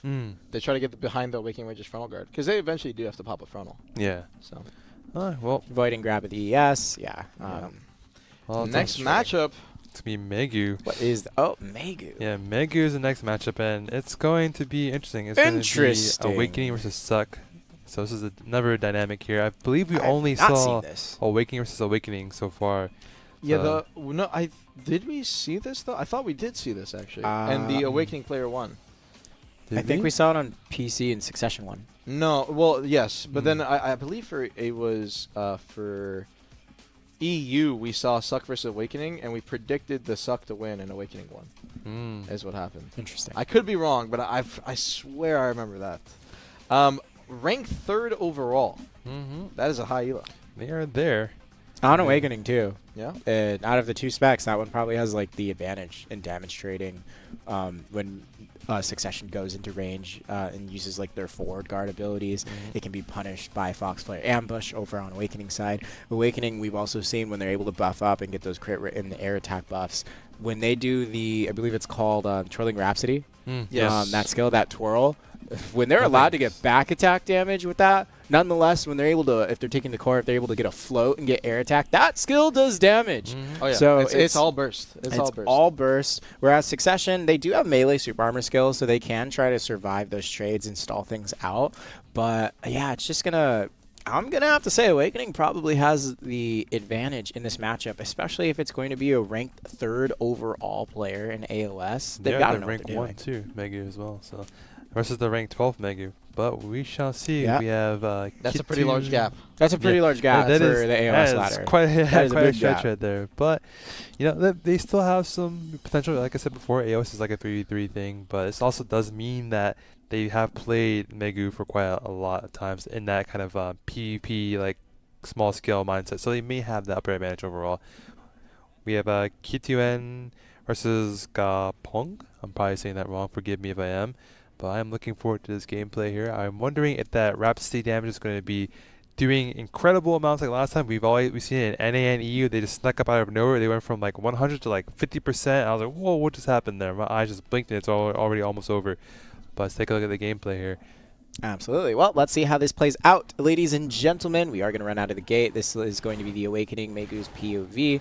I think we do notice that Awakening Maegu does opt in to use those pre-Awakening skills at first, just to get started with the fight. Just because by spamming Awakening skills, you can tend to run out of stamina pretty fast. So they tend to play their neutral a little bit in the pre-Awakening, then trade into Awakening. You can see right here. Let's see if there's going to be a Foxfire ambush. Not just yet. It looks like Pong is going to go behind the pillar. Oh, he there's the actually got Foxfire Ambush, but he does air smash and see. Oh, Ooh, he has a re-CC though. He did have the You know, the re-CC. main reason actually that they do that is because they need to burn through some of the iframes for the Suck Maegu first. Because Awakening Kit is just all in. You have to like straight up all in, get everything out, and he's gonna get the connection. goodness. and right there, he all in and got everything Yeah, out. that's the thing is you 100%. have to time it correctly because if you miss, well, I'm just gonna end up losing the trade because the other guy's just gonna trade me down. And Gapong on the Succession Maegu has to do the exact opposite. He has to try and bait out the Awakening Kit and then save his iframes to avoid that. So Kitinen, he's playing the bait game a little bit better, getting some cooldowns from Gapong, and then timing his engage on Gapong's FG is going to punish him with the Fox Claire ambush. You actually cannot commit for a single FG on the Succession matchup, by the way, as a Succession player. I believe when we saw on NA Masterclass for PC, the way that the Sec Maegu won was just he was out trading the Awakening Maegu on every instance. Full SA, no gaps. There's no way for the Awakening Maegu to catch him. Clone swapping. Clone swapping, it was extremely hard. Oh, basically impossible for the Awakening Maegu to win any trade. But that was just like, it's a skill matchup. And in this instance, early stiff connection, Kitinen with a follow-up CC. He went for, I'm at so sorry, damage, console too. players, it's Shift Q on PC, the Fox. Yeah, that's the unprotected it's range unprotected. CC. He used So- it up close. Yeah, Gapong ingrading a little bit, and Kittenen's there again. The Twirling yeah. Rhapsody for the follow-up. This is looking like it's going to be a rough one. This is a clear dominant one. It's been 100% HP both rounds so far. It's not looking so well here for Gapong, but maybe they could turn it around. How? But then again, like, you know, we mentioned before, they are the rank 1 in AOS, and they have some quite a lot of experience there in AOS. I mean, it's showing that Cloudon knows the matchup. I mean, he knows his class, and Gapong is being a little bit too risky, not only with the forward guards, but using that unprotected range KD skill up close was maybe not the best thing to do. I would have opted in for using the other super armor skills at their disposal in the Succession Kit and melee range. It does look like they are going to get hit by Twirling Rhapsody already off the bat, but there is no re-CC follow-up from Clinton. They are, let's see, he's going to go back towards the center of the arena. Twirling Rhapsody comes out once again. Foxfire Ambush doesn't find a He's connection. just waiting for the ambush. He's literally timer. just waiting for Yeah. forward guard. I mean, he's playing it smart. I mean, it's showing that it's working, right? Twirling, Fox Flare, and he knows that his opponent is going to play FG very right risky. there, Gapong, needs to be careful. Getting in, try to go for the gap close. A little bit of SA come out from Gapong right here. It's that's going to close. lose the bomb. He's S blocking for a second. Gapong, run away, getting in. hot on his tails. He's just waiting for his timings. You can say he's playing his neutral game really well. And Not even trading with his clones, I noticed either. Yeah, I noticed Gapong was walking there for a second as well. There's going to be some SLMB, range FG, damage done. avoids. dodges the Fox Flare ambush. Yeah, full say. There's a clone swap. And that was the unprotected KD that he went for again. So he definitely needs to be careful. Thrilling Rhapsody comes out. Good damage trade actually from Gapong here. This is kind of how you do want to play. You want to go for these damage trades, but again, he's greeting for FG timings where Kittenin, if he's just close enough, the ambush will just hit him. Well, he can go for it in clone swap at the last second to throw him off. But we're not really seeing that just yet. Foxflare doesn't connect either right here. Matches, it's playing out a lot longer this time, but he is up. Yeah. And there's the Rhapsody. And there's the Castergers. Yeah, the moment he said that, he's like, ah, thank you. Go. Yep, there's twirling, and he He's saw an phased too. E-buff. Yeah, The he's not E-buff came out from Clinton, and yeah, that's all she wrote. Yeah. Not really much there to say. There's too much forward guard reliance on the Succession Maegu, unfortunately. Just didn't seem like they were too confident on the matchup, whereas it was... Sorry, I'm blanking on the name. It's Kittenin. Kitsunen, thank you. Just doing a good job. You could tell in that very last round, they knew, like, okay, this guy is going to use forward guard 24/7. I'm just going to sit here and take damage because it's not threatening damage either. And I'm going to wait for the precise moment where he's going to use forward guard. I'm going to Fox Flare ambush, and then I'm going to Twirling Rhapsody. Worst case, even if I don't get a CC with it, the amount of damage that comes out is insane. So, I mean, we saw that there. Even though the round went on longer, it seemed like Kittenin was just playing the safe approach, which was very smart. That is what you should do, especially if you know what your opponent is already going to play like. And, yeah, he just won the match. So, pretty one-sided, but congratulations. Yeah, Awakening Spec wins the Arsha weapon skin. We do love to see that. And Kittenin is going to be the winner. It's going to be an interesting next match here. We have our favorite class. My favorite. Yes, the favorite class. one. It's my Yes, favorite the favorite class. class here. It's going to be the Shai class. God, I can't wait to hear the puns today. It's gonna be a good Sparkle, one. sparkle, all over the place. Vanessa versus MQ Rip. Interesting people right there for sure. Well, they're going to let it rip on the skateboard, that's for sure. That's for sure. They're going to be skateboarding around here. I wonder if they're going to do the same exact combo they did before for any EU, most likely because it's definitely probably the only combo they can really do for I skills. actually got a message from one of the EU Shai players for PC, and he was the winner for their masterclass. And he was telling me that they weren't doing the right combo. He was saying that you can kill another Shai from 100%. They should never stand. Well, that's what wasn't I saying that? Oh, did you say that? I was saying that they have a combo that they can kill 100 to 0, but we weren't seeing it. You see, I mean, I just don't listen while you're talking. I'm just messing around. I'm sorry. I love listening to you while you're talking about Shai. It's a good time. Well, we shall see then. We have our two opponents here getting ready in the match. I am wondering to see maybe they will do the optimal combo here. We haven't seen it so far either from NA or EU, so maybe Asia's going to be the one to use that full-on combo and 100% them or force out the V early. Let's get into the match and see how it goes here. Yep, Vanessa versus MQ Rip. I know Eds is looking forward to talk about all the sparkles and 1, 2, 3s and twirls there are going to be. But let's take a look at the gameplay My here. feelings are hurt. Armin hurt my I feelings. didn't mean it, man. I didn't mean it. He meant it. He meant it. I was just joking. All right, ladies and gentlemen, we're coming out the gate. It is going to be a Shai v we Shai are matchup, and we we are are going WPMing, towards the holy. center. Let's get it. All right, let's get that matchup going. There's the flooring being thrown out. I suspect some bongos coming out in 2, 1, and I was wrong. Oh, no, I wasn't wrong. I was just half a second off. There's a bongo. There's a stiffen. Is there going to be a connection? He is going to be put on the ground. They are going to throw that boomerang. They are going to stand, though, so half HP. There's going to be a little bit of a heal going up to 60%. Another bongo toss. No stun connection. I lied. There was a stun connection put on the ground, and that is going to be a V from Vanessa already at 40 seconds in. All right, we're going to go around the patio, looking for some heal opportunities. Vanessa healing back up, but taking some chip damage from a Rip. Let's see, Rip. Can we let it rip? Is there going to be a stun being tossed out? Suspect that bongo coming out soon. It looks like that stun did connect. It looks like he's landed every single one so far. Putting him on the ground, is he going to toss a boomerang? Is that going to be a kill? And that is going to be round 1 going over to MQ_RIP. Well, they did pretty well there. I feel like I saw like the combos that they were mentioning before. not being quite done here as well too. I didn't see any 100%, but you know the same exact combo that was done in NA and EU console for Masterclass was done here as well by Vanessa. So I mean by MQ Rip. So maybe that's the combo that they're only familiar with right now. I feel like the console team or console players may not be familiar with the PC combo that you mentioned before, Armin, but that may change. Did we for ever the consider upcoming that maybe they just like comboing twice? one. Could Maybe be. it's Nah, just so fun to nah, combo nah, someone that you'd nah. rather do it 2 times. No.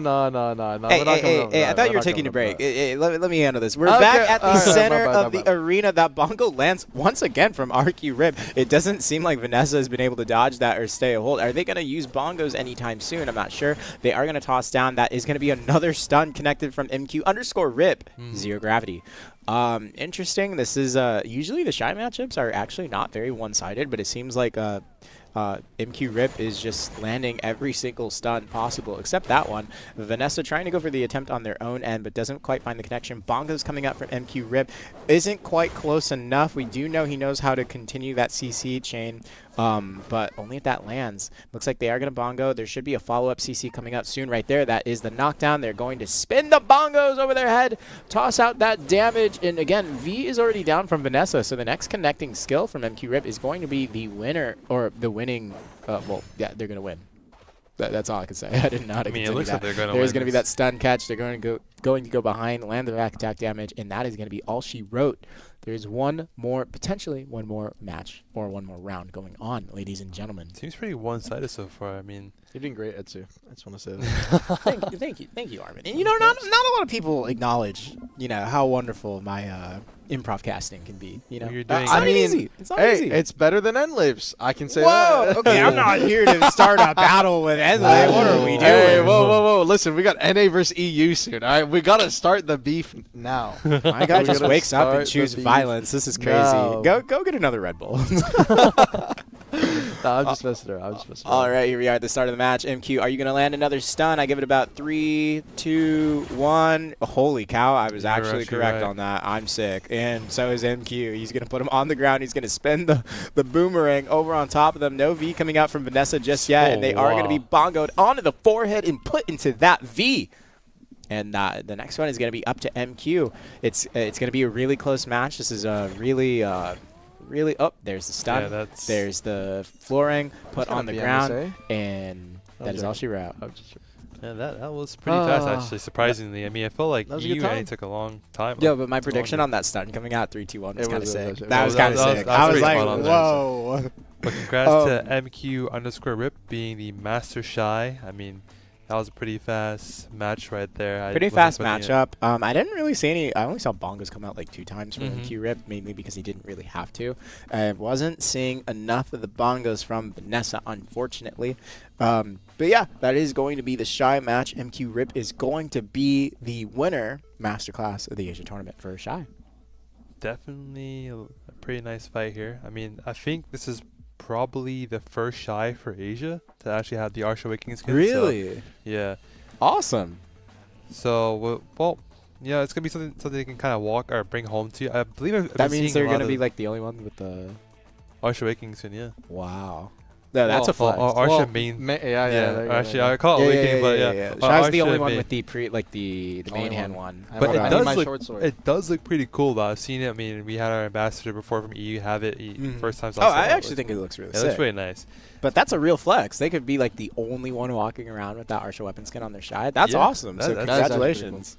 It's gonna be pretty cool for them. And also, I've been seeing a lot of Symbol, the guild. I think they've collected a lot of the Arsha Waking skins from this tournament so far. They've been, winning their matches in the finals. Really? Yeah, I've been looking at Symbol here, Symbol there. I'm like, okay, I saw Paniano before too, Emerald, but I think more so Symbol coming out on top there. So that's pretty cool seeing one guild kind of have more of a dominating factor throughout this tournament here. But with that said, we do have Sage next here. But before we get into that, we're going to take a bit of a break here. It's going to be a 20-minute break. And we will be back pretty shortly there, so make sure you get yourself ready, kind of stretch real quick, get some food. Don't forget, keep watching. You do get the Twitch drops for our console exclusives. I know our PC guys here are looking for those as well too, but unfortunately you must make an account It's on not fair, console. man. It's not fair. those Not fair. You had Constones. your share of drops for come on. years. But we'll be back in 20 minutes.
Okay, and we are back for the final day of Masterclass. Asia here is bringing us home, day 3.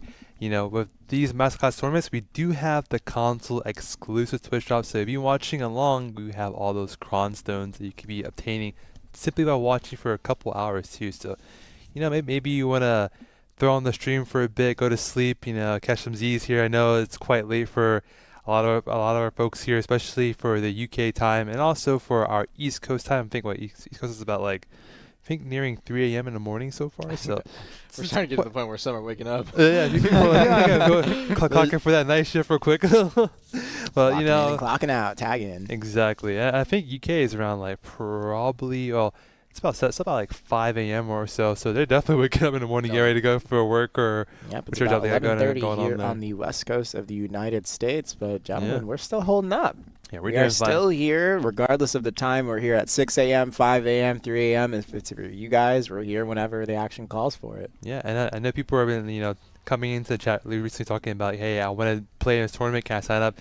Yeah, and unfortunately, the Next tournament time. is in You its can next conclusion time. right now. Next But, time. Yeah, next time we'll have more of these tournaments for you to look forward to and get ready for. So don't worry, if you can't play this time, there's always going to be a next time. So you can go ahead and sharpen your skills, learn from the matches here that you've seen so far, because I'm quite sure those who play in this tournament are going to probably do a repeat, trying to run it back for a second win and defend that master title they have so far. So we'll definitely have more for you to, you know, go ahead and play about and get some rewards off of it too. Of course, it'll probably be a bit different for next time, maybe a bit more, maybe a bit less, maybe new rewards too. Who Yeah, knows? but everyone's going to see the 150k crons, I the know. Arsha weapon skin. You know, it's pretty exciting stuff. And of course, the most important reward of them all, gentlemen, bragging rights. Of course, man. The streets of Heidel, Calpheon, you know, even Belia, Igor Bertal's been talking about me for the entire time as me being the master. So I'm looking forward to, you know, Really? hopefully. What else did he say? Oh, he said, you know, I am the best. He says, you know, Oh, go he said Yan. that. Yeah, Oh, you know. really? Yeah, you know, Do you have a clip? in the adventure log, it shows like, you know, GM Ash, you know, taught Go Yan and so on there. Right. So, you Wow, know, that's how wow. it works there. That's the lore. If you I wasn't familiar with your game, GM I Ash. wasn't- I didn't know you were this wasn't either. famous. I Yeah, wasn't so like, either. I taught Go Yan, and then Go Yan. Oh no, I taught Go We're Yan's still going father, with this bit. and then Go Yan was taught help explain. Or no, I taught Go Yan and Go Yan's father, and then also Go Yan's father taught Seraph, Margaret. So This all the warrior there's a lore. whole entire lore right there. Yeah, yes, exactly. But yeah, I mean, these matches so far for Asia has been pretty nice. I mean, like we talked about before, NA and versus EU, they have their own kind of meta and way to play. Asia's a bit different for the most part. There are some, I guess, some cross intersections there for some of the gameplay, but largely it's been about, hey, we play a different way, and it's worked out for them so far. I mean, in some cases, you know, people played a bit interesting and bit confusing for some, like when we saw the Ninja tournament there. That was pretty interesting. I was surprised Very at this so interesting. quickly there. Yeah, a little bit of I do want to ask, gentlemen, what has been your favorite match of the evening so far? In my opinion, I like to see the Berserker match. That was pretty nice. That one was actually That really was sick. explosive. I mean, we know we're gonna be here for quite a long time. 6 p.m. our time when it first started here, and then having that explosive match right out the gate was very nice to kind of be that. I guess more of a picker up thing, getting ready for the actual tournament to begin. So I feel like that the Berserker match was definitely one that was very well to see right there. I love seeing that kind of high impact, like unrelenting damage going off from Berserker. So it's pretty cool seeing that. But of course, you know, I'll be looking forward to the Warrior match later down the line here. So course. we'll see what happens here. Also, we got Dark Knight as well coming up too. So Of course. yeah. I think my favorite one of the evening was probably Strikers, just because it was just That was so. Strikers for me too. Striker was Mm. the MVP for mine, just because Rascal was just being. He Yeah, was being a dude. rascal. He was being That, very confident in his He's gameplay. been a rat. He's being a rat. He's being a Hey, you got to rascal. grab on Spiral Torpedo. Don't forget that.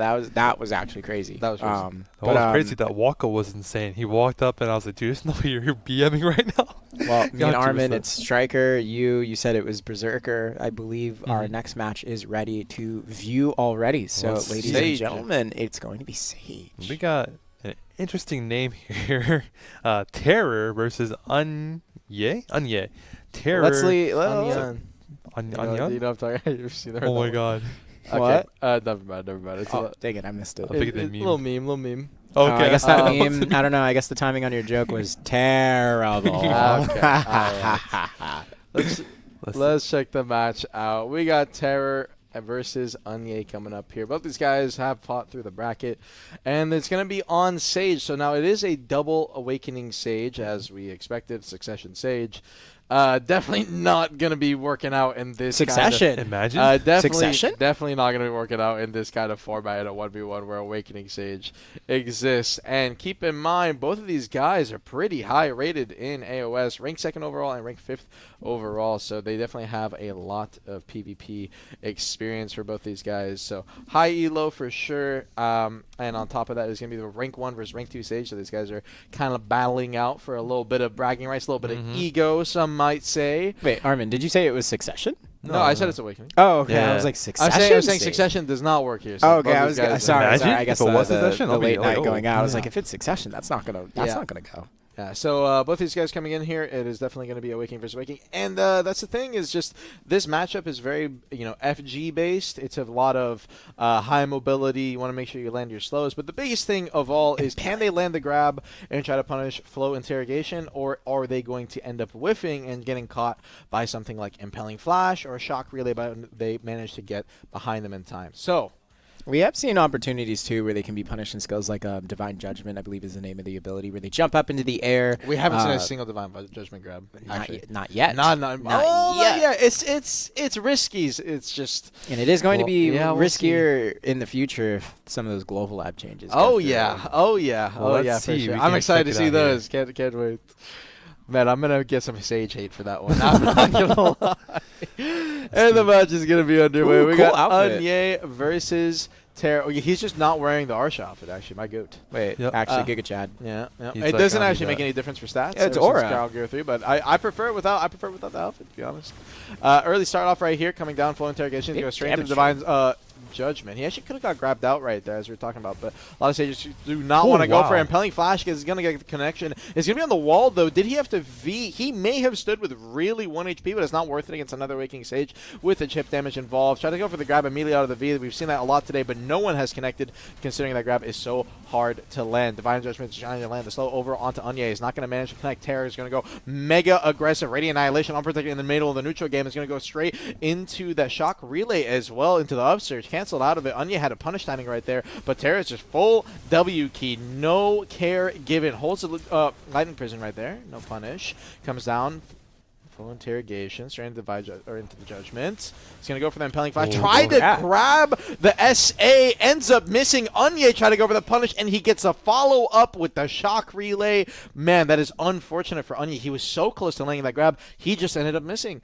That's the one thing about Awakening Sage Grab, if you guys do not know. While it has an extremely long range on the distance, it actually does not have a very big width. Actually, one of the thinnest grabs there is in the game. You have to be very precise with your crosshair to try and hit that grab off.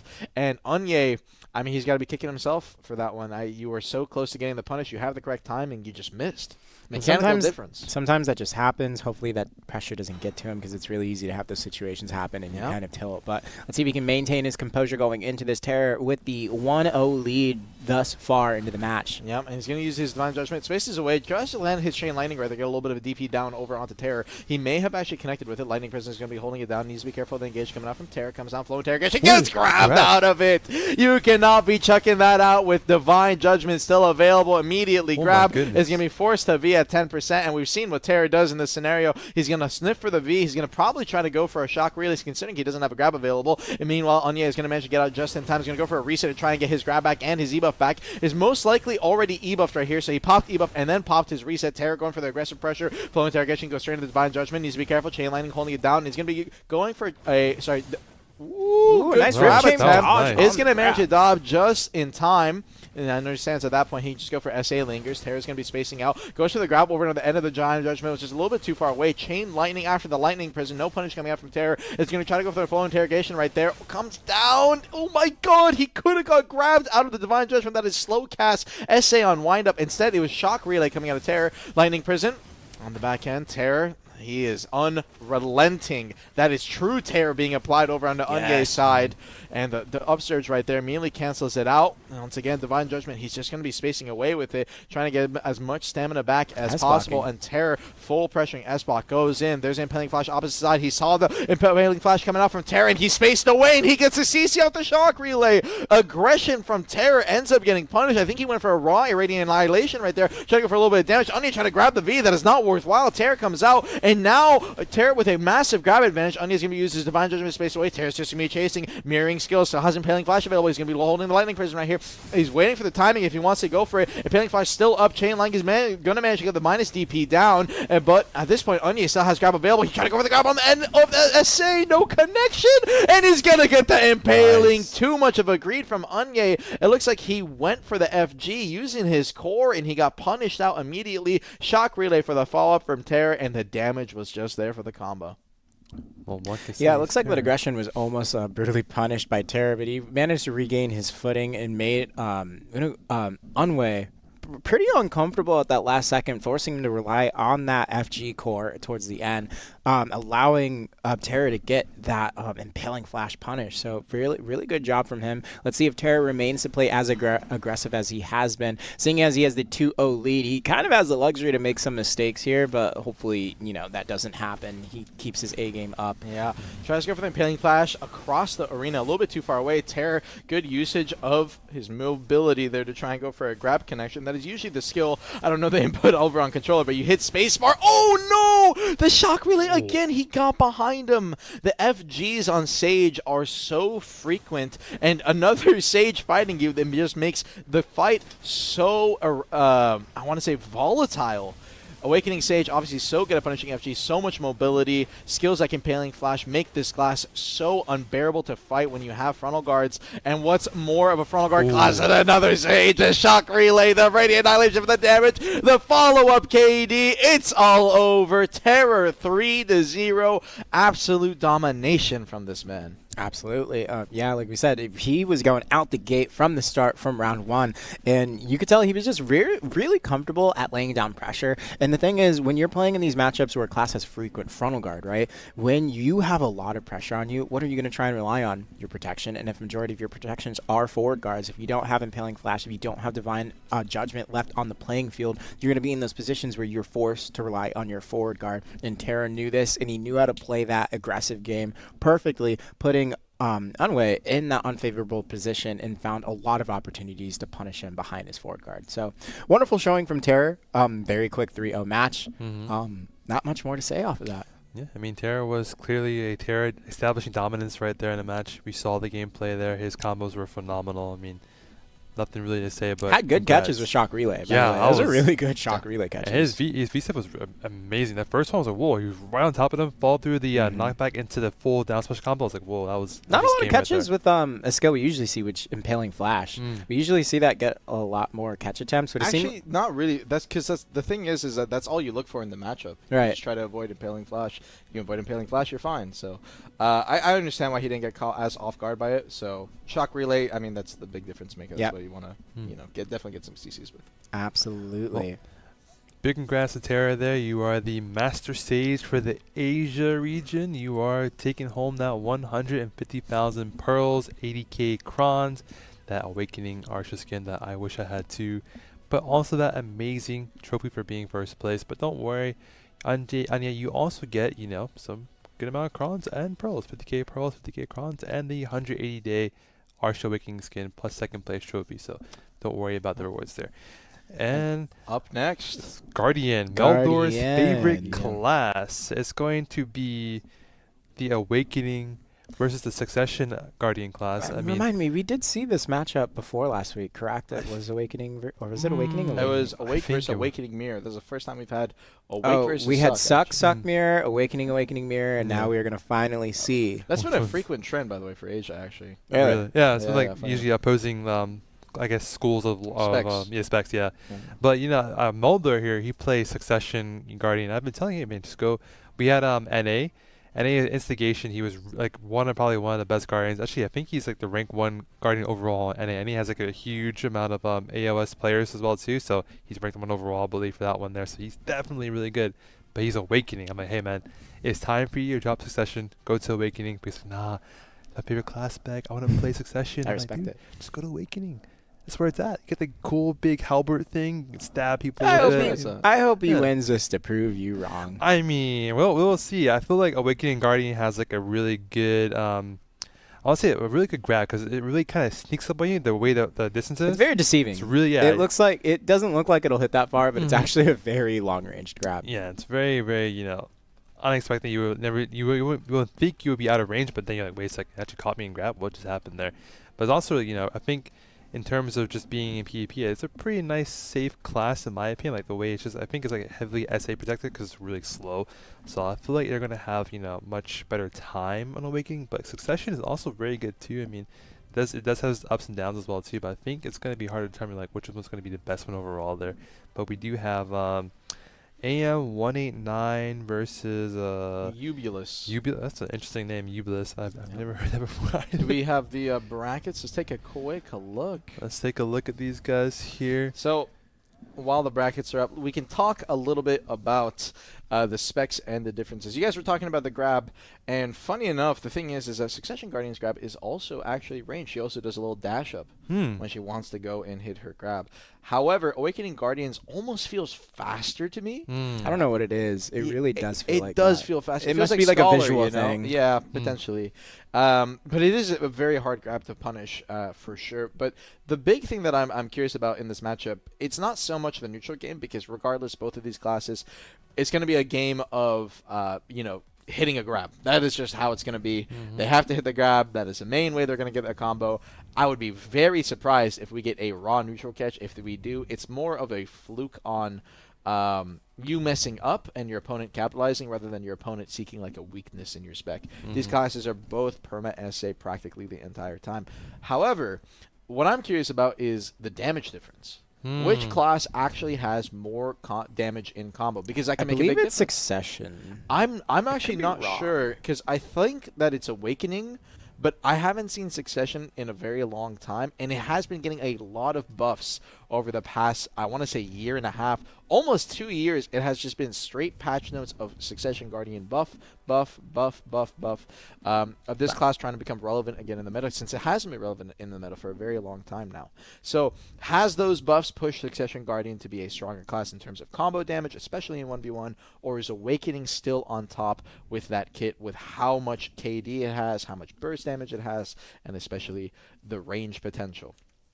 I'm curious to see. And let's take a quick look at the final two matchups. AM 189 versus Ubulus. Interesting. How is it going to turn out? Awakening versus Succession. Definitely gonna be cool to see which one's gonna be on top here. Maybe if Awakening wins, Melder can finally re-roll to Awakening, like I've been telling him to do. But then again, obviously, we play a class we like the most. Like I like Awakening Don't worry. Warrior. I believe in you. Hey, I rolled Awakening Ninja after like 5 years on Suck Ninja. See, there it is, man. I I'm telling you. know I can do it. I know I can do it. Let's get the game underway, and it is time to begin the Guardian Masterclass. Who is going to be the winner? Remember, it's all about the combo damage.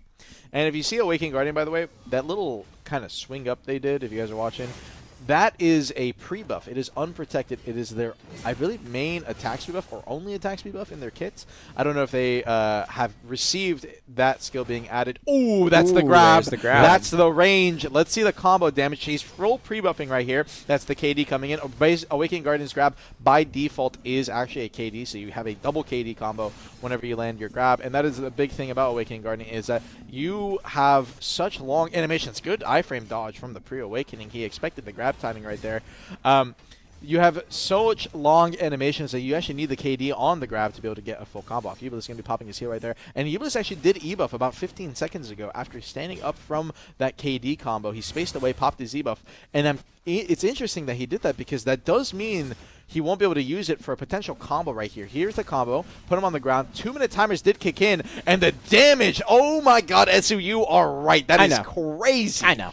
That is insane how much more damage he actually It's actually just a did. lot. That is a huge... He wasn't even near the end of his combo yet. He had a couple more skills, plus a down smash to And use, another and grab. he grips him up again. Another Choke one. slam on the Oh, wow. ground, and the DPS is crazy. GM Ash, microphone?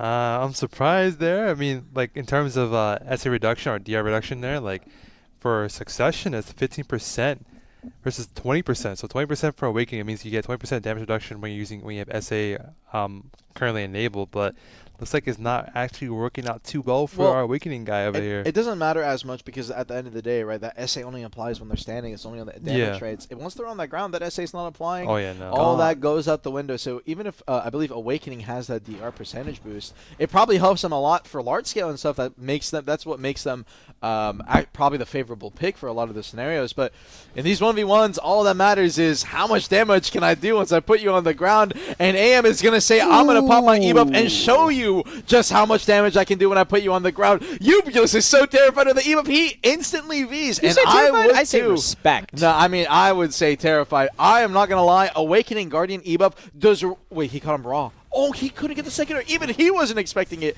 Awakening Guardian does ridiculous amounts of damage once E-buffed. That buff with the AP, I believe it may give some crit damage as well. I'm actually not familiar with her E-buff stats. The only thing I know is that it gives 10 seconds of super armor.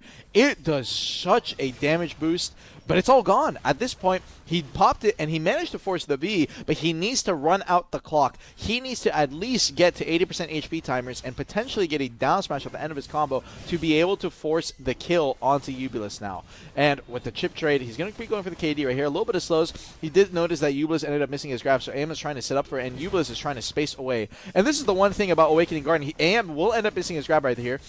Ubulus back up with his grab. This is one thing about Awakening Guardian. It actually has a very set rotation of iframes and SAs, and you can easily punish them if you are familiar with the timings. That is the one thing. Awakening Guardian, while for many people it seems like an impossible class to catch, an impossible class to grab, it is actually just learn the class knowledge on it, and you can definitely find those windows. And AM has found his window. Novi available on Ubulus. Is this combo going to be enough? He actually gets a down smash to start, so it's going to be a little bit more damage. Oh no, he didn't come in for the extra kill. He tried to swap to pre-awakening, and now Ubulus has another chance. But he misses AM grab. goes for it. He missed the grab, and the follow-up cleave to finish it off. That is Good crazy. setup by AM. I honestly think that was just Ubulus messing up a little bit. Had he played a little bit more patient, he knew that AM to kill him had to greed for some form of SA damage, and that is the one thing about Awakening Guardian that makes it that one of the weaknesses for Awakening Guardian. It has to commit to very long, big, wide animations to be able to get damage off, and had Ubulus just played it patient, he definitely would have been fine. But that's the thing. You're 1 HP, your nerves start kicking in.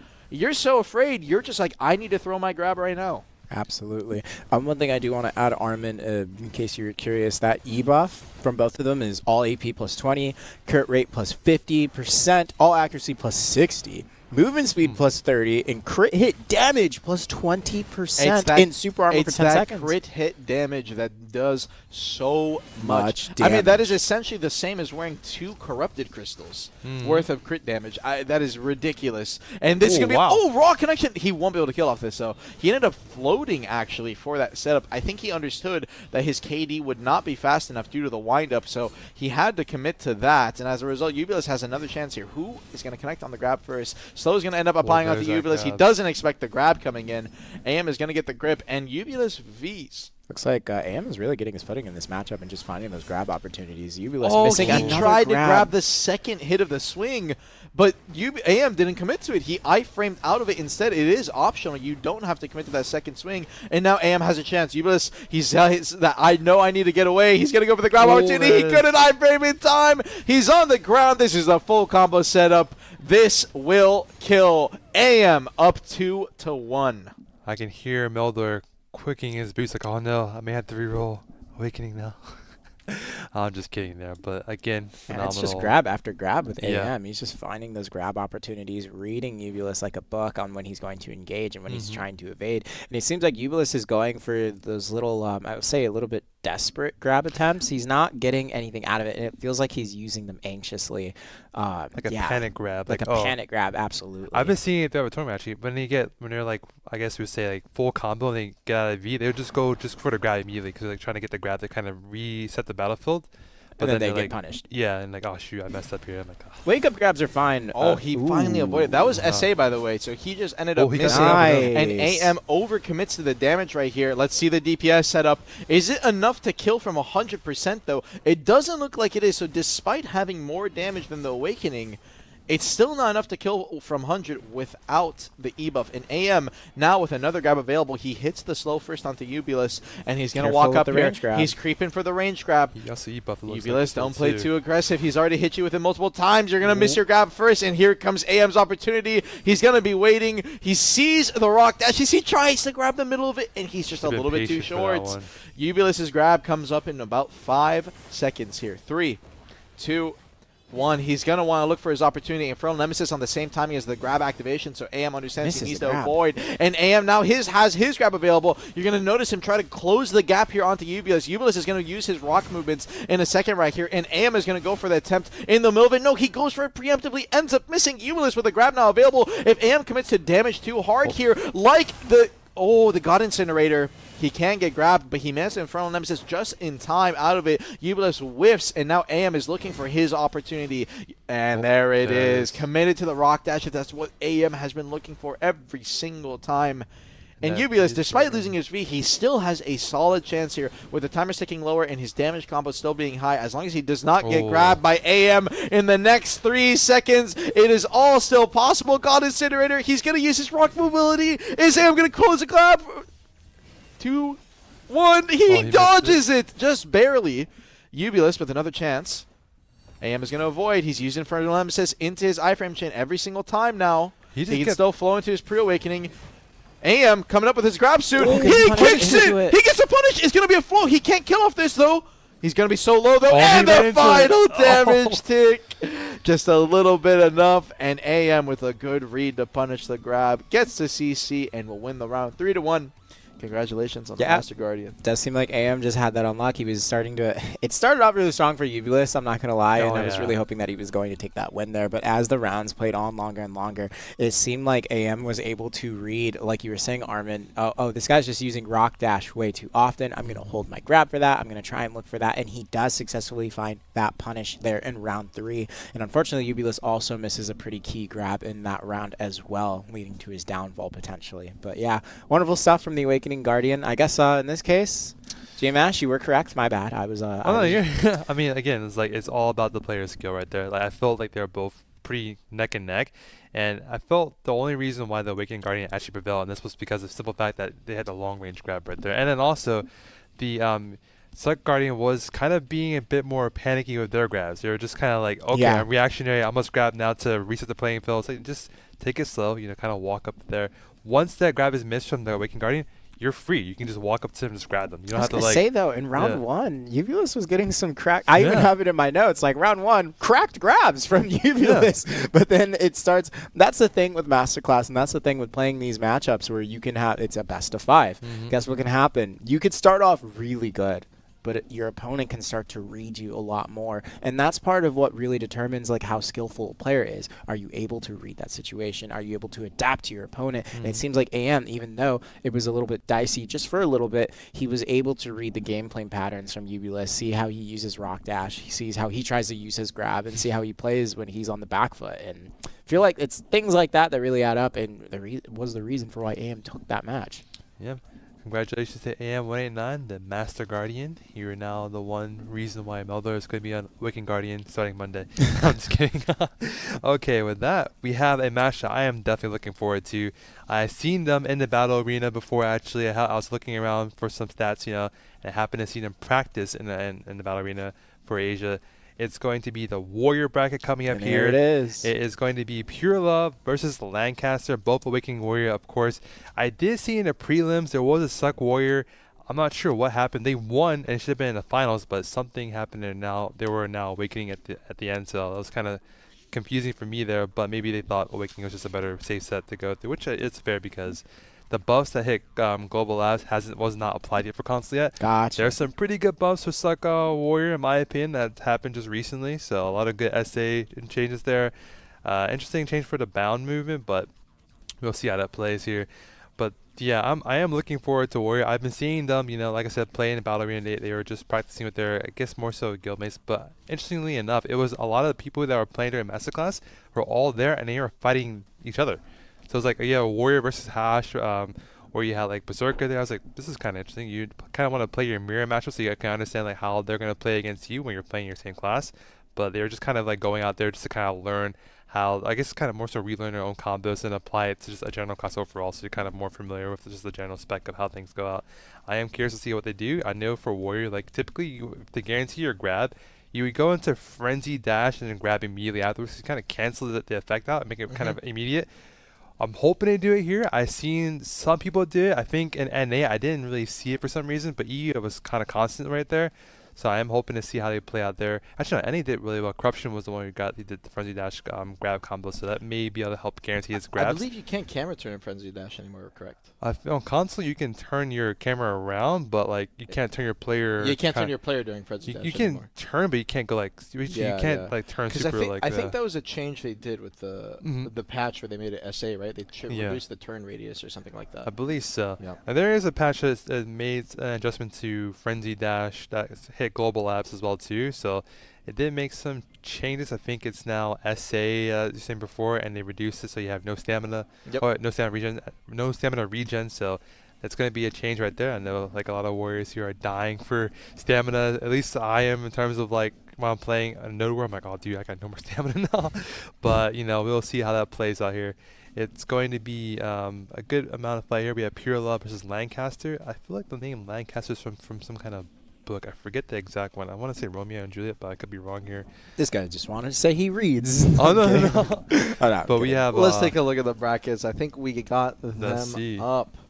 I'm looking forward to how they play this one here. I mean, I mainly see NA versus EU like gameplay and Warrior, and I did watch them, play some of their Battle Arena skirmishes. So I want to see how he's going to use this here. It was Holy Knight, which is going to be Lancaster, who I saw in the Battle Arena playing around there. So I'm definitely I want to see the fruits of his labor in that Battle Arena here.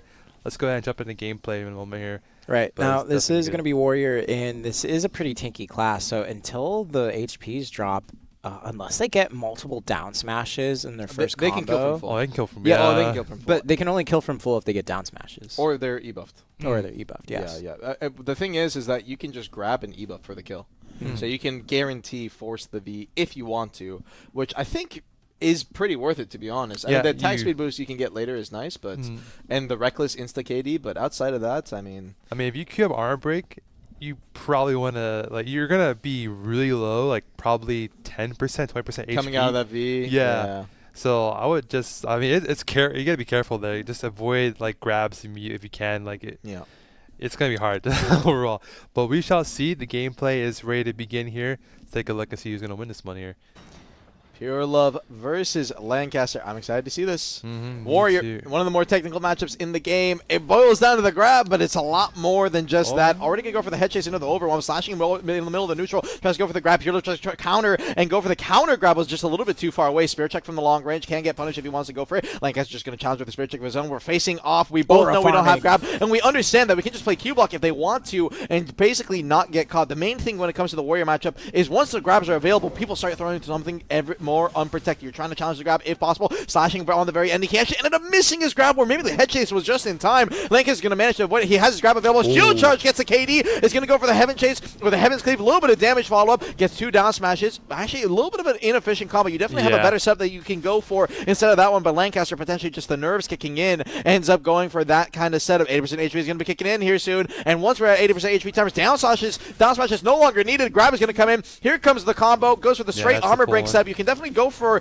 a solar flare setup and get a bit more DPS possibly. Pure Love, though, it says it's not needed. Armor break, Reckless, gets the down smashes, and he's going to pop his E-buff. Pure Love, now with the E-buff ticking, is going to have a lot more attack speed. On Lancaster, understanding that it's just sitting, waiting. He has to wait for the correct head chase timing, otherwise he will get grabbed. Shield charge is going to punish him on the very last tick. He tried to go for the grab, and that is the biggest counter to Warrior grab in the mirror matchup is shield charge. A multi-tick frontal guard stiffen, and you have so much CC spam potential with that skill that you basically, once you're face-to-face with your opponent Warrior, you want to just kind of chuck it into them if possible. The only way that you can really counter that is by head chasing backwards through your opponent, burning your iframe, potentially throwing an armor break, or maybe if you're running in balance strike core, you can also balance strike into them from behind. But at that point, that's where the issues arise. You've now burned through your iframe. The grab is still possible. You have to be careful. It's a lot of mind games that come into this matchup.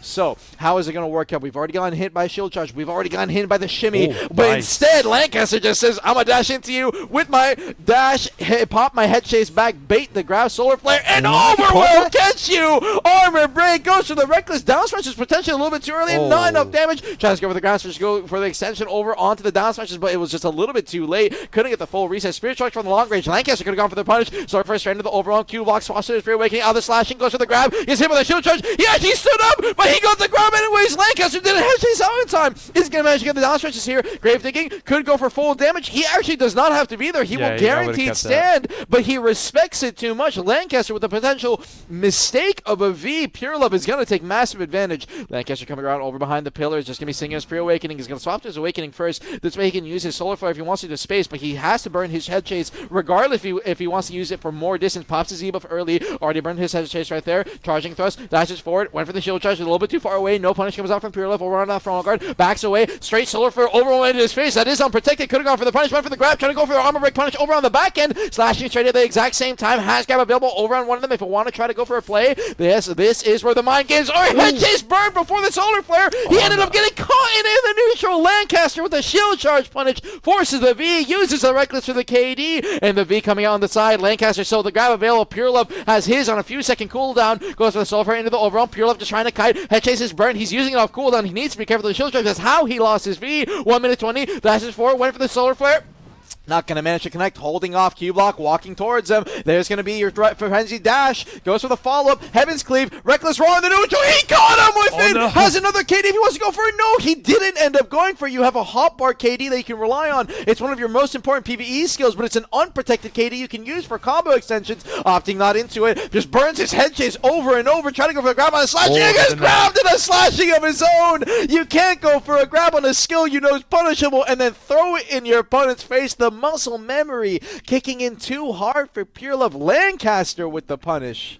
Yeah, you mentioned this before, Armin. Slashing being one of the prominent skills that you can actually punish with grab, which Lancaster did a really good job there in the final moments. Also had a good shield charge punish as well on the grab. Like you said, when you know that Warrior has grab available, you have to try and challenge it with some sort of CCs being tossed out 24/7. Shield charge being one of the really good ones to go for. Despite that early V into the round from Lancaster, he still brought it back. But it looks like we are out of the gates in misinputs. No, it was actually very intentional because of the gate. No. If you okay, think, let's think about it, Pure Love plays better without V. Oh, so Pure Love's upset. I can tell. Yeah, I mean, that's got to be frustrating. You burn your V already just like that, and Lancaster got to see it. So now, with no V available, the next CC that Lancaster gets is going to be death. Goes in, frenzy dash, hits the grab. If he wants to, he could have just popped the E-buff and killed him, but instead he's going to go for the down smash. I feel like this is a little bit of green. Head chase, solo for him to disengage. Yeah, he messed up heavily. He could have just E-buff for the kill. I mean, he should have had it available. I don't think he popped it towards the end of the last round. Maybe I'm wrong. He should have pulverized. No. Regardless, at this point, misses the grab. Pure Love, did he see that Lancaster misses grab there? Probably not, considering he's still playing passive. If I saw another Warrior misses grab like that, I'd try to take the aggressive approach. Pushing forward, there's the grab. Pure Love, he has a chance to tie it up despite not having a V at the start, and he actually will. Lancaster, a thrown away opportunity. Well, regardless, Pure Love still would have had his V at this point, but evening up the playing field. Can Pure Love pull it back? E-buff popped by him. Lancaster, I'm going to match you. Spear chuck, long range. You need to be careful when e-buffs are ticking. Your reckless is instant.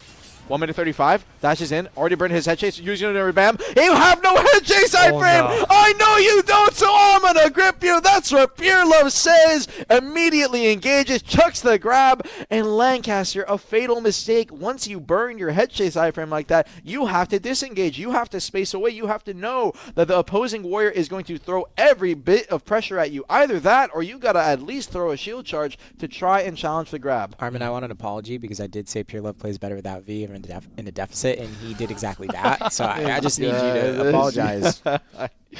All right. Well, is Pure Love gonna do it again? Let's see. Maybe he will. Maybe he will. He will. We'll see. Well, We'll like see. I just got a bit too like antsy. Like he's like, okay, I can win this, and then just Spear chuck, early long range. Pure Love was trying to go for a punish on it almost with a head chase, or sorry, with the solar flare right there. Charging thrust, shield charge, gets the nice. grab. It looks like Pure Love got grabbed at the end of his whole head chase, or he was using it off cooldown. Not enough Again, damage, the though. combo setup that he's He going messed for up. is technically optimal if you get the down smashes, because you can kill. But this setup that right now Pure Love is going for is not going to manage to work. That one does not have enough down smashes, I believe, to connect, especially when you're using the grave digging in the middle right there. Unless plus he's ru- pulverized first, then grading afterwards. The problem is, well, yeah, I mean, maybe it'll work, but this is the same combo that we saw on NAPC a lot, especially by Bobo Buddy, to end up winning that tournament. And potentially after the grave digging I think changes, a raw things catch have without grab. adjusted, but Pure Love says, I don't need it. Just raw catches back-to-back 50% HP. He only needs one more CC, and it is over. Although he does not have his E-buff available, 80% HP timers are in play. It should be enough damage, or Lancaster will at least stand with 1%. Waiting, neutral, balance strikes in. There's his E-buff. No, still not popped. Lancaster Ooh, gets there it it. is. Frenzy Whoa. dash. That's the grab. He's going to get the full setup. Okay, yeah, It he forces the V. yeah. You Golden gotta Flare wait. for the first challenge. Slashing. Ooh. He was behind him. He misses the grab because Lancaster, his body just moved behind, and he gets a shield charge. No, he was too late on the reckless. He couldn't get the full setup. Rabam, just for a little bit of SA shield charge. He's tide, trying to yeah. match it. He understands that the grab is coming back up for Pure Love. He Both grabs spaces down. away immediately. Head chase and a solar for just out in time, and both grabs up within a 1 second differential. Isn't even needed. No, his armor break. He used it too quick back to back. The stiffen did not apply. Even if he did, he wouldn't have been able to kill him. It was a stiffen into a KD. Both players just backing, Yeah, just edging glad back you and saw forth. that. Grabs are available. Frenzy dash already burned from him. Pure Love is available. Head chase is not up. Sal, he moves for the. He goes for the slashing. There's no grab from Pure Love. I'm very surprised. I thought Pure Love was going to chuck it. Head chase, solar flare from both players at the same exact time. No head chase available. It's over. Pure Love There it with is. a 3-1 victory, taking the Warrior Masterclass. I had no done. doubt in my mind. No doubt in my mind from the start, honestly. Well, yeah, pure love in his heart. So he won out there. He is now the Master Warrior. You know, This guy. it's some great gameplay. One thing I did see from Lancaster, I believe he got confused with Heaven's Cleave. He thought it was a float. It's not a float. He tried to use it as his combo to, like, I guess, do a knock-up on him when he was down. But I it think he's wasn't- just trying to go for damage extension because he was following up with Reckless afterwards as well. Oh yeah, I don't think it was a good idea then, because he should have used like Merciless and just the full knockdown combo, but I guess not the way he's gonna go with it. So, but unfortunately, at the end of the day, they both made it so far. I am glad to see the Pure Warrior gameplay. literally burned his V Yeah. for free and for no reason in round 3, and he still won. Yeah, Like, they did really well there. Very well, brought it back. We did see a mistake from Lancaster there in round 3 as well, where he got a combo opportunity, but he did not e-buff, even though he would have just won the round right there. he would have won the round, and that's the thing, right? Like, you see that your opponent burns V, and you're like, oh, like, I should have. You might get a little, like you said, way too greedy when you see Yeah. that, and you're like, oh, well, he doesn't have V. I could afford. What if I saved mine, got the kill now, and then used it for the next round? Didn't happen that way, unfortunately. We go into the next round. Pure ends up getting 2 raw catches, I believe, without grab dependency at all. And towards the end, it kind of looked like both of them were kind of nervous a bit. Yeah. You could see like they were just throwing. At some point, they were just throwing out whatever they could and saw what stuck. We both laughed at it, Armin. They were like shimmy like back and forth with their shields when they're at the center of the arena. That's why I was chuckling a bit because it just looked like a little like a head nod to each other. Like, yo, are you gonna do something? No. It's like in Tekken where they do like the wave dash. Yeah, tech, you know? yeah. Literally felt just like that. But I feel like both opponents were definitely feeling those nerves there at the final moments. But Pure Love came out on top. Congratulations. Yep, congratulations there. Getting that Pearls and Crons both are, but Pure Love is getting that grand prize one there. But speaking of, our fights here, we do have a match that you're, of course, looking forward to. The Dark Knight class is coming up here in a sec. We have That's my the class. finals for those two. Gaba Fuji 93 versus Dancing God. They are the god of dancing. I mean, and are they both? I'm assuming it's been Succession versus Succession. it is Succession versus Awakening apparently. So I'm curious to see how that's gonna play out. Who's the Awakening spec? That's Who's the all Awakening you. spec? That's all you. Dancing God. Okay, yeah, with that name. Rank Yeah. 1 DK, ranked 8th overall on AOS. Now the thing is, this matchup's actually so Succession into Awakening. So Succession has a lot of access to cancels. They're Wheel of Fortune, gigantic AoE, good damage, air attack float, 50% crit. If you crit, it does good damage. Lunacy doesn't CC, but you can go into abilities instantly, like Nocturne, which is going to be their version of Block Jump. You'll see them disappear. There's several different versions of Nocturne. All you got to know is you can disengage with it. You can use an SA version of it, which doesn't do damage. You can do a damage version of it, or a float version, but those two last options that I just told you guys are unprotected. Most will still throw them out when they know there's good trade opportunities. If a DK's in Wheel or Lunacy or Long SA, you usually use the damage version just to get some back attack, especially if it crits.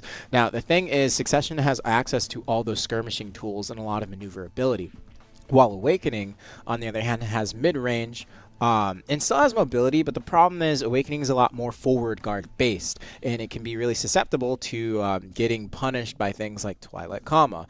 Nocturne from Succession, by the way, also has way more range than Awakening's absolute version of Nocturne. So you're going to be in those situations where a Succession spec can kind of punish you behind your Shattering or behind your Spirit Legacy, which you shouldn't be using standing. But like I said, Awakening's very forward guard based, and sometimes it has to rely on using those standing forward guard skills. You can find good opportunities to go for trades, like if DK's in Wheel or Lunacy on the Succession side, you can try and predict that and go for trade opportunities with Cluster or trade opportunities with Shattering Legacy, but it's going to feel very risky and suffocating if you use things at bad times.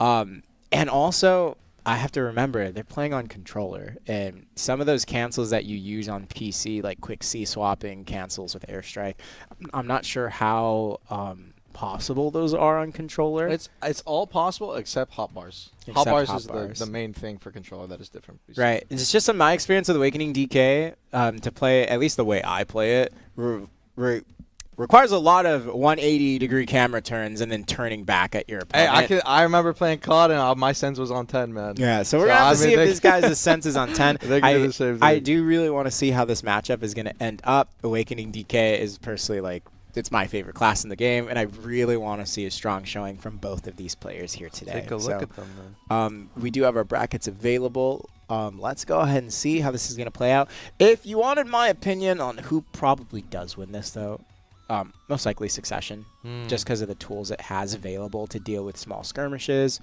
the ability to get behind forward guards with Twilight Comma and Nocturne. Yeah, it's just a difficult matchup for Awakening. And I suspect, especially on controller, it might be a little bit more difficult. So, but we'll have to see. We shall see. It's going to be pretty awesome to see here. I haven't seen a Awakening versus Suck before, so this is definitely cool to see how it plays out. I believe NAE was just Suck versus Suck each time. Yep. So I am really excited to see how this is going to play out.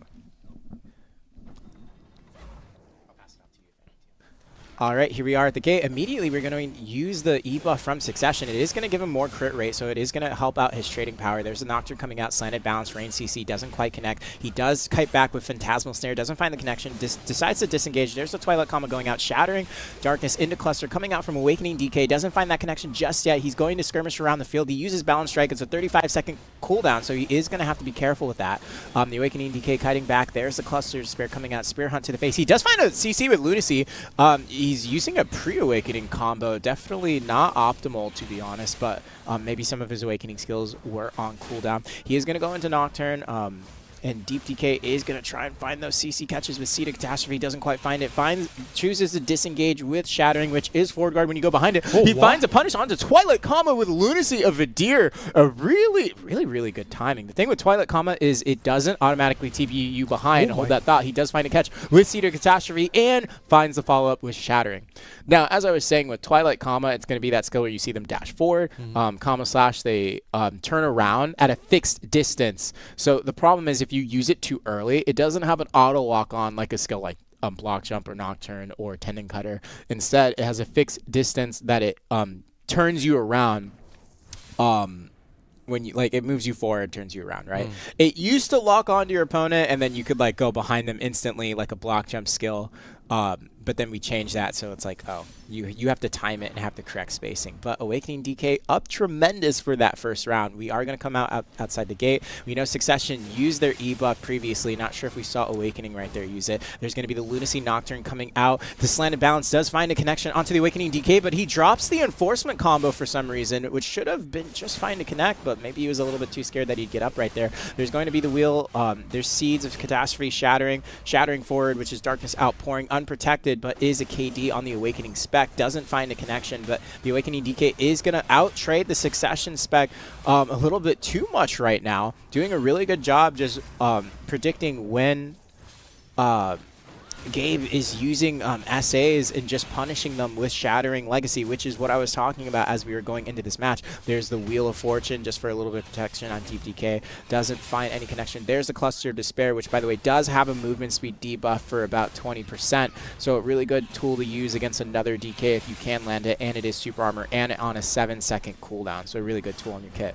There's the Absolute Wheel of Fortune. Seed of Catastrophe, Shattering, going forward with Shattering, and you have to be careful. It's so easy to want to use the forward version of... dropped the follow-up again. He did drop the follow-up, and he was Lunacy. landed. He didn't see it. I have never seen Lunacy land this many times in my life. This is actually crazy. I actually maybe Suck DK should spec into Absolute Lunacy at this point. I genuinely forgot that Absolute Lunacy even had a bound still. I've been seeing only Suck DK for so long. I forgot it had a bound. Yeah, because Suck doesn't have the bound on it. It doesn't. It's just pure damage. And in this scenario, Dancing God's just pressuring him so hard. He's gonna like kill a him. god. He's gonna kill him. The cluster. He's gonna hit the slow. And this is 1 minute 15 goes into the Nightmare. He's gonna use his Phantasmal Spaces away. Tries to go for the Seeds. A final to get damage. Oh no! He greeted the LMB. Okay, we gotta stop doing that. We gotta stop doing Darkness Outpouring forward. You do not want to forward ever. It is unprotected. It is just. I don't want to say ever. Yeah, I mean it's pretty risky. At least into this matchup, you have Wheel, you have Airstrike, you have Twilight Comma, and now with neither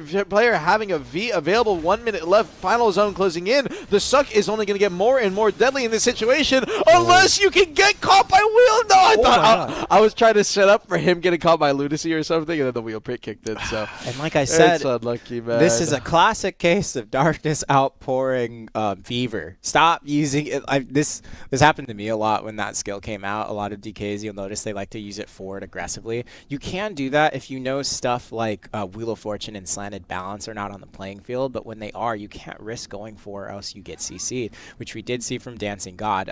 Things were looking really strong for him, and the thing is, when Awakening has the HP advantage, you can actually just play to trade purely and not go for anything else. You can just go for Shattering, Cluster, and not take any risks, but right there, Dancing God took too many risks there at the end. Seed of Catastrophe is going to come out, doesn't find a connection. There's going to be Wheel of Fortune from Succession, DK Nocturne coming out, no connection just yet. DK Awakening, Dancing God playing on the outskirts, doesn't use forward Shattering right now. Tries to close the gap with Twilight Dash, doesn't quite find it, and he is going to disengage back towards the Wheel center. into standard Absolute Wheel. That's a crazy one. I actually love that. I haven't seen that in a very long time. I respect it.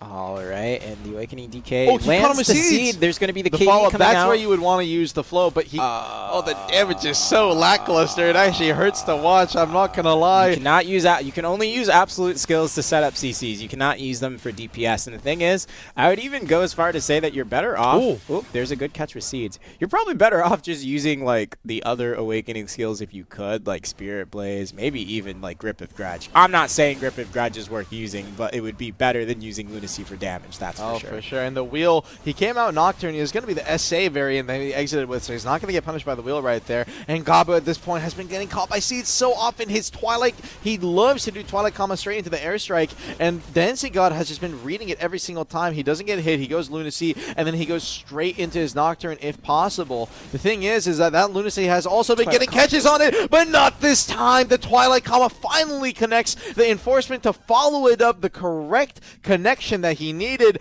and now a V, neither available on either side. Dancing God's going to be popping his E-buff. He's looking for the Seeds, just going for the chip at long range at this point. He tries to go for the cluster, get a little bit of a slowdown, goes for the Nightmare, and there's going to be a Phantasmal Snare challenging from the other side over on Gabu. Goes for the Seeds, no connection. No, he greeted too hard. The wheel to connect, the stiffen into the Enforcement. Gabu turning this match around. And that's the thing. I think Gabu's realizing, like, wait, this is a forward guard class. I can just put pressure on him 24/7. And Dancing God, admittedly, is taking a lot of risks right there. I'm not really sure what he was trying to do, because he used Smoky Haze dashing forward and then got CC'd immediately. That is the unprotected iframe into unprotected bomb, correct? Smoky Haze? Smoky Haze is the forward dash. It's super armor. Oh, that one. Wait, how did he get punished out of That's why I don't. That's what I'm saying. I don't know. I wonder if he already used Seeds, so it's not like he got caught in an SA or anything. I don't know what he greeted out of it. Well, regardless, at this point, Gabu has just turned this match around after losing the first round. Although he did lose his V first last round. So, I mean, Dancing God definitely has an opportunity. It's just the problem is it's taking him 2 catches to force the V. I would say at this point, if your combo is setting up like this, just don't fight for the first minute. You already know that Gabu can force your V immediately in this first minute, and even if you catch him, you can't do anything. It's just a losing scenario, and he has more than enough tools to try and cat him out. Although there is one problem. The closer the zone gets, the worse Awakening gets. I mean, Awakening to some extent does want some space to play around.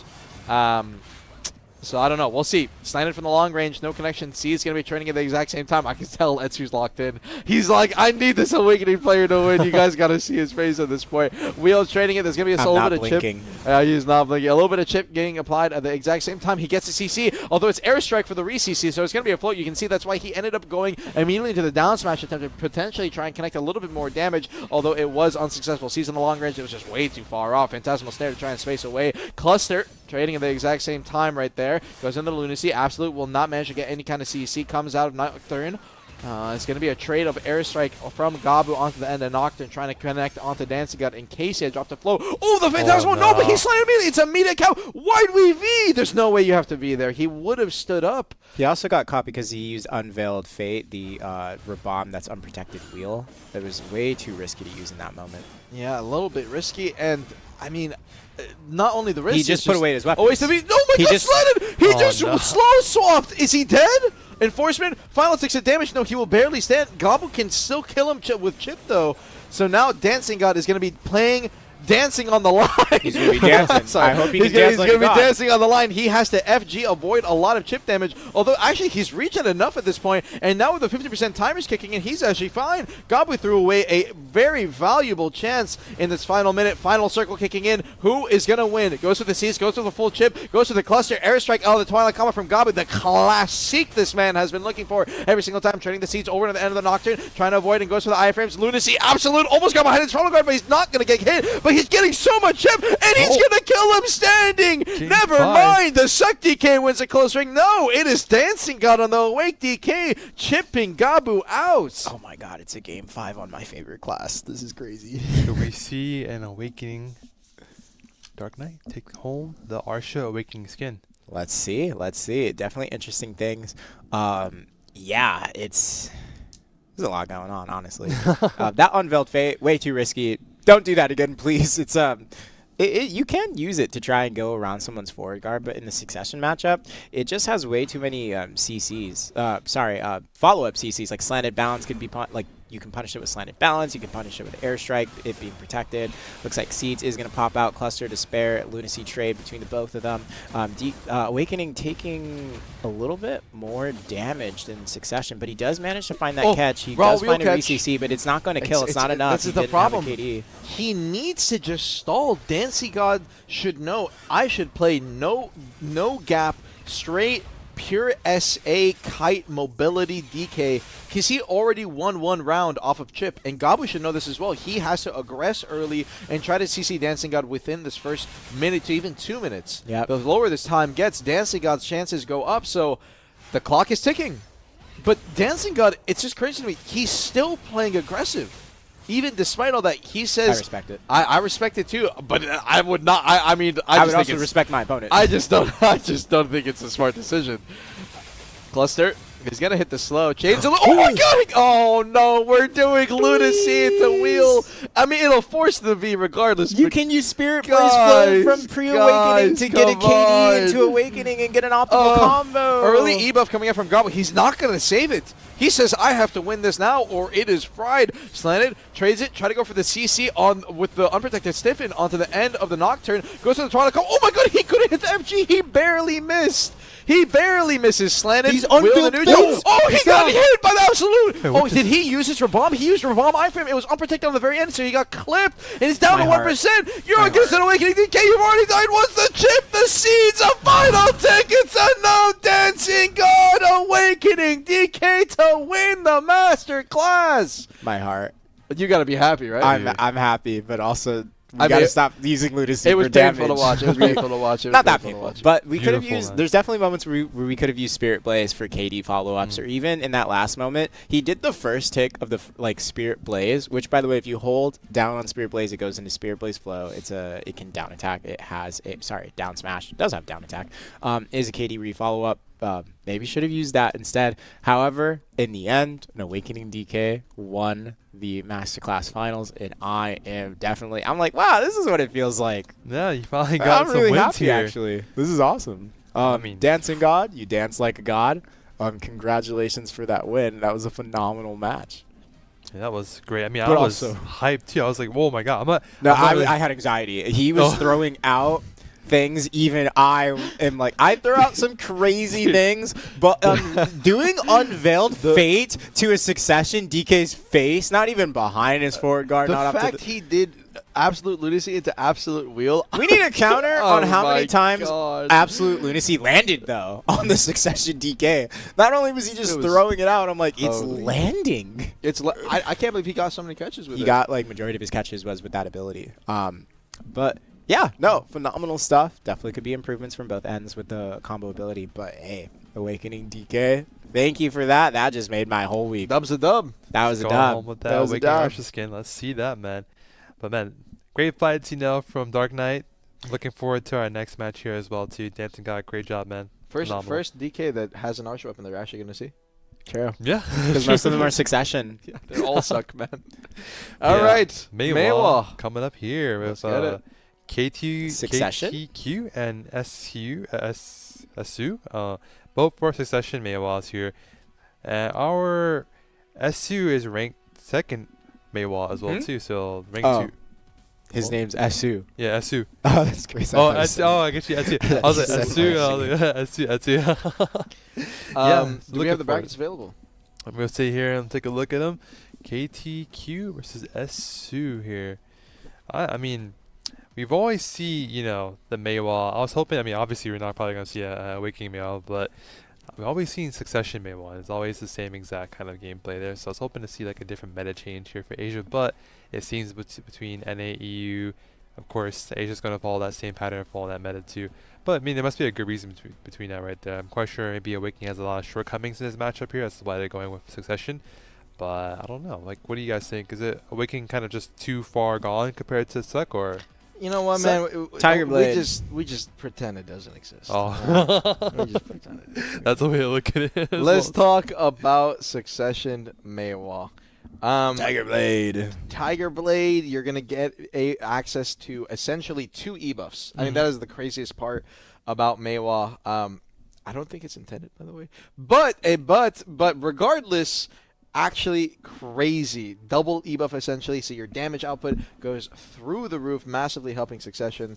On top of that, you have the pedal form, which upgrades your Red Moon. There's essentially no gaps in this kit unless they want to give the gap, and specifically it's stub arrow. I mean, that is the one. We're going to see a lot of stub arrows. Yeah, we're going to see a lot of stub arrows where it's like you don't actually need the stub arrow. You're just trying to stub arrow the other guy's stub arrow. You know, it's like there's nothing else to stub arrow, so you might as well just try to stub the stub arrow. Stub arrow. Yeah, stub arrow. Anyways, you have that. You have Red Moon. This kit is actually pretty basic. It's like chase plus 5 skills. Stub arrow, Red Moon, divider, D-bite, and grapple arrow. I mean, you also have like some other things that you'll use, like your Magnus for some FG, I believe, but it's not as important considering it's just kind of trade damage more so. The big things is the neutral game, and those are the skills that I mentioned. So I'm curious to see how these guys play it.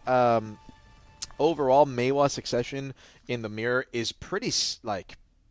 I mean, even across NA and EU for console and NA and EU for PC. You don't really see much of a difference. It's not like a playstyle difference on this class. Everyone generally plays pretty much the same. It's more about what are your timings is the big thing. So curious to see how these guys play it out, and I'm excited to see Etsu cast this one. All right, Etsu's going to be casting this one for Maehwa KTQ versus Etsu. Hey, you got this, man. You're going to be casting Etsu. Well, we can just talk. I mean, the thing is that this matchup is. Stub arrow. Yeah, we can't really you can't really tell when the CC is going to happen, but then until the CC happens, it's just a lot of SA. Yeah.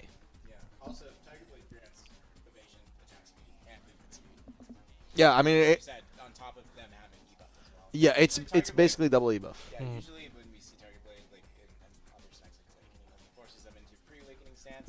They can run around forever, but they usually aren't a threat, even though they have that buff, because they're locked into a specific subset of skills that don't really do a lot. But in Succession, they have access to that ability to get those increased stats and then still go back into the normal form. Yeah, the thing is that the bus they used to disappear after you used like Red Moon or any of the exit forms. So not for Succession, Maehwa. Yeah, not for Succession Maehwa. So He doesn't have this benefit, right? he does as well. Oh, he does as well. Yeah, so. Well, let's take a look at the gameplay here then. Oh, my mic was off. That's so tragic. Oh, I'm so Wait, sorry. Etsu's mic is off. Well, it's all Oh, good. when did I do that? We're back now. Oh, well, I'm back. And it looks like a Red Moon early Red catches- Moon catch. Oh, that's he really good from KT. didn't go for the KD. Well, that's all good. Back to neutral game. Wait, I just realized Etsu's not in a kill. Yeah, yeah. oh no, he's missing the guild boss then. Oh, yeah. I guild mean, buffs matter. Guild it buffs makes matter. a big difference. We saw it in the Warrior matchup. The guy without the guild buffs on Warrior still won, but you are a lot squishier. Like Oh, a yeah. lot. And this Like class a is already lot. squishy. Yes. Oh, but he finds a oh, D-bite good catch. D-bite. Oh. Early V. Yeah. Well, I guess it's Risky, okay. yeah.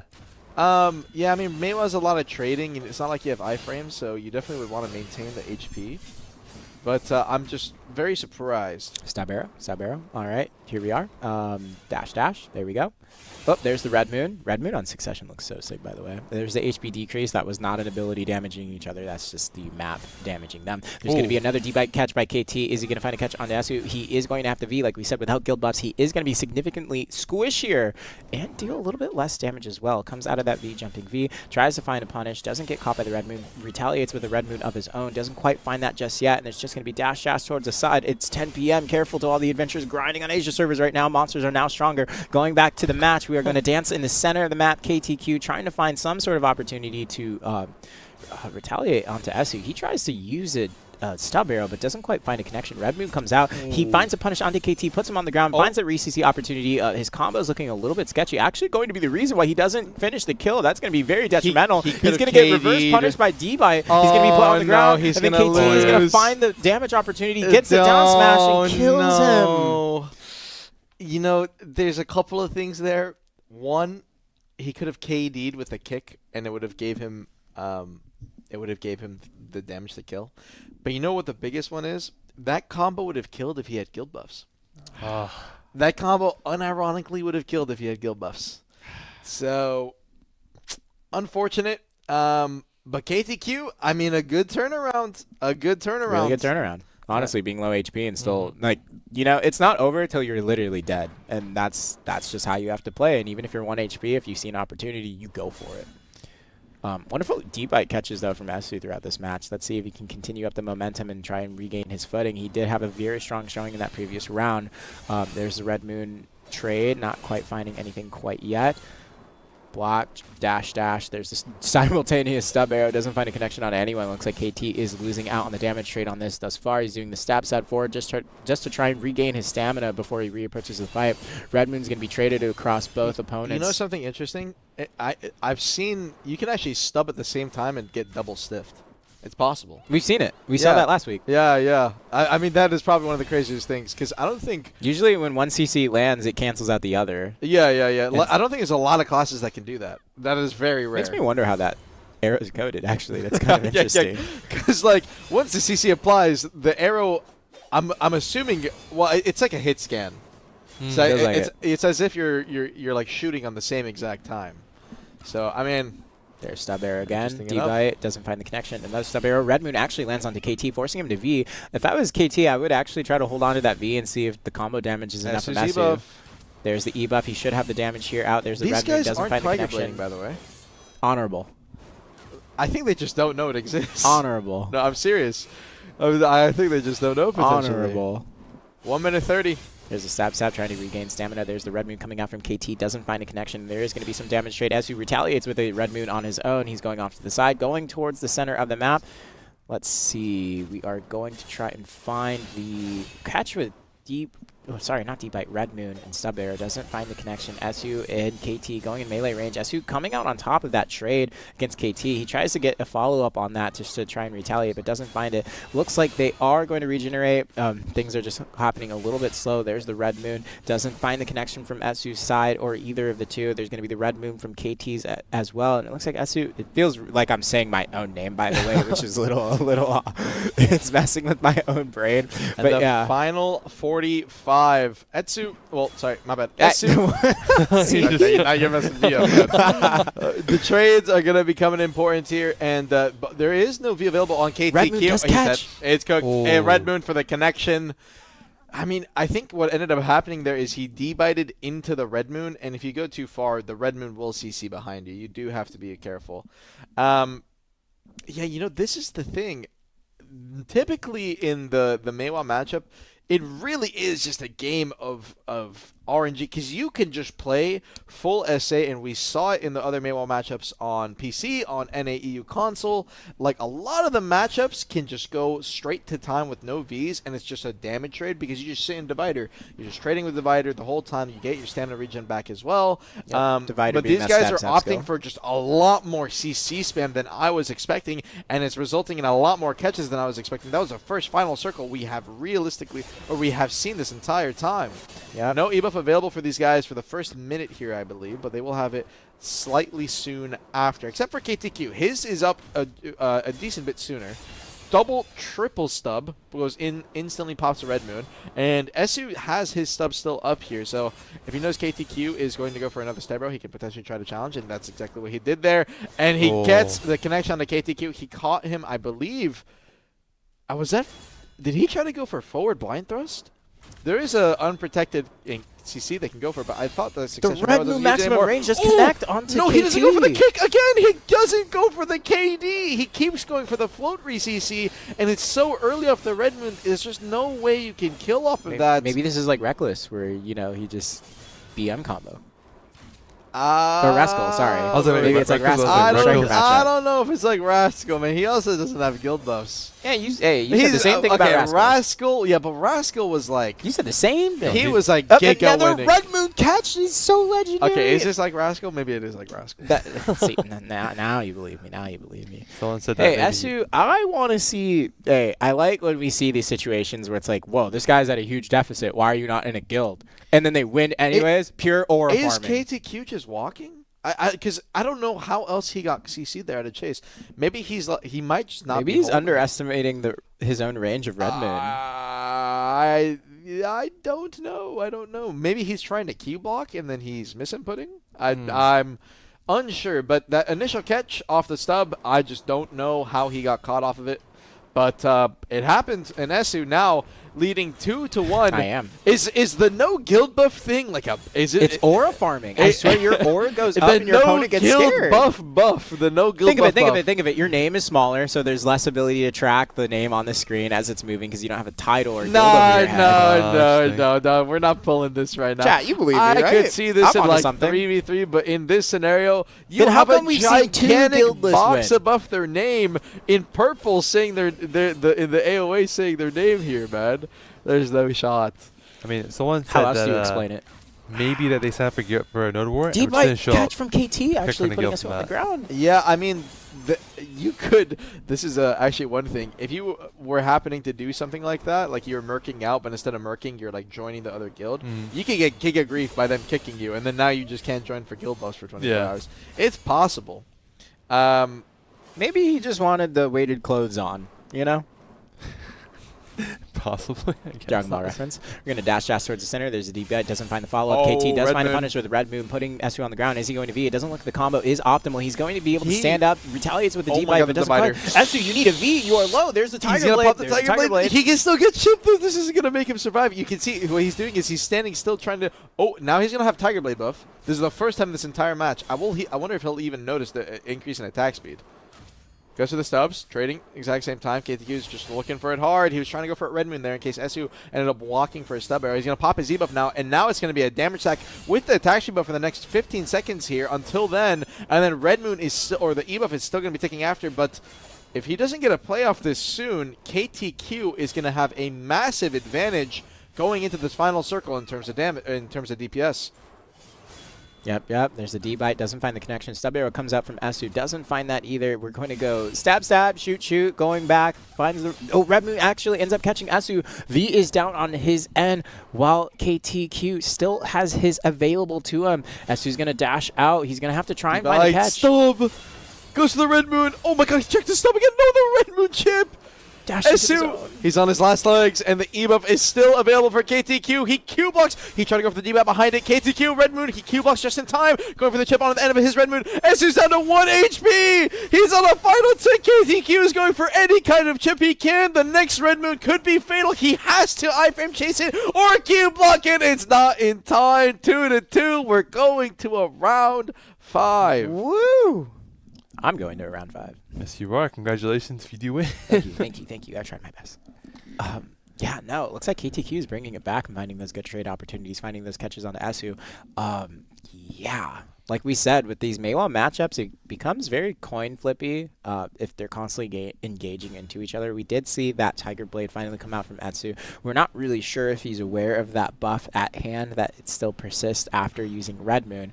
But yeah, as we head into Game 5, let's see how our two contestants play out the final match for Maehwa on the Console Masterclass.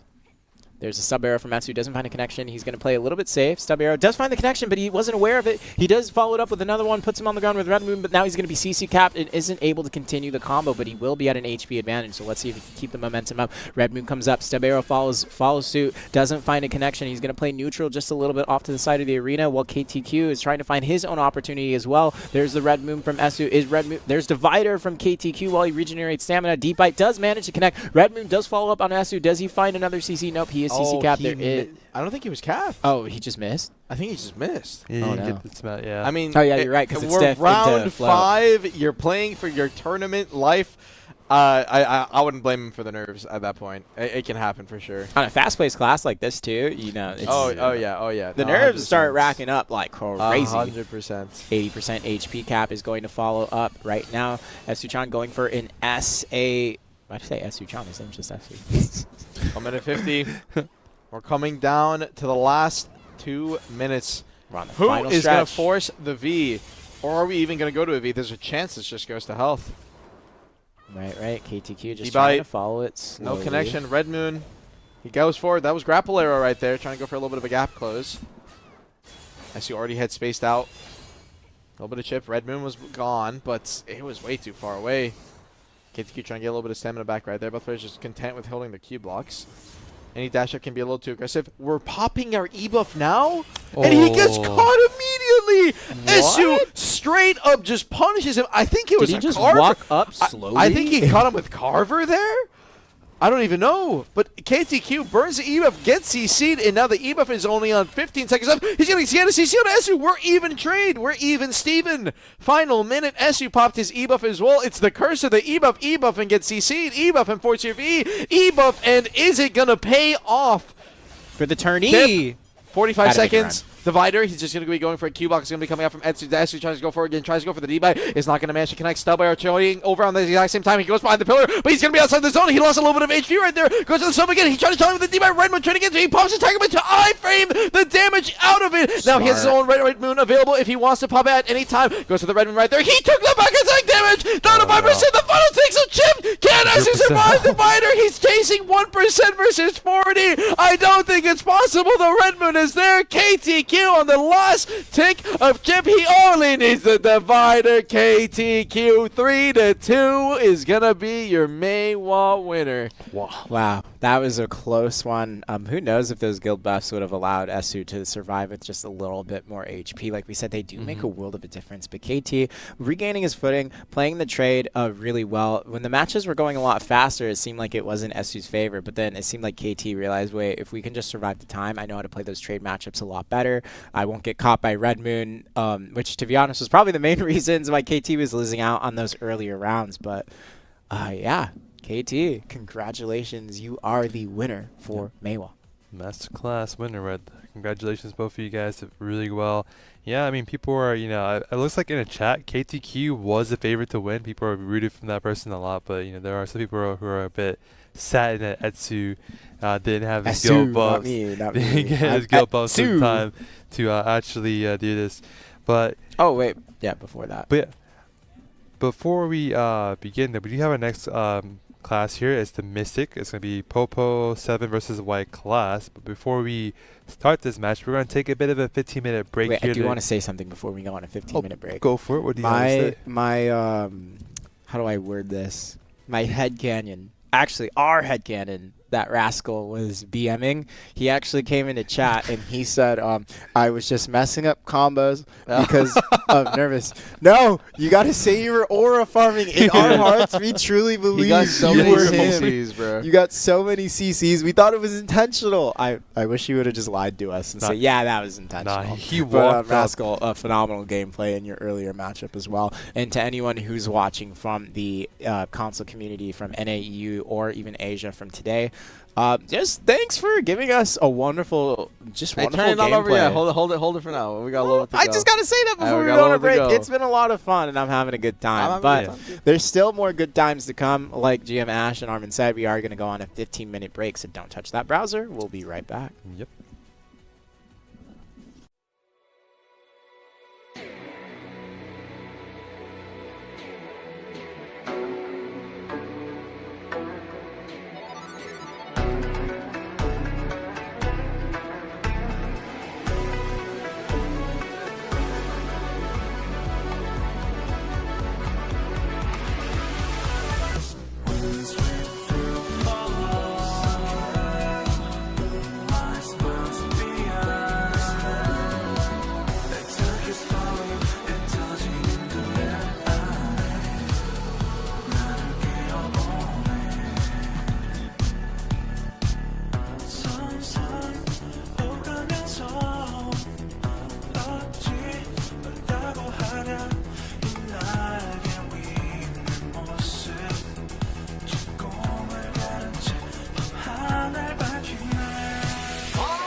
Welcome back to the Masterclass for Asia. We are in the final matches here as we have pretty much Mystic, Hosh, Wusa, and I believe it's going to be Scholar and Seraph left remaining here. So we're pretty We're much on the nearing home the stretch. end here. Yeah, home stretch here. For our next class is going to be, as I mentioned before, Mystic. We have Po7 versus White_Palace or White Palace here. It is going to be a Suck versus Awakening Mystic here. And our Awakening Mystic is rank 2 Mystic, so it's going to be pretty cool to see how they play against this. You know, Suck versus Awakening, I haven't really seen it before in our previous match tournament history. We've only had, I believe, just Suck Mystics both times around. Actually, no, Awakening, sorry. Both Awakening each time around, so I'm quite curious to see how it's going to play out there. I'm not really sure if it's going to be any much of a sweep here or not, but we shall see. Yeah, I mean, Awakening has access to tools like Vacuum and whatnot, and Infinite Fortitude, the self-PA, so it is going to be interesting to see how Succession deals with this. From my experience spectating Succession, it is kind of like a full gas, no brakes type of spec. It has really good damage, but I'm not sure how it's going to like it usually tends to struggle against itself because of the grab pressure. And if Awakening is able to have more sustained fights over a longer period of time, kind of guessing that Awakening might take this win just based off of that alone. Yeah, possibly, but we shall see here as we move on towards the gameplay. Succession versus Awakening. I'm very curious to see how it's going to play out. I haven't really ran into any Suck Mystics in the A long world time PvP. since I've seen one around. Yeah, I've only ran into Awakening every now and then, and you know, as a warrior, I mean, at least in my experience, I always flatline them. So we'll see how it's going to play out here when it comes to Suck versus Awakening. Here we go. It's going to be Popo7 versus White Palace. It's a very interesting name, actually. White Palace and Popo7. Or Popo7? Popo. Let's take a look at the gameplay here. All right, well, let's get right into the match, ladies and gentlemen. Let's see who's going to be the top dog here running out. There's a... Well, I'm going to predict for Mr. White Pal. Okay, White Palace to be winning this. He is rank 2 Mystic on the AOS ladder, and that does account for something. It means you PvP a lot, and, well, to be honest, the big thing is that Awakening has a pretty big advantage in this matchup. One of the big things is Spiral Torpedo. It means that Thunder Pound, one of Succession Mystic's main skills, is just going to be very gapped. You know, you can't be throwing out that FG the way you want to. On top of that, I believe Awakening Mystic just has better combo damage setup than Succession Mystic. Succession Mystic is a lot of burst damage, but burst damage is not do as well into something like Awakening Mystic. Another thing is that the vacuum is very hard for Succession Mystic to deal with at times. Big part being that Awakening Mystic has tools to kind of keep moving around in it. They can also CC pressure a lot while they're inside of it. But Succession Mystic, I mean, you can't be really throwing Thunder Pound while you're in the vacuum. It doesn't really help as much. You also don't have access to slows the same way that Awakening Mystic does, where you can kind of sit down the field and put down the pressure. You can already see how much White Palace has been doing in this matchup. He's been getting a lot of connections, but he has not been getting a lot of full Vs until now, finally. What was that, 4 or 5 catches until the V finally got forced out by Spiral him? Torpedo. And Popo did already pop his E-buff, so that is going to be a bunch of attacks here that he will end up losing. Now, Succession Mystic E-buff is pretty insane. It is a gigantic stat stick. You get AP, DP, attack speed, accuracy, pretty much just every stat you can imagine in the game in terms of raw stats. Awakening or Succession Mystic gets it during their E-buff. But it's not going to amount to much. CC comes out, 10% left on Popo. The final CC, one more is needed for Mr. White Palace to just finish this out. But is he going to manage to? Popo's going to put him on the ground, and the combo setup's going to be there. And at 80% timers and the 50% timers especially kicking in, he doesn't even need a full combo anymore to kill, so this playfield has evened out in terms of the DPS of combo, but is he going to manage to deal with the slows? Is he going to manage to deal with the strip damage? And is he going to manage to deal with the vacuum? He will not. White Palace starting the matchup 1-0. Yep, and you could see right there, you were mentioning it earlier, Armin, Thunder Pound, usually a tool used in the neutral game pretty heavily by Succession Mystic, got punished almost every single time by the Spiral Torpedo over on the Awakening Mystic side, so it's going to be interesting to see how he tries to adjust to that. Yeah, dealing with vacuum, dealing with the Awakening Mystic Spiral Torpedo pressure is definitely going to be difficult for Popo to handle. Round 1 going over to White Palace.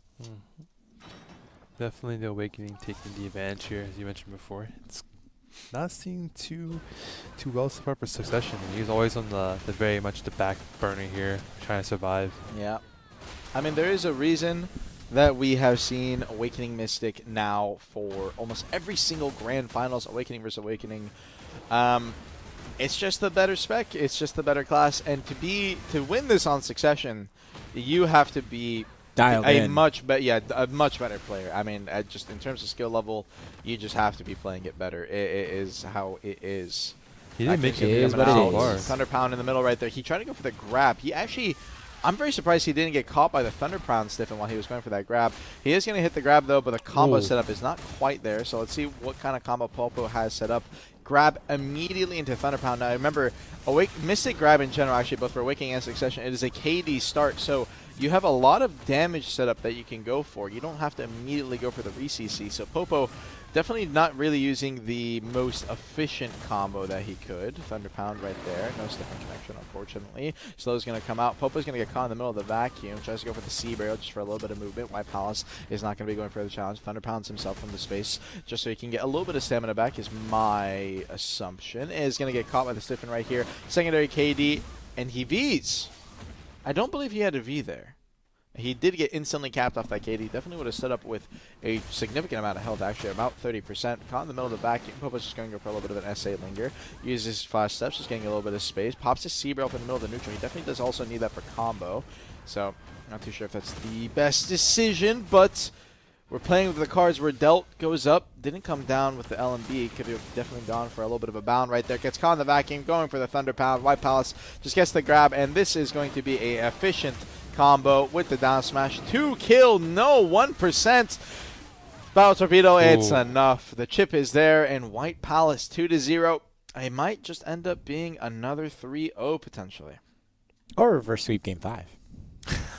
I mean, We've so seen this far, happen. from what I'm seeing at least, it's highly unlikely here. I mean, yeah, Popo is getting caught in the Thunder Pound quite frequently, and also getting caught in vacuum as well over from White Palace's side, who's doing a good job just keeping up the pressure throughout this match.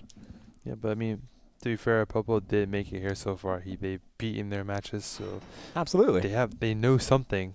But I'm hoping to see it here in this final match. There's the E buff right out the gate from Popo's side. Looks like he's going to go for an aggressive I entrance. don't know about this. Ooh, and yep, he gets caught in Thunder Pound. Yeah, you pretty much never want to E-buff out of the gate on basically any class in the Masterclass tournament. The biggest reason being, if you don't get a catch in that first 30 seconds, you have now lost that advantage that you would have potentially in that final minute, or even in a combo setup, because you can simply hit a grab, pop your E-buff, and you have more than enough time to go for a damage setup due to the fact that Mystic is primarily a KD class. Both Thunder Pound, the grab, and everything follow up. Good grab on the Sea Barrel is going to be a KD, so you have more than enough time to pop your E-buff in the middle and force a V.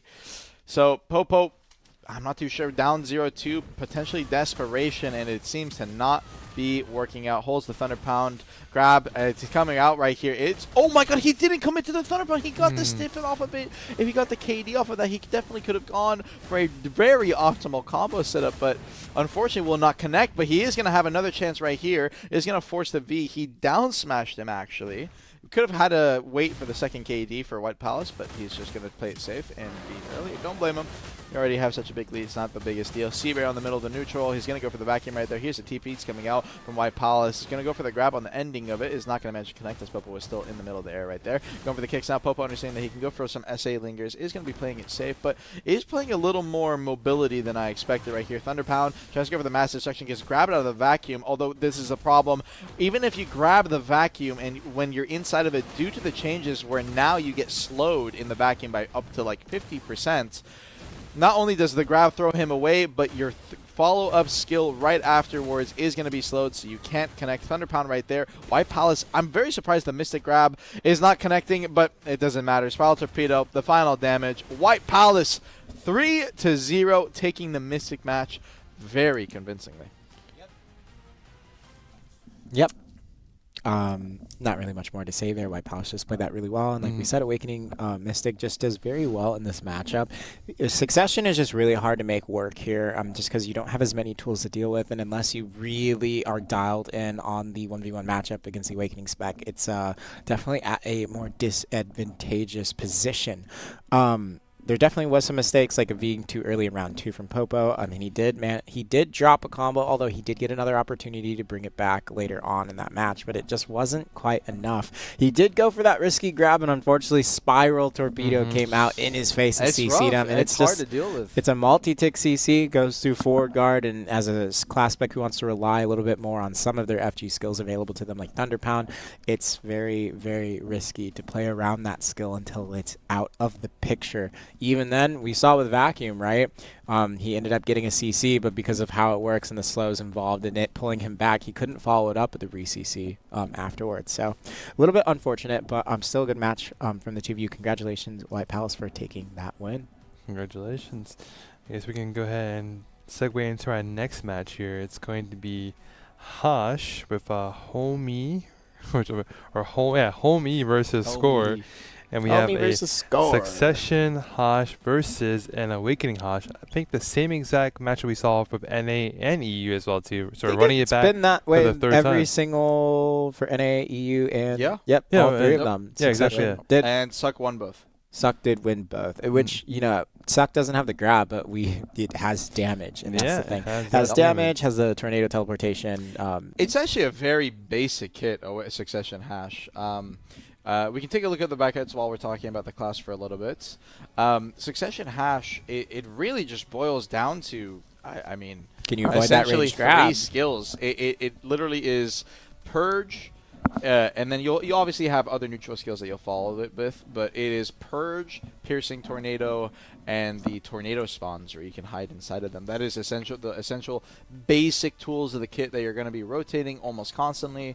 And outside of that, I mean, you just have damage follow. That's really about it. This class is not very complex, but the problem is that it has such low cooldowns and so much mobility attached to a lot of these skills. Its iframes are 2 seconds each, or I believe potentially after the changes 3 seconds each, but you can spam those constantly. You have things for stamina regen like Halliday Assault. You also can go for long range stiffens if they end up Q blocking using your binding spirals, but it really is just a repeating cycle of Purge for the float, go for a Piercing Tornado, back up and reset and pop into your nados, and rinse and repeat over and over. The Awakening Hash, meanwhile, on the other end, is going to have a much harder job. He has a bunch of tools in his kit that he has to work with to try and get a connection. He has to decide which core skill he wants to use between Sin Splitter and Dune Slash, and the biggest thing is that he has to land a grab on Succession Hash, which, in my opinion, from my experience fighting,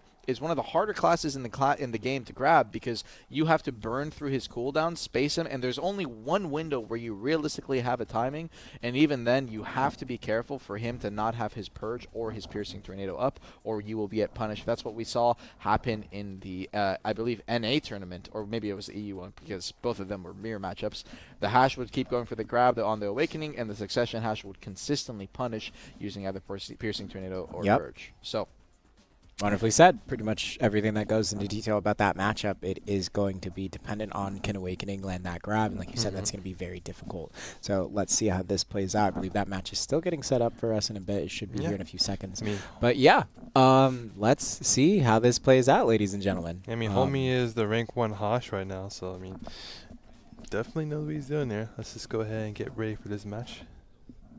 And here we are. Let's go right out the gate. Is underway. Well, I'm curious to see. We've seen a lot of 3-0s, a lot of round 5s as well, but nothing really in between. I mean, we've even seen a couple 3-1s, but it feels like matches have either been very one-sided or very even. Constriction missed on the Awakening Hash side. Yep. And now with the grab gone, Homie understands that he can just go for a lot of SA linkers. He actually is using the quick slant. Binding Spirals, he got the connection! Oh, really early re-CC though. Binding Spirals is a float. You do have time to drop something like Descent before going for a refloat, or potentially even getting your DP down for a better combo setup. But Homie just instantly going for the re-CC. I suppose he just understands that he needs to definitely burn out the time before he wants to go for any kind of play. The thing about Succession Hash is that it has a lot of chip damage and it has a lot of over time, like kind of burst damage. But in terms of combo setup, it does struggle to have one combo potential. The main reason being that its access to knockdowns is kind of very difficult to set up.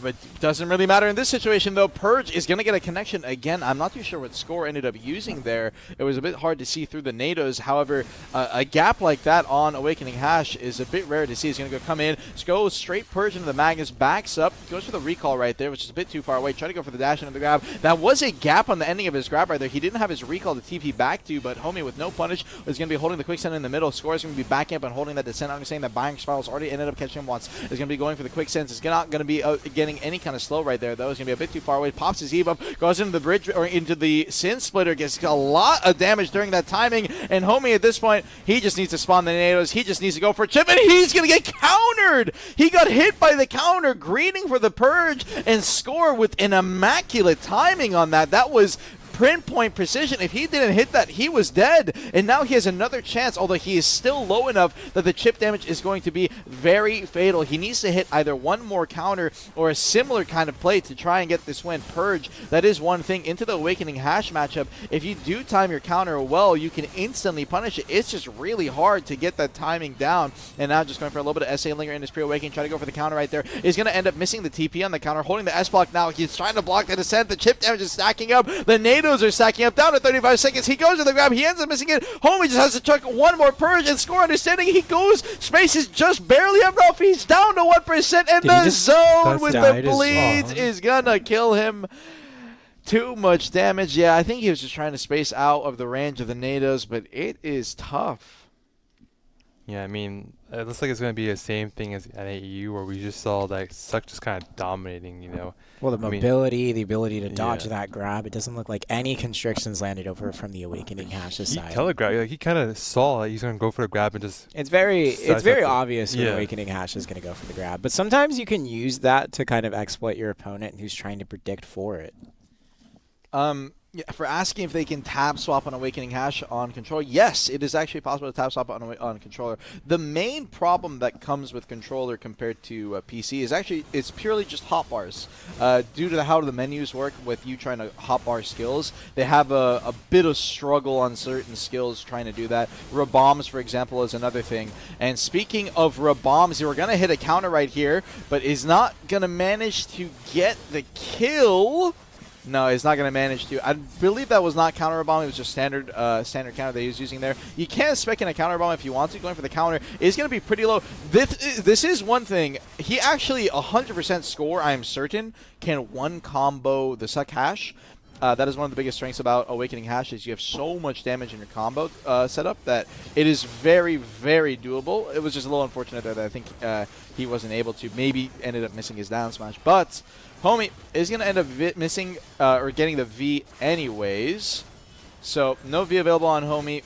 Score with a chance to tie up the points or tie up the score. Tie up the score. Sorry, Let's go. Man, the 2 a.m. puns go crazy. Sorry, guys. 1 minute 45. Descent just going for a little bit of chip damage. Score is going to be trying to set up for a grab right here. He probably can predict which NATO Homie is in, but this is the one thing. Grabbing a Succession Hash's NATO is actually one of the easier things for them to punish because it is so fast on their iframe out of it, and it is also very predictable usually when you want to go for that grab play in a 1v1, but not when you're going to go for the counter. Oh my God, that is 2 CCs back to back. That is essentially what is winning this guy the game. He got the V the first round, and he got the V and the round this round. He is just playing purely to hit those Q counters in the TP. Now, if you guys are not familiar with Awakening Hash, the way Q counter works on Awakening Hash is that when they hit their Q block, well, in this scenario on controller, what would the input be? Q block would be LB. LB block. Yeah. All right. Block. The little left bumper block. I'm just gonna call it Q block. But either way, when they hit their Q block, at any point he can't kill off this. At any point, if they are just holding down their left mouse button, they can instantly jump with a stun to the opponent that hits them. And it is a TP. The stun is specifically on the TP. That does mean that Homie, technically, if he had turned his 180 frontal guard just in time or S-block behind him, you can't get punished by the stun.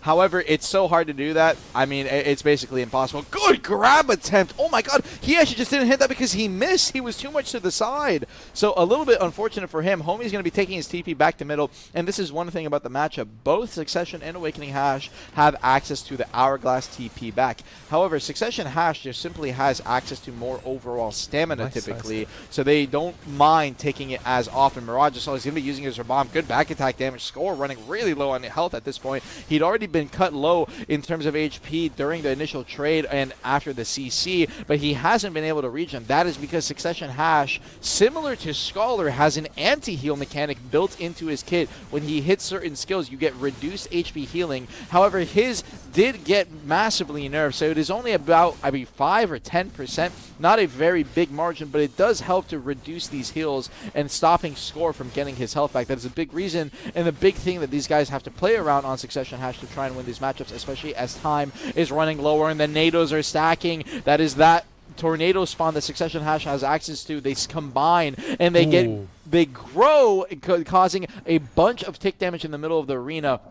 It is actually very hard to play in the middle of that. Homie now getting the V using the Viral Spiral for the initial catch. He now has popped his E-buff on the Succession Hash. Damage Burst is going to be essential, and Descent is going to be one of the hardest hitters. He Mirage Assaults immediately into it, goes for the grab. Mental missing. Purge into the Ridge Reaver is going to be full SA. He S-blocked for a second there, and Score is trying to out-trade the Suck Hash while he's E-buff. Goes for the Binding Spirals, a bit too far away. Goes immediately into the Descent, follows it up with the Piercing Tornado. No punish comes out. Score trying to back up and go for the Q counter, and the Chosen Blade to finish off with the final tick of damage. It's just so hard to deal with, and the grab timings are so punishing. Score, if he wants to win this, has to play more patient, but it's just hard to play patient when there's so much chip damage pressuring you.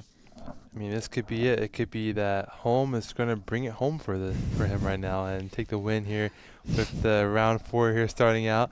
But yeah, I mean, I think we're seeing the same exact trend we've seen before with NAEU, where Suck Hash is just kind of pretty much reading the grabs here and just taking advantage of it and just kind of peppering damage as often as possible, which is then E-buff right out of the gate from the Awakening Hash on Score side. Yeah, again, I don't think it's ever worth E-buffing out of the gate. But regardless of that, for the time being, a thing I want to say is that the reason I think these Suck Hashes are winning is just because the win condition is easier.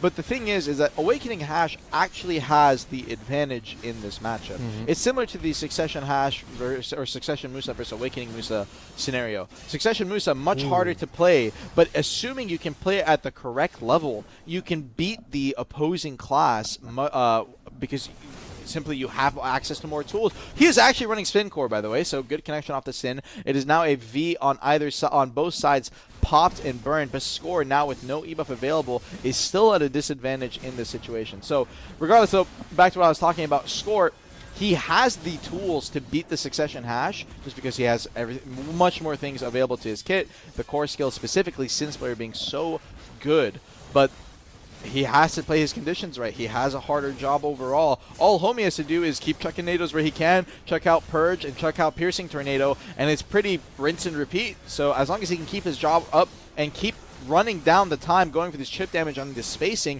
you can see how much damage he's doing with his back attacks. The main thing that Homie really just has to pay attention for is not getting grabbed. That is the biggest thing. In terms of the counter, you can kind of read it, but it's a little bit harder. You can always just avoid that simply by trying to pressure a bit harder without using the Purge and using Piercing Tornado like he did there, not managing to punish Score's grab just in time. He's going to be spawning the nados in the meantime. Goes for the Binding Spiral CC from the long range. That is going to be unprotected. Unfortunately, Score not using his FG right there for Homie's sake. Anyways, back to the match. 1 minute and 5 seconds. Sorry, goes to the grab. Is going to end up missing. Homie just signing space away. Over to the opposite side, Binding Spirals again, no Q block coming out from Score. If Cure pops any kind of Q block, he will instantly get punished by that range stiffen. It's going to be spawning the nados now. He needs the nados to collapse on the middle of the arena if he wants to get the max possible damage. And the thing is that the nados act as pets. They target the closest enemy, and the Descent with the damage to follow up. Oh my god, he chucked him down to 5%. Tries to go for the grab. It's the same situation as round 3, and it's the same result. Score winning it out 3-1. A top score. and is going to be winning out the Hash Masterclass. That was like 4 puns in one class match. Home won. Home. Oh wait, brought it homie won. My bad. Yeah, my bad, sorry. my bad, Yeah, sorry, I home apologize. brought it home here. Yeah. It's a late night, guys. It's a home, late night. home brought it home.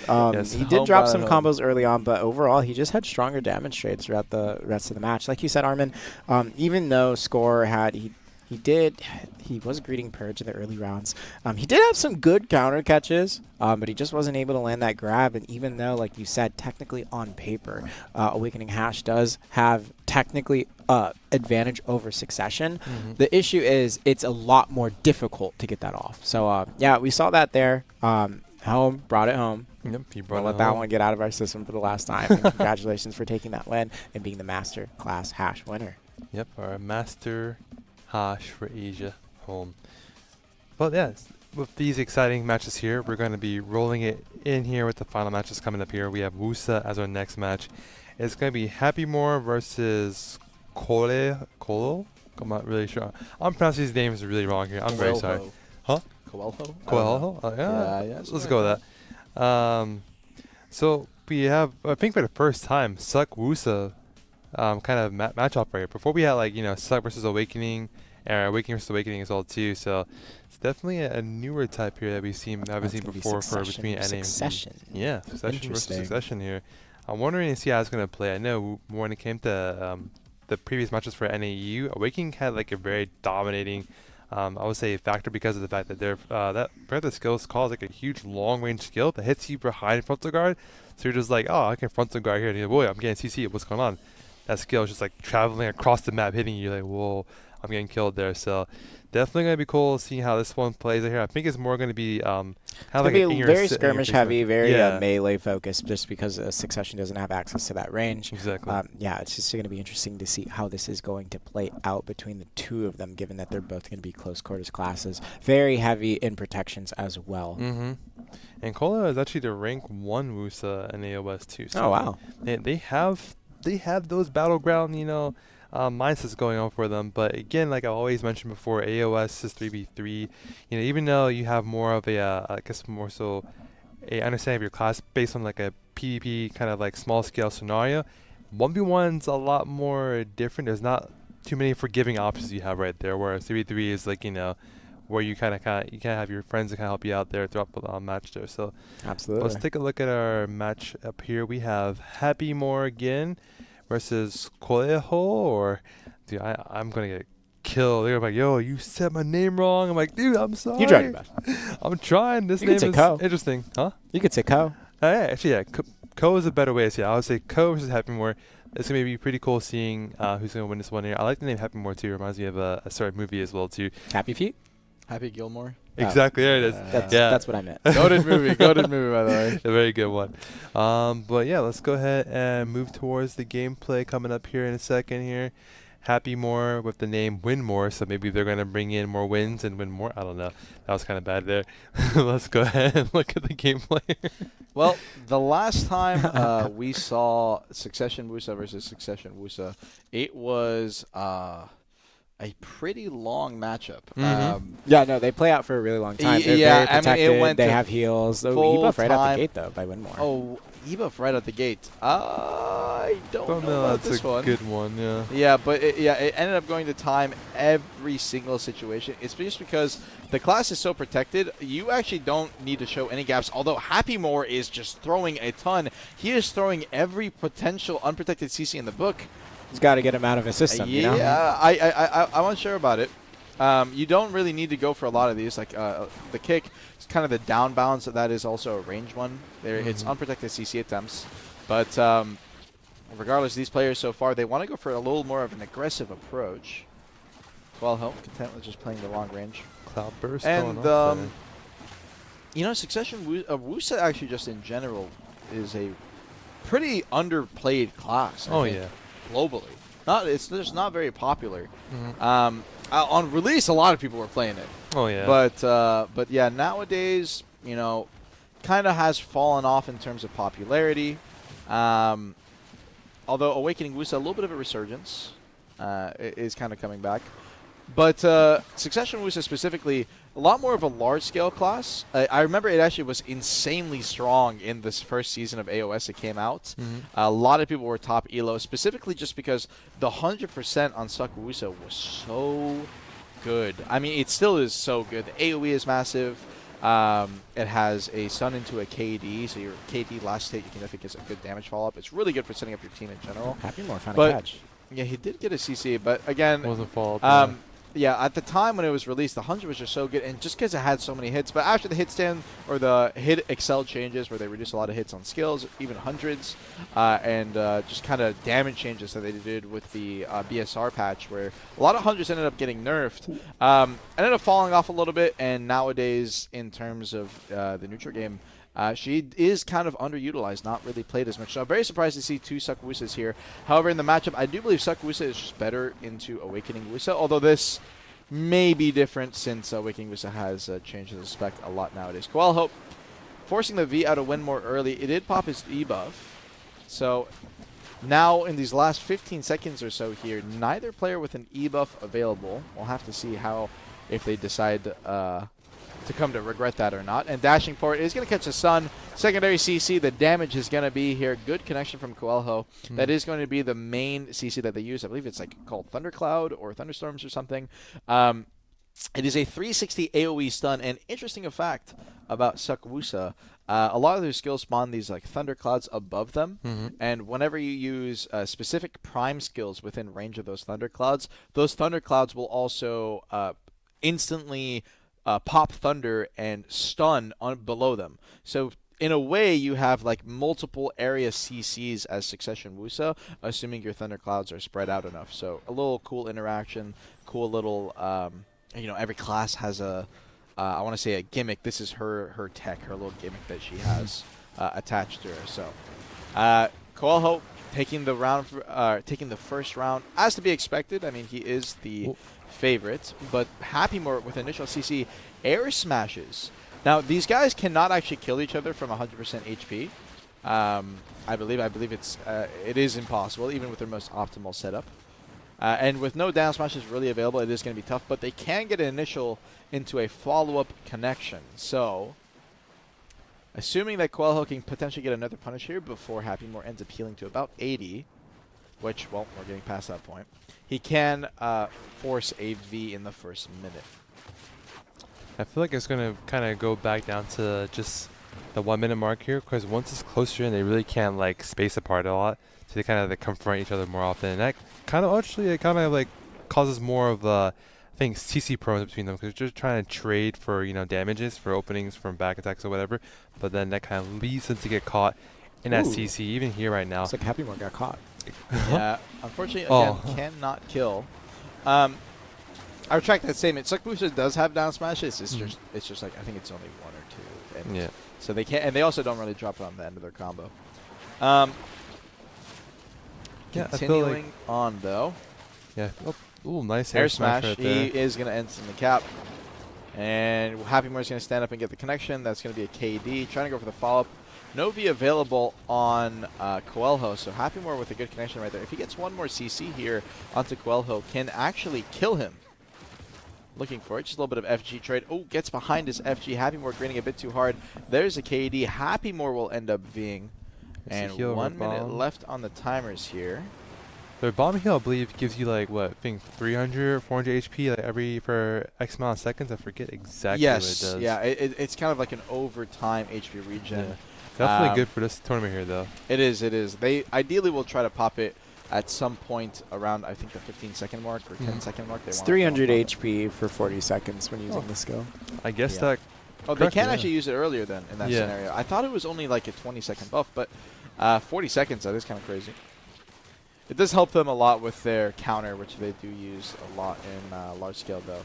Cloud's going to be spawning right there. No CC stun onto Happy More. Happy More just going to be holding his SA. Go for a little bit of the linger. Try to iframe out there. Did end up getting punished. Coelho did not manage to get the secondary CC. Trying to go for the stun. Did not manage to connect. A little bit of neutral game. Going for the stiffen. Nope, just holding that SA right there. And unfortunately right here, Coelho is going to take a lead in the health for Happy More. The round that he needed, he's not going to manage to get the trade. And he's just sitting in the middle of the SA. We're down to 3%, but Good heal coming out from Yep. Coelho. Nice connection, 2-0. And unfortunately for Happy Moore's side, despite being the first one to get the V, he did not manage to finish the job. Yeah, that heal at the end, like when you have this this HP limitation, it does help a lot because you take some chip damage and it just heals you back to full. Keep going. Versus like a one-time heal. This is actually a better option for you to use here. So definitely good for him to save it towards the very end and kind of capitalize on having that HP win off right there. It may happen again where we may see it again go back to that time where it's like 1 minute time, and they will use the same exact HP strat to kind of get their heal or the health topped off so they can have the HP win by default. But we shall see. It is going to be possibly game 3 here with Cole in the lead at 2 wins, and Happy Moore is looking for a single win hopefully to keep this trend going, but so far it does not look too well, but they both good are CC playing to very move well. Yeah, Stiffen right there. Secondary was just a little bit too late. Well, we got some time to kill. Man. You know, if you guys are wondering, I think it's a good time to talk about it. If you guys are wondering what is going on Saturday or Sunday, if you guys also want to tune in, we will be on Sunday.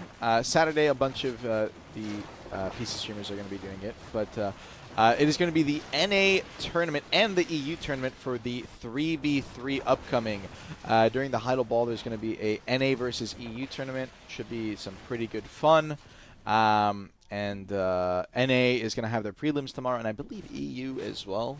And then on Sunday is going to be the top 8. So exciting stuff. I'll also be there to cast that. So if you guys are interested in some more tournaments and some really hype matches, actually, to be honest, it is a lot on the line for that one. A bunch of teams entering with a large amount of competition. Definitely recommend you guys try and tune in. It is going to be earlier in the day, so fortunately I'll be able to get a little bit more sleep before that match. That'll be a good time. I think S is going to be thankful for that one as well. Yeah, live. Yeah, it's gonna be a good time. I recommend you guys definitely try and tune in for that. Both Saturday with a bunch of our partner streamers streaming it, and on Sunday. Hey, if you want any additional info, you could definitely check out the PC website for the NA versus EU Showdown Heidel Ball notice. Yeah, and while you're there, make sure you guys check out the Pearl Shop notice for sure as well. Hey, listen! I gotta chill out. Shouting us out is crazy.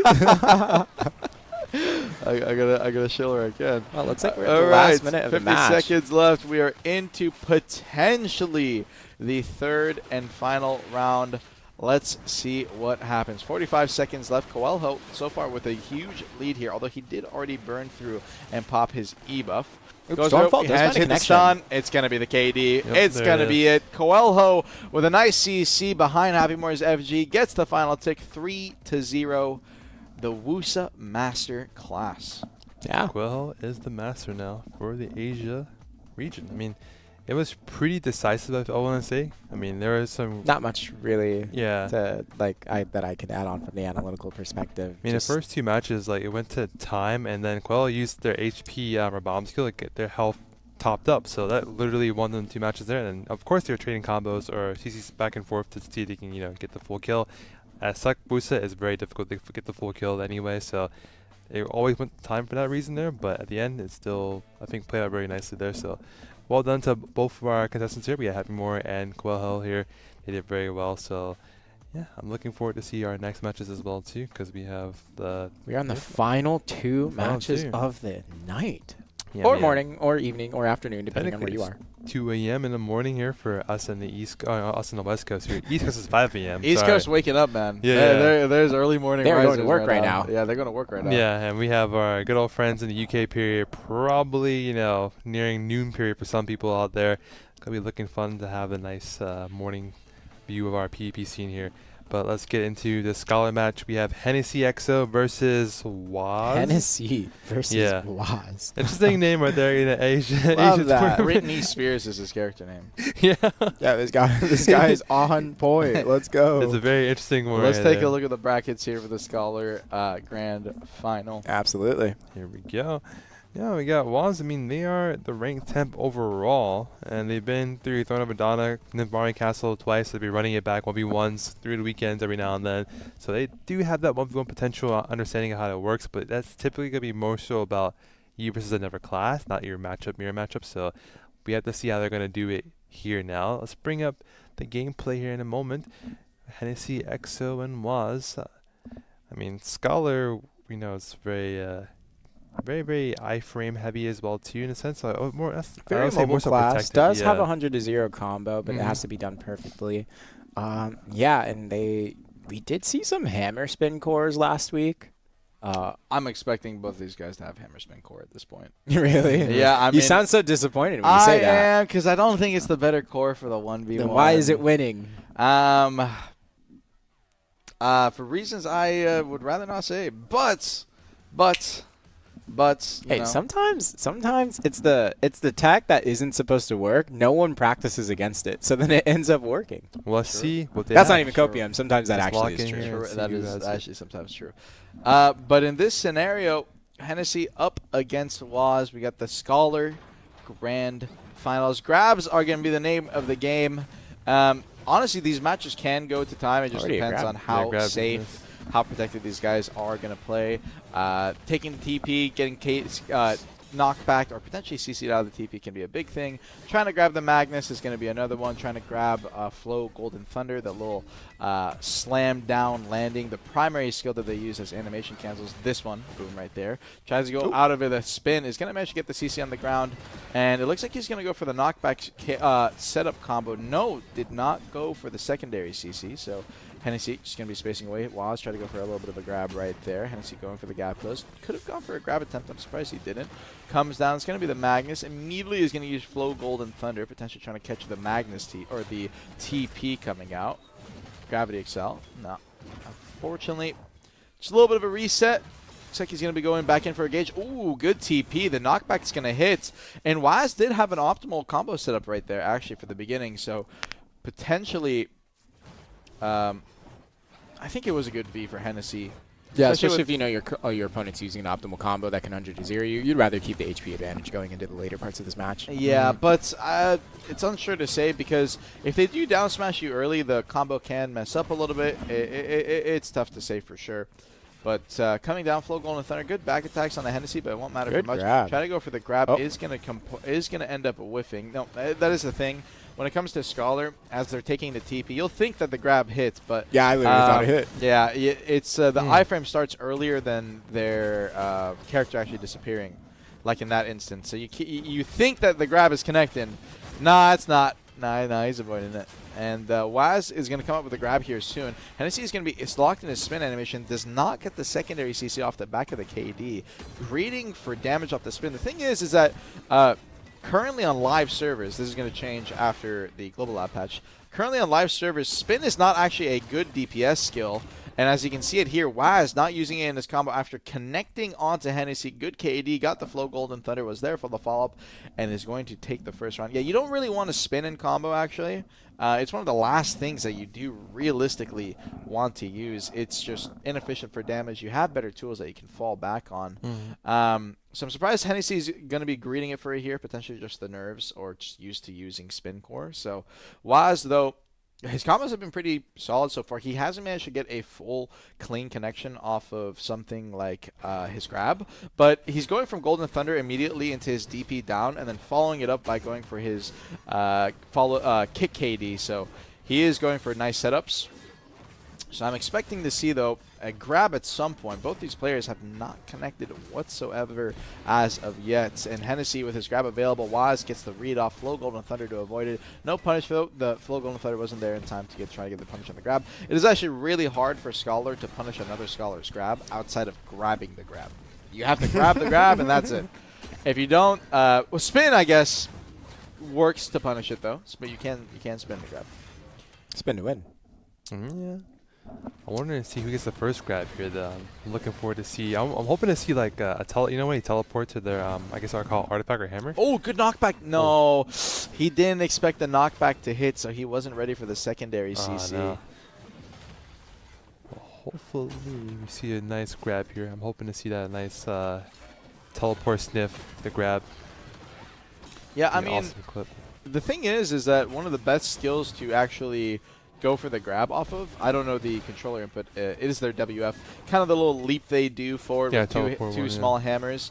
That skill is actually so fast, and it covers a decent amount of distance. That is the primary kind of grab engage skill that you use. Like kind of like Lawn's dash grab or Striker's Zerkers Lava Piercer grab. It's very similar to either of those. So curious to see if they do manage to hit one here. And look at it. That's exactly what he's going to hit. And we're going to see the combo set. Yeah, that is an optimal combo set that Waz is going for right there.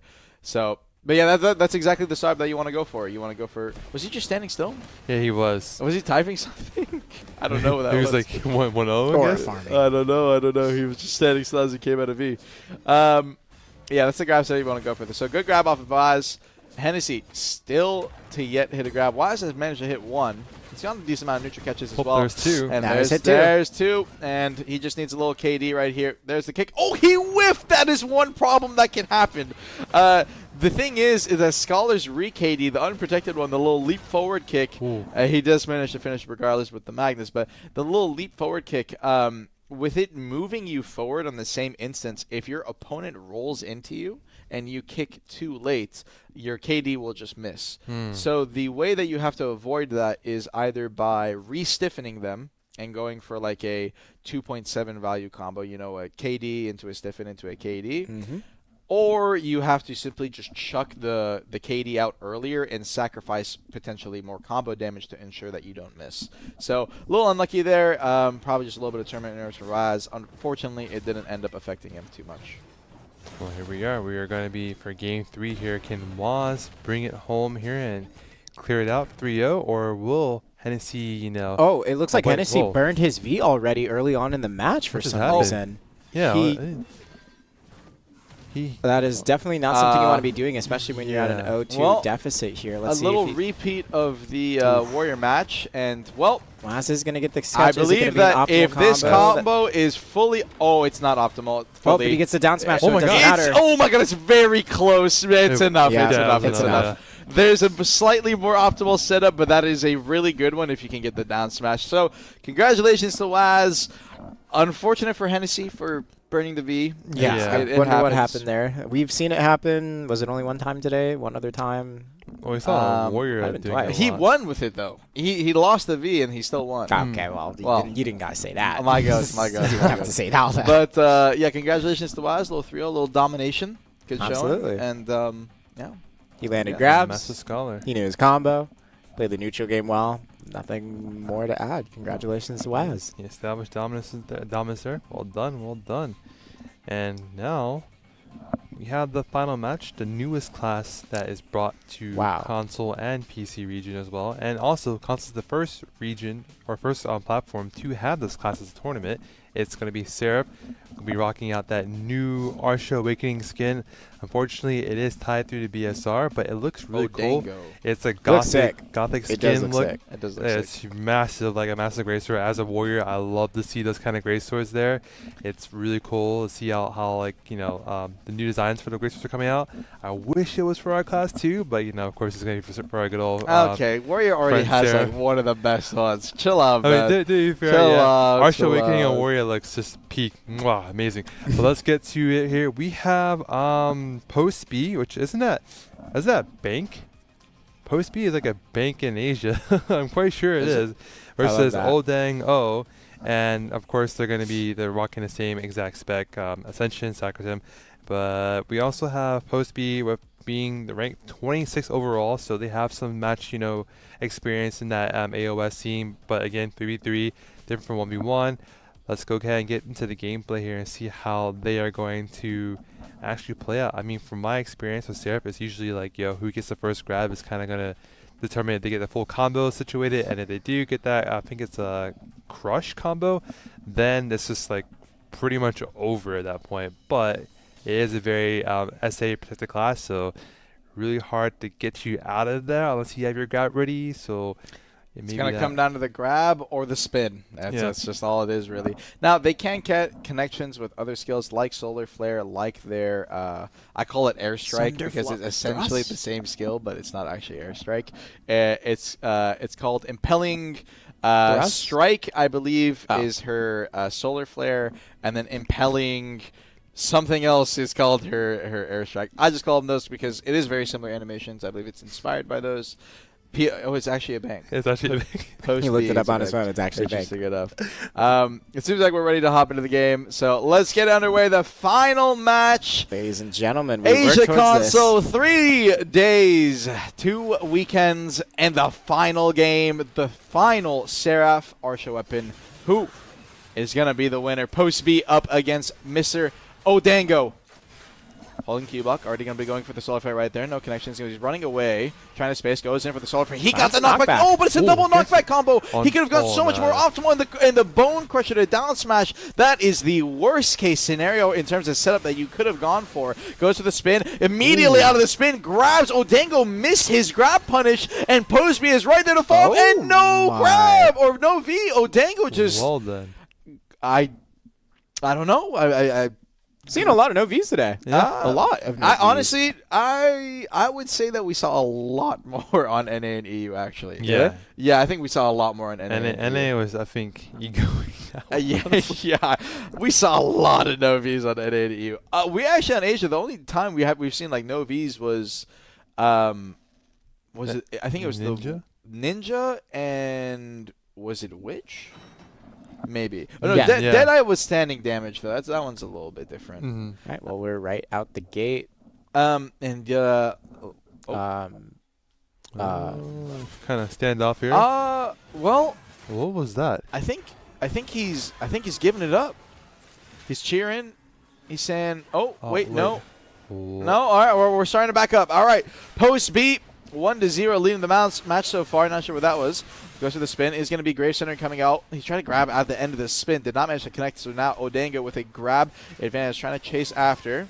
There's a dashes, solar flare. This time around, post B doesn't go for the grab. He dashes back in and goes for the slashing. You definitely need to be careful going for that. That is not safe, nor a CC. He goes in with a solar flare. He that's it. grabs the end of the solar flare, expecting nothing, not even a CC follow-up. Supposed to be just confident in that situation. Odango put on the ground, forced to V, and Post B showing this AOS experience. Good grab. Oh, wow. Let's Good see grab. the combo coming out. This is an optimal combo. It's actually decently optimal. There is potentially more optimal steps that you can go for, but if it works, it works. So now, no V on either side. Odango with a good connection. Goes to the spin, tries to grab it, and then Post B has been loving to do that. I'm very surprised Odango hasn't been looking for a punish on it. He will win that trade, assuming he simply just waits for a dash into a grab on the grab.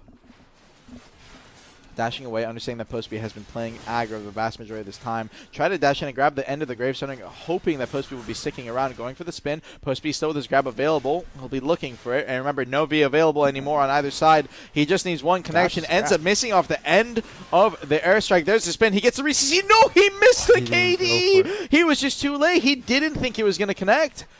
Had it available as well. A fatally missed opportunity. And now grabs once again available on both sides. Post B, he has been hunting.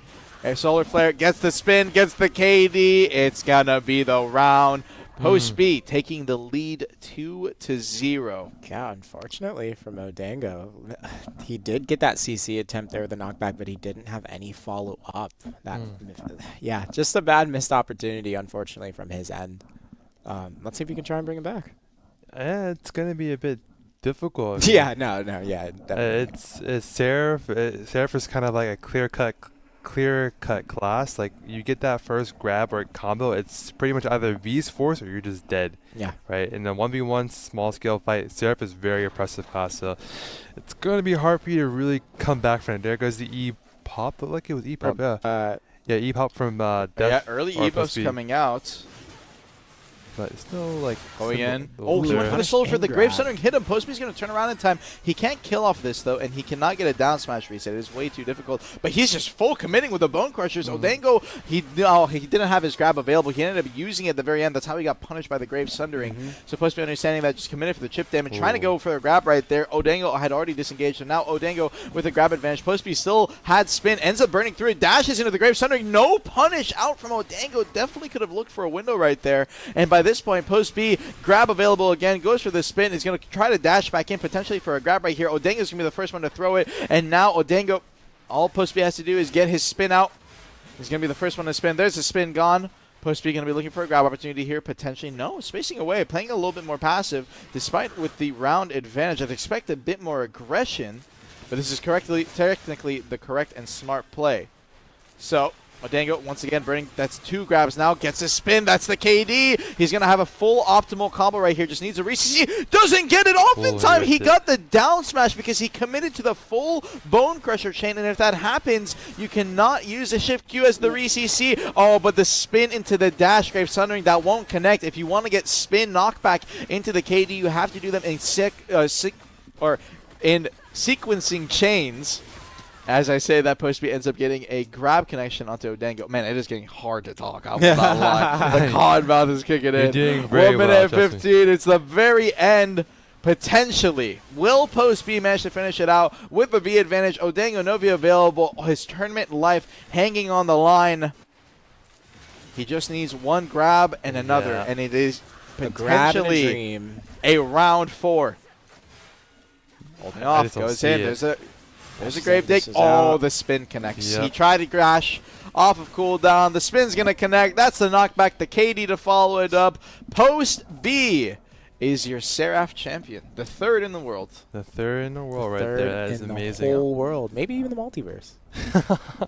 Well, soon the rest of the platforms will catch up with us here in this time, but you know, Post B bringing it home. Masterclass for Seraph is going to be for Asia at least. Absolutely it's- showing out, having good grabs. Yeah. Unfortunately, there were some missed CC opportunities from Odango's side, but overall, just a really good match for PB over here for the final Masterclass match just in general for I console. feel like you know. Oh yeah, it's been a long one. We've been like through Been this doing this since Masterclass. last week. Yeah, we well- did 3 back to back to back. But Here even we before are. that, we even had the prelims and the semifinals. Like we've been throughout all of April. It's pretty much just been back to back to back. You know, so I really appreciate the rest of the PC team as well, and that's also our console team for coming out here helping out. You know, get everyone situated with the prelims and also semifinals, and then the main matches here with Armin and CM. That's it's really great to have you guys here both. It was an honor to be You know. here. Oh, no. It was an awesome. honor to be here. Oh, man, I'm losing it, man. It's good. It's good. But I had a great time. Genuinely. It's been great, guys. We do appreciate you guys, you know, showing us some awesome game throughout this entire tournament here. You know, it's been a long match. We started at 6 p.m. It is now 2 a.m. our time right 2:30, now. yeah. So it's Oh, yeah. Yeah, it's getting there for sure. It's getting late. Yeah, it's getting for late. sure. Hey, we had the 6 a.m., we had the 12 p.m., and now we've hit around the world on the time zones. Yeah, we've been around PDT, UTC, and now GMT plus 9. But before we do head out here and you know, leave you guys, we do have a single coupon code to bring you to end this Console only? tournament here. Console only. Yes, Aw, console I only. know. You've had Hey, your share of come codes. on, It is man. console's We better get some good term. coupons for the weekend. Hey, just saying. Ah, we got some I things mean, in store, we'll don't worry. see what we have in store there. But if you want, you can always, you know, sign up on Xbox or PlayStation and Yeah, get the yeah, console yeah. going. You know, we're You want to glad lend me? have You want to lend me? Yeah, Xbox? how about you brag Yeah, about I'll- playing AOS in other regions? Let's see you. Oh, pull out yeah, let's see it. console. Dude, it's different on a controller, Yeah. man. I'd Road have to to rank one. relearn like all the muscle memory. Maybe I can do it. Maybe I can do it. Oh, Maybe. yeah. There's a chance. I There's didn't a know chance. you Be couldn't serious. learn. Road There's a to chance, rank there's a 1 chance. console Armin. Let's There's see a it. chance. There's a chance. Well, that said, everyone, we do appreciate you. Let's see the coupon code here on the screen so we can see what people are going to be getting here. As you can see, we get that awesome rewards with the 1,000 Kronstones at the end right there. I know everyone's looking forward to those Kronstones. I sure am because I keep failing on my taps right now, so I need some Kronstones here. I'm looking forward to see how we can get those to move up myself in the bracket list here. But yeah, I hope you guys can redeem that right there. It's going to be AS Champion Reigns, so it's definitely going to be a nice coupon right there for you guys to redeem. It is live right now. Go ahead and put it in your Black Desert iOS app or your web page, or even using the in-game function as well too. Redeem that, use your Kronstones and your rewards, and yeah. With that said, before we close this out, you know, I want to say again, I am GM Ash. I had a great time here. You know, it's been phenomenal supporting NAEU and Asia here. I love seeing the fights. I of course love seeing Warrior because that's my favorite class in the world to play. And I'm looking forward to seeing more tournaments in the future to come. I know people who have been coming here looking for more of the our tournaments to be done on console, and we're looking to run that back, you know, constantly throughout the year. And but before I do sign off completely, CM2, Armin, anything else you want to say? No, just as always, I just want to thank the console community for being so welcoming across NAEU in the Asia tournament. There's been just so many wonderful matches that we got to take part of and watch. A lot of awesome ones we saw early on today. Loved the Striker matchup, loved Berserker. Loved that we got to see an Awakening DK win against Succession. But overall, I just want to thank this wonderful community for always being welcoming to us community managers as well as our guests that we bring on. So yeah, thanks. I had a good time, and I hope you guys enjoyed the stream as well. Yeah, anything for you, Armin? If you guys want to find my stream, twitch.tv/ArminTF. Let's go. I'm going to be streaming AOS. AOS coming out. I'm excited. I'm going to be trying to get rank 1 overall with Awake Ninja. So, and then he's going to be coming to console road to rank 1. Let's go. Hey, I want to see Let's that. see it. Yeah, That's going to be awesome. We'll see about that one. Then. We'll see about that one. All right, guys. I am GMAsh, CM2, and Armin. We are gone. Hope you guys have a wonderful remaining of your weekend, or I guess, yeah, weekend, I should say. And good night. Later. Bye-bye.